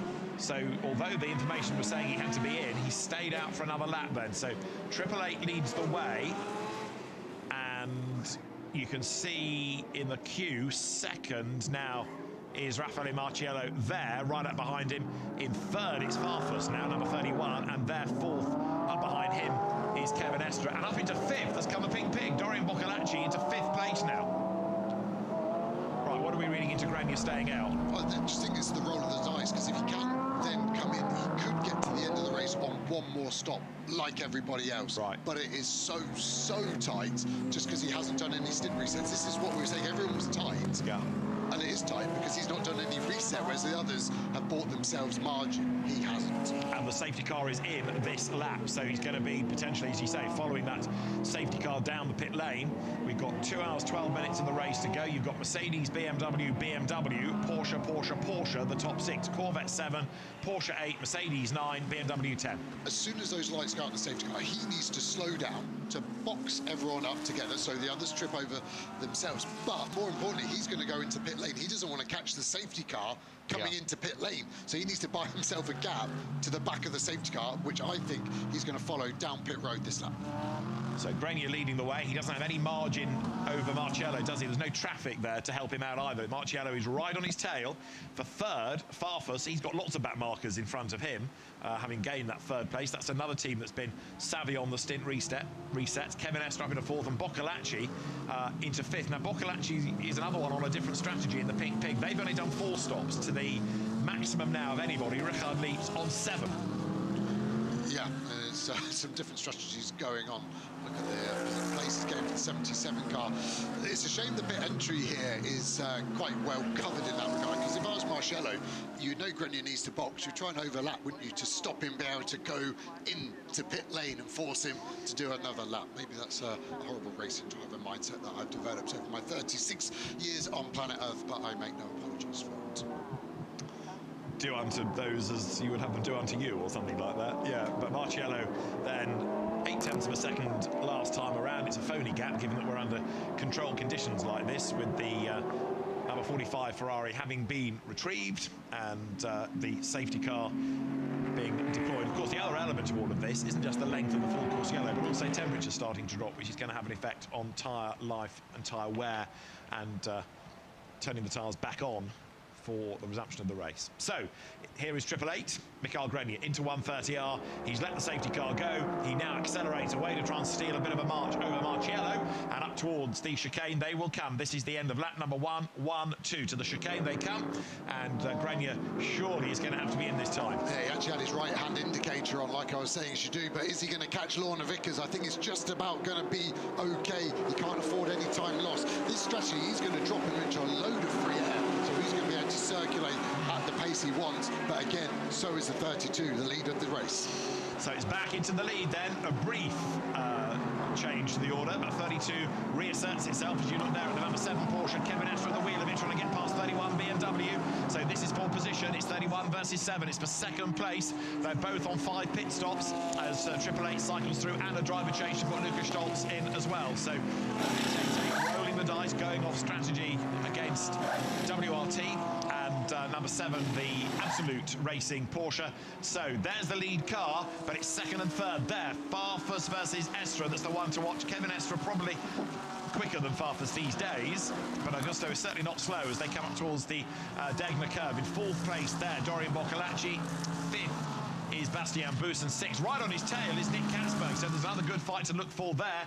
The Corvette getting up behind the Porsche as they drop down the hill. So that's Estre chasing after Augusto Farfus, trying to wriggle his way through traffic. He's got number 75, Mercedes-AMG of Yannick Meckler, just up the road ahead. That's the car started by Kenny Habel. And there, down the pit lane, goes Mikael Grenier's car. Now we think Lukas Stoltz at the wheel of it will confirm when the driver ID trips the beam. Stoltz, it is on track. one more stop to get to the end then. 2 hours, 9 minutes. You can't go over 65 minutes on stint time. So they need the luck of when they fall, because you can go to 65, but sometimes where you are on the track means that you only get that 63 minutes, 30 laps, not 31. That's going to be a big if for them. But they're the only ones that have stuck to this strategy that we've said from the start that you can get to the end on 5. So we said about the stint reset helping to make that safer, but it feels like the teams have maybe got obsessed with this and keep doing stint resets, but you only needed to find a couple of minutes. You're not going to lose another stop to make it a 4-stop race. I'm not getting that logic from all the teams just yet. There is a mechanical warning flag being given to the heart of racing, Mercedes-AMG, as the new fastest lap of the race just done by Raffaele Marciello. He has now done a 2 minutes 1.138. So Marciello stretching that margin over Farfus, who's 1.2 seconds ahead of Estra. They're in 6th place now. Bastien Bus, that car with its damage, as well as a couple of stint reset stops. We need to see also where Stolz falls into the order when he comes across the line. Joe was suggesting he's going to be in clear air, which will help, but he will have given up a lot of track position, of course. Yeah, he's in a huge amount of clear air, although we have a car off at the corner. He's approaching the 30 car, has run wide at Spoon Corner, so this could potentially shake it up once more again as we see the car of Estra get past the back marker and try to make the chase down to Raffaele Marciello. Raffaele Marciello, a winner of this event in the past, and yellow flags wave. Full course yellow again. So number 30 is off at Spoon Curve, and another full course yellow. We barely got going, had we? Full course yellow call. Marciello had just done an absolute best again in the first sector, but the lap then is going to be denied, and full course yellows breed full course yellows. Seemingly we get another one. There is the stranded Nissan. So our 6th full course yellow of the race. So if pit lane stays closed, no one can box, but if it does go long, which I don't think it would, these cars got in before the full course yellow was called, so they were lucky. Everyone would like a stint reset right now. Doesn't matter what strategy you're on, because then it means you're definitely one stop to the end, no matter what. But I think this will be a short full course yellow and it won't come into play. So there is the Nissan. If it can be towed out of the way, that's going to help to get things back underway quickly. If it's got a breakage, then it might need more than that, and the car, I think, is going to move just. It's a long way out of harm's way, so the driver peeling to one side to try to get that car away from the racing line. It was Atsushi Miyake, the start driver, who was back behind the wheel, but to go and park there suggests that he was fully aware that there was a problem. There, then, is the lead BMW. BMW has had 9 wins in IGTC. This could be a 10th. Therefore, the next winningest brands, Audi and Mercedes-AMG, on 8 apiece. So, full course yellow, it's called. There is the handwork team Nissan being moved out of harm's way. And Raffaele Marciello awaits the instruction to go green once more. So into the chicane, WRT's lead car now with 5 minutes and 57 seconds in the pits, 5 minutes and 25s for the sister car, and 6 minutes and 27, as example for the Origin Porsche, 7 minutes 40 for the number 10 car, which we've been talking about having had so many stops, but the least amount of time in the pits always helps you win motor races. Yeah, the only dimension we're missing from that graphic is the weight of the time. Obviously, under full course yellow, it's effectively less of track time, as we see the 27 car pit for its mechanical warning failure. Didn't see a problem with the car thus far, so as it stops, the team have to address something and make the scrutineers happy that the car is now safe. Yeah, you are allowed to do what's called an emergency stop, even if the pit lane entry is closed for a short full course yellow. But if you've got a puncture, let's say, or something like this, or you're running out of fuel and you've just got no option, then an emergency stop is allowed, but you can't do a reset, or you can't do a full pit stop, obviously. So we wait confirmation from race controllers to a long or short. It's not been answered, that question yet, but the cars go by, and that puts 114 laps in the book, just a nudge over 2 hours. It's a short one because full course yellow is going to end in 10 seconds. So we're going to go back green very shortly here at Suzuka. Marciello, Farfus, Estra, Boccolacci, Katzberg, Bus. That's the order ahead of Leeds, Austin, Goetz and Stolz. Green flag again. We're back racing. Cars still bunched together though, obviously, because the safety car wasn't out that long ago. So once we get a full racing lap, what we need to see is how many seconds Stoltz in the Triple Eight car is behind, because all of these other cars that want to win the race have to do a stint reset at some point. And if they have to do that under green, that's 40 seconds time loss. If they're more than 40 seconds ahead of the Triple Eight, they're in the game for the win. If it's less, then it swings back to the 88. We'll get a full racing speed up, but it's very close to that 40 seconds. I think it might just be over a minute at the moment, but Stoltz and Clean Air should be able to get somewhere in the mix still on a very different strategy.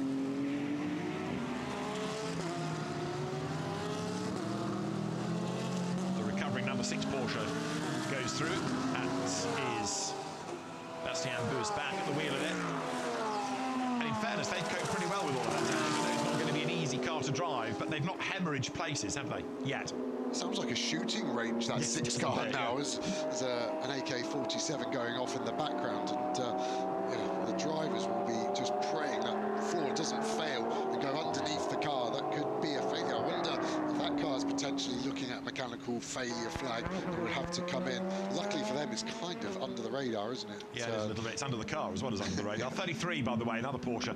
Drive-through penalty for causing a collision that caused 45's departure from the race. So 32, no matter what happens, it just soldiers on. It's quick, and it's just dominated this race. Is there anything in the system that can trip it up? Interestingly, though, now Farfus in 2nd place. That car helped a little bit by the different strategies that have played out over the last hour and a half or so. That now is into the mix, and Kevin Estre 3rd. They just did the single reset earlier on while everyone else was obsessed about doing the double. So that's why they found the time, because they've spent 40 seconds less in pit lane than their competitors around. Bastien Boost being given a black and white flag for driving standards, not for track limits, but it specifically says on the race control message, driving standard. It's always good to get a bit of coaching. I haven't got a clue what he's done, but yeah, any publicity is good publicity. We've just mentioned his name, so he'll be happy as we see a few more cars coming into pit lane. Indeed so. And we're almost at the end of the next clock hour. Another 2 hours and a minute to go. 23 is in. Up it goes on the jacks. This is the car that Dorian Bacaletti brought in. Up it goes and down it goes. This a problem? Why has it gone up and gone down again like that? And now what's happening? Are they waiting for the clock to tick down? Pink Pig is on the move down the pit road, so maybe a little bit of confusion. Got to say, sort of, yeah, you know, the manufacturers let the local teams run the cars, but sometimes you do see that they're still learning. They have more to learn, don't they? Pit lane work in some cases just could be tighter, couldn't it? We've seen the problems that car there, specifically the Porsche, has had in terms of the refueling, and that pit stop was a good one to put Klaus Bachler into the car, even though they dropped it down and brought it back up again. A little bit of confusion at the end, but it was a 1 minute 18.6, so that's good. There's 888 back on track, so Lukas Stoltz has returned to the circuit, and he's now in 9th place overall, but he's going to have gained with Bachler, having just taken over from Boccolacci, therefore 23 pitting. Yeah, so the Triple Eight Mercedes here is clear of that Pink Pig car. They were kind of on a hybrid strategy between everyone in the end, the 23.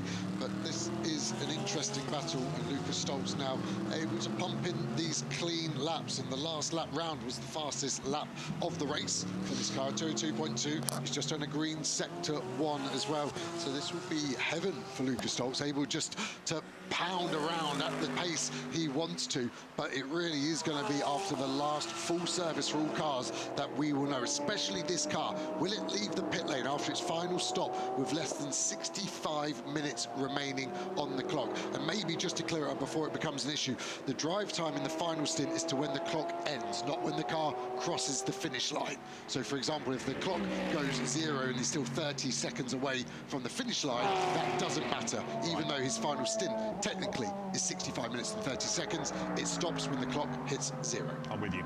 So therefore, we know exactly when a stint is going to end, and the teams can do their calculations accordingly. Triple Eight coming through the chicane then. This is the Lukas Stoltz driven Mercedes. It was 10th over the line last lap through. And you can see the order on the timing tower just changing as the last round of pit stops have shuffled that order. So with Klaus Bachler having yet to come by, Stolz 8th as he takes the car over the timing line now. Yeah, and 1 minute 23 behind Marcello, who has to do a reset. If it's under green, worst case, he loses 40 seconds. So at the moment, this car would finish 43 seconds behind this lead car if nothing else happens. And I'm not sure I'm that brave to make that statement, that that will not happen. And presumably they're going to put Kelvin van der Linde back in for the last stint, aren't they? Because he's only done one, and I'm surprised that they would do 2 for Weerts and only 1 for van der Linde. Yeah, I think that makes sense as well. So they're all effectively doing their doubles, but not back-to-back. Yeah. So Marciello and Kelvin van der Linde, both previous winners of this event. The gap between the leading BMW is up to 7.6 seconds. Now, Nick Katzberg has done an absolute best first sector. The 4th place Corvette, he said an hour or so ago, it could well be a contender come the end, and contend it does. That's your 2nd place car, Farfus. In the background, the yellow Porsche. Kevin Estre at the wheel of it. And he is dropping away, is he? No, fractionally quicker last time than Farfus, but only by about a 10th. Yeah, we had the driver ID issue, didn't we, with Katzberg and Sims, but they'll have to get Sims in that car to finish. This will be Katzberg's last stint, which will be a shame for them, because it does feel like Katzberg has been super strong this weekend. Yeah, whatever you put Nick Katzberg in, whether it's an LMP2 car or any brand of GT car, he always goes well. But he's been a bit peripatetic, hasn't he? You know, he's gone from BMW teams through the ranks. He's now ended up at Corvette. He was a very good touring car racer for a time, but he's not sort of heralded in the same way, oddly, that some of the other factory drivers are. It's just the way he has his visor, I think. Very cool. And, last time by as well, I missed that, sorry, Marcello doing the fastest lap of the race. So sub 2:01, that car has still got phenomenal pace, isn't it? It doesn't matter what part of the race we're in, it just keeps pounding around. Yeah, 2 minutes 0918, just ever so slightly north of 2 minutes, but Marcello is looking oh so strong. Now the driver's having to cope with a setting sun. What difference in terms of tyres, in terms of car, in terms of performance are we going to get when darkness descends? The strategies on that bit, you're getting your best driver in those conditions. The visor's the biggest thing, so obviously a tinted visor, like wearing sunglasses, helps massively. A lot of the drivers now are actually putting vinyl on the bottom edge of the visor and using it like a baseball cap, just to help shield your eyes in that regard. The teams are then on top of the pressures that you're talking about in the tyres. They will need slightly more air. As it's colder, the density of the air is changing, less energy as well, so you have to get those tyres to keep coming up. And the teams have a very clever matrix that when track temp, air temp hits X, they need the tyre pressure to be boosted by X. So all of that well in hand. But, of course, it is something that is changing all the time, so some teams do it better than others. There is the charging Nick Katzberg then going down through first curve, and he is 15.3 seconds away from the race lead. The next target, though, for Katzberg is Kevin Estre, and he is lapping quicker at the moment. They're going through is Richard Lietz, who is now in 6th place, the bronze leader in 6th. So great effort as you go on board now with number 10. This is Richard Lietz, and we were talking about the setting sun. If you go on board, you'll see how that is changing. And yeah, it is now at times a little bit dazzling in the eyes, isn't it? Yeah, and again, as a driver, you're just bracing yourself. You go for half a lap, you go, oh, it's okay, and that's because the sun is behind you. Then you get it right in your eyeballs, and you sometimes just move up and down in the seat ever so slightly just to find a bit of shade from the sun visor, potentially. But here, so hard to spot your braking point as you're going into second-denier turn number 9. Then you're okay. We're actually in the gravel there, aren't we? On the exit, we're pushing so hard in this 6th place overall bronze leading car, the only bronze car on the lead lap balance. The car looks nice. When we saw this car earlier on in the hands of Lord Hartog, it was all over the place. So that's a good illustration. Maybe in the heat of the day, the rear tyre overheating, giving the car oversteer, the rear sliding. Now maybe a hint of understeer, and that's maybe the better way to finish the race here. And again, look, just having to put quite a lot of steering into the car, never having to correct. As soon as I said, they get a snap of oversteer, and that's the hard work bit, and that is what we saw earlier. And the drivers look so relaxed with it, don't they? And again, just an adjustment of the air intake as the car goes up the speed. We're going to pull 6th gear any second now, and we're going to roll into 130R, and actually staying in 5th now, so just rolling out the throttle rather than going into a 6th gear for a short period, or just revving battling it out in 5th, all the way down to first gear, still for the chicane, bouncing over these big curbs. The car's riding so well, but remember, we've seen the 6th car of a damaged floor. That is somewhere where you could damage the floor potentially for the drivers. But what a view, the sun setting in the land of the rising sun. This almost looks like a video game right now, doesn't it? And Leeds inch perfect. He's been doing lap after lap after lap after lap, and they are all so strong. This car in the lead of bronze by some margin, and 6th overall. That's a mighty effort, and a lot of that is down to the pit strategy and making theirs work against the race leader to stay on the lead lap. Not just have they got a good strategy, but they were able to adapt it around 32s. Yeah, well, that was super important, wasn't it? And again, that's why it's a team sport, not a single driver. You've got 3 drivers in the car. You'll have a race engineer who ultimately is the dictator of the car. What they say goes. And even as a driver, I've had disagreements live in the race saying this is what we should do, but they've got more eyes on it than you do, so you have to yield to them.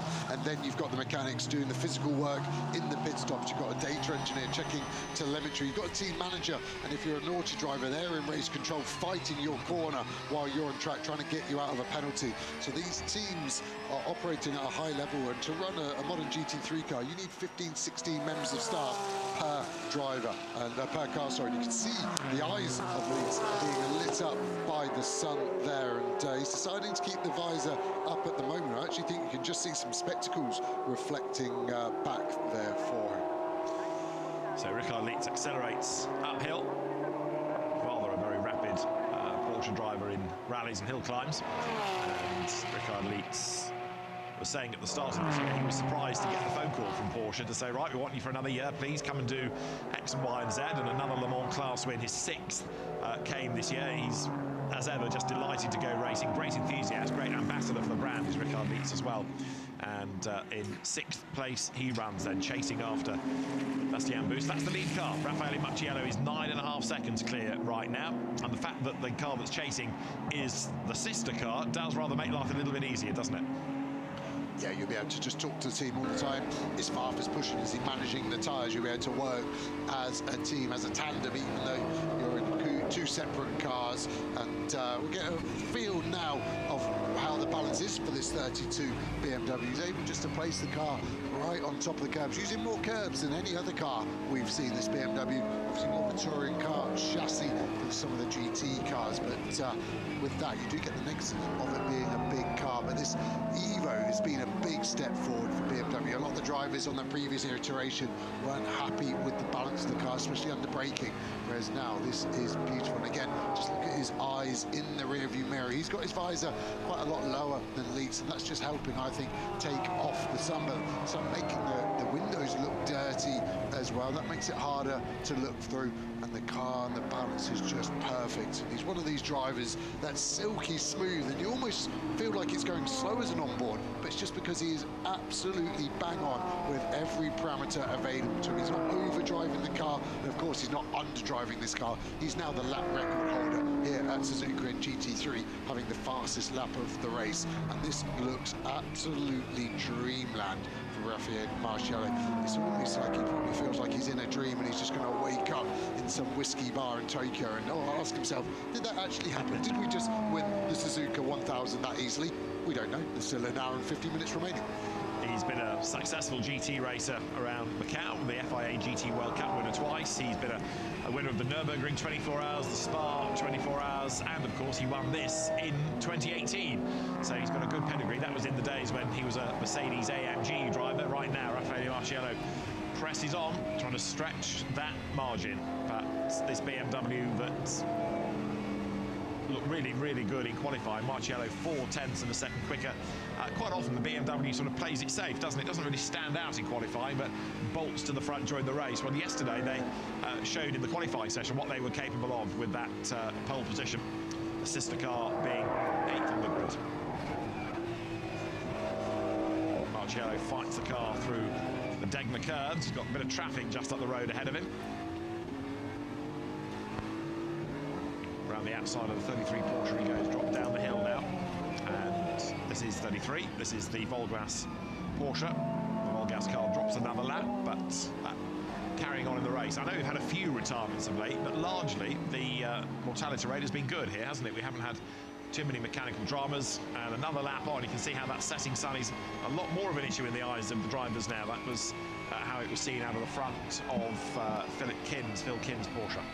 Actually, this Volgas car has a very short sun strip. You can just see the top right part of the windscreen, the Porsche banner there. We've got a full course yellow being shown on the driver display. And there's a car off. The 555 car is off here at 130R, and that's stuck in the gravel. And another full course yellow is called, therefore. That's our 7th.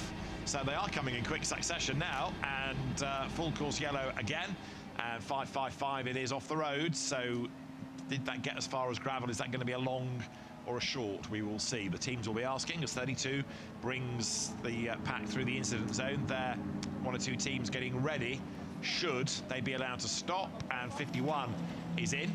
That's the AMAC car.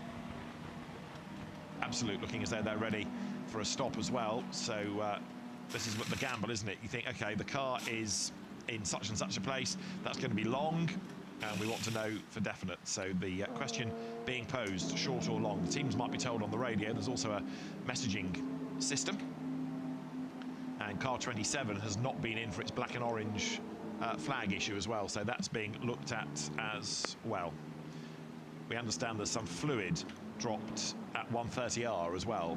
That's not a good place to have liquid on the road. No, that definitely would lighten you up. The 360 car boxing here, even though pit lane is closed, so that's going to have to be an emergency service for them. They're only 43 minutes into their stint, the 360 run-up car, so no need to box on drive time or fuel on that car. Unless that's the car with the problem that's putting some liquid down on the circuit. But the car is in, as you say. Away goes the AMAC Porsche. So full course yellow conditions. And as the cars come there, number 6 Porsche towards the chicane, that's in 5th place. The live chat on YouTube, David's just asking, what did you say just before that 555 car went off? The mortality rate has been quite low? Tell me like that. Yeah. Stick by your statement?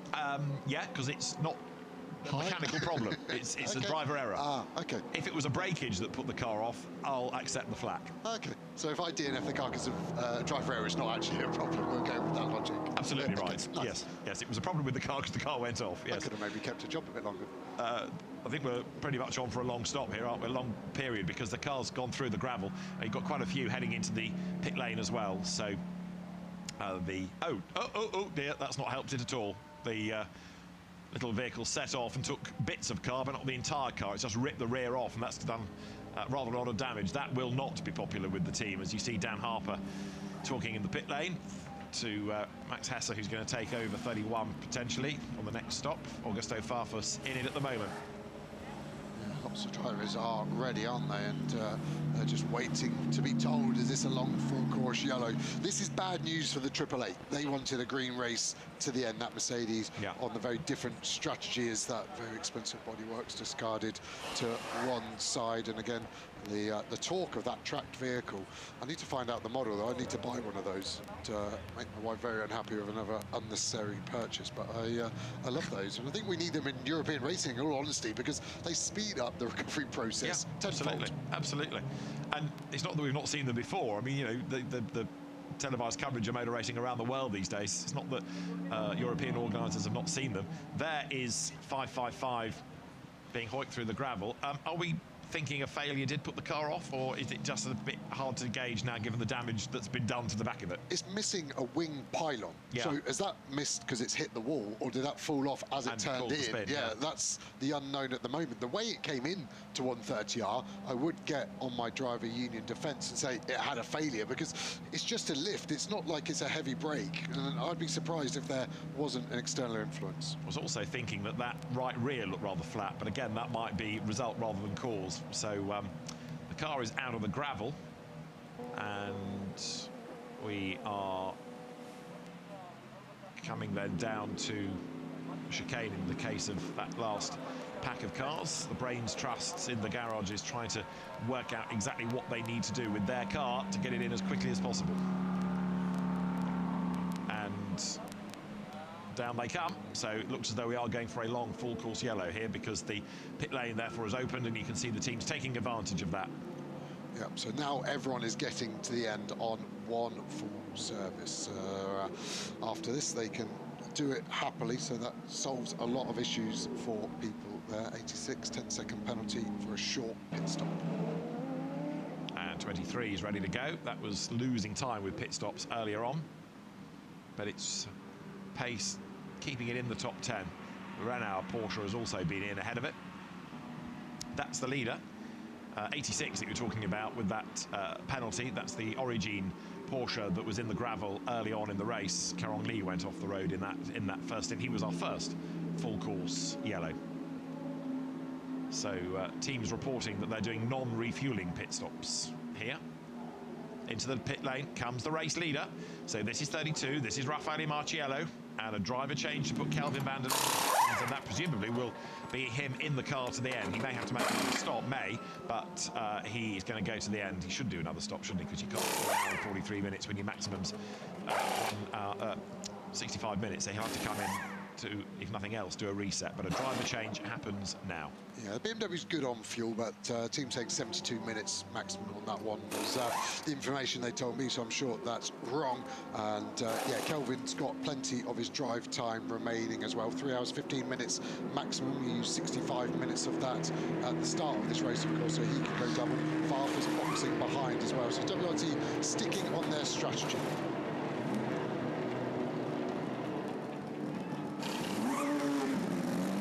Brand new tyres as well for 32. Saw some stickers on them while they're being placed, and the releasing agent there rather slippy to put away. Quite a few of the teams actually scrubbing in their new tyres during practice, so it's always going to be harder to call new tyres, but definitely new tyres there for Kelvin van der Linde. So Raffaele Marciello's work seemingly done. 7 Porsche in, Kevin Estre bringing that car in. New boots, new Pirellis go on the Absolute Porsche. 31 brought in by Augusto Farfus. That is ready to rejoin. 32 is already on track. Look further down the pit lane. And the Porsche's going back down the pit lane as well. A short pit stop for Bastien Bous. That was... I was going to say how they jumped back ahead. That was just a reset, 35 seconds, that. Just work out how much fuel I think they've got on top of their car, because everyone else is doing fuel because they needed it, and they're lacking pace, aren't they, with the damage to the floor, so they're going to have to be rolling dice at some point. And this is a dice roller from earlier on, isn't it? 888 then, so Lukas Stolz 8th last time he came across the timing line, but you reckon this has gone against them? Yeah, I think this is... they've not done fuel on that stop, which they can't have because it was short. Bastien Bous has just done 14 laps, effectively half an hour on that. So that car only has a maximum, I would guess, of 40 minutes of fuel. So they're trying to do something different here. They're going to try then to do the remainder of this 35 minutes they need to do before the last possible stop to the end. So they're trying to get rid of a full stop. So they're swapping 2 78 seconds for a 34 and a 78. They're trying to find 30 seconds in a creative way. That might be a bit of fuel save potentially needed from Bastien Bous. And what about 888? Stolz then, is he going to stay out? Is he going to pit? This is a pit stop coming up for number 888 then. So down the pit road comes the Mercedes-AMG that started on the outside of the front row. They've also been trying different things on the strategy, but now maybe are having to chase the opposition. So the decision made early on is slightly ebbing away now, given that we've had all of these full course yellows in very quick succession. Sort of 3 almost back to back here. Yeah, the pit stop crews are working hard as well, and this is just a stint reset then for the 888. That's because they were that tight, so that clears up were they going to make it. They weren't sure either. It was a roll of dice, and it was close. I'm surprised they've done it, because I think that really now calls it. They've got no chance now. Before they had half a chance if they were lucky, and that half a chance has evaporated in my opinion. And just looking, I was just checking the regulations. I think I saw the Absolute team, one of the mechanics carrying 2 wheels. That is actually not allowed in the regs. So they may get away with that, but they might have an investigation. So keep an eye out for car 7 pit stop under investigation potentially. And again, this comes back to what I was saying. You've got teams that you know, are running cars and in races at a different level in this. You know, it's a different rule set from a 1-hour GT World Challenge Asia event, for example, or many of these teams operate cars for the manufacturers in the FIA GT Cup at Macau, for example, but running in a 6.5-hour race with the regulations that are imposed upon it, it's all a little bit different. So nothing prepares you quite like doing the race itself and going through the pain of making mistakes occasionally. Yeah, and it's so hard. And again, that's where the good teams, they have a team manager that will brief the staff at the start of every weekend, at the start of every day, at the start of each race, just letting them know all the intricacies of the series they're in. And they have to be very, very well versed in all of the GT3 series, because GT3 has been such a success. Yep. There are so many series you can race in, and it genuinely feels like you could race 52 weekends of the year in one of these GT3 cars. But some of these teams, for example, run a GT3 car in the Asian Le Mans series, and that has a completely different approach to full course yellows and safety cars than an SRO regulation book does, so they need to adapt to that. So yeah, that carrying 2 wheels and tyres issue may come back to bite the number 7 Porsche. Down pit straight goes 32, and of course all of this is to get number 555 out of the way. Number 10, Luke Hartog at the wheel now. We've been saying how good Richard Lietz is. Well, Luke Hartog is another very, very fast driver, another of the Porsche young guns on the roster. Last year's Carrera Cup North America champion. He was the Benelux Carrera Cup champion in 2020, and been really rapid within the European races as well this season in GT World Challenge Europe. Impossibly tall as well, isn't he? He's totally. Tallest nation in the world as well, the Dutch. It's a true fact as well. Really? You don't even have to check it. Not sure why, because the country's so flat, you would have thought they'd get away with it, sure. Now, number 6, after that last reset, is up into 2nd place in the order now. Bastien Bus at the wheel. So they've jumped number 7. Safety car conditions now are activated. So you see everybody speed up from the 80 kilometers an hour to what are colloquially known as motorway speeds for the safety car conditions. And as a legacy of that, of course, gaps are going to come down. Now, between the race leader and the 2nd place car, how much traffic is there going to be? 1 slower car, I reckon, 1 back marker. Right, so there's the Good Smile Racing Mercedes, and Amy Izawa is with Tatsuya Kataoka in the pit lane. With the driver Kataoka from 00 Good Smile Racing, this team has a very, very special fan base. They have been waving the flag every time the car passes through the home straight, so you have to look after that. And 片岡選手、本当このチームね、ファンベースがすごい素晴らしいと思うんですけれども、このたくさんの応援の中でこの鈴鹿1000キロっていうのはやっぱり格別ですか？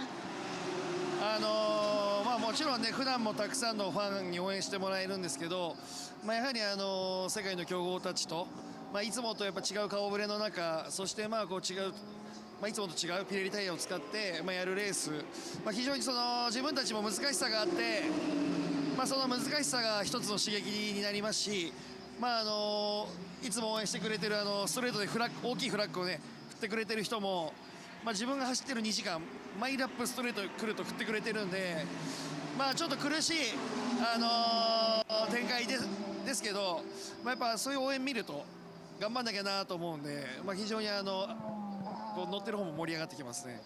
でもこちらでなんでしょう、日本勢としてもね、ドリームチームだなっていうチームだと思うんですけれども、今小林可夢選手頑張ってくれてます。最後まで走り切る感じですかね。そうですね、このままカムイがチェッカーまで行きますし、どんどんここから暗くなってくる中で、彼はね多くの24時間レースをやっぱり戦ってきているドライバーですから、そういったところでね力を見せてくれて、ここからさらにもう少しでも前を目指して走ってくれると思います。この後ね、お客様もペンライトで多分応援してくださるかと思うので、最後まで走り切ってください。応援してます。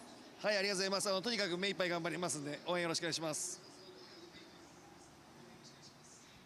So he really appreciates the fan base which is here. They are always here at the Super GT races as well. So he really appreciates them, but they are really loyal today since, as you can see, at the main straight, they are waving the flag every time the car passes through, so he's very grateful about that. Also about Kobayashi Kamui, who is driving right now, he has a lot of experience in long-endurance races, so he is very, very much looking forward that he can push a little bit harder because he couldn't really do a great job at the moment. They have been struggling with the tires since they're not used to this Pirelli tires. However, he's having fun, as you can see. And yeah, he also would like the crowd to wave the pen flags, the light pens, in the evening, so that it will cheer them up a little bit more. Back to you. Amy, thanks very much. Kamui Kobayashi in the car, the 2021 Le Mans winner, and the Toyota Gazoo Racing team principal. Yeah, they're the light pens, the glow sticks being waved, and there'll be lots of those, plus fireworks at the end of the race, which will finish in the darkness. So a lot of thoughts have already been given to not just a checkered flag, but to really make something out of the finish of the race in the darkness, to make more of an atmosphere that you can clearly do in the daylight. Safety car in this lap.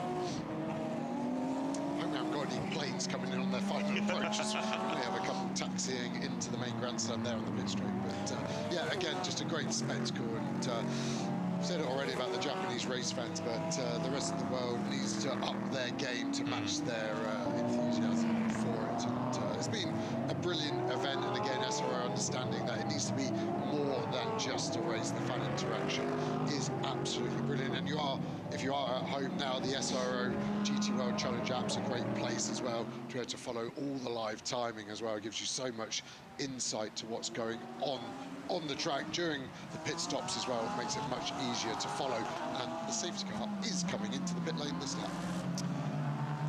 GT World Challenge Europe heading next to Valencia. You've got British GT finishing first weekend of October at Donington, and the European Endurance Cup season in October in Barcelona. There's, of course, Australia.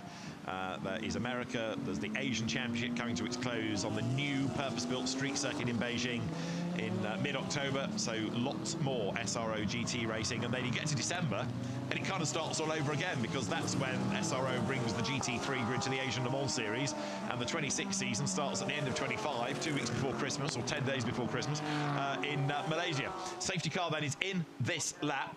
Raffaele Marciello then is in the lead, with Bastien Busse not that far behind. It is the BMW ahead of the Porsche, and the way that this has worked, there's one back marker between first and second, but Busse has got Estra right on his tail, so much as he wants to attack, he's got to be mindful of the sister car behind. They've climbed into each other at least twice.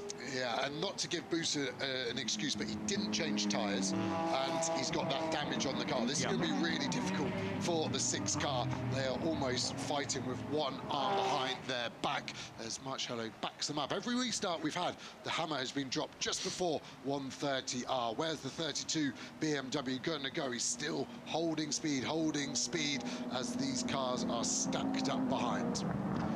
So it is Kelvin van der Linde, we reckon, isn't it? I thought we'd seen the pit stop. The timing screen hasn't updated, but van der Linde in the car, and there you can see the Volgas Porsche out of sequence ahead of Bastien Busse. So that gives van der Linde a free ride as he comes then downhill now. So Kelvin van der Linde at the end of lap 126, he's back racing with an hour and a half to go out of 6.5 here at Suzuka. So over the timing line he goes, down towards turn 1. Bastien Busse needs to clear that back marker. And look at Estra, that was brave, laid on the brakes, round the outside. I'm coming through, he said.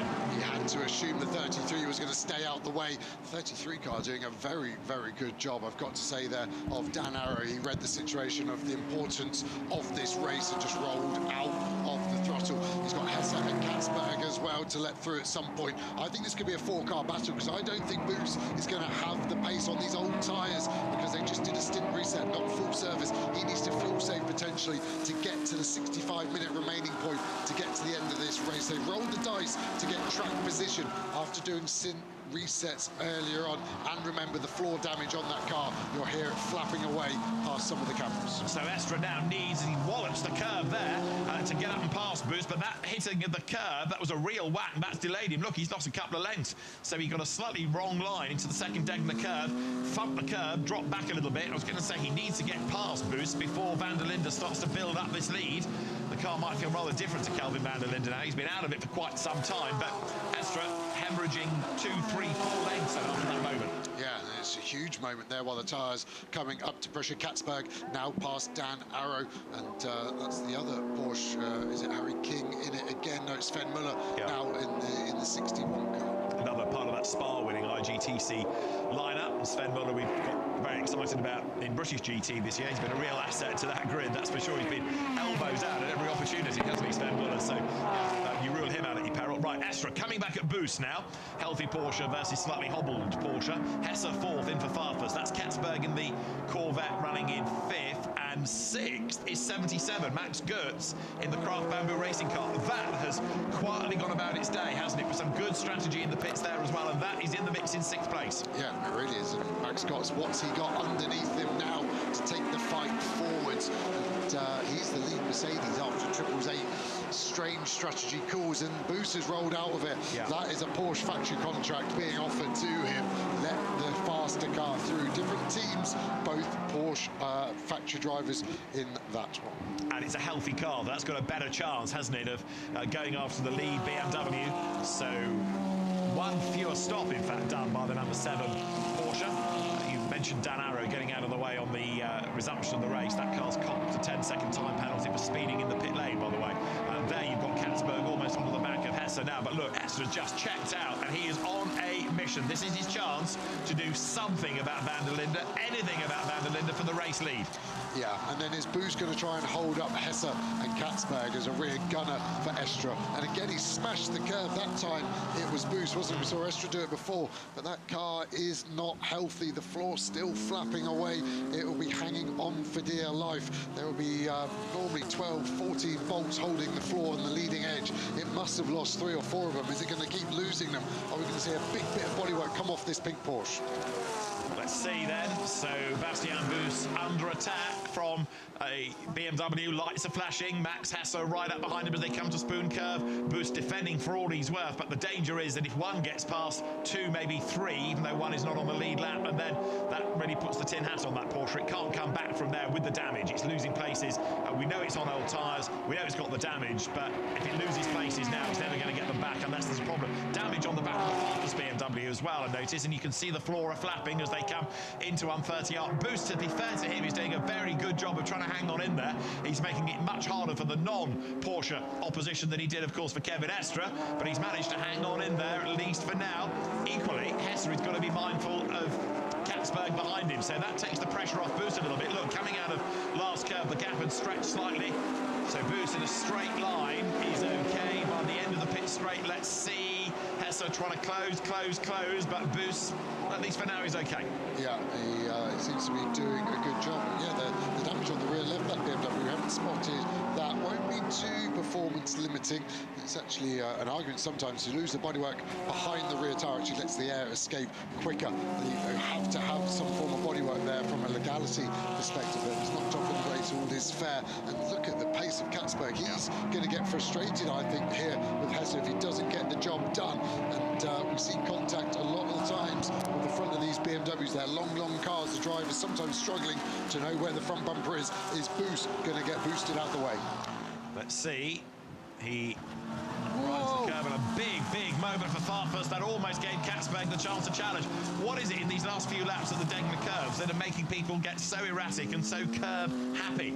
We've seen 3 different cars now on different laps all wallop the curbing. Sven Muller pretending he's in this battle. He's actually in 12th place overall, which is not a bad recovery given that they fell off the lead lap early on. Have a look at Farfus here in the BMW. Yeah, he's up behind the BM. It's Hesse, yeah. It just hits so much curve. The car goes airborne, then lands. The damper's working overtime there and trying to distill some of the energy that's been thrown into that car. That looks small from the outside, but let me tell you, as a driver, that was a flip of a coin if he was going to high side that left into the gravel trap and be out of this race. As you can now see the Porsche running out wide of Muller. This is really starting to kick off, and this is allowing Estra to escape 2.5 seconds ahead at the start of this lap. That's going to have grown to more like 4 seconds, I think, by the end. So there's Estra on a mission, and Bastian Boost still being able to hang on to position then as they come into the chicane. Max Hesse behind. Nick Katzberg is in 5th, and Max Goetz is not that far behind. He's not with them yet, but there he is just coming into the shot.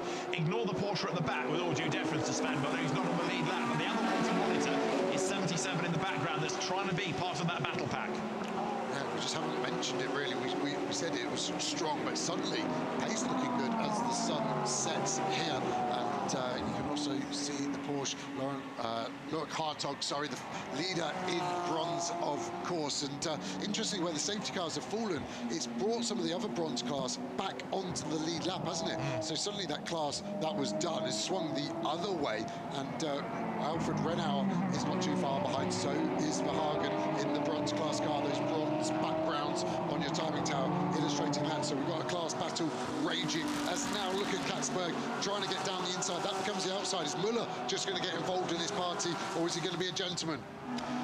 He's not normally a gentleman. Katzberg to the inside, through he goes. Muller's going to have a dive as well. So Katzberg goes past Hesse. He's up into 4th place.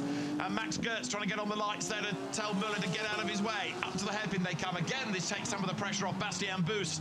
To the outside goes Gertz, and he's under attack from Loic Hartog. Look, the bronze leading Porsche mixing it for an outright position here on board with Hartog. Gertz ahead of him as they climb the hill up to 200R. And Estre in front has just done the fastest lap the car's done, and he is staying with Van der Linde 3.5 seconds behind. I still think this Corvette is rapid. If he can get past Buus, then I want to see his pace. This would be the outside chance podium I said a few hours ago, and this is why, because he squeezes Hesse in tight. He does the undercutto back, gets it done, sends it. Hesse wisely knows you can't turn in across there. Does well to slot in between him and Muller. If Muller gets past, then Hesse is going to hemorrhage time. So Katzberg comes now up through 130R. This for position. Remember, he comes to the outside of Bastian Buus, trying to make something happen at the chicane. You can see how the light is changing as well, getting much darker. The Corvette nearly in the back of the Porsche. It may not be a healthy Porsche, but Bastian Buus is driving very, very impressively to hang on in there. Up the inside of Hesse comes Sven Muller, who's a lap down, remember, in that Porsche. Behind, you've got Hartog ahead of Gertz now in Porsche number 10. So Loic Hartog goes ahead of the Mercedes-AMG, although Gertz fights back out of turn 1 to turn 2. You've got Katzberg looking for 3rd place. I think Hartog made the pass illegally. He's given the position back to Götz and has his hazards on down the back straight. He's conceded that place. I think he must have done something he wasn't happy with. Smart driving there, potentially from our bronze class leader, and that's what he's worried about. And he's done a smart move there off shot, I think. Self-censoring then if he thought he'd done something wrong, and gives the place back and fight on. But Bastian Buus still with Katzberg at his rear bumper. He has now lost, Bastian Buus, 7 seconds to Kevin Estre, who's away and gone. And last time lapped fractionally quicker than did the race leader, so he's now looking slightly different situation. They've really been helped though by that safety car in the last stint. Alexander Sims looks on, never having raced here. He's raced on the kart track when he was 15, but never on the actual car circuit. Buus then still hanging on to position. Quite often when you lose one place and there's a train of cars, you lose a lot of them, like Buus's. They all come in quick succession, but he's hanging on to that 3rd spot for now.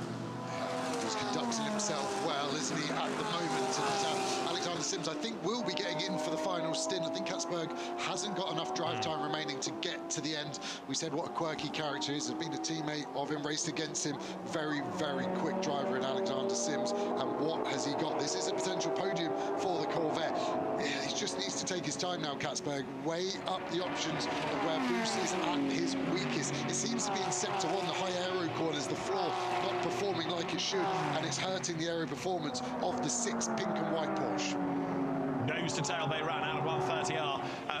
You can see the frustration of Sven Muller, how quick that Porsche is. Had it not dropped off the lead lap early on, it could be a different story. Right in the back of the Corvette, come on, he says. Got to be careful with the front of a Porsche because that's where all the radiators are.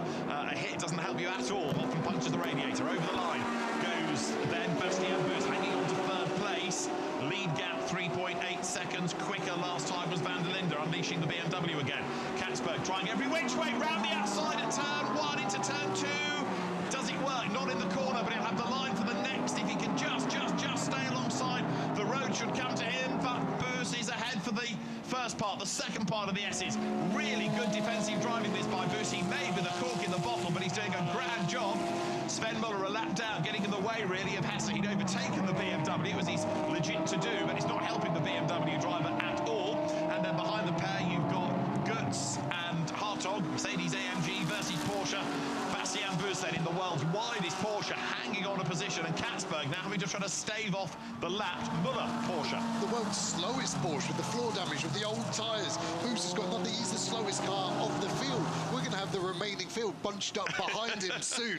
And Katzberg, I thought, had the move done round the outside of 2, was unable to pick the throttle up, it seemed, as Müller, I think, is trying to help Boos by attacking Katzberg at every opportunity. He has no right to. He doesn't care. There's no rule saying he can't do it. He's not here to make friends with the Flying Dutchman of Nicky Katzberg. But Nicky needs to get this move done while he can. Every time he sticks behind those front tyres in the dirty air, he'll be working harder and harder, and the chance will go away and away. We saw the attack at turn 1 last lap. Is he going to try the same thing next time by? Well, you go through that list of problems that Bastian Boos is having to drive around, and you think as ducks go, that is a sitting one. But there he is, still hanging on to the place, up towards 130R again.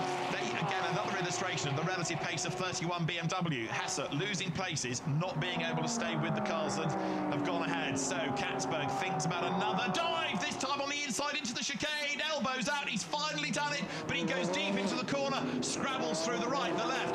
Boos is going to be passed here by Müller potentially on exit, but Nick Katzberg has done it. He's up to 3rd, and boy, did he work hard for that. Great move, great racing, fair from form. He's got to defend though. Boos has got a huge run here in the slipstream.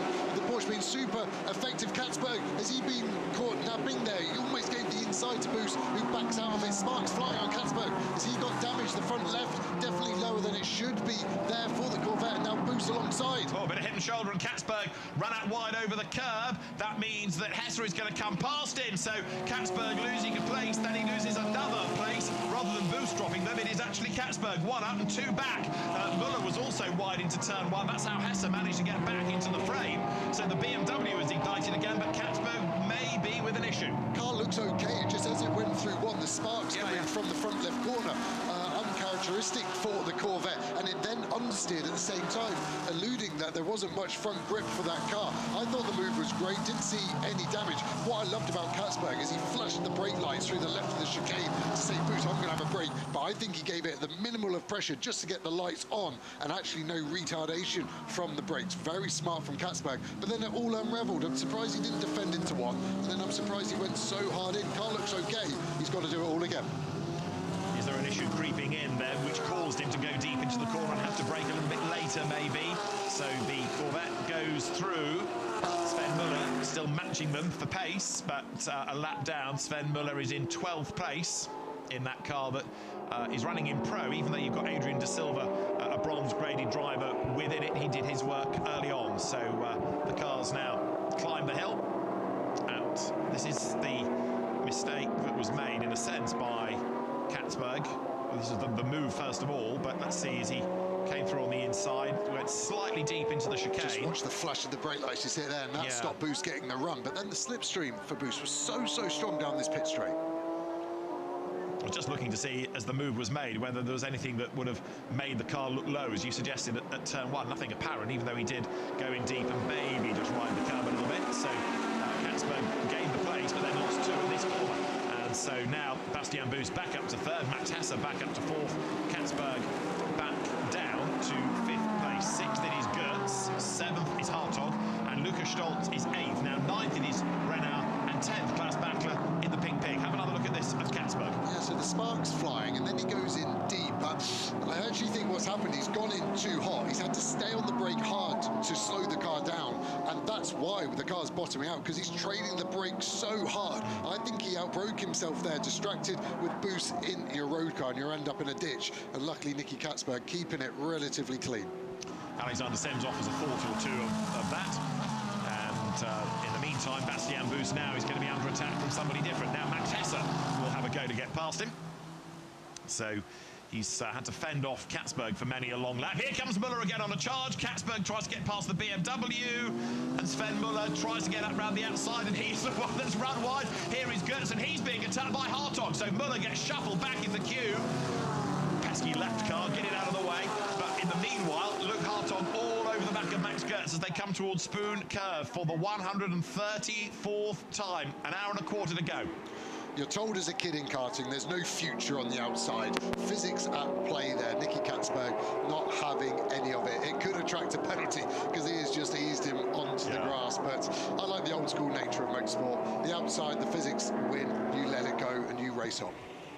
So Bastien Bus hangs on to that third place. That's Hesse for fourth, Katzberg for fifth. New race leader because Kevin Estre has gone across the line in the lead. That can't be right. There's a timing glitch, surely. Van der Linde's car is shown as being ahead. Yeah, so on the live tracker, 32 is still okay, but the timing and scoring tricking us into saying that there's a new race leader. Now that has been restored. 32 BMW is clear in the lead. Panic over.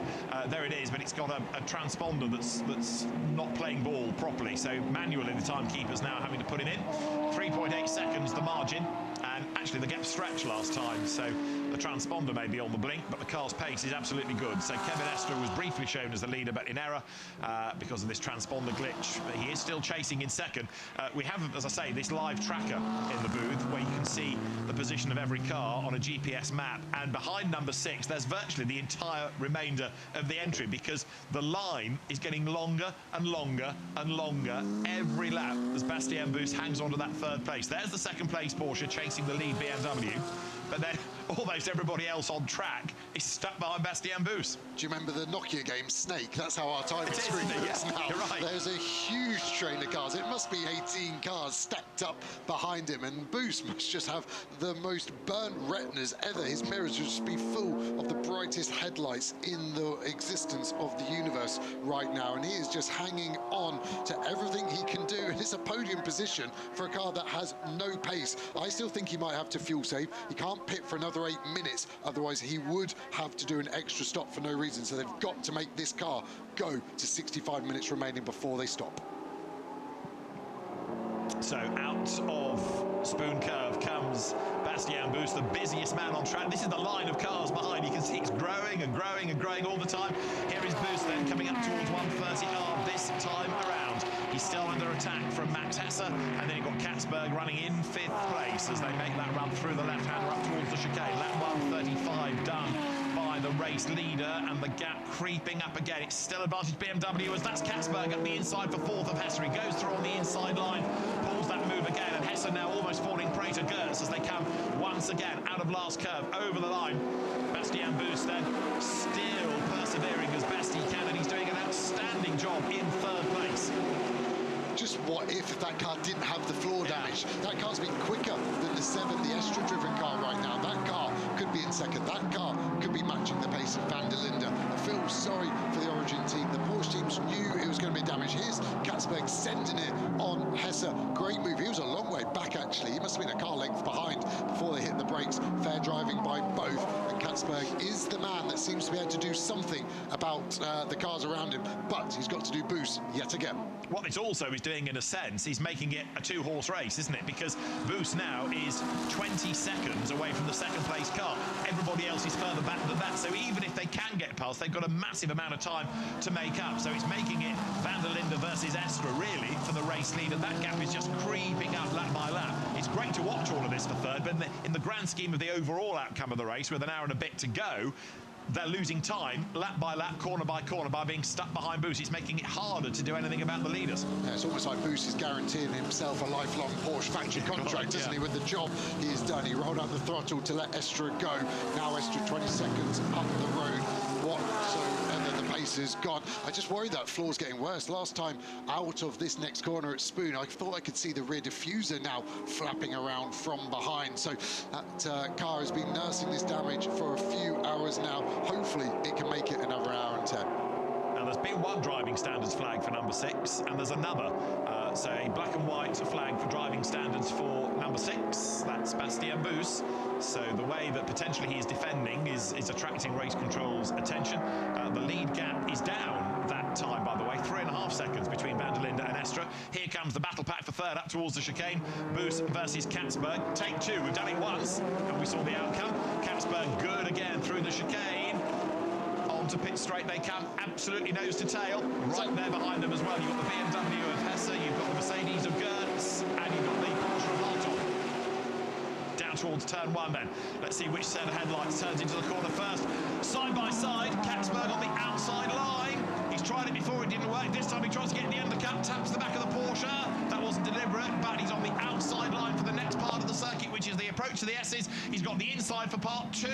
Bastian Buus tries to stay on the outside, the inside line for the next part.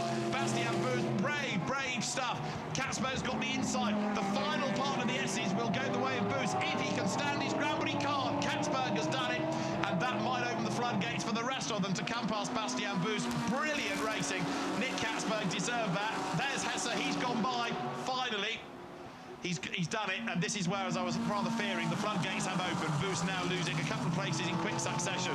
But boy, it was a good defence. And well done, Katzberg. That was great racing. What racing. 6 corners side by side. Totally fair, totally right. Katzberg finally eased Buus out of the line, but that was phenomenal driving there as Muller into the back of Hartog. He needs to be careful there, Hartog. He's leading the bronze class. Muller needs to wind his neck in all honesty. He doesn't need to be involved there. And look at the back of this queue, or partly at the back of it. 888, there it is. He's catching back again. This is Lucas Stoltz then. So he is there. Let's have another look, though, at this battle between Bastian Buus and Nick Katzberg. Right, so they're side by side at turn 2, and they get up to turn 7 as side by sides. Or side by sodo, as they say in this part of the world. Side by side here, this is 3. Katzberg on the inside. Then to turn 4, the road goes in Buus's favour. And then up to 5, it's back to Katzberg. And it was really only getting to turn 6 that he was finally able to do it. This is where Buus on the outside ran a little bit wide, and the job was done. And Hesse quickly switches from one side to the other and makes the move coming out of turn 7. Excellent racing. And as Joe rightly said, totally fair, totally clean. Brilliant stuff, and Katzberg deserves that. All of those corners have an apex speed of over 130 kilometers an hour, over the legal speed limit of most countries around the globe, bar Germany and the Autobahn. That's phenomenal. Mercedes, side-by-side contact going down the pit straight. They're trying to edge each other out. Who's going to be the lead one there? It's the 888 getting past Gotts. That was aggressive. They were wheel to wheel at over 250 kilometers an hour there. Gotts on Stoltz. Stoltz takes the lead. And while we're celebrating that great racing between Buus and Katzberg, race control have issued a driving standards flag to Nick Katzberg. I'm not entirely sure I saw what was wrong. I'm sure maybe they don't have a well-done flag, so that's the only thing they can offer. That must be it. We thought it was great to see. And Katzberg is 3rd, but he's 25.5 seconds back from Astra, so it's going to be a tough ask from here on in. Now, Luke Hartog was up to 6th when he crossed the line, still leading in bronze. 2nd in bronze is the BMW 89 of Verhagen, and 3rd is the 91 Porsche Alfred Renauer, now at the wheel. But Hartog, along with Ricard Liet and Antares Au's first good stint, have brought and kept number 10 in the mix. They've done really well on the pit strategy as much as anything else. Car again looking good for Hartog. We've seen the difference in driving style between him and Liet. Hartog definitely more aggressive on the throttle, using the traction control, using the very good natural torque of the Porsche. The steering wheel, lots of buttons on there to play. We've already spoken about that. Looking down the order of some of the more out there running Porsches. Now that 23 car just has lost so much time in the pits, hasn't it, over the course of this race? It has, but they are stoically carried on in the top 10, and of course with all the bunching that's gone on over the last few laps, they've got a chance of gaining a few places back. We know how good an overtaker Klaus Bachler is. We were seeing that earlier on in the race, so not necessarily out of contention yet. Not going to be winners certainly, but there might be a place or two that Bachler can gain as this long line of cars has been developing. Katzberg, we're going to see release now and what he can do. Yeah, this bronze class battle raging on for the final podium positions, and that's where Hartog's got the advantage. 3 pro cars in between him and the BMW of Verhagen, and then this 91 Porsche of Alfred Renauer now at the wheel, and that's those 2 cars, the BMW just in front of the Porsche and himself, are fighting for 2nd and 3rd in the bronze class respectively. Another one going for the pit lane. We have got just over 65 minutes to go. That was Maxi Gertz coming in, so that now will be on for a final 65-minute stint, and he's going to be within 65 minutes when that car leaves, assuming he's behind the wheel. But whoever is behind the wheel will be good to go to the end, of course. Yeah, so what they're doing is getting that last stop out the way first. So if there were a safety car, they would get track position, because everyone else would have to box. They would go to the front of the queue. So a smart move there, and I understand that call. And the 99 doing a similar thing, but they're much, much further down the order in 22nd place. Gertz and Stolz, erratic driving noted, which is not something you see very often. The glow sticks are now coming into force on the pit straight as every car goes past and gets a wave, adding to the colour and the atmosphere here. That's the Harmony Racing Ferrari trying to get up the inside. That car was very badly delayed early on, but Dennis Marshall at the wheel of it gets ahead of Alfred Renauer, coming through the second of the Degma curves. So right now the lead gap is hovering around 3.5 seconds. One lap it's a few thousandths gained by the BM, the next clawed back by the Porsche, then it goes back the way of the BMW. So it's a little bit elasticated, but it's around the 3.5 second mark. Estra driving his heart out here to try to stay on the back of Kelvin van der Linde. Yeah, and he's just giving it everything, isn't he? I just wonder if the BMW of Kelvin van der Linde has a bit more in reserve. But hopefully, in the last hours, we're getting closer. We're going to see Kelvin versus Kevin. The battles of the Ks. Just one consonant difference, that's all it takes after 6.5 hours, you mean. So van der Linde for Estra, Nick Katzberg hanging on to third, then it's Hesse, Boos, Hartog, Stolz, Ota taking over from Gertz, Backler and Verhagen. That bottom end of the top 10 is going to shuffle though, with 77 making it stop, and then bodywork flies. That's got to be Boos's floor, finally. It's gone, just as he comes into the pit lane. I worry for him turning into turn one. He's going to have a lot less rear downforce than he's expecting unless he knows it's gone. That car, I think, was going to get on time, but careful coming in here, the rear doesn't swap ends on him. Of course, he's going to be coming into that corner as pit exit, assuming he stays behind the wheel of it, but whoever is in that car is going to have to be mindful. They'll get to turn one at a slower pace coming out of the pit lane, but the first racing lap is going to be very leery. Here's another look at it. Misty box. Was that Lillo actually hitting him? It might just have been caused by contact. I was trying to work out what had caused it to go loose there rather than anywhere else that it came off, but it might have just been a little brush between the two. And that's dislodged it once and for all. Into the pit lane in the darkness now. As the light fades, comes 888. Lucas Stolz to give way to Maxime Martin. Whoops. There, Bastien Boos being attacked by the air hose. Don't think Bastien Boos is a very happy man. He deserves a word after a great stint. I wonder if the team have seen it, because they would have been in pit lane ready for it. They might not have seen this, and so driver getting in is slow to fire at the moment. Yes, there's a minimum pit stop time, but you want the car fired up, ready to go in that 6 car. And now leads with a big lot of wheel spin and just in front of the 888 Mercedes.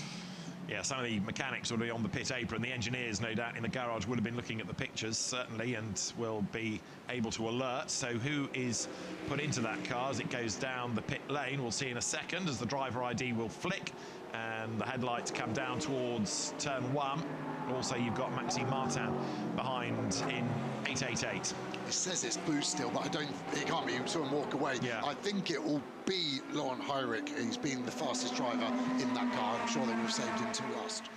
Yeah, I think we've seen 2 stints out of Alessio Piccirillo anyway, have we not, in that? So there you've got coming through the curb-hopping Corvette, Nick Katzberg, in that un-Corvette sounding Corvette. The lead gap's gone up again. Kelvin van der Linde has pulled the pin. He's stretched it markedly out to 4.8 seconds. That's a big amount of time to find on that lap. He was 9/10ths quicker than Estra last time through. Katzberg, Hesse, Hartog next as they go by. So what did WRT do here? Van der Linde's 40 minutes into a stint to do another 25. I think you've got to go long in case there's a full Porsche yellow. You've boxed under green. You've just got to go to the end in case you could have done one of your last stop under a related pace of full Porsche yellow safety car. 28 car comes into pit lane. That's Ben Barnacote. Doesn't look like he's getting out of the car. I can see his fresh and yellow crash helmet bending down. Probably the team just changing water bottles. So Ben did the first stint in that car, doesn't he? He's going to do a double to end it as well. Indeed so, as the final stops for many of the teams start to cycle through. 1 hour, about 6.5 still to run here at Suzuka. Kevin Estra still charging on in pursuit of Kelvin van der Linde, but the gap, as I say, stretched out last time. However, sector 1 of this lap, it came down by a 10th, not by much, but it's a little bit more optimistic if it's going in that direction for the Absolute Racing Porsche team. Absolute years ago used to be prolific running Audis, but they've switched allegiances. There, out of the chicane, is van der Linde. That's the race leader. So he comes through, heads towards the timing line. There's the Porsche in second place, still charging on behind. So van der Linde goes through, and the margin 4.7, yeah, fractionally quicker that time was the Porsche. Stayed under 5 seconds, which gives me some hope that as it's getting cooler, maybe it's starting to go to the naturally aspirated Porsche engine. The air being denser, it could be creating more power than the turboed 6-cylinder BMW M4 GT3 Evo, and maybe that's going to be something that starts to help. We've seen the lap times drop off now, the tyres are gone. Expect after the next pit stop, when there's a set of tyres that are either brand new or very fresh in the car, for the potential lap record to get taken away from Marcello, who did it, and currently stands at a 2-minute flat .918. And you saw a moment ago the Absolute and the WRT teams getting ready more for the pit lane this time, as down the pit lane comes their 27, that's the Heart of Racing Mercedes. Number 13 Porsche follows, that's the Phantom Global Racing entry of Sungji Zhu, Adeli Fong, Nico Menzel. Presumably Nico Menzel, the quicker driver, to take that to the end of the race now, as we are into the final hour. 59 minutes of the race remain. Suddenly feel like that last hour has just flown by with all the action we were presented, and you can see Harmony Racing getting to work there. Quentin Marshall looks like he's staying aboard that car, and such a shame they lost 6 minutes earlier on in the race in the pits to take his car out of contention. Yeah, absolutely. It was a fancied runner, that, wasn't it? Not just in bronze, but overall. But it would seem that the Raman Rocket's going to have to go much faster. So that will be released in a moment as the lead car then comes towards the completion of lap 142. A little bit of traffic up the road this time. Looks like a Craft Bamboo Mercedes-AMG that's got to be worked around. No, it's the 888, in fact, that goes a lap down. So that's Maxime Martin dropping off the lead lap temporarily. Yeah, that'll be painful, isn't it, for Maxime Martin? A car he knows well, has just overtaken him, but lack of pace and maybe a lack of strategy on the 888 if I was being critical on that front. But a car that had an outside chance of winning with a couple of hours to go is now no longer in the running. And do we put that down to pace or strategy, or a bit of both? Both, I would say, equally as well. Yeah, it's been there or thereabouts, but it's never really been able to attack. In fairness, nothing has been able to attack 32 up until now. Kevin Estre hovering around the 4.3 second mark, but that number 32 BMW has just been unstoppable. Only because of a safety car and pit lane and pit stop timings has it ever dropped off the lead lap. But I think if it was off the lead for 2 laps, it's as much as anything. It was really only the second stint of the car had Charles Wirtz's first one that wasn't mega. It was still strong, but it was the only one that didn't stand out as a phenomenal drive, and WRT again seemed to be delivering the goods of a fast car over a long distance race. To the hairpin they come then. 57 minutes are on the clock. Third warning for track limits now for 888. So the car now being driven by Maxime Martin, but getting another warning. So that means that Max needs to be careful. Van der Linde in the meantime storms on. What's Estre up to? His last lap was 2 minutes 4. He brought the gap down by 0.3 of a second, but quite a bit of this could now be down to traffic. And it is getting darker, faster. The cameras often make it look darker than it is, but even looking out of the window, it is decidedly dark now, and it's only going to get darker and darker within the remaining 56 minutes of the race. As through goes Nick Katzberg then, running in 3rd place. Now, he is lapping quicker than the 2 ahead of him, but he's got to make up over 25 seconds, so he's got his work cut out to get onto terms, really, with those ahead. He'll be able to make a bit of progress, maybe, but it ain't going to be easy. That's 89 that has come in. That's the bronze Cup BMW that's been batted between Neil Verhagen and Max Osten of late. Ryan Quinn doing the first stint, getting that bronze time out of the way. So Van der Linde to Estre, they've gone through. It's 4.388 seconds, and that time, how's this for evenly matched? The Porsche only 3,000 slower. Yeah, very similar in all the sectors as well, considering very different cars in the BMW and the Porsche, the KRC team. They're done their final pit stop. Maybe a bit of a problem from the SRO officials. They were okay on the pit stop time, so maybe just a polite reminder about maybe one of the smaller regulations involved in the pit stop. Yeah, a bit of advice and suggestion rather than a report and a penalty. Don't do this, but next time do that. Rather than referring it to race officialdom, but the SRO team working with the race teams. As you see the race lead car then clear of the Mercedes 888, Maxime Martin trying to stay with. So how many more laps are we giving Van der Linde before he comes in for his last stop? I'd say it's going to be 5, Okay. possibly 6, And but Estra? the same amount for Estra Right, as well. on the same number now. So it's going to be a battle between the pit crews. And if you time it wrong and a penalty comes, you're going to be in real bother. If you get trapped by another car, you're in real bother. If the pit stop goes badly, that can change the complexion of the race completely. The BMW has just been metronomic throughout this. Charles Weerts, of course, one of the 3 drivers, the reigning IGTC champion. And Kelvin van der Linde is going to inherit the championship lead here with the sister car, with championship leader Augusto Farfus driving it down in 4th position. So it'll be a good day at the office for Kelvin van der Linde, and back-to-back Suzuka 1000 wins. Admittedly, they're apart by a good number of years, but back-to-back wins. Kelvin won it in 2019, the last running of the event. Yeah, it's quite a good stat to have, isn't it? And this shake up the championship as well. Farfus leading that at the moment, with that car in 4th place. Marciello is the highest point score at the moment aboard the 32 car, so he will go into the championship lead if it finishes as it stands. There you can see Estra aboard the 2nd place Porsche, the number 7 car, and is able to be sticking with the gap still under 5 seconds, 4.6 seconds. He is doing a mega job. The pace behind of Katzberg, incidentally, is also very strong, similar to Estra, but just lost so much time behind Bastian Boo, so that gap is out of it at the moment. So really, the podium battle will be between those 2 of Katzberg and Hesse, and that is the 60 car, isn't it? And that's actually got a new front bumper on. That's been loaned to them by a Japan Cup team, Bingo Racing, running the Callaway Corvette, but luckily for them, running a 296 GT3 have loaned them the front bumper, and that's why there's a juxtaposition of liveries on that car. But it's also back in the race after that suspension damage, remember, because that car had clobbered the wall early on and limped back, so they have only lost, amazingly enough, 12 laps. Okay, it's a loss, but they're still running, and that's another brilliant effort to get the car back on track and keep it going in the race. Lead gap 4.6 seconds as you see the Corvette go through. Nick Katzberg hanging on to that 3rd place. We've had a place change further back. Kobayashi has got the Good Smile 00 Mercedes up to 13th.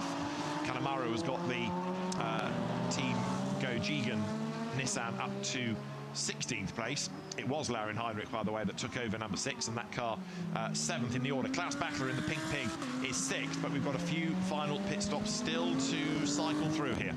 Yeah, and the teams have just been making sure everything is right. We saw some feedback, didn't we, for KRC team. There's just so many things as a team you can do wrong. Too many mechanics over the line, visor not down for the fuel guy, the engine being fired up with their car up in the air. So the teams will just want to make sure that no tiredness is creeping in. 6:30 local time here, but it has been a long weekend for these teams, and that's where mistakes can creep in. Now, this car has been a real standout of the weekend, not in terms of pace, but in terms of mileage, because it has done every part of track activity this weekend for GT3 cars. Free practice, paid tests, pre-qualifying, qualifying for Japan Cup and Intercontinental GT Challenge for the Suzuki 1000 kilometers. Masaki Nishikawa, Atsushi Tanaka and Yusaka Shibata, the 3 drivers of this Nissan GTR from the Run-Up Sports team. If anybody, if anything deserves a day off on Monday, it's that car. And at the moment, they're on course to win the AM class as Yes, well. that's So right. it's, what a way to finish the weekend as we see Estra pit and get out of the car. So who are they going to put in? That's got to... It's got to be Vanthor, surely, for pace. Yeah, but I just wonder if he's got the stint time remaining, because Pile, I think, has only been in that car once thus far, but was a long way off the pace of Vanthor and Estra. You can see that car, he got dropped on the mechanic's foot there, and that's the mistake coming in. Now, when I asked about van der Linde and Estra in terms of numbers of laps, they are not on the same strategy, or at least not on the same lap to come in, because the Porsche is in a little bit sooner. So down the pit lane goes number 7. Then that was its last stop. 50 minutes remain. That's good to go to the end. And so that's going to put now Katzberg up into 2nd place. That's all going to cycle through again once we get the stops. This will be Vanthor. He has. That's why they've done it, because he couldn't do a full stint of driver time, so they're giving him 50 minutes to go. So they didn't come in any earlier to put him in, because Estra was quick. And I think as well, this is quite smart, because the tyres now have been split nicely over the last 2 stints, not going for the full 65, and the tyre dropping off slightly in that last 15. That won't be a problem now for Vanthor, who will go to the end. And he's going to be all fired up as well, isn't he, to try and put one over on his old team a long time ago. He was a WRT Audi driver, don't forget. So there you've got the WRT BMW mechanics getting ready for Kelvin van der Linde in 32, for Max Hesser in 31, as the clock ticks on down. So are we going to have a last 50-minute battle for leadership? Well, there wasn't much between them. All it would take is a little bit of time lost in the pit lane and an all-fired-up Vanthoor, who's on fresher rubber right now, don't forget. Once you've got it switched on, the van der Linde is in the lead. The undercut's massive here. Let's see what his first laps are, but that gap was 5 seconds. That is about what the undercut could be. WRT have got a difficult decision now. They want to cover it off, and they need to do that by boxing, but then if there's a full course yellow or a safety car, cars behind could benefit. Is that Katzberg boxing? So they're going for a similar strategy. They're trying to push the ante up to secure a podium finish. You've also just had Kawu Ota warned about driving standards as the stop cycles through then for Nick Katzberg. His last pit stop, the car's last pit stop, new boots going onto the car. Pit lane on the dark, isn't it? Yeah, no driver change on that one. So I think they've had driver ID issues because at the moment Katzberg's gone over the minimum stint time. So we must have lost a stint of sims that got apportioned to Katzberg. So this is 32. This is the lead car that we're anticipating to come in this time. And it is van der Linde at the wheel. That's the hard bit. He can go for another 10 minutes of this stint, and he's got to think, am I worried about the undercut from the Porsche? Am I worried about potentially pitting under green and then others benefiting from a full course yellow? That might not happen.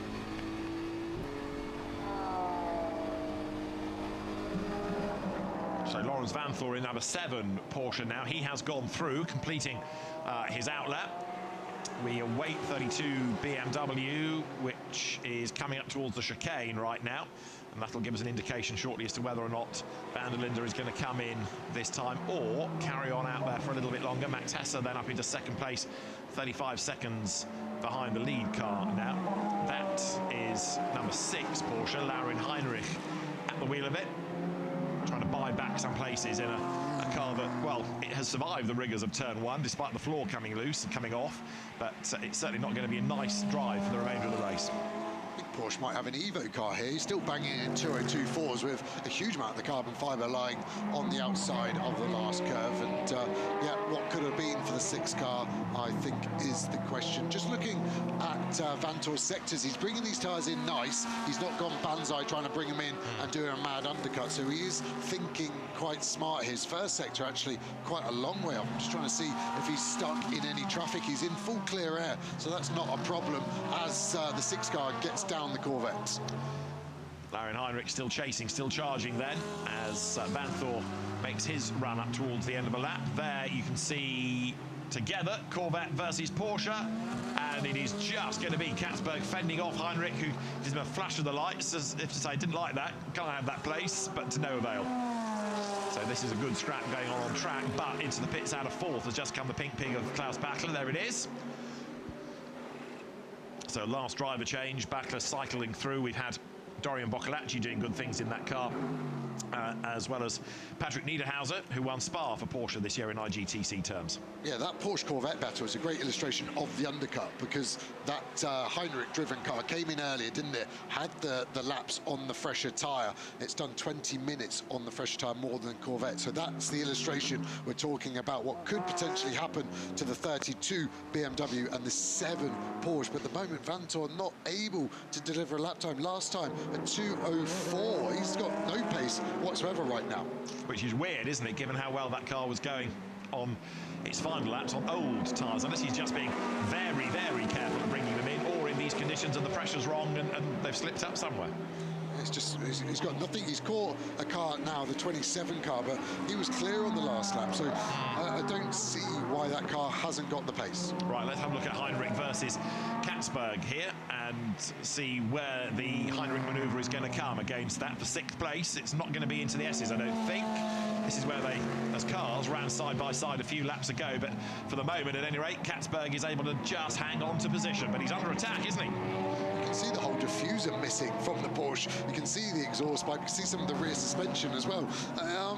Makes it lighter. Yeah, and just in case they were underweight and scrutineering, you are allowed to add the bodywork back in, so that one is covered off at least. But yeah, Heinrich has obviously just given it everything for this final podium position, ultimately. Got nothing to lose, has he, really? So they can just wring the neck of that car as if it's not had enough abuse in the race already. Up into third at the moment, by the way, is Luke Hartog in the number 10 bronze leading Porsche. That's had an absolutely amazing race. I'm not suggesting it's going to stay third because that owes us a pit stop, but even so, it's gone remarkably well, and their strategy to stay on the lead lap has worked out absolutely on point. So there you've got Katzberg with Heinrich behind, 6th and 7th they run. And is this the move coming up? The Porsche feints to the inside, but no, not really able to find a gap there. No, but the pace is definitely there, and again, Heinrich just seems to be able to maximise everything out of it. Katzberg dominating this Porsche in his other stint. Here we're going, what's happened here? It can't just be a driver change, because I was easily faster than this car. And then we've got the Mercedes behind as well, trying to get involved in the action. So suddenly this race is going, a huge amount of sparks over the curb there. That again seemed normal for Katzberg, but he's having to now start to think about defending, and they've got the 360 Nissan as well, potentially in the way. Yeah, Laurin Heinrich then doing a manful job in that car to try to attack, having taken over on that last stop from Bastian Buus, the last Buus stop possibly.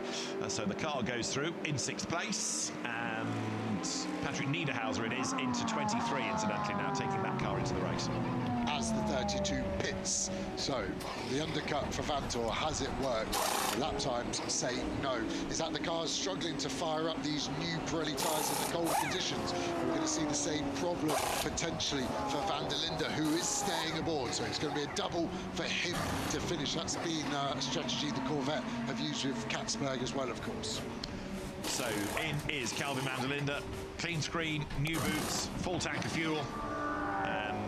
All he has to do, all in quotes, is bring it home. 43 minutes and counting of 6.5 hours of Suzuka, and a second win in the event beckons. He won the last time the Suzuka 1,000 kilometers was run, and it looks as though it's going to be another victory this year. The board, the lollipop is removed, so the countdown will go on in the car. Van der Linde accelerates away. Now let's see at the end of the pit lane how close he is to that 78 seconds. As down towards pit out rumbles the BMW.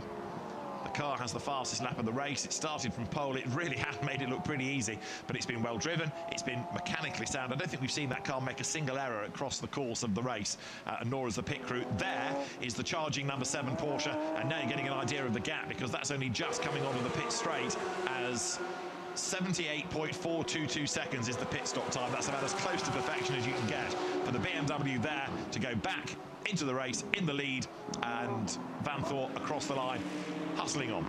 Yeah, he just doesn't have the pace. There's a 1.7, there's the fastest sector 3, I guess, for that car, but I think this gap has grown. It was sub 5 seconds before the stop.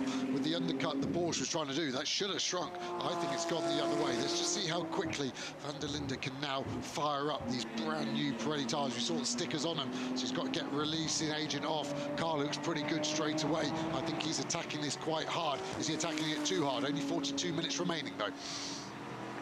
We're on lap number 150, and the clock ticking on down then. So Van der Linde out on track, as Joe touched on. Vanthoor did do a personal best last sector, so does that suggest that he is gently bringing these tyres in, or is he genuinely not having enough pace? Well, the next lap maybe is going to be an interesting one to see how the sector times compare and contrast between those two. There is the number 7 Newman liveried Porsche. Of the hairpin, up the hill climbs Vanthoor.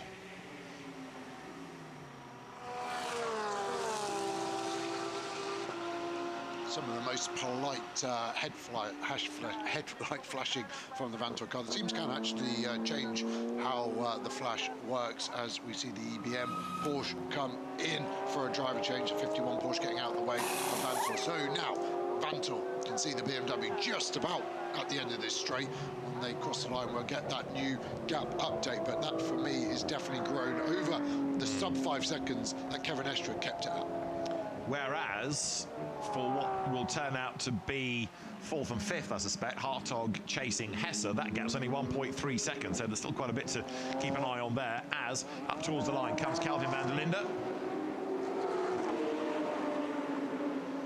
And to the timing line then goes Porsche number 7. The margin 4.7 seconds between the two. In terms of sectors that time around, Vanthoor quicker in sectors 2 and 3, but Van der Linde was on an outlap, so in real terms, so he should be. Yeah, I just think Van der Linde's got up to speed. The BMW seems to bring those tyres in nicely, but then not override them, which is quite a good trait to have in the car, to be able to almost do both ends of the spectrum and do it well. And he's in some lovely clear track as well. The next car is all the way at turn 11, so he could potentially get 7 or 8 clear laps here until he catches the 86 car of Hong Lee, who is 17th overall at the moment, doing 2 minutes and 4, so that car actually going pretty well, so it might be a few more laps until he catches him here. And look how dark it is now, but also look how good these headlights are. They project into the distance, into slow turn number 11, 50 kilometers an hour, 480 degrees of steering lock to get the car round and then get going again. And again, like Marcello when we rode on board, the steering wheel not having to do too much work. This 32 WRT BMW looks like a good place to be. It does indeed, and at the end of the race, when they tell you how hard a race it was and how there are all these factors to manage, you're going to believe them, or are you going to think, no, you had it easy? They were playing some games after qualifying, weren't they, with some of their statements, and I think the games will continue. A bit diplomatic answer, Osborne. What's happened to you? So the gap came down again in the first sector between Van der Linde and Vanthoor on this lap, but only by 1,000. It's nothing significant, and Van der Linde is still getting those tyres turned on. But Vanthoor then loses a 10th in the second sector. That could be game over, could swing completely now in favour of the BMW once and for all, and take the last vestiges of hope away from Vanthoor. We'll have to see as you go on board now with Luke Hartog. He should be in this time, should he not? The bronze leader. He's done a Herculean task all day long, but he's chasing after Max Hesse, and a bronze victory beckons. They've done just an outstanding job, this team. Yeah, they've been, again, metronomic with their flash of huge snap of overs. Every time I start talking, they try and scare me, it feels, and Tara's out doing such a good job, pace-wise, to be able to keep this car on the lead lap. We could do another 2 laps if we want to, and I think they might as well.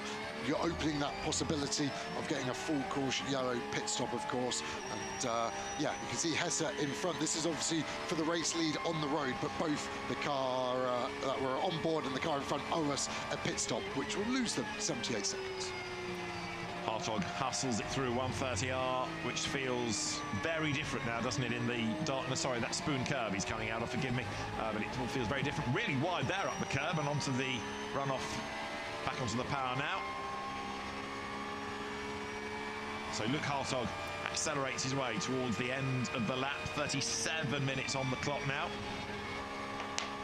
Out of 130R this time around, up towards the chicane, stand on the brakes.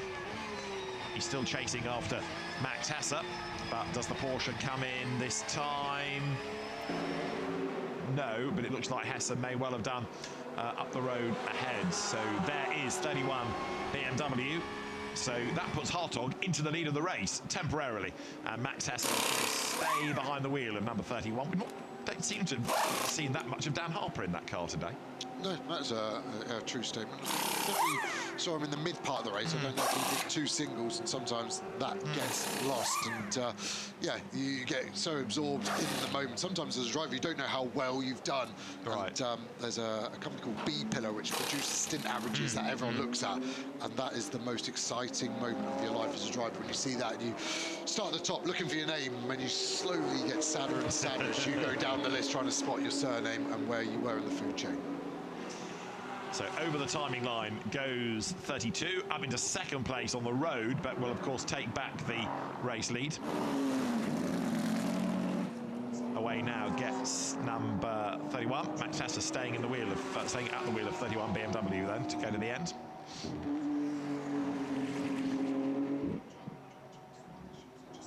So you've got currently on track number 10, which is the Luke Hartog Porsche, but that will owe us a pit stop, giving the lead back to number 32 BMW. The last lap for Van der Linde was a 2 minutes 2.1 and a 2 minutes 2.5 for Laurens Vanthoor. So I'm afraid to say, unless there's something that trips up the BMW, it is now looking as though it is game over with these 35 minutes remaining, and the job that they have done all day would be pretty unfair unfair, wouldn't it, if 32 BMW were not to win? They've done an outstanding job across the course of 6 hours, nearly 6.5 in total it will be, but with just over half an hour to go, they got a foot wrong. We know WRT build reliable cars, we know they're good on pit stops, we know they've got good drivers, but it's been an exemplary performance so far. For 32, 31 looks a bit better though. Yeah, and it's dropped back behind the 6 car of Heinrich as well now, so them going long has not worked out for them thus far, and they're going to have a battle with Orota as well. The 77 Mercedes is right on the tail of the sister car to where we're on board right now of 32 of Kelvin van der Linde. And do you remember number 60, the damaged Ferrari from earlier on? Well, Giancarlo Fisichella has got on board it and just done a personal best lap. So, the number 60 Ferrari then quicker than it has been race long. There is the lead car on the road then, Luke Hartog. That's the number 10 Porsche that turns now through the S's, and Hartog has done certainly 2 laps more than we were anticipating, so he's just not on borrowed time as such, but he's coming to the end of this stint, and he will stay in, or will they put Richard Lietz in for the end? I think both have been quick, haven't they? And I think it's a nice position to be as a team, that you can choose which driver feels freshest probably at this point. The exhaust glowing lovely on this 10 car, but he's got to box this lap, that is for sure. The Absolute Racing Porsche then, with van der Linde set to inherit the race lead. The gap has now gone over 5 seconds, so at the minute you would suggest this is not a good stint by Van Thor. Sector times yo-yoing a bit, slow, good on that last lap. In other words, he was outpaced in 2 but was quicker in the 3rd. Yeah, just feel like Estra's been the man in that car, like Heinrich has in the 6 car. It feels like the Porsches seem to have one fast driver, which is very rare. It doesn't feel normal to say, but this Porsche has had 2 fast drivers, and stint time wise, Lietz has done 2 hours 30, so he could go to the end if he gets in, or Hartog here we're on board with has done 2 hours 10, so this will be an indication of the team who feels freshest. Hartog in the car, does he stay in, or does a refreshed Lietz jump back in the car? Watch how much he's going to attack pit entry. We're going to now stay to the right, got to get the car in over this curb, not hit the barrier on the left, back up to speed, and then we're going to jump on the brakes, get the car down to 50, now back on the throttle. You just go full throttle, the car holds it perfectly at 50k. The good engineers will count you into your box, 3, 2, 1, and you turn. The engine has to be off while you refuel, and you go up in the air and get some fresh Pirelli rubber. Looks like he's staying aboard as well. Mechanic coming in through the side door, just changing the water bottle there. Even the water bottles in these modern race cars aren't simple. They're a magnetic connection, so they're just popped up and popped out. Of course, everything's carbon fiber. It then goes through a pump, so you press a button on the steering wheel and you're force-fed a liquid of the mechanic's choice, which is sometimes a worrying thought when you maybe haven't got on with the team previously. Only in your world.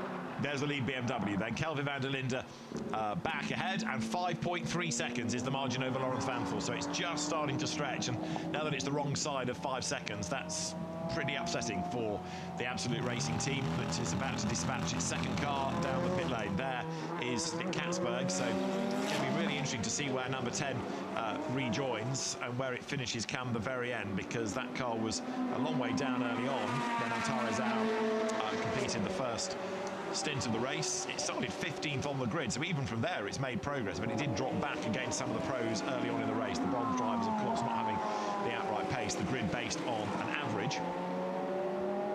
So there is 10, back on track. Max Hesse, by the way, in 31 BMW, back up to 6 at the expense of Cabo Ota in 77 Mercedes-AMG now.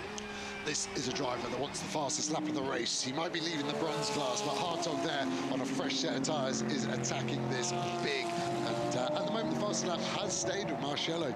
Nearly 2 hours ago that time was done. Track temperature has dropped, but it just feels like cars are unable to maybe run in clean air. Everyone seems to be in a battle of some form all the way down the order.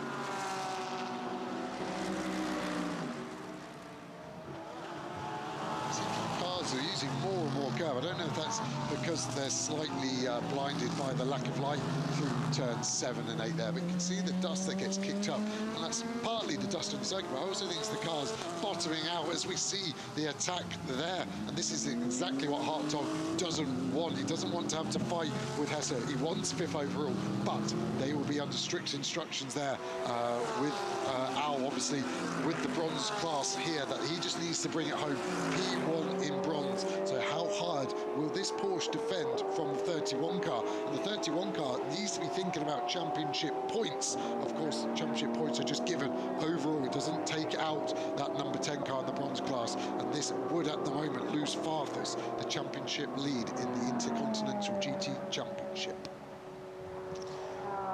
And it would give it to Kelvin van der Linde. They can see the cumulative pit stop times. 8 now for the lead car, 7 for the one in second place, and it spent less time in the pits as well because it's made one fewer pit stop, but it just can't haul itself ahead on track. And the number 10 Absolute Racing car that leads bronze with all the stint reset stops, nearly 11 minutes, but still doing a very good job. And 77, the Craft Bamboo car, 11 minutes in the pits. Of course, a couple of those have also had some penalties to serve in pits, number 7 and 77 amongst them. Yeah.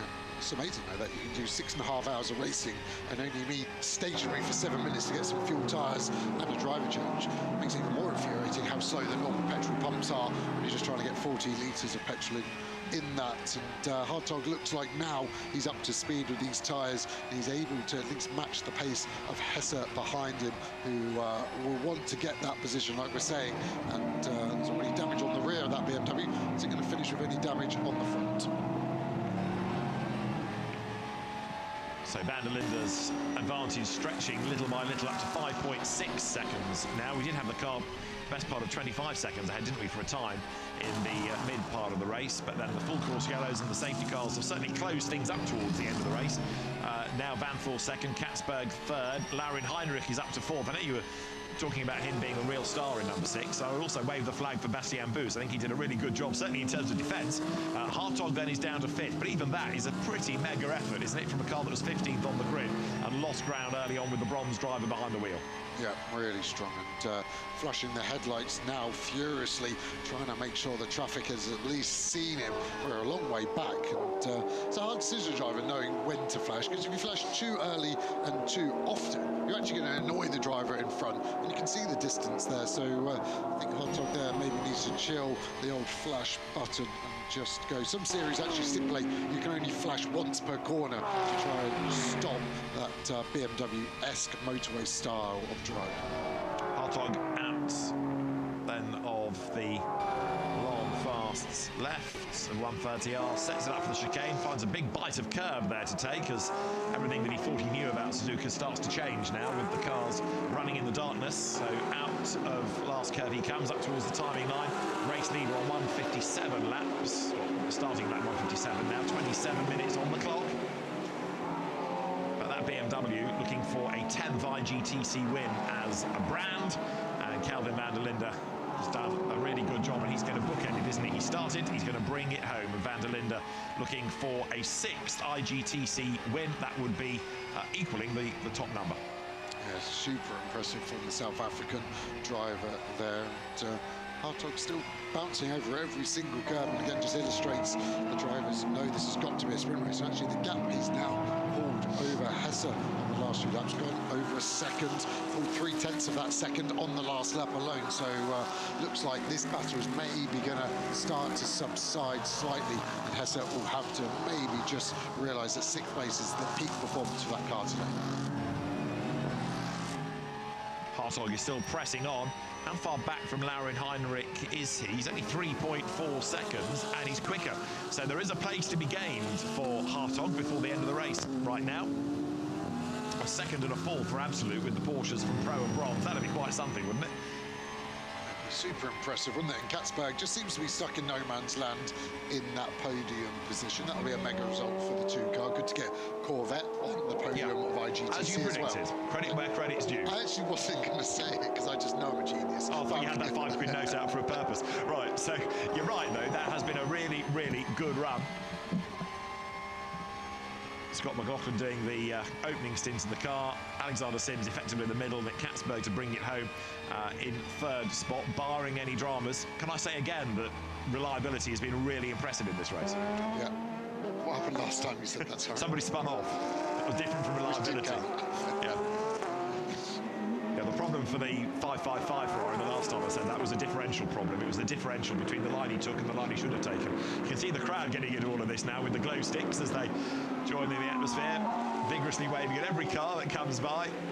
Great shots this makes, the headlights, the colours, and the fireworks at the end we're going to get as well. It's a proper atmosphere, this. And the great thing is that IGTC races are events. You know, you get a big crowd at Bathurst, a big crowd at Spa, big crowd here, for example. You're not playing out to empty grandstands. There's an atmosphere. The number of people we've seen in the paddock with their autograph books or programmes, whatever, wanting signatures from people, and now in the grandstand, you feel like you're at an event. And the tracks are historic as well, aren't they? So Indianapolis, I'm there in October, and I've never been to Indianapolis. I'm so excited to go, and there's an 8-hour GT3 race going on as well, as I get to tick off a bucket list as well. And yeah, just to get to go around the world travelling with GT3 cars is a very lucky life I live. But the fan activation is possible now that everyone is welcome to come and watch this racing, and the pit lane walkabouts, the autograph sessions. It isn't behind closed doors. You just saw the scoreboard there telling the fans the race order. The clock saying we've done 6 hours and 5 minutes. This is the lead car. As through the chicane comes Kelvin van der Linde, and the gap is up to 6.6 seconds last time. It's possibly going to be even more than that now. There's no chances there of Vanthor being caught by Katzberg, because there's 32 seconds between those for second and third. But are we now getting to a point where Absolute are having to accept defeat, and really Vanthor is bringing it home in second place? So he's settling for second. It's not that he just doesn't have the pace, but he's having to settle. Yeah, and again, as a driver, you'll be thinking, well, I can't catch him on pace.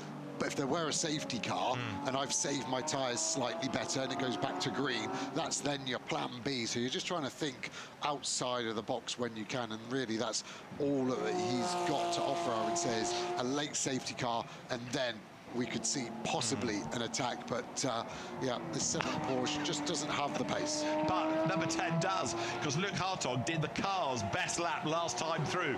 So it's dark, it's done over 6 hours of racing, that car, and Hartog on his previous lap did the car's best of the race. Not bad, eh? Pretty much a second quicker than anyone else on track, as well. As we look at Nicky Katzberg, he had that phenomenal overtake, didn't we, with Boost earlier. I think that's some of the best GT3 racing I've ever seen. Actually, drop the GT3, some of the best racing I've ever seen, and it was phenomenally clean as well, which is always nice to see. And here are the sparks flying again from the front of the car. We saw it, for me, the first time when he went in deep and went wide. Now it seems to be a bit more of a common theme. All right, move of the day. Katzberg through the S's or battle around the outside at Spoon? Oh, it's a good one. I'm going battler. Yeah, the only thing there, the Nissan was overly fair in my opinion, whereas Katzberg on Boost, that was as hard as it could get without being dirty. But if you've got a gun to my head, I don't think there's a wrong decision, and I'm just happy that we never agree on a single thing. We agree to disagree, that's for sure. I don't.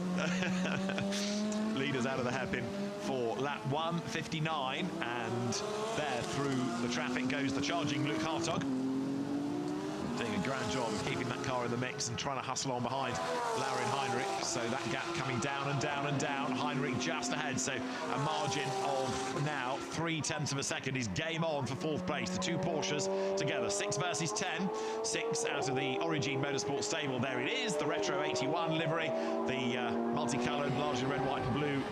Number 10, 5th overall from Absolute Racing, and Luke Hartog, you're on board with him now. Don't forget the car ahead is a bit compromised in terms of aero with all of that floor damage. Yeah, we saw Boost, didn't we, roll out the throttle and give the place to the Porsche. Hartog rolled out the throttle really early there, didn't want to be in the dirty air, unsurprisingly, through 130R. I wouldn't be surprised to maybe see Heinrich let him go here into Porsche rivalry, of course, but for the greater good of the brand, I think that would be the right thing to do.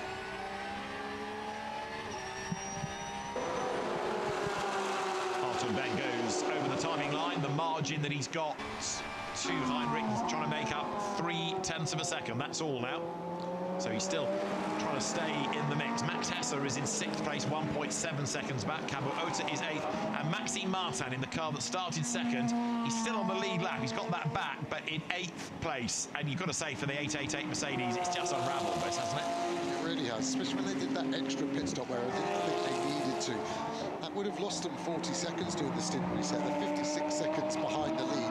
We don't know if they would have got to the end without going over their drive time, but they definitely not won the race this way, so it's a shame. And I'm sure the team will be running simulations. Is that a right-hand indicator on from Heinrich? I think it was. Eased out the way through a dirty part of the track, so we want to make sure his tyres are clean. But smart move from the two Porsche drivers. So that enables the quicker car of Luke Hartog to go by, and we'll put it up in a 4th place. Now, he's got a chance of going after Katzberg. It's going to be difficult to catch, but he's within range. But we need to see what a clear lap time is going to be from him. I'm scared for Heinrich now because Hesse's still close together. So he rolled out the throttle and made it easy, but I would have tried to do that move of losing as little time as possible. So he's now going to have a fight on his hands to keep the BMW behind. So look for the indicator just going there. You can see it flicks to the right, and he just lets Hartog cruise on through. Now up to 4th overall, first in the Brents class. So an excellent job done by Luke Hartog. And let's see what he can do about Katzberg as we get into the final 20 minutes of the race here. And yeah, Hesse has caught Heinrich then, so is the BMW going to gain a place? Through they turn, that's Hartog, and Heinrich still ahead, so the paler shade in the darkness is the Porsche. The darker BMW is behind as they come through the chicane once more. Who's got the advantage in a straight line? Let's find out as they come down, accelerating their way up towards the timing line at the end of lap number 160. Yeah, just looking at the laps, we're on for 170 laps here. That would mean the Suzuka 1,000 kilometres is 987.19 kilometres. Unfortunately, those long safety car full course periods robbed us of potential over 1,000 kilometre race, but still, we're pretty close to it. 2 laps off their 1,000 kilometres. That's some good racing we've had up and down the field. It may have looked easy at the front for number 32 BMW, and it is now stroking it home. 7.9 seconds is the advantage that car now has. Van der Linde over Banthorpe. Katzberg runs 3rd, Hartog is 4th, Heinrich is 5th, 6th is Hesse, Ota, Martin, Verhagen and Niederhauser in the Pink Pig, rounding out the top 10. Porsche came here with really high hopes, a lot of effort being put in by the Asia-Pacific side of Porsche Motorsport with good driver lineups, good teams, the retro liveries. You know, they came here full of expectation. It's just not really clicked. And those, I was going to say those BMWs, that's wrong. That BMW, number 32, has been in a slightly different league. It really has, isn't it? When you compare it to the sister car, just fastest laps of the race, a second quicker, and that again isn't down to driver. We said that earlier, it was about a second earlier, wasn't it, when it was Farfus versus Van der Linde, and it just seems like the 32 car hooked up this weekend. 3 guys obviously getting along well, getting the setup where they want to be, and sometimes the inter-team rivalry between the cars is even fiercer than outer-team rivalry. There's no one you want to beat more than your teammate, and can Hesse do something for the 31 car to get it in front of the 6 Porsche Heinrich? Let's find out then as the BMW sits behind. We've seen number 6 be very gracious to other Porsches. Doesn't have to be to other brands. Remember how stoic the defence was against the Katzberg Corvette earlier on. So Hesse is going to have to battle his way past number 6. Battle scarred as it is, coming out of the chicane, then up to the end of its 161st lap. 17 minutes are on the clock as they come by. Down past the pit straight they go. Hartog in 4th, still leading in bronze. In the other classes, silver is being led by number 500. That's the Yukanamaru Taruyuki Aoki Yoyomoto Team Gojigan entry. And as far as bronze, sorry, as far as Pro-Am is concerned, that is now being headed by 28 once again, the Ben Barnicoat, Kevin Say, Jonathan Hui Mercedes. Battle on for 7th place right now as Cabo Ota and Maxime Martin get themselves together. 2 Mercedes-AMGs, but it's the Craft Bamboo car ahead of the Grupperan racing entry. Yeah, really similar pace over the last stint. Their averages within a 10th. It's just in favour of Maxime Martin, the car we're looking at now. He's going to try and get in front of the Mercedes of Ota to become the top Mercedes in this race. That would be 7th place. And again, that's a brand, isn't it, that expected more maybe this weekend. They've maybe not attacked it as strongly as they have in the past with some of their entries, but still they had the opportunity, I think, to get a podium today. Yeah, it's been interesting, hasn't it, as well, for the likes of Mercedes-AMG and Porsche, with some of their regular IGTC drivers being away on DTM duty, whereas largely at WRT they haven't had to worry about that. Yes, I know there is a BMW involvement in the DTM, but largely you've got the same pool of drivers that they often use. But Porsche and Mercedes-AMG having to do a little bit more of a shuffle, and maybe that's another reason why they've not quite clicked in the way you would have anticipated. Yeah, and that's maybe why BMW are leading the IGTC manufacturers trophy, and that's going to extend by 4 points now. It's going to go to 18 points, their lead. 43 are available if you were to do a 1-2 at Indy. At the moment, BMW looking favourites to be this Intercontinental GT Championship winner for the manufacturer side. After a really impressive job done over the course of this race, courtesy of those WRT entered cars, it was Porsche second coming into this race, and with the pace of the Ferraris, which was third, I think we're pretty safe to be on for Porsche hanging on to second within the championship. All the full course yellow periods are going to be investigated after the race. We understand from race control we've had BMW drivers win the IGTC title, but it's BMW looking to secure it as a brand as well.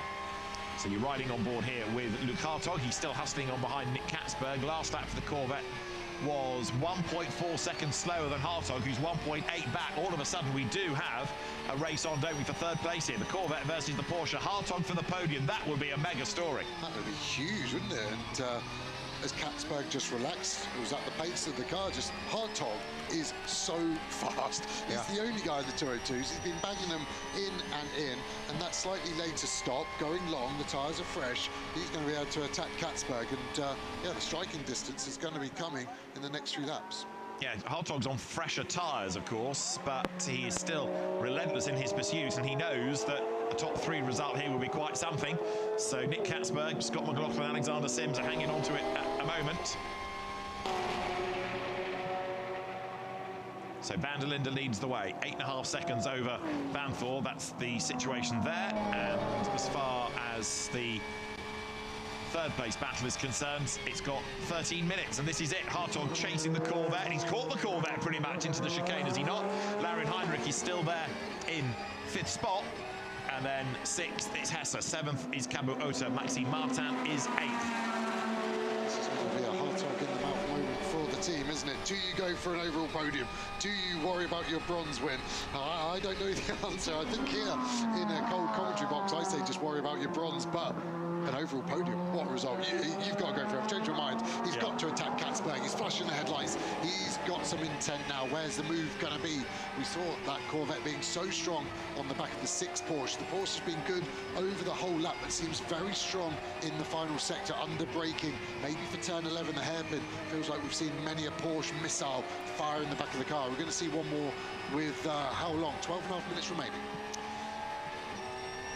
Nick Katzberg has probably been racing for about as long as Luke Hartog has been on the planet, so he's going to have to do something really special here, is Hartog, to get past Katzberg. There's an enormous amount of experience from the Dutchman in that Corvette. Really nice character, Nick Katzberg, but so is Luke Hartog as well, so this Dutch battle is going to go down to the wire. Double Dutch, and which way is this going to swing? There's going to be a lot of heat in these cars still. There'll be oven-like temperatures for the Dutchman as they go in the Corvette. With the torque out of that slow speed 11, with the slight advantage, you then get the exterior shot as they fly through 240, 250 kilometers an hour. Hard on the brakes now, down to 4th gear, then down to 3rd for the final part of the spoon. And they're going to see who can stick the knife in and take the final podium position. Hartog then accelerates out the other side of Spoon Curve, getting closer and closer and closer to Katzberg then. So waiting to see whether or not there is an opportunity for him to go diving by. He's going to have to be brave on the inside, heading towards that left of 130R, which isn't necessarily the place he wants to try, but he might well have a dive into the chicane. Hartog looked like he was quite a long way up the curve. Bit of dust being spat out the back of the Corvette as Katzberg was slightly offline there. Lead gap remains 8 seconds as Van der Linde continues to be clear in the lead of the race. Out of the chicane, Katzberg makes that run now up towards the timing line, and they go by with the margin being just about 0.4 of a second between Katzberg and Hartog. 11 minutes now on the clock as they go down towards turn one. Once again, a bronze for the podium would be a mega story. Hartog in pursuit as they go now through that right-hander of turns 1 and 2 into the S's. Hartog then trying to edge closer to Katzberg, but Nick Katzberg will be mindful of the pace of the Porsche, but also mindful that as long as he can stay ahead, even if it's only by 1,000, that's enough. And also knowing that it is tough to overtake. We've seen a lot of overtaking, perhaps more than people anticipated, but the balance of performance equating the cars. You see Ricard Leitz and Antares Au sitting and watching. The last time we had a bronze on the podium was Bathurst earlier on in the year when Kenny Hamel was on the podium as a bronze-graded driver, and it looks as though Antares Au is going to be denied by Nick Katzberg, the pro, because he, for the minute, Katzberg is third and Antares Au's car is there in 4th spot. Luke Hartog at the wheel of it. Kenny Hamel, just to make the point, having had 2 outright IGTC wins, so that's a bronze-graded driver rather than a Bronze Cup winning car. But right now you've got the battle for 3rd place taking up pretty much all attention as Van der Linde continues to stroke it home up the road. Katzberg ran pretty deep in the hairpin middle of the lap. I'm worried for him. The tyres are going away from him at a rather alarming rate at the moment as well. I should get 5 more laps, 4 more laps after this one, sorry. So there's still time for the 10 car to potentially make a move. Downside for Hartog, presumably, is the longer he sits in the dirty air, the worse the tyres become, and he forces the issue and forces Katzberg off the road there as they scramble into the chicane.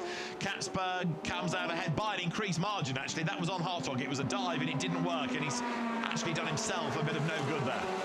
Surprisingly, Katzberg does the fastest sector 3 for that car. Yeah, he doesn't do the chicane. Yeah. Katzberg's got to roll up the throttle. He's got to let that gap go back down to where it was at. He did the right thing by cutting the chicane to avoid contact. Hartog went for the lunge. That wasn't on, but it was too late to realise that by the time he did it. But Katzberg can't cut that much. You'll see the headlights of the Porsche dip to the inside, but his speed is too high this first apex. He's going in deep over the curb. Katzberg's got nowhere to go. He has to cut. Does he need to cut flat out? I don't think so. But he's done it, and now he's got to roll up the throttle. Otherwise, I think that could be a penalty. Is that an error from Hartog, or is that a nighttime error from Hartog? As in, would that have been a different type of move and outcome in the daylight? No, I think he's just sent it because he realises that Katzberg wouldn't have been expecting it because the move wasn't on, and he proved himself right with that statement. Wasn't moving in any condition. No, yeah. Exactly. And it's just the best time sometimes in these modern GT3s. They are hard to overtake in the dirty air. So while you've got some momentum, he's caught Katzberg up so quickly, hasn't he? So you might as well try and send it if he wasn't expecting it. And it was just not much. You saw how deep he went into the corner. The circuit there's only 6 metres wide. He's outbroken himself by less than 6 metres. That's how fine the margin is for overtaking. Will he catch up to the back of the Corvette? Katzberg doesn't seem to be lifting off, even though he did a bit of a joker lap last time back. And Hartog isn't lifting off because he wants that place, doesn't he? And he's tried and failed once. He's going to keep on trying. Kelvin van der Linde then, race leader, number 32 BMW, now over 10.5 seconds up the road. Porsche are having to settle for 2nd place. And after all the optimism pre-race, all the promotion put in the region, that's going to be a bitter pill to swallow. But there'll be a very happy Vincent Voss at WRT because the BMWs, they as cars in the Pro Cup, they may only have 2, but they've been outnumbered by Porsche. They've certainly outraced them. 10.5 seconds, that margin. Katzberg to Hartog, it was 1.7 when they came across the line last time, and it's back down to 0.6. So the fight's still on for 3rd. The fight's on for 5th as well. Larin Heinrich here just ahead of Max Hesse. That margin is 0.6. Through they go. So Luke Hartog, 11 places gained from where they were on the grid, and 77, 20 places gained from where they were on the grid. Harry King, 21 places gained from where that car was on the grid. So there have been some big winners out of all of this. The biggest winner of all, though, is 32 BMW. If it can hang on in there for another 6.5 minutes. Again, look at the pace of this 10 car. We've just caught up to the back of the Corvette, 1 second on the last lap alone, and he'll be pretty fired up. He would have probably realised the move was a mistake to make, but then as Katzberg disappeared into the distance after shortcutting, he would have been on the radio telling the team that needs to be investigated. A 10th BMW win beckons, and a third of the season. The only one that got away was Spa, which never seems to be all that lucky for the Belgian WRT team. But right now, Van der Linde looking for his second successive Suzuka 1000 victory, a sixth IGTC win for Kelvin van der Linde. And as far as this season is concerned, Kelvin a winner already at Bathurst and a winner at the Nürburgring, so a third victory heading his way. He's been part of all of the success for BMW this season, so he's doing a very good job for the brand, and he's doing a good job in this stint because he's stretching that margin inexorably now over Lawrence Vanthoor. Just looking at this battle going on, Hesse's obviously found some good pace because it was subsiding as we look at our silver class leader, and Team Zygon done a mega job here again with a relatively old GT3 car, that Nissan GTR. Pace has been there, consistency's been there, good pit stops as well, so they've been dominant, and 15th overall as well for the Nissan. He's in a bit of a battle, isn't he, with Kobayashi behind in the Good Smile 00 Racing. There's our hero car of the event, our AMP leader. Like you said earlier, David, they've done every single minute of Intercontinental GT Championship weekend, which is full on enough, and they've added in Japan Cup into that as well. Talking of full on, what have we got left? Lok height long. Lok meaning light in Dutch. We're pretty lit up in front right now, aren't we? Is he going to be able to do anything about those lights in front of Nick Katzberg? At the moment, he's able to place the car better, get on the throttle earlier. That's why he's faster. As the exhaust glows, you can see the blue flames getting spat out of the exhaust tips as well. This is where night racing starts to add a huge amount of emotion. With the clock now on 4 minutes. So number 10 Porsche, Luke Hartog still desperately trying to get himself up into third place. Nick Katzberg repelling the challenge very effectively here as he comes out of the hairpin. As we say, so much experience in that Corvette from Nick Katzberg. He's being caught up the hill by the rapid Luke Hartog, but Katzberg knows exactly where to defend and how to defend. Yeah, very slow 98 car. K-Tunes gets out of the way really well there, so that was lucky in that regard. And Hartog jinking to the inside, trying to catch Nicky Katzberg unawares. Katzberg definitely turning in earlier, trying to close the inside, but that will hurt his exit. Hartog is giving it everything all the way up to the gravel trap on the exit of Spoon Corner there. And for a second I thought he was off, but he's okay. Is he going to do a move into the final chicane? This is after 130R, the next left, the next big break point is where he sent it a few laps back. Here we go, nose to tail pretty much as they come off 130R. It's going to be late on the brakes for Hartog. Katzberg covers off the inside line. He's wise to all this, isn't he? He's had to defend for so many laps. Hartog needs a good drive out of the chicane, but he's running out of laps. What have we got? Maybe 2 to go. There are 3 minutes on the clock. Yeah, exactly that. 2 to go. I just worry Katzberg's defending shadows at the moment. He's turning in super early, like I said, into Spoon, but there into the chicane. You can see the dirt he was driving on that defensive line. Is that going to start to build up? Is that going to take grip away? He knows what he's doing, of course. He'll just be thinking, I need to slow the car down in the apex, stop the run. This 10 car's getting on me on corner exit, and that's what I need to do to claim a podium position for the Corvette. So Van der Linde and Marciello heading for their 6th IGTC wins. Vanthoor heading for 2nd place. Katzberg still under jeopardy for that podium result as the cars go through Nippo curve, turn 7, make that climb up the hill, and then on the run towards the first of the 2 elements of the Degner corners. Hesse has cleared Heinrich, by the way, for 5th place. The BMW now up to 5th, and that's good news for Farfus because they're not losing as many, or he is not losing as many points to Van der Linde. They were at the start of the season put together, then split apart, so it's now every man for himself in that fight. So Farfus, yeah, being outscored by Van der Linde, so every place that car can gain back does help a little to stem the tide. Yeah, massively so. And I wonder now, this 10 car, we just don't seem to get any closer. I think the tyre advantage we had on having a shorter final stint has now just kind of negated itself ever so slightly. And I feel Katzberg is able just to keep that gap at sort of 3 to 4 tenths of a second, which is just enough to be able to do what he's doing. He doesn't need to do anything drastic. As I say that gap has just shrunk back down again as they go into 130R.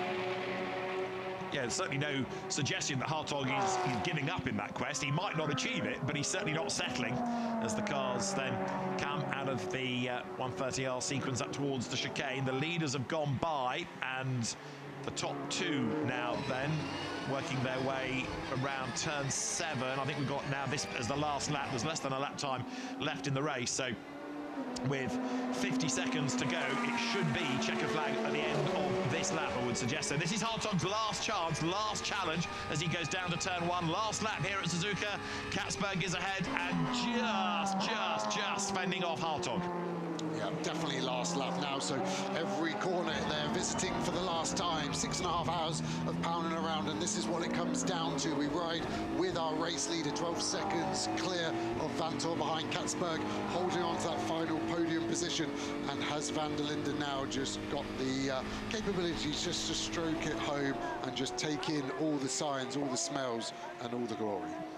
Well, there you've got the number 32 BMW heading for the checkered flag. Kelvin van der Linde then looking for back-to-back wins. The last one, admittedly, was 2019. The last time the event was run. Raffaele Marciello is going to be a winner. He won it in 2018, so another victory for him. Charles Weert's winner here for the first time. It's going to be a 6th career win, and therefore a record-equaling win for van der Linde and Marciello. It'll be a 4th for Weert. It'll be a 3rd BMW win of the year, a 10th IGTC win for BMW, the winningest brand in IGTC, and we can do it all over again the same weekend next year, because the 2026 event is going to be September 11th to 13th.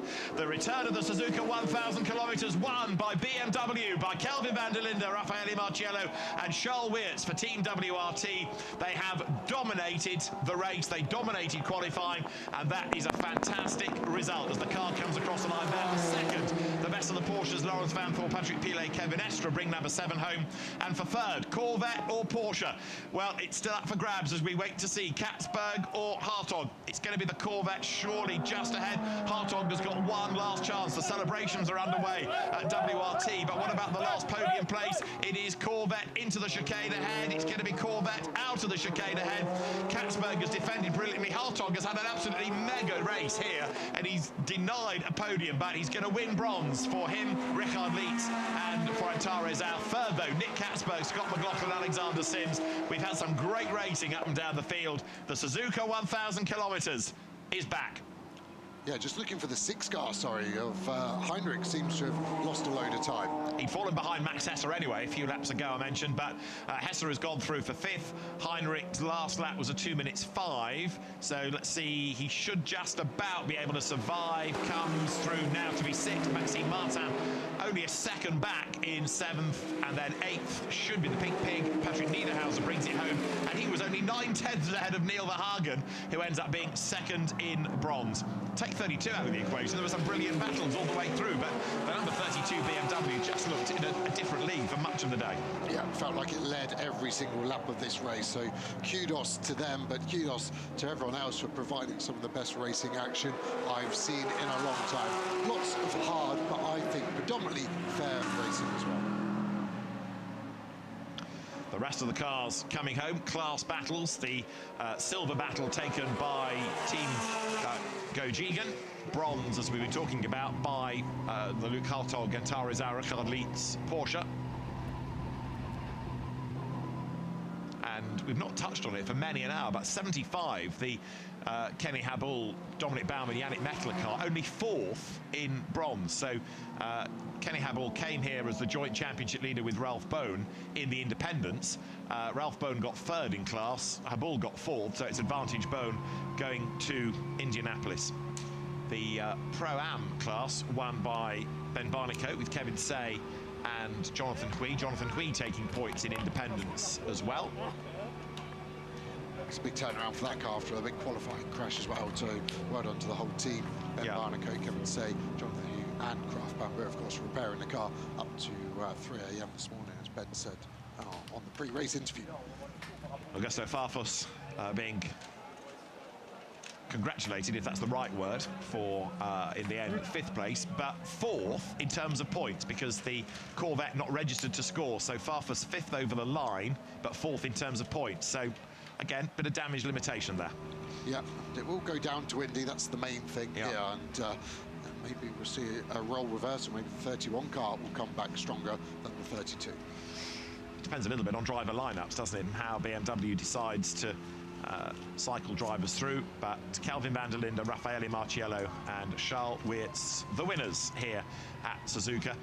Thoughts on the Porsches, because they promised a lot, they put a lot of effort into this with all of the retro liveries and so forth, but never quite worked.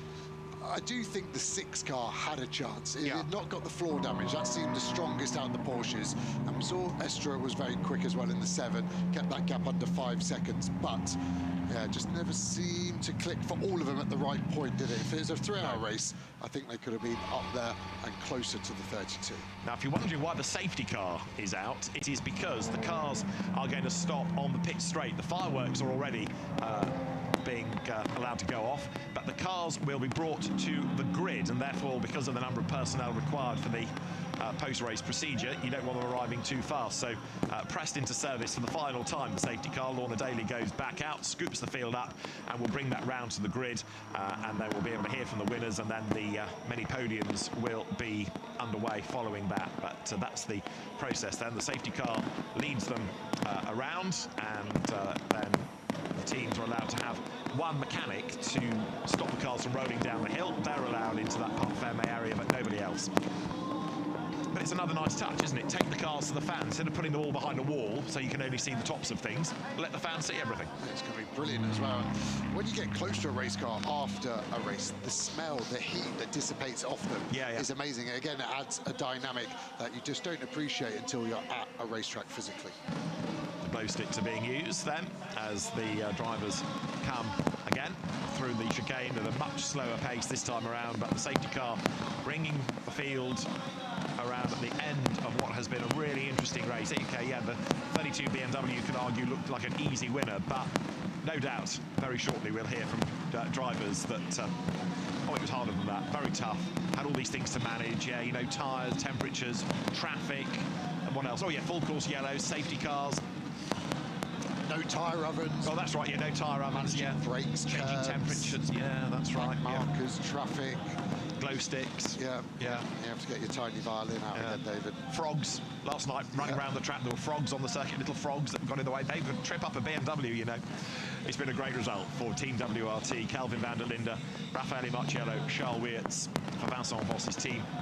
And they come through victorious then. The BMW arrives into the Parc Fermé area.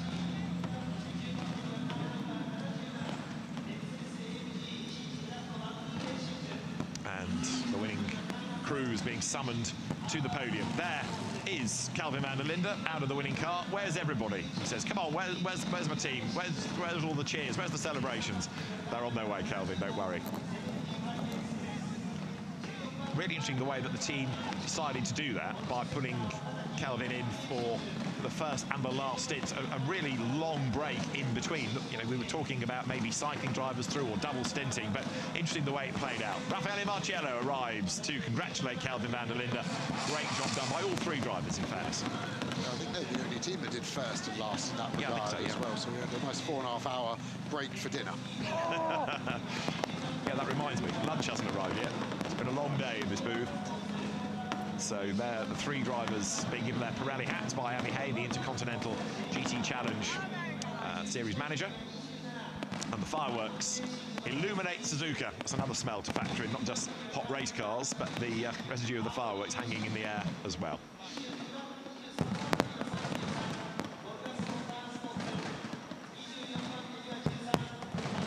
There, the rest of effectively now the grid assembling. The winning cars overall go at the front, and then everything else under Parc Fermé conditions. The different drivers being summoned now to the podium, but we will be able to hear from our race winners. A great drive it has been by the BMW trio. And you can still see the drivers taken in this moment as they reflect on the 6.5 hours here at Suzuka. And Kelvin, I'll start with you as you park this thing right here in front of all of the fans here that were cheering as you took that last lap. I don't know if you saw the fireworks or not, but you are also now the points leader in the IGTC as we head to Indy. How amazing is it driving that BMW around here at Suzuka? It's fantastic. Honestly, the team have given us a great car this weekend in all conditions, and it really was a pleasure to drive here at Suzuka. As you said, the fireworks, which are still going on, is an absolute highlight, I guess. And yeah, just a big thanks to the whole team, but especially to these two because they've been great teammates this whole week. We've traveled from Austin, Texas last week, came here at Tokyo, spent a couple of nights doing some karaoke, and now to top it off with a win is the best ever. Congratulations, guys. As I continue on to Charles, it goes back to the performance yesterday in qualifying. We knew how important that pole position was going to be here at this circuit, and you were able to back that up for the team. In your stint today, your first victory here at Suzuka, how cool does that sound? Yeah, it's incredible. I mean, it's my first time here in Japan, and to be able to come and race, first of all, and to do a pole and to win, it's just incredible. I mean, I remember watching the race in 2019 when WT won, sorry, with Dries back then. I was like, fuck, this is really a race, sorry. This is really a race I want to do once, and oh yeah, if I can win, that would be incredible. And here we are with my two incredible teammates. This car was an absolute weapon this whole weekend, so huge thanks to BMW, to Team WRT, and actually it's also a great birthday gift for for the birthday of my dad, which is tomorrow. So this one is for you. And Raffaele, when you're given a car that is so dominating, how does that make your job as a driver so much easier? I mean, like the car has been fantastic all the weekend, yesterday in quali, today. So I mean, my teammates said enough. It's amazing to win again this race after 18. In 19, I was on the podium with Kelvin when he won the race. So it's an amazing place. I have a special memory here, so it's very nice. Let's hear it again for your winners here for the Suzuka 1,000 kilometer. Charles Witt, Raffaele Marciello, Kelvin van der Linde, your race winners. Apologies for the colourful language evinced in the interview, but it shows the emotions ran high, doesn't it? So a result very, very well earned by WRT, by the BMW. Raffaele Marciello, a winner in 18 when he was a Mercedes driver. Kelvin van der Linde, a winner in 19. That was in an Audi.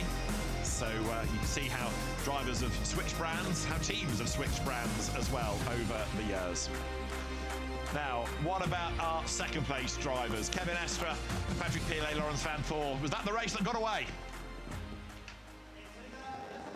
It'll be that beautiful new man Pavorsat. It'll be the runner-up here in Suzuka. And when you look over this race, what would the difference between first and second be?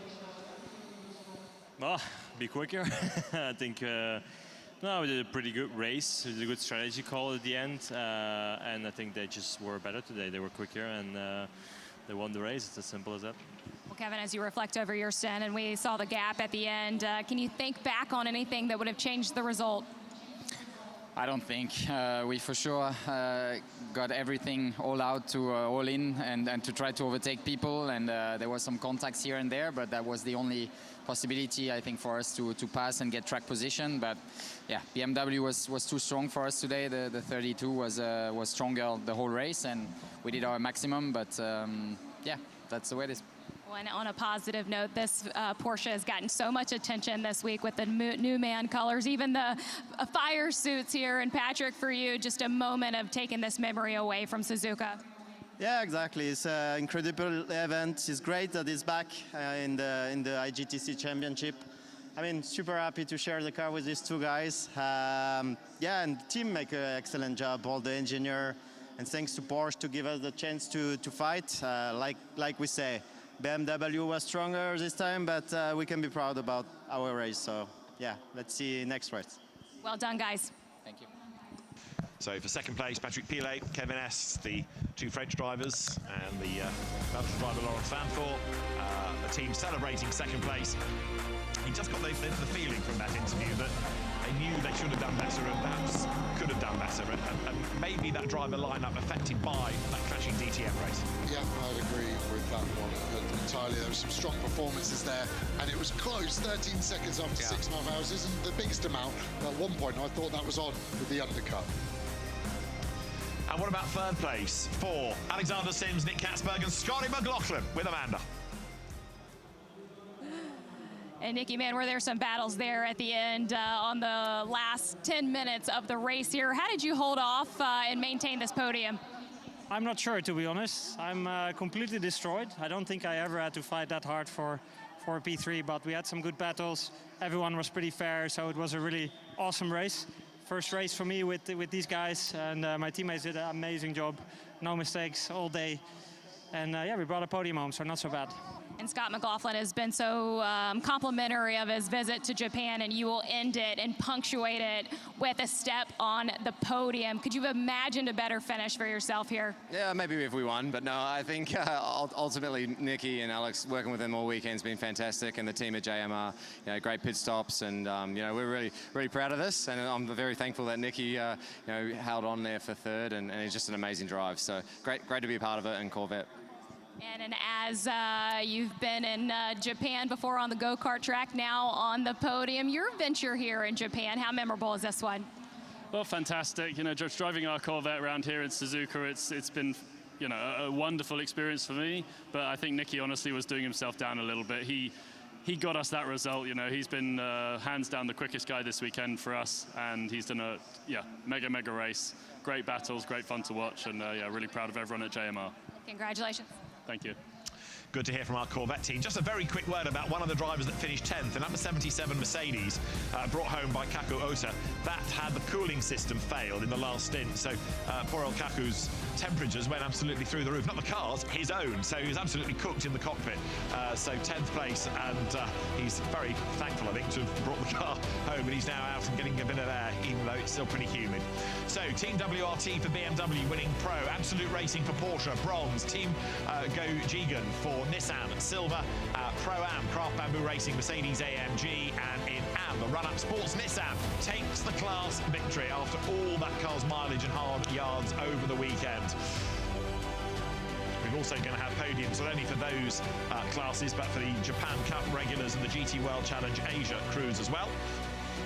But this, the outright result with Raffaele Marciello, Charles Weerts and Kelvin van der Linde celebrating honours ahead of Laurens Vanthoor, Kevin Estre and Patrick Pilet. Scott McLaughlin, Nick Kasberg, Alexander Sims fourth, the bronze winners, Antares Au, Richard Lietz and Luke Hartog. Other class winners you find 15th, Team Go Jigen for Aoki, Motojima and Kanemaru. 17th, Mariko Kuitse to win the Pro-Am fight. And then the AM winning Nissan in 25th place overall, the run-up sports car of Masaki Nishikawa, Atsushi Tanaka and Yusaku Shibata, another of the many drivers who's been doing double duty. Shibata in Japan Cup as well as the Suzuka 1000.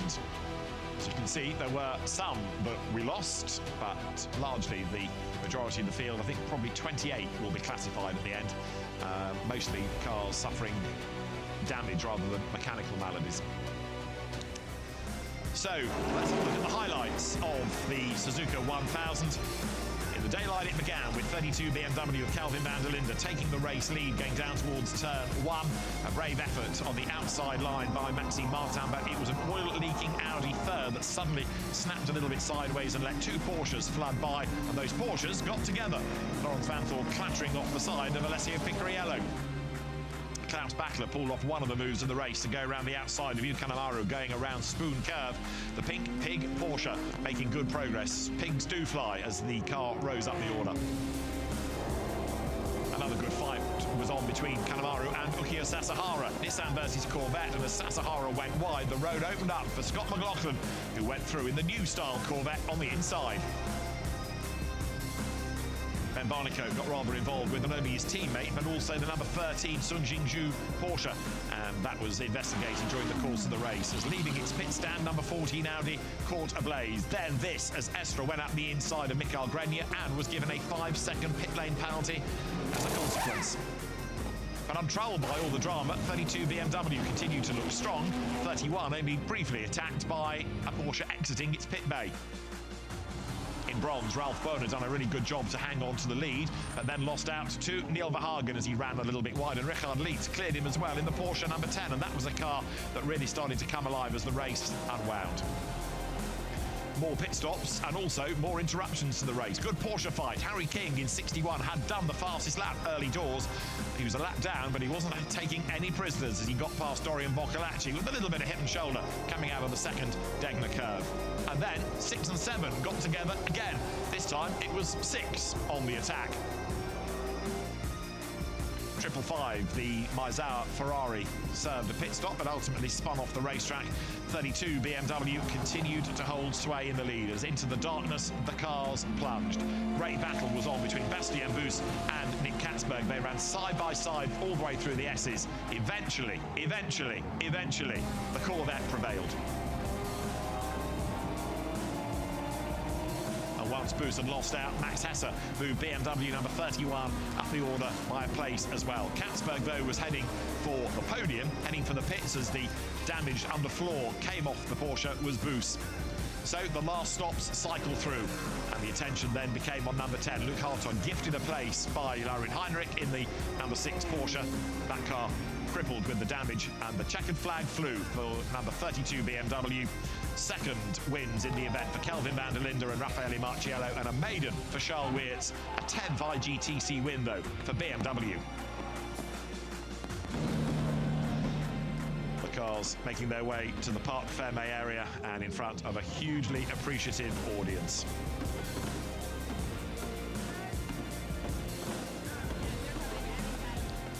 Great result for Kelvin van der Linde, Charles Weerts and Raffaele Marciello. The return of the Suzuka 1000 kilometers has been a big success.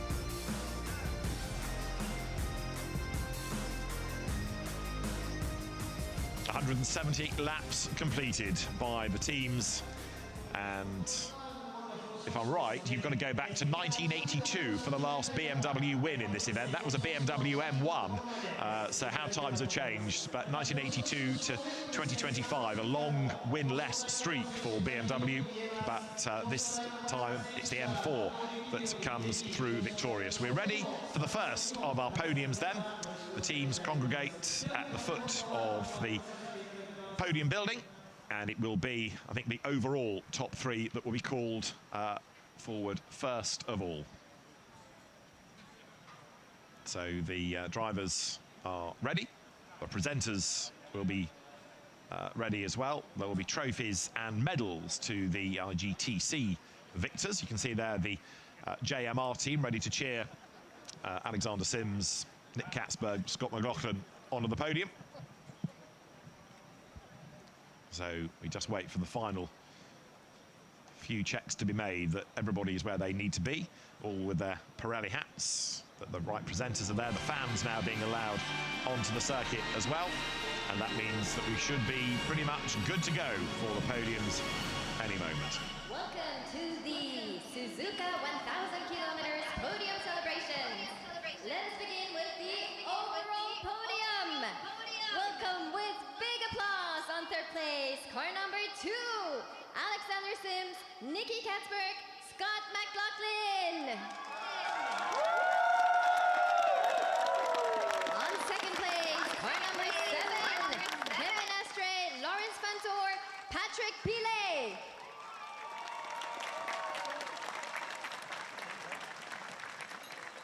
And the winners on first place, car number 32, Rafael Marciello, Kelvin van der Linde, Charles Weerts.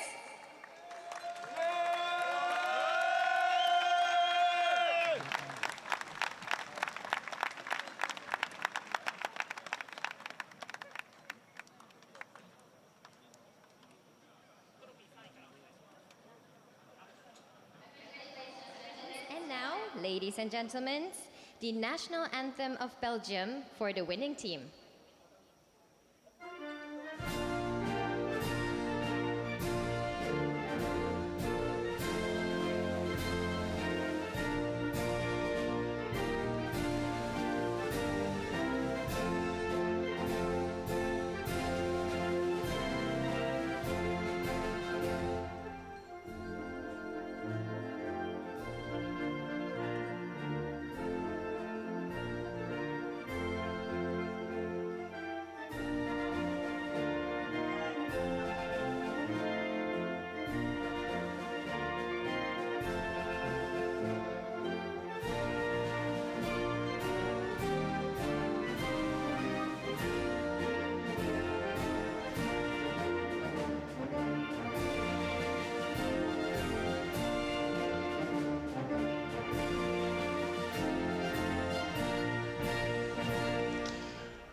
WRT as the winning team, the national anthem of Belgium. The trophies, as you've seen, being presented by Tomotsu Watanabe, the president of Kansai Sports Car Club. He's now, having done third and second, back to give the winners' trophies to Charles Wirtz, Raffaele Marciello, Kelvin van der Linde and Abby Hay. The Intercontinental GT Challenge Series manager is there with the medals for the drivers that are registered for IGTC. So you've got an overall podium. The Corvette not registered for IGTC as a brand, so no medals for them, but they are for the Porsche drivers and for the BMW drivers. So they're the medals presented. So there's individual event trophies and the medals from IGTC. And there, the Suzuka 1000 trophy, the winning trophy that goes to the top 3 drivers. It's a mighty impressive trophy. And for Kelvin van der Linde, Raffaele Marciello and Charles Wirtz, victory in the Suzuka 1000 kilometers. The return of a great event, this 49th edition, won by the BMW drivers. And the podium is not quite ready to be evacuated because we need everybody to bunch up for photographs, and then there will be the champagne to be sprayed. BMW, Porsche and then Chevrolet. The M4, the 911, the Corvette, the top 3 cars across the line.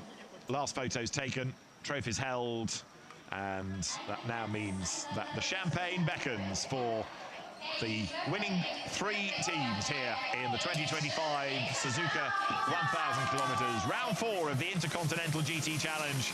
The champagne is sprayed largely at rather than by the winning drivers. Team WRT wins for BMW.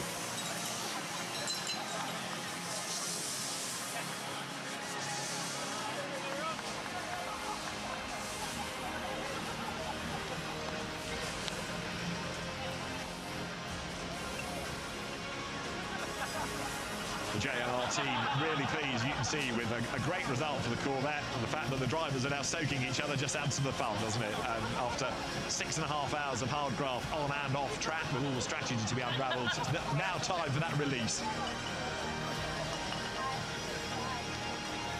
Scott McLaughlin, the podium finish. Alexander Sims, likewise, 2 newcomers to the Suzuka circuit, and Nick Catsburg, with all of that experience being put to good use. The BMW drivers, in the meantime, are getting all giddy at the other end of the podium. And Kevin Estre and Lawrence Vanthorpe make their way from the podium.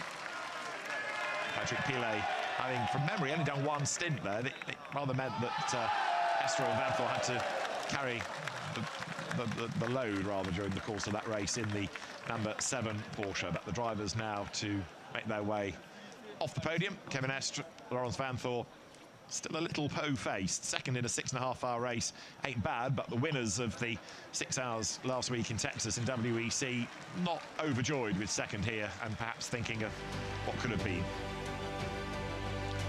As far as the championship is concerned, Kelvin van der Linde and Raffaele Marciello now on 32 points apiece. The championship leaders, 1 up on Augusto Farfus with Charles Wirtz next. Sorry, I'll try this again.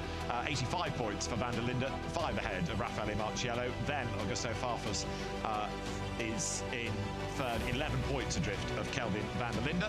And then you've got Charles Wirtz, Alessio Picariello and the absent Jesse Krohn rounding out the top 6. Kevin Estre up to 7th as a result of the result today. Luke Hartog also gaining ground in the championship into the top 10.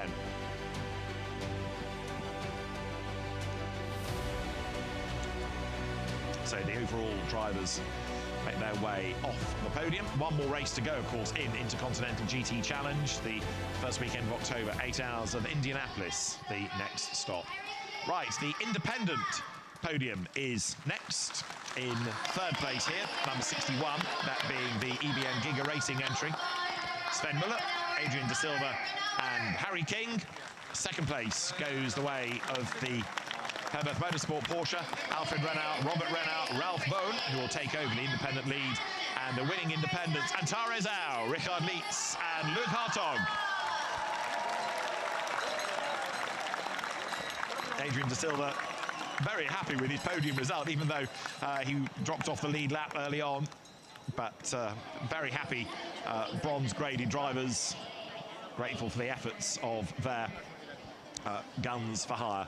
Abbey Hay presents the trophies to Harry King, to Sven Muller, to Adrian De Silva for third place for the Bamba Motorsport Giga Racing team. Then to Robert and Alfred Renau and Ralph Bone for second in that Herbert Motorsport Porsche.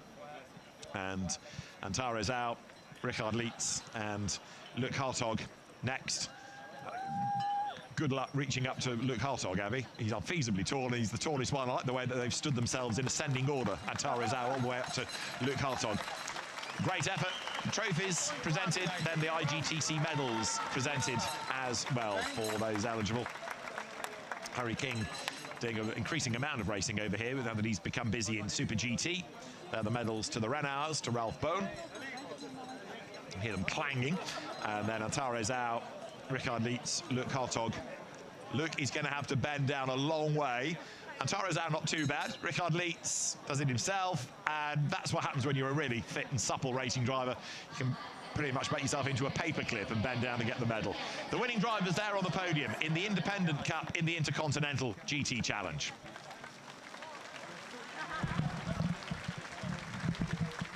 Photographs taken. And then there's more champagne to be sprayed. Luc Hartog deserves to drink the whole bottle, never mind spray it. And he looks as fresh as a daisy, despite the effort that he put in our last stint in pretty humid conditions still here at Suzuka. But bravo to the winning drivers in the Independent Cup. Antares out, last year's champion, taking another victory. He soaked Luc Hartog, and Richard Lietz now gets in on the act as well.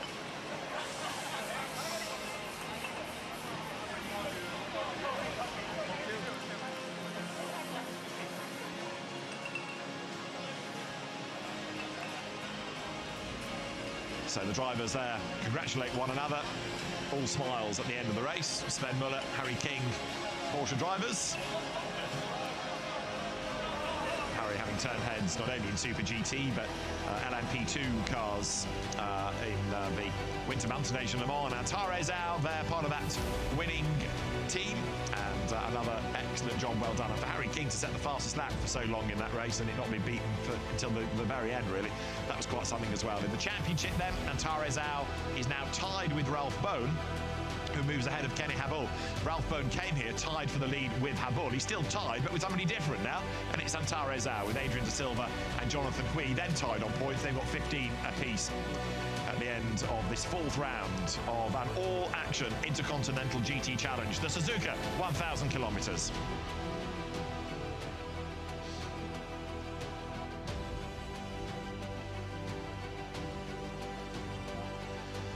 So the next of our podiums being prepared, there will be a Pro-Am podium as well. And we also have a bronze, a silver, and an Am. First of all, let's hear from another of our winning drivers, Antares out, winning independent. Antares, we appreciate your honesty and the snafu that the team had today, but ultimately you end up victorious here. I want to know, though, what was your heart rate watching Hartog chase down that Corvette? Well, I think the team and the drivers did a wonderful job, but frankly, seeing that last minute chicanery, pun intended, was a little bit raising my heart rate. I think I checked my whoop. It definitely went to 160, 170, more than I had in the car. So, and as you just said, with your stint, this one was about you. You kicked this off for the adventure. How proud are you of your effort here in Suzuka? I think with endurance races, it's always a team effort. So, I think I'm part of it. And in this particular race, it's funny, my stint was relatively short. I was only an hour and change, and these guys drove, double my stint.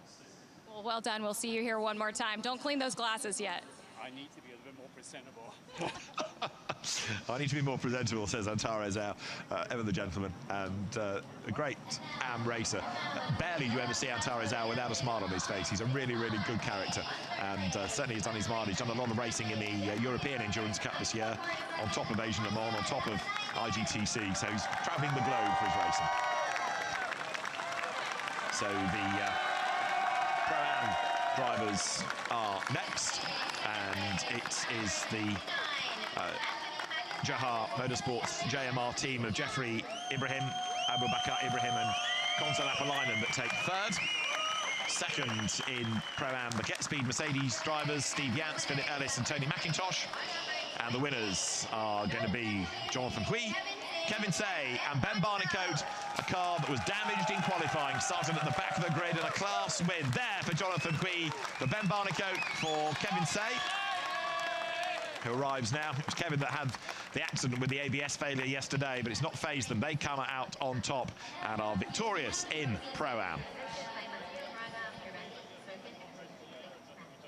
Matteo Braga from Pirelli, the circuit activity manager, is going to make the presentations of the trophies to third, to the two Malaysian Royals, Jeffrey Ibrahim, Abu Bakar Ibrahim, and to the Finn Konsalapalainen, then to Tony McIntosh, to Steve Yance and Philip Ellis, the trophies for second place, and the winners, Jonathan Hui, Kevin Say and Ben Barnicoat. Kevin gets his trophy, Ben in the middle, and then to Jonathan Hui.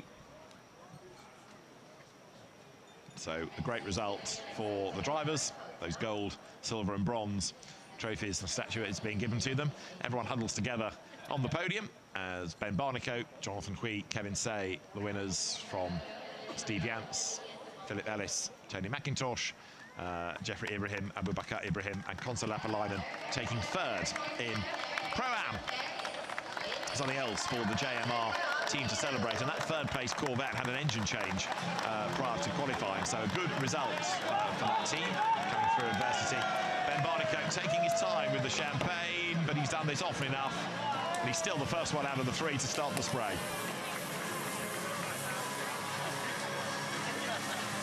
So a great job done by the victorious drivers.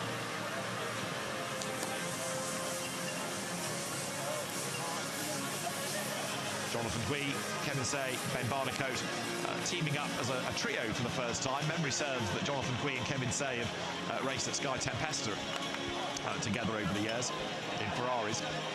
And there, Tony McIntosh celebrating a third place finish with Philip Ellis.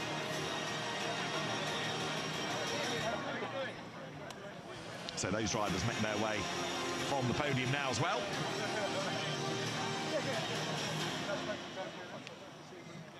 And the crowd gathered underneath the podium, getting ready for the next one. And the bronze drivers, I think, should be next. The Bronze Cup, which has been an important part of all SRO racing to encourage the AMs, the businessman racers, indeed the newcomers, the lesser graded drivers, and boosting grids accordingly. Let's go back to join Amanda and more of our class victors. And congratulations to our Pro-Am winners. And I did want to announce that Ben Barnicoat, with his effort, he walked into the driver's holding room in the back and everyone just gave an applause. But when you guys have a performance like that and get this result, how special is that here, Kevin? Yeah, Ben is an absolute animal to do a double stint in the end and to have the Merc chasing us down for first place. Ben is a hero. He's definitely driver of the day. And Jonathan, why is this an all-team effort at Craft Bamboo? Yeah, I mean, we had a big setback yesterday with a bit of bad luck in qualifying with a technical problem, and that sent Kevin into the wall. We started from the back, but we all love a nice comeback story. So big thanks to the Craft Bamboo team. They worked tirelessly, executed a great race, and with a bit of luck, here we are. So again, shout out to Ben. You know, it's super tough, even for me. I think it was one of the toughest races I've ever done. Congratulations to your Pro-Am winners here at Suzuka. Kevin Say and Jonathan Hui are victorious within the Pro-Am battle. This is how we stand in the manufacturers competition. BMW M on 127 to Porsche's 106, Mercedes-AMG 71, and Ferrari not really with a Pro Cup entry here, still on the 61 points that it had coming into this race.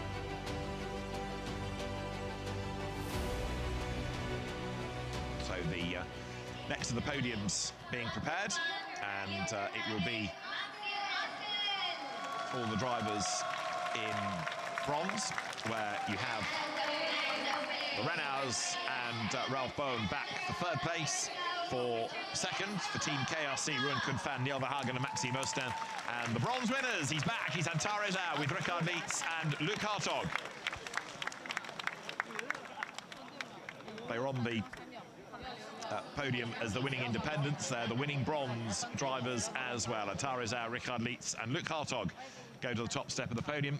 Matteo Braga once more to present the trophies to the top 3 teams. And another really fine effort done by all of them. The interesting strategy that was employed by Herbert, third in the end in the class, but putting Ralph Bohn in the middle rather than at the start, which was the way that the majority of the teams played that over the course of the race. Whether it would have been a different outcome had he gone earlier, well, we may never know, but it was an interesting strategy and a podium result, and maintaining the joint championship lead is still a good outcome for Ralph Bohn. The margin in the end was quite a large one, given the fact that Luke Hartog put that car so far up the road, whereas, as you were just hearing in Pro-Am, Ben Barnicoat to Philip Ellis at the end, just 3.2 seconds. But there, the bronze winners, Luke Hartog towering over Antares-Au, and also Richard Lietz there. The AMAC team getting ready for the AM podium you just saw, as the champagne is ready to be sprayed once more here on the podium.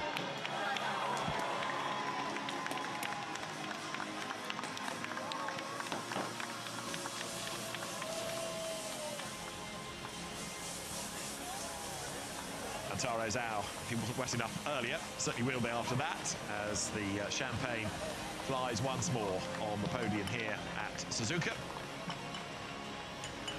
Drivers at the end of a very grueling 2 days. A lot of track time in a pretty short space of time. Pre-qualifying, qualifying yesterday, and then of course the long race today, but in really hot, humid conditions. The rain that was being forecast on some weather apps never materialised. Whether some teams were perhaps relying on that, well, they were caught out if that was indeed the case.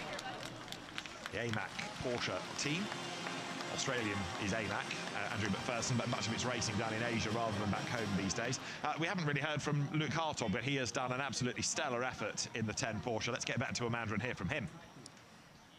And Luke, we all saw how hard you were battling there at the end, and I know you would have wanted that third step on the overall podium, but I have to tell you, in his post-race interview, Nicky Catsburg said he's never battled so hard for that position. How much personal satisfaction in holding that accountable is? Well, if he says that, I mean, he's a legend for myself, and it's cool for myself to battle with these guys I look up to. Yes, I wanted it very dearly, but on the other side, we're in a different race. We're fighting for a bronze class, so it was no risk, but I think I made a good show. Well, I think you made a name for yourself here today as well. Thank you. Yeah, Luke Hartog, who's been a Carrera Cup champion, most certainly made a name for himself, and a real standout drive. There were quite a few, I think, and certainly that chase was quite epic. Confirmation of that bronze win for Absolute Racing. This is how we look in bronze. Second to the Neil Verhagen, Maxi Musten, Rankin Fan BMW, and then in third for Herbert Motorsport, Ralph Bohn, Alfred Renauer, and Robert Renauer taking the place. Next then, we move to the podium for the Silver Cup. And for third place, it is the Audi Sport Asia crew, but they did not do enough laps to be classified, sadly, but they were notionally third. So we get second on the podium, which therefore is the Volgas Motorsports team of Phil Kim, Dan Arrow, and Liang Jiatong, and the winners for Team Go Jigen, Yu Kanemaru, Takayuki Aoki, and Yuya Motojima. Hard luck for the Audi team. They kept the car running, but didn't do enough laps to be classified. The trophies, by the way, with deer. If you're wondering what the statue is, this area noted for deer, and therefore the deer is on the trophy.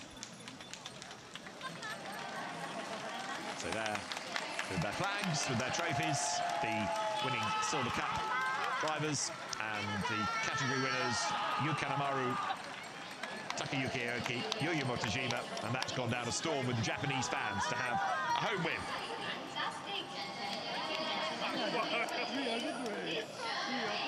The champagne is ready then for the victorious drivers.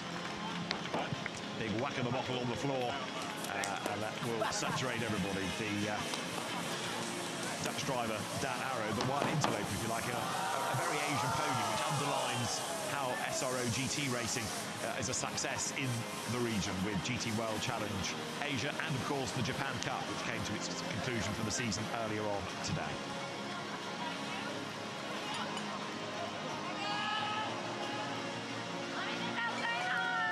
lots of cheering, lots of celebration from the team down below. The Team Gojigan Racing Queen there as well, and a category win. Very happy indeed. And I think they found themselves on the screen. So from silvers, there's AM, and then the World Challenge Asia and Japan Cup crews to recognise as well. But we first of all ought to hear from Yu Kanemaru. Really good effort in that category winning Nissan. Let's go and hear from Yu Kanemaru. 28 Japanese drivers entered into the race today. 6 will find the top step of the podium, and you just saw 3. You guys get this victory in front of a home crowd. I want you to speak to them. How special is this win for you? 皆さん長いレースでしたけどありがとうございました。ありがとうございます。いや本当にねこんな長いレースなかなかないと思うんですけど、こうやって海外勢とね一緒にレースできることもなかなかないんで。本当に、モータースポーツ愛にあふれたファンの方たちの中で走れて本当に嬉しかったです。ありがとうございます。For English, you know, it's 6 hours and a half. I've never raced like this long with this car, and it was pretty tough. And you know, during the qualifying, we had a really good session, but like for the race, we didn't have much pace. So always, I had to defend for like other drivers, but. Yeah, unfortunately, we had a bit of crash in the end, but we finished the race and, you know, we won the race in silver. So I was happy. I'm happy with it. Nice job. Thank you. Really good effort by Yu Kanemaru, and a very popular result that. The Japanese fans being able to cheer a local team, a home team, and a very successful team. The Team Gojigan colours carried across GT and single-seater racing in this country for a long, long time, and always with great success. Then to the AM podium, where Andrew McPherson, Ben Porter, and with the phone filming all of this, Grant Denyer arrives.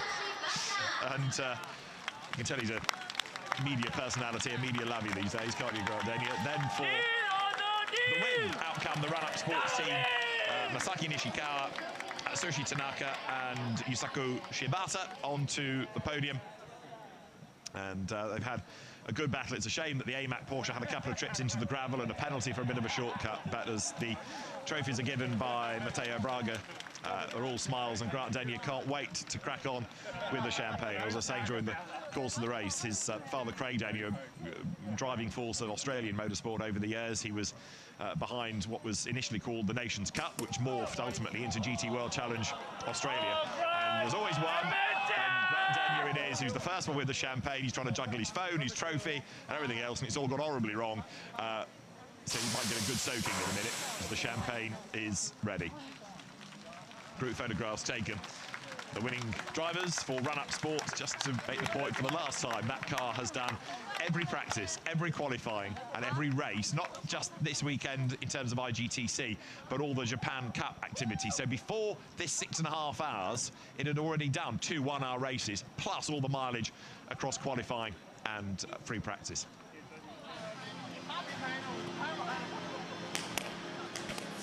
So there, the champagne sprayed. At the end of 6.5 hours of grueling racing, it's all smiles. Great effort by the AMAC team and their mechanics, family down below, joining the celebrations for run-up sports. The Nissan, that car ought to be put in a museum now and just celebrated, worshipped perhaps for the celebrates second in class.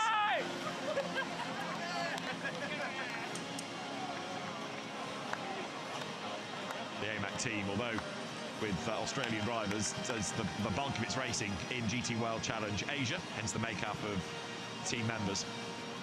Some from home, some from the continent, and there we have a team celebrating run-up sports victory in the class. So we will find more drivers in a moment, with the final 2 podiums beckoning for those from the Japan Cup and also from GT World Challenge Asia. Now, because we have Japanese drivers atop the podium, let's hear from our winners. Amy Izawa once more with the microphone. さあ、アームクラスポディウムですね、真ん中を取りました。優勝おめでとうございます。田中選手、どうでしたか、この長い戦いは。とても大変でしたね。いやでも本当今週末ね、この車も耐久しまくり、素晴らしいパフォーマンスじゃないですか。まあ技術の日産でしょうね、これは。改めてどんなお祝いの仕方しますか。いやまだちょっと考えてないですね。やっぱりメカニックの人たちもやっぱり頑張ってくれて、まあ本当助かってますよ。もう本当ね、この後たくさんお祝いあるかと思うので、チームと一緒にね激しくいっちゃってください。改めましておめでとうございました。This is Tanaka. He is very happy about this win. He will celebrate with his team as well. And also, the car did a great job this weekend, so he is very, very happy about the potential of the Nissan GT-R. So he's very grateful for the team.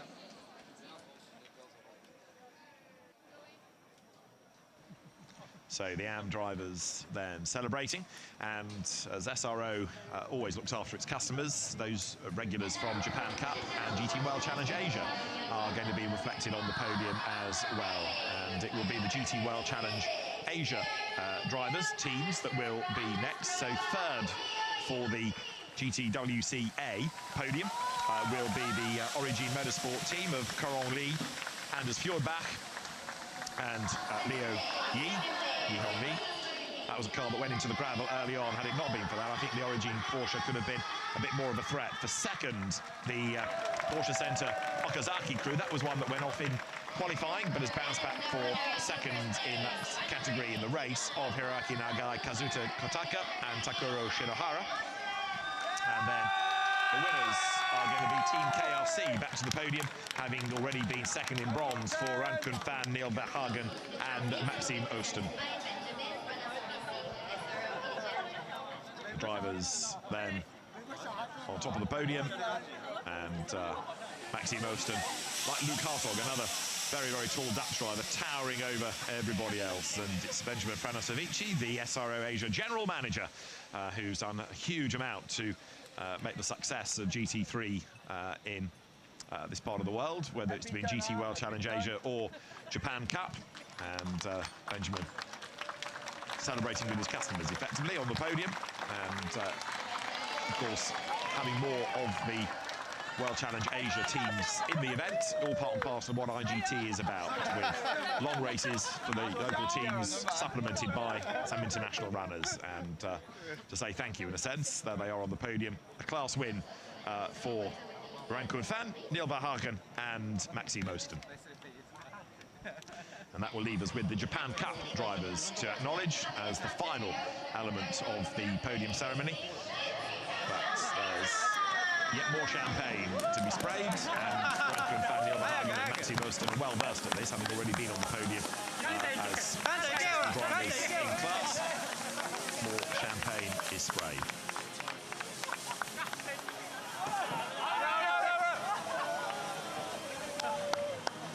Rankun Fan, the Chinese driver from Team KRC, which was a new squad last year. It's not been around for very, very long, but it's making a name for itself, running BMWs in GT3 and GT4, and that result being celebrated. Neil Verhagen, good single-seater racer turned GT driver, and he's atop that World Challenge Asia podium.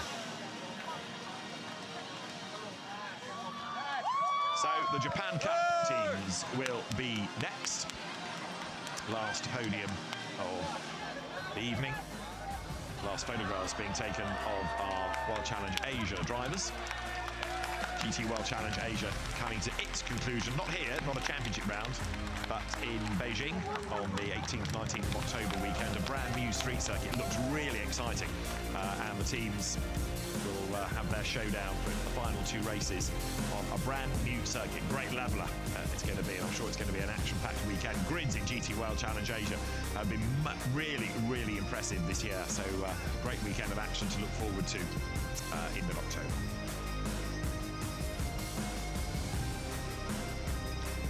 The fireworks keeping everybody entertained and adding to the spectacle as the Japan Cup drivers will round out the evening. 555, a notional third. I think that was a car that did not get to the end, so it probably means that the team isn't going to be classified on distance, but they are allowed on the podium. There they are. So you have Yusaku Maezawa, Naoki Yokomitsu, and Thomas Neubauer there for second out of the Japan Cup entrance. Sean Walkinshaw with Shinichi Takagi and Daisuke Yamawaki for K-Tunes Racing.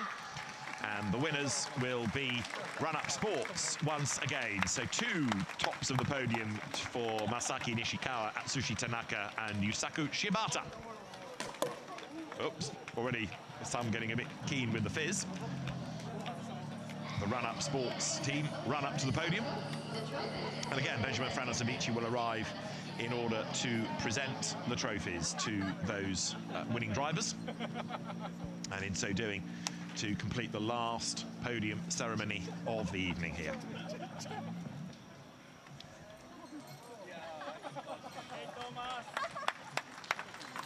The trophies for third, the trophies for second, and then the trophies will go to the Japan Cup winners. Japan Cup catering for GT3 and GT4 cars, Intercontinental GT Challenge just for GT3, but it's to acknowledge the support of those teams from Japan Cup, which came to its close for this season earlier on in the day.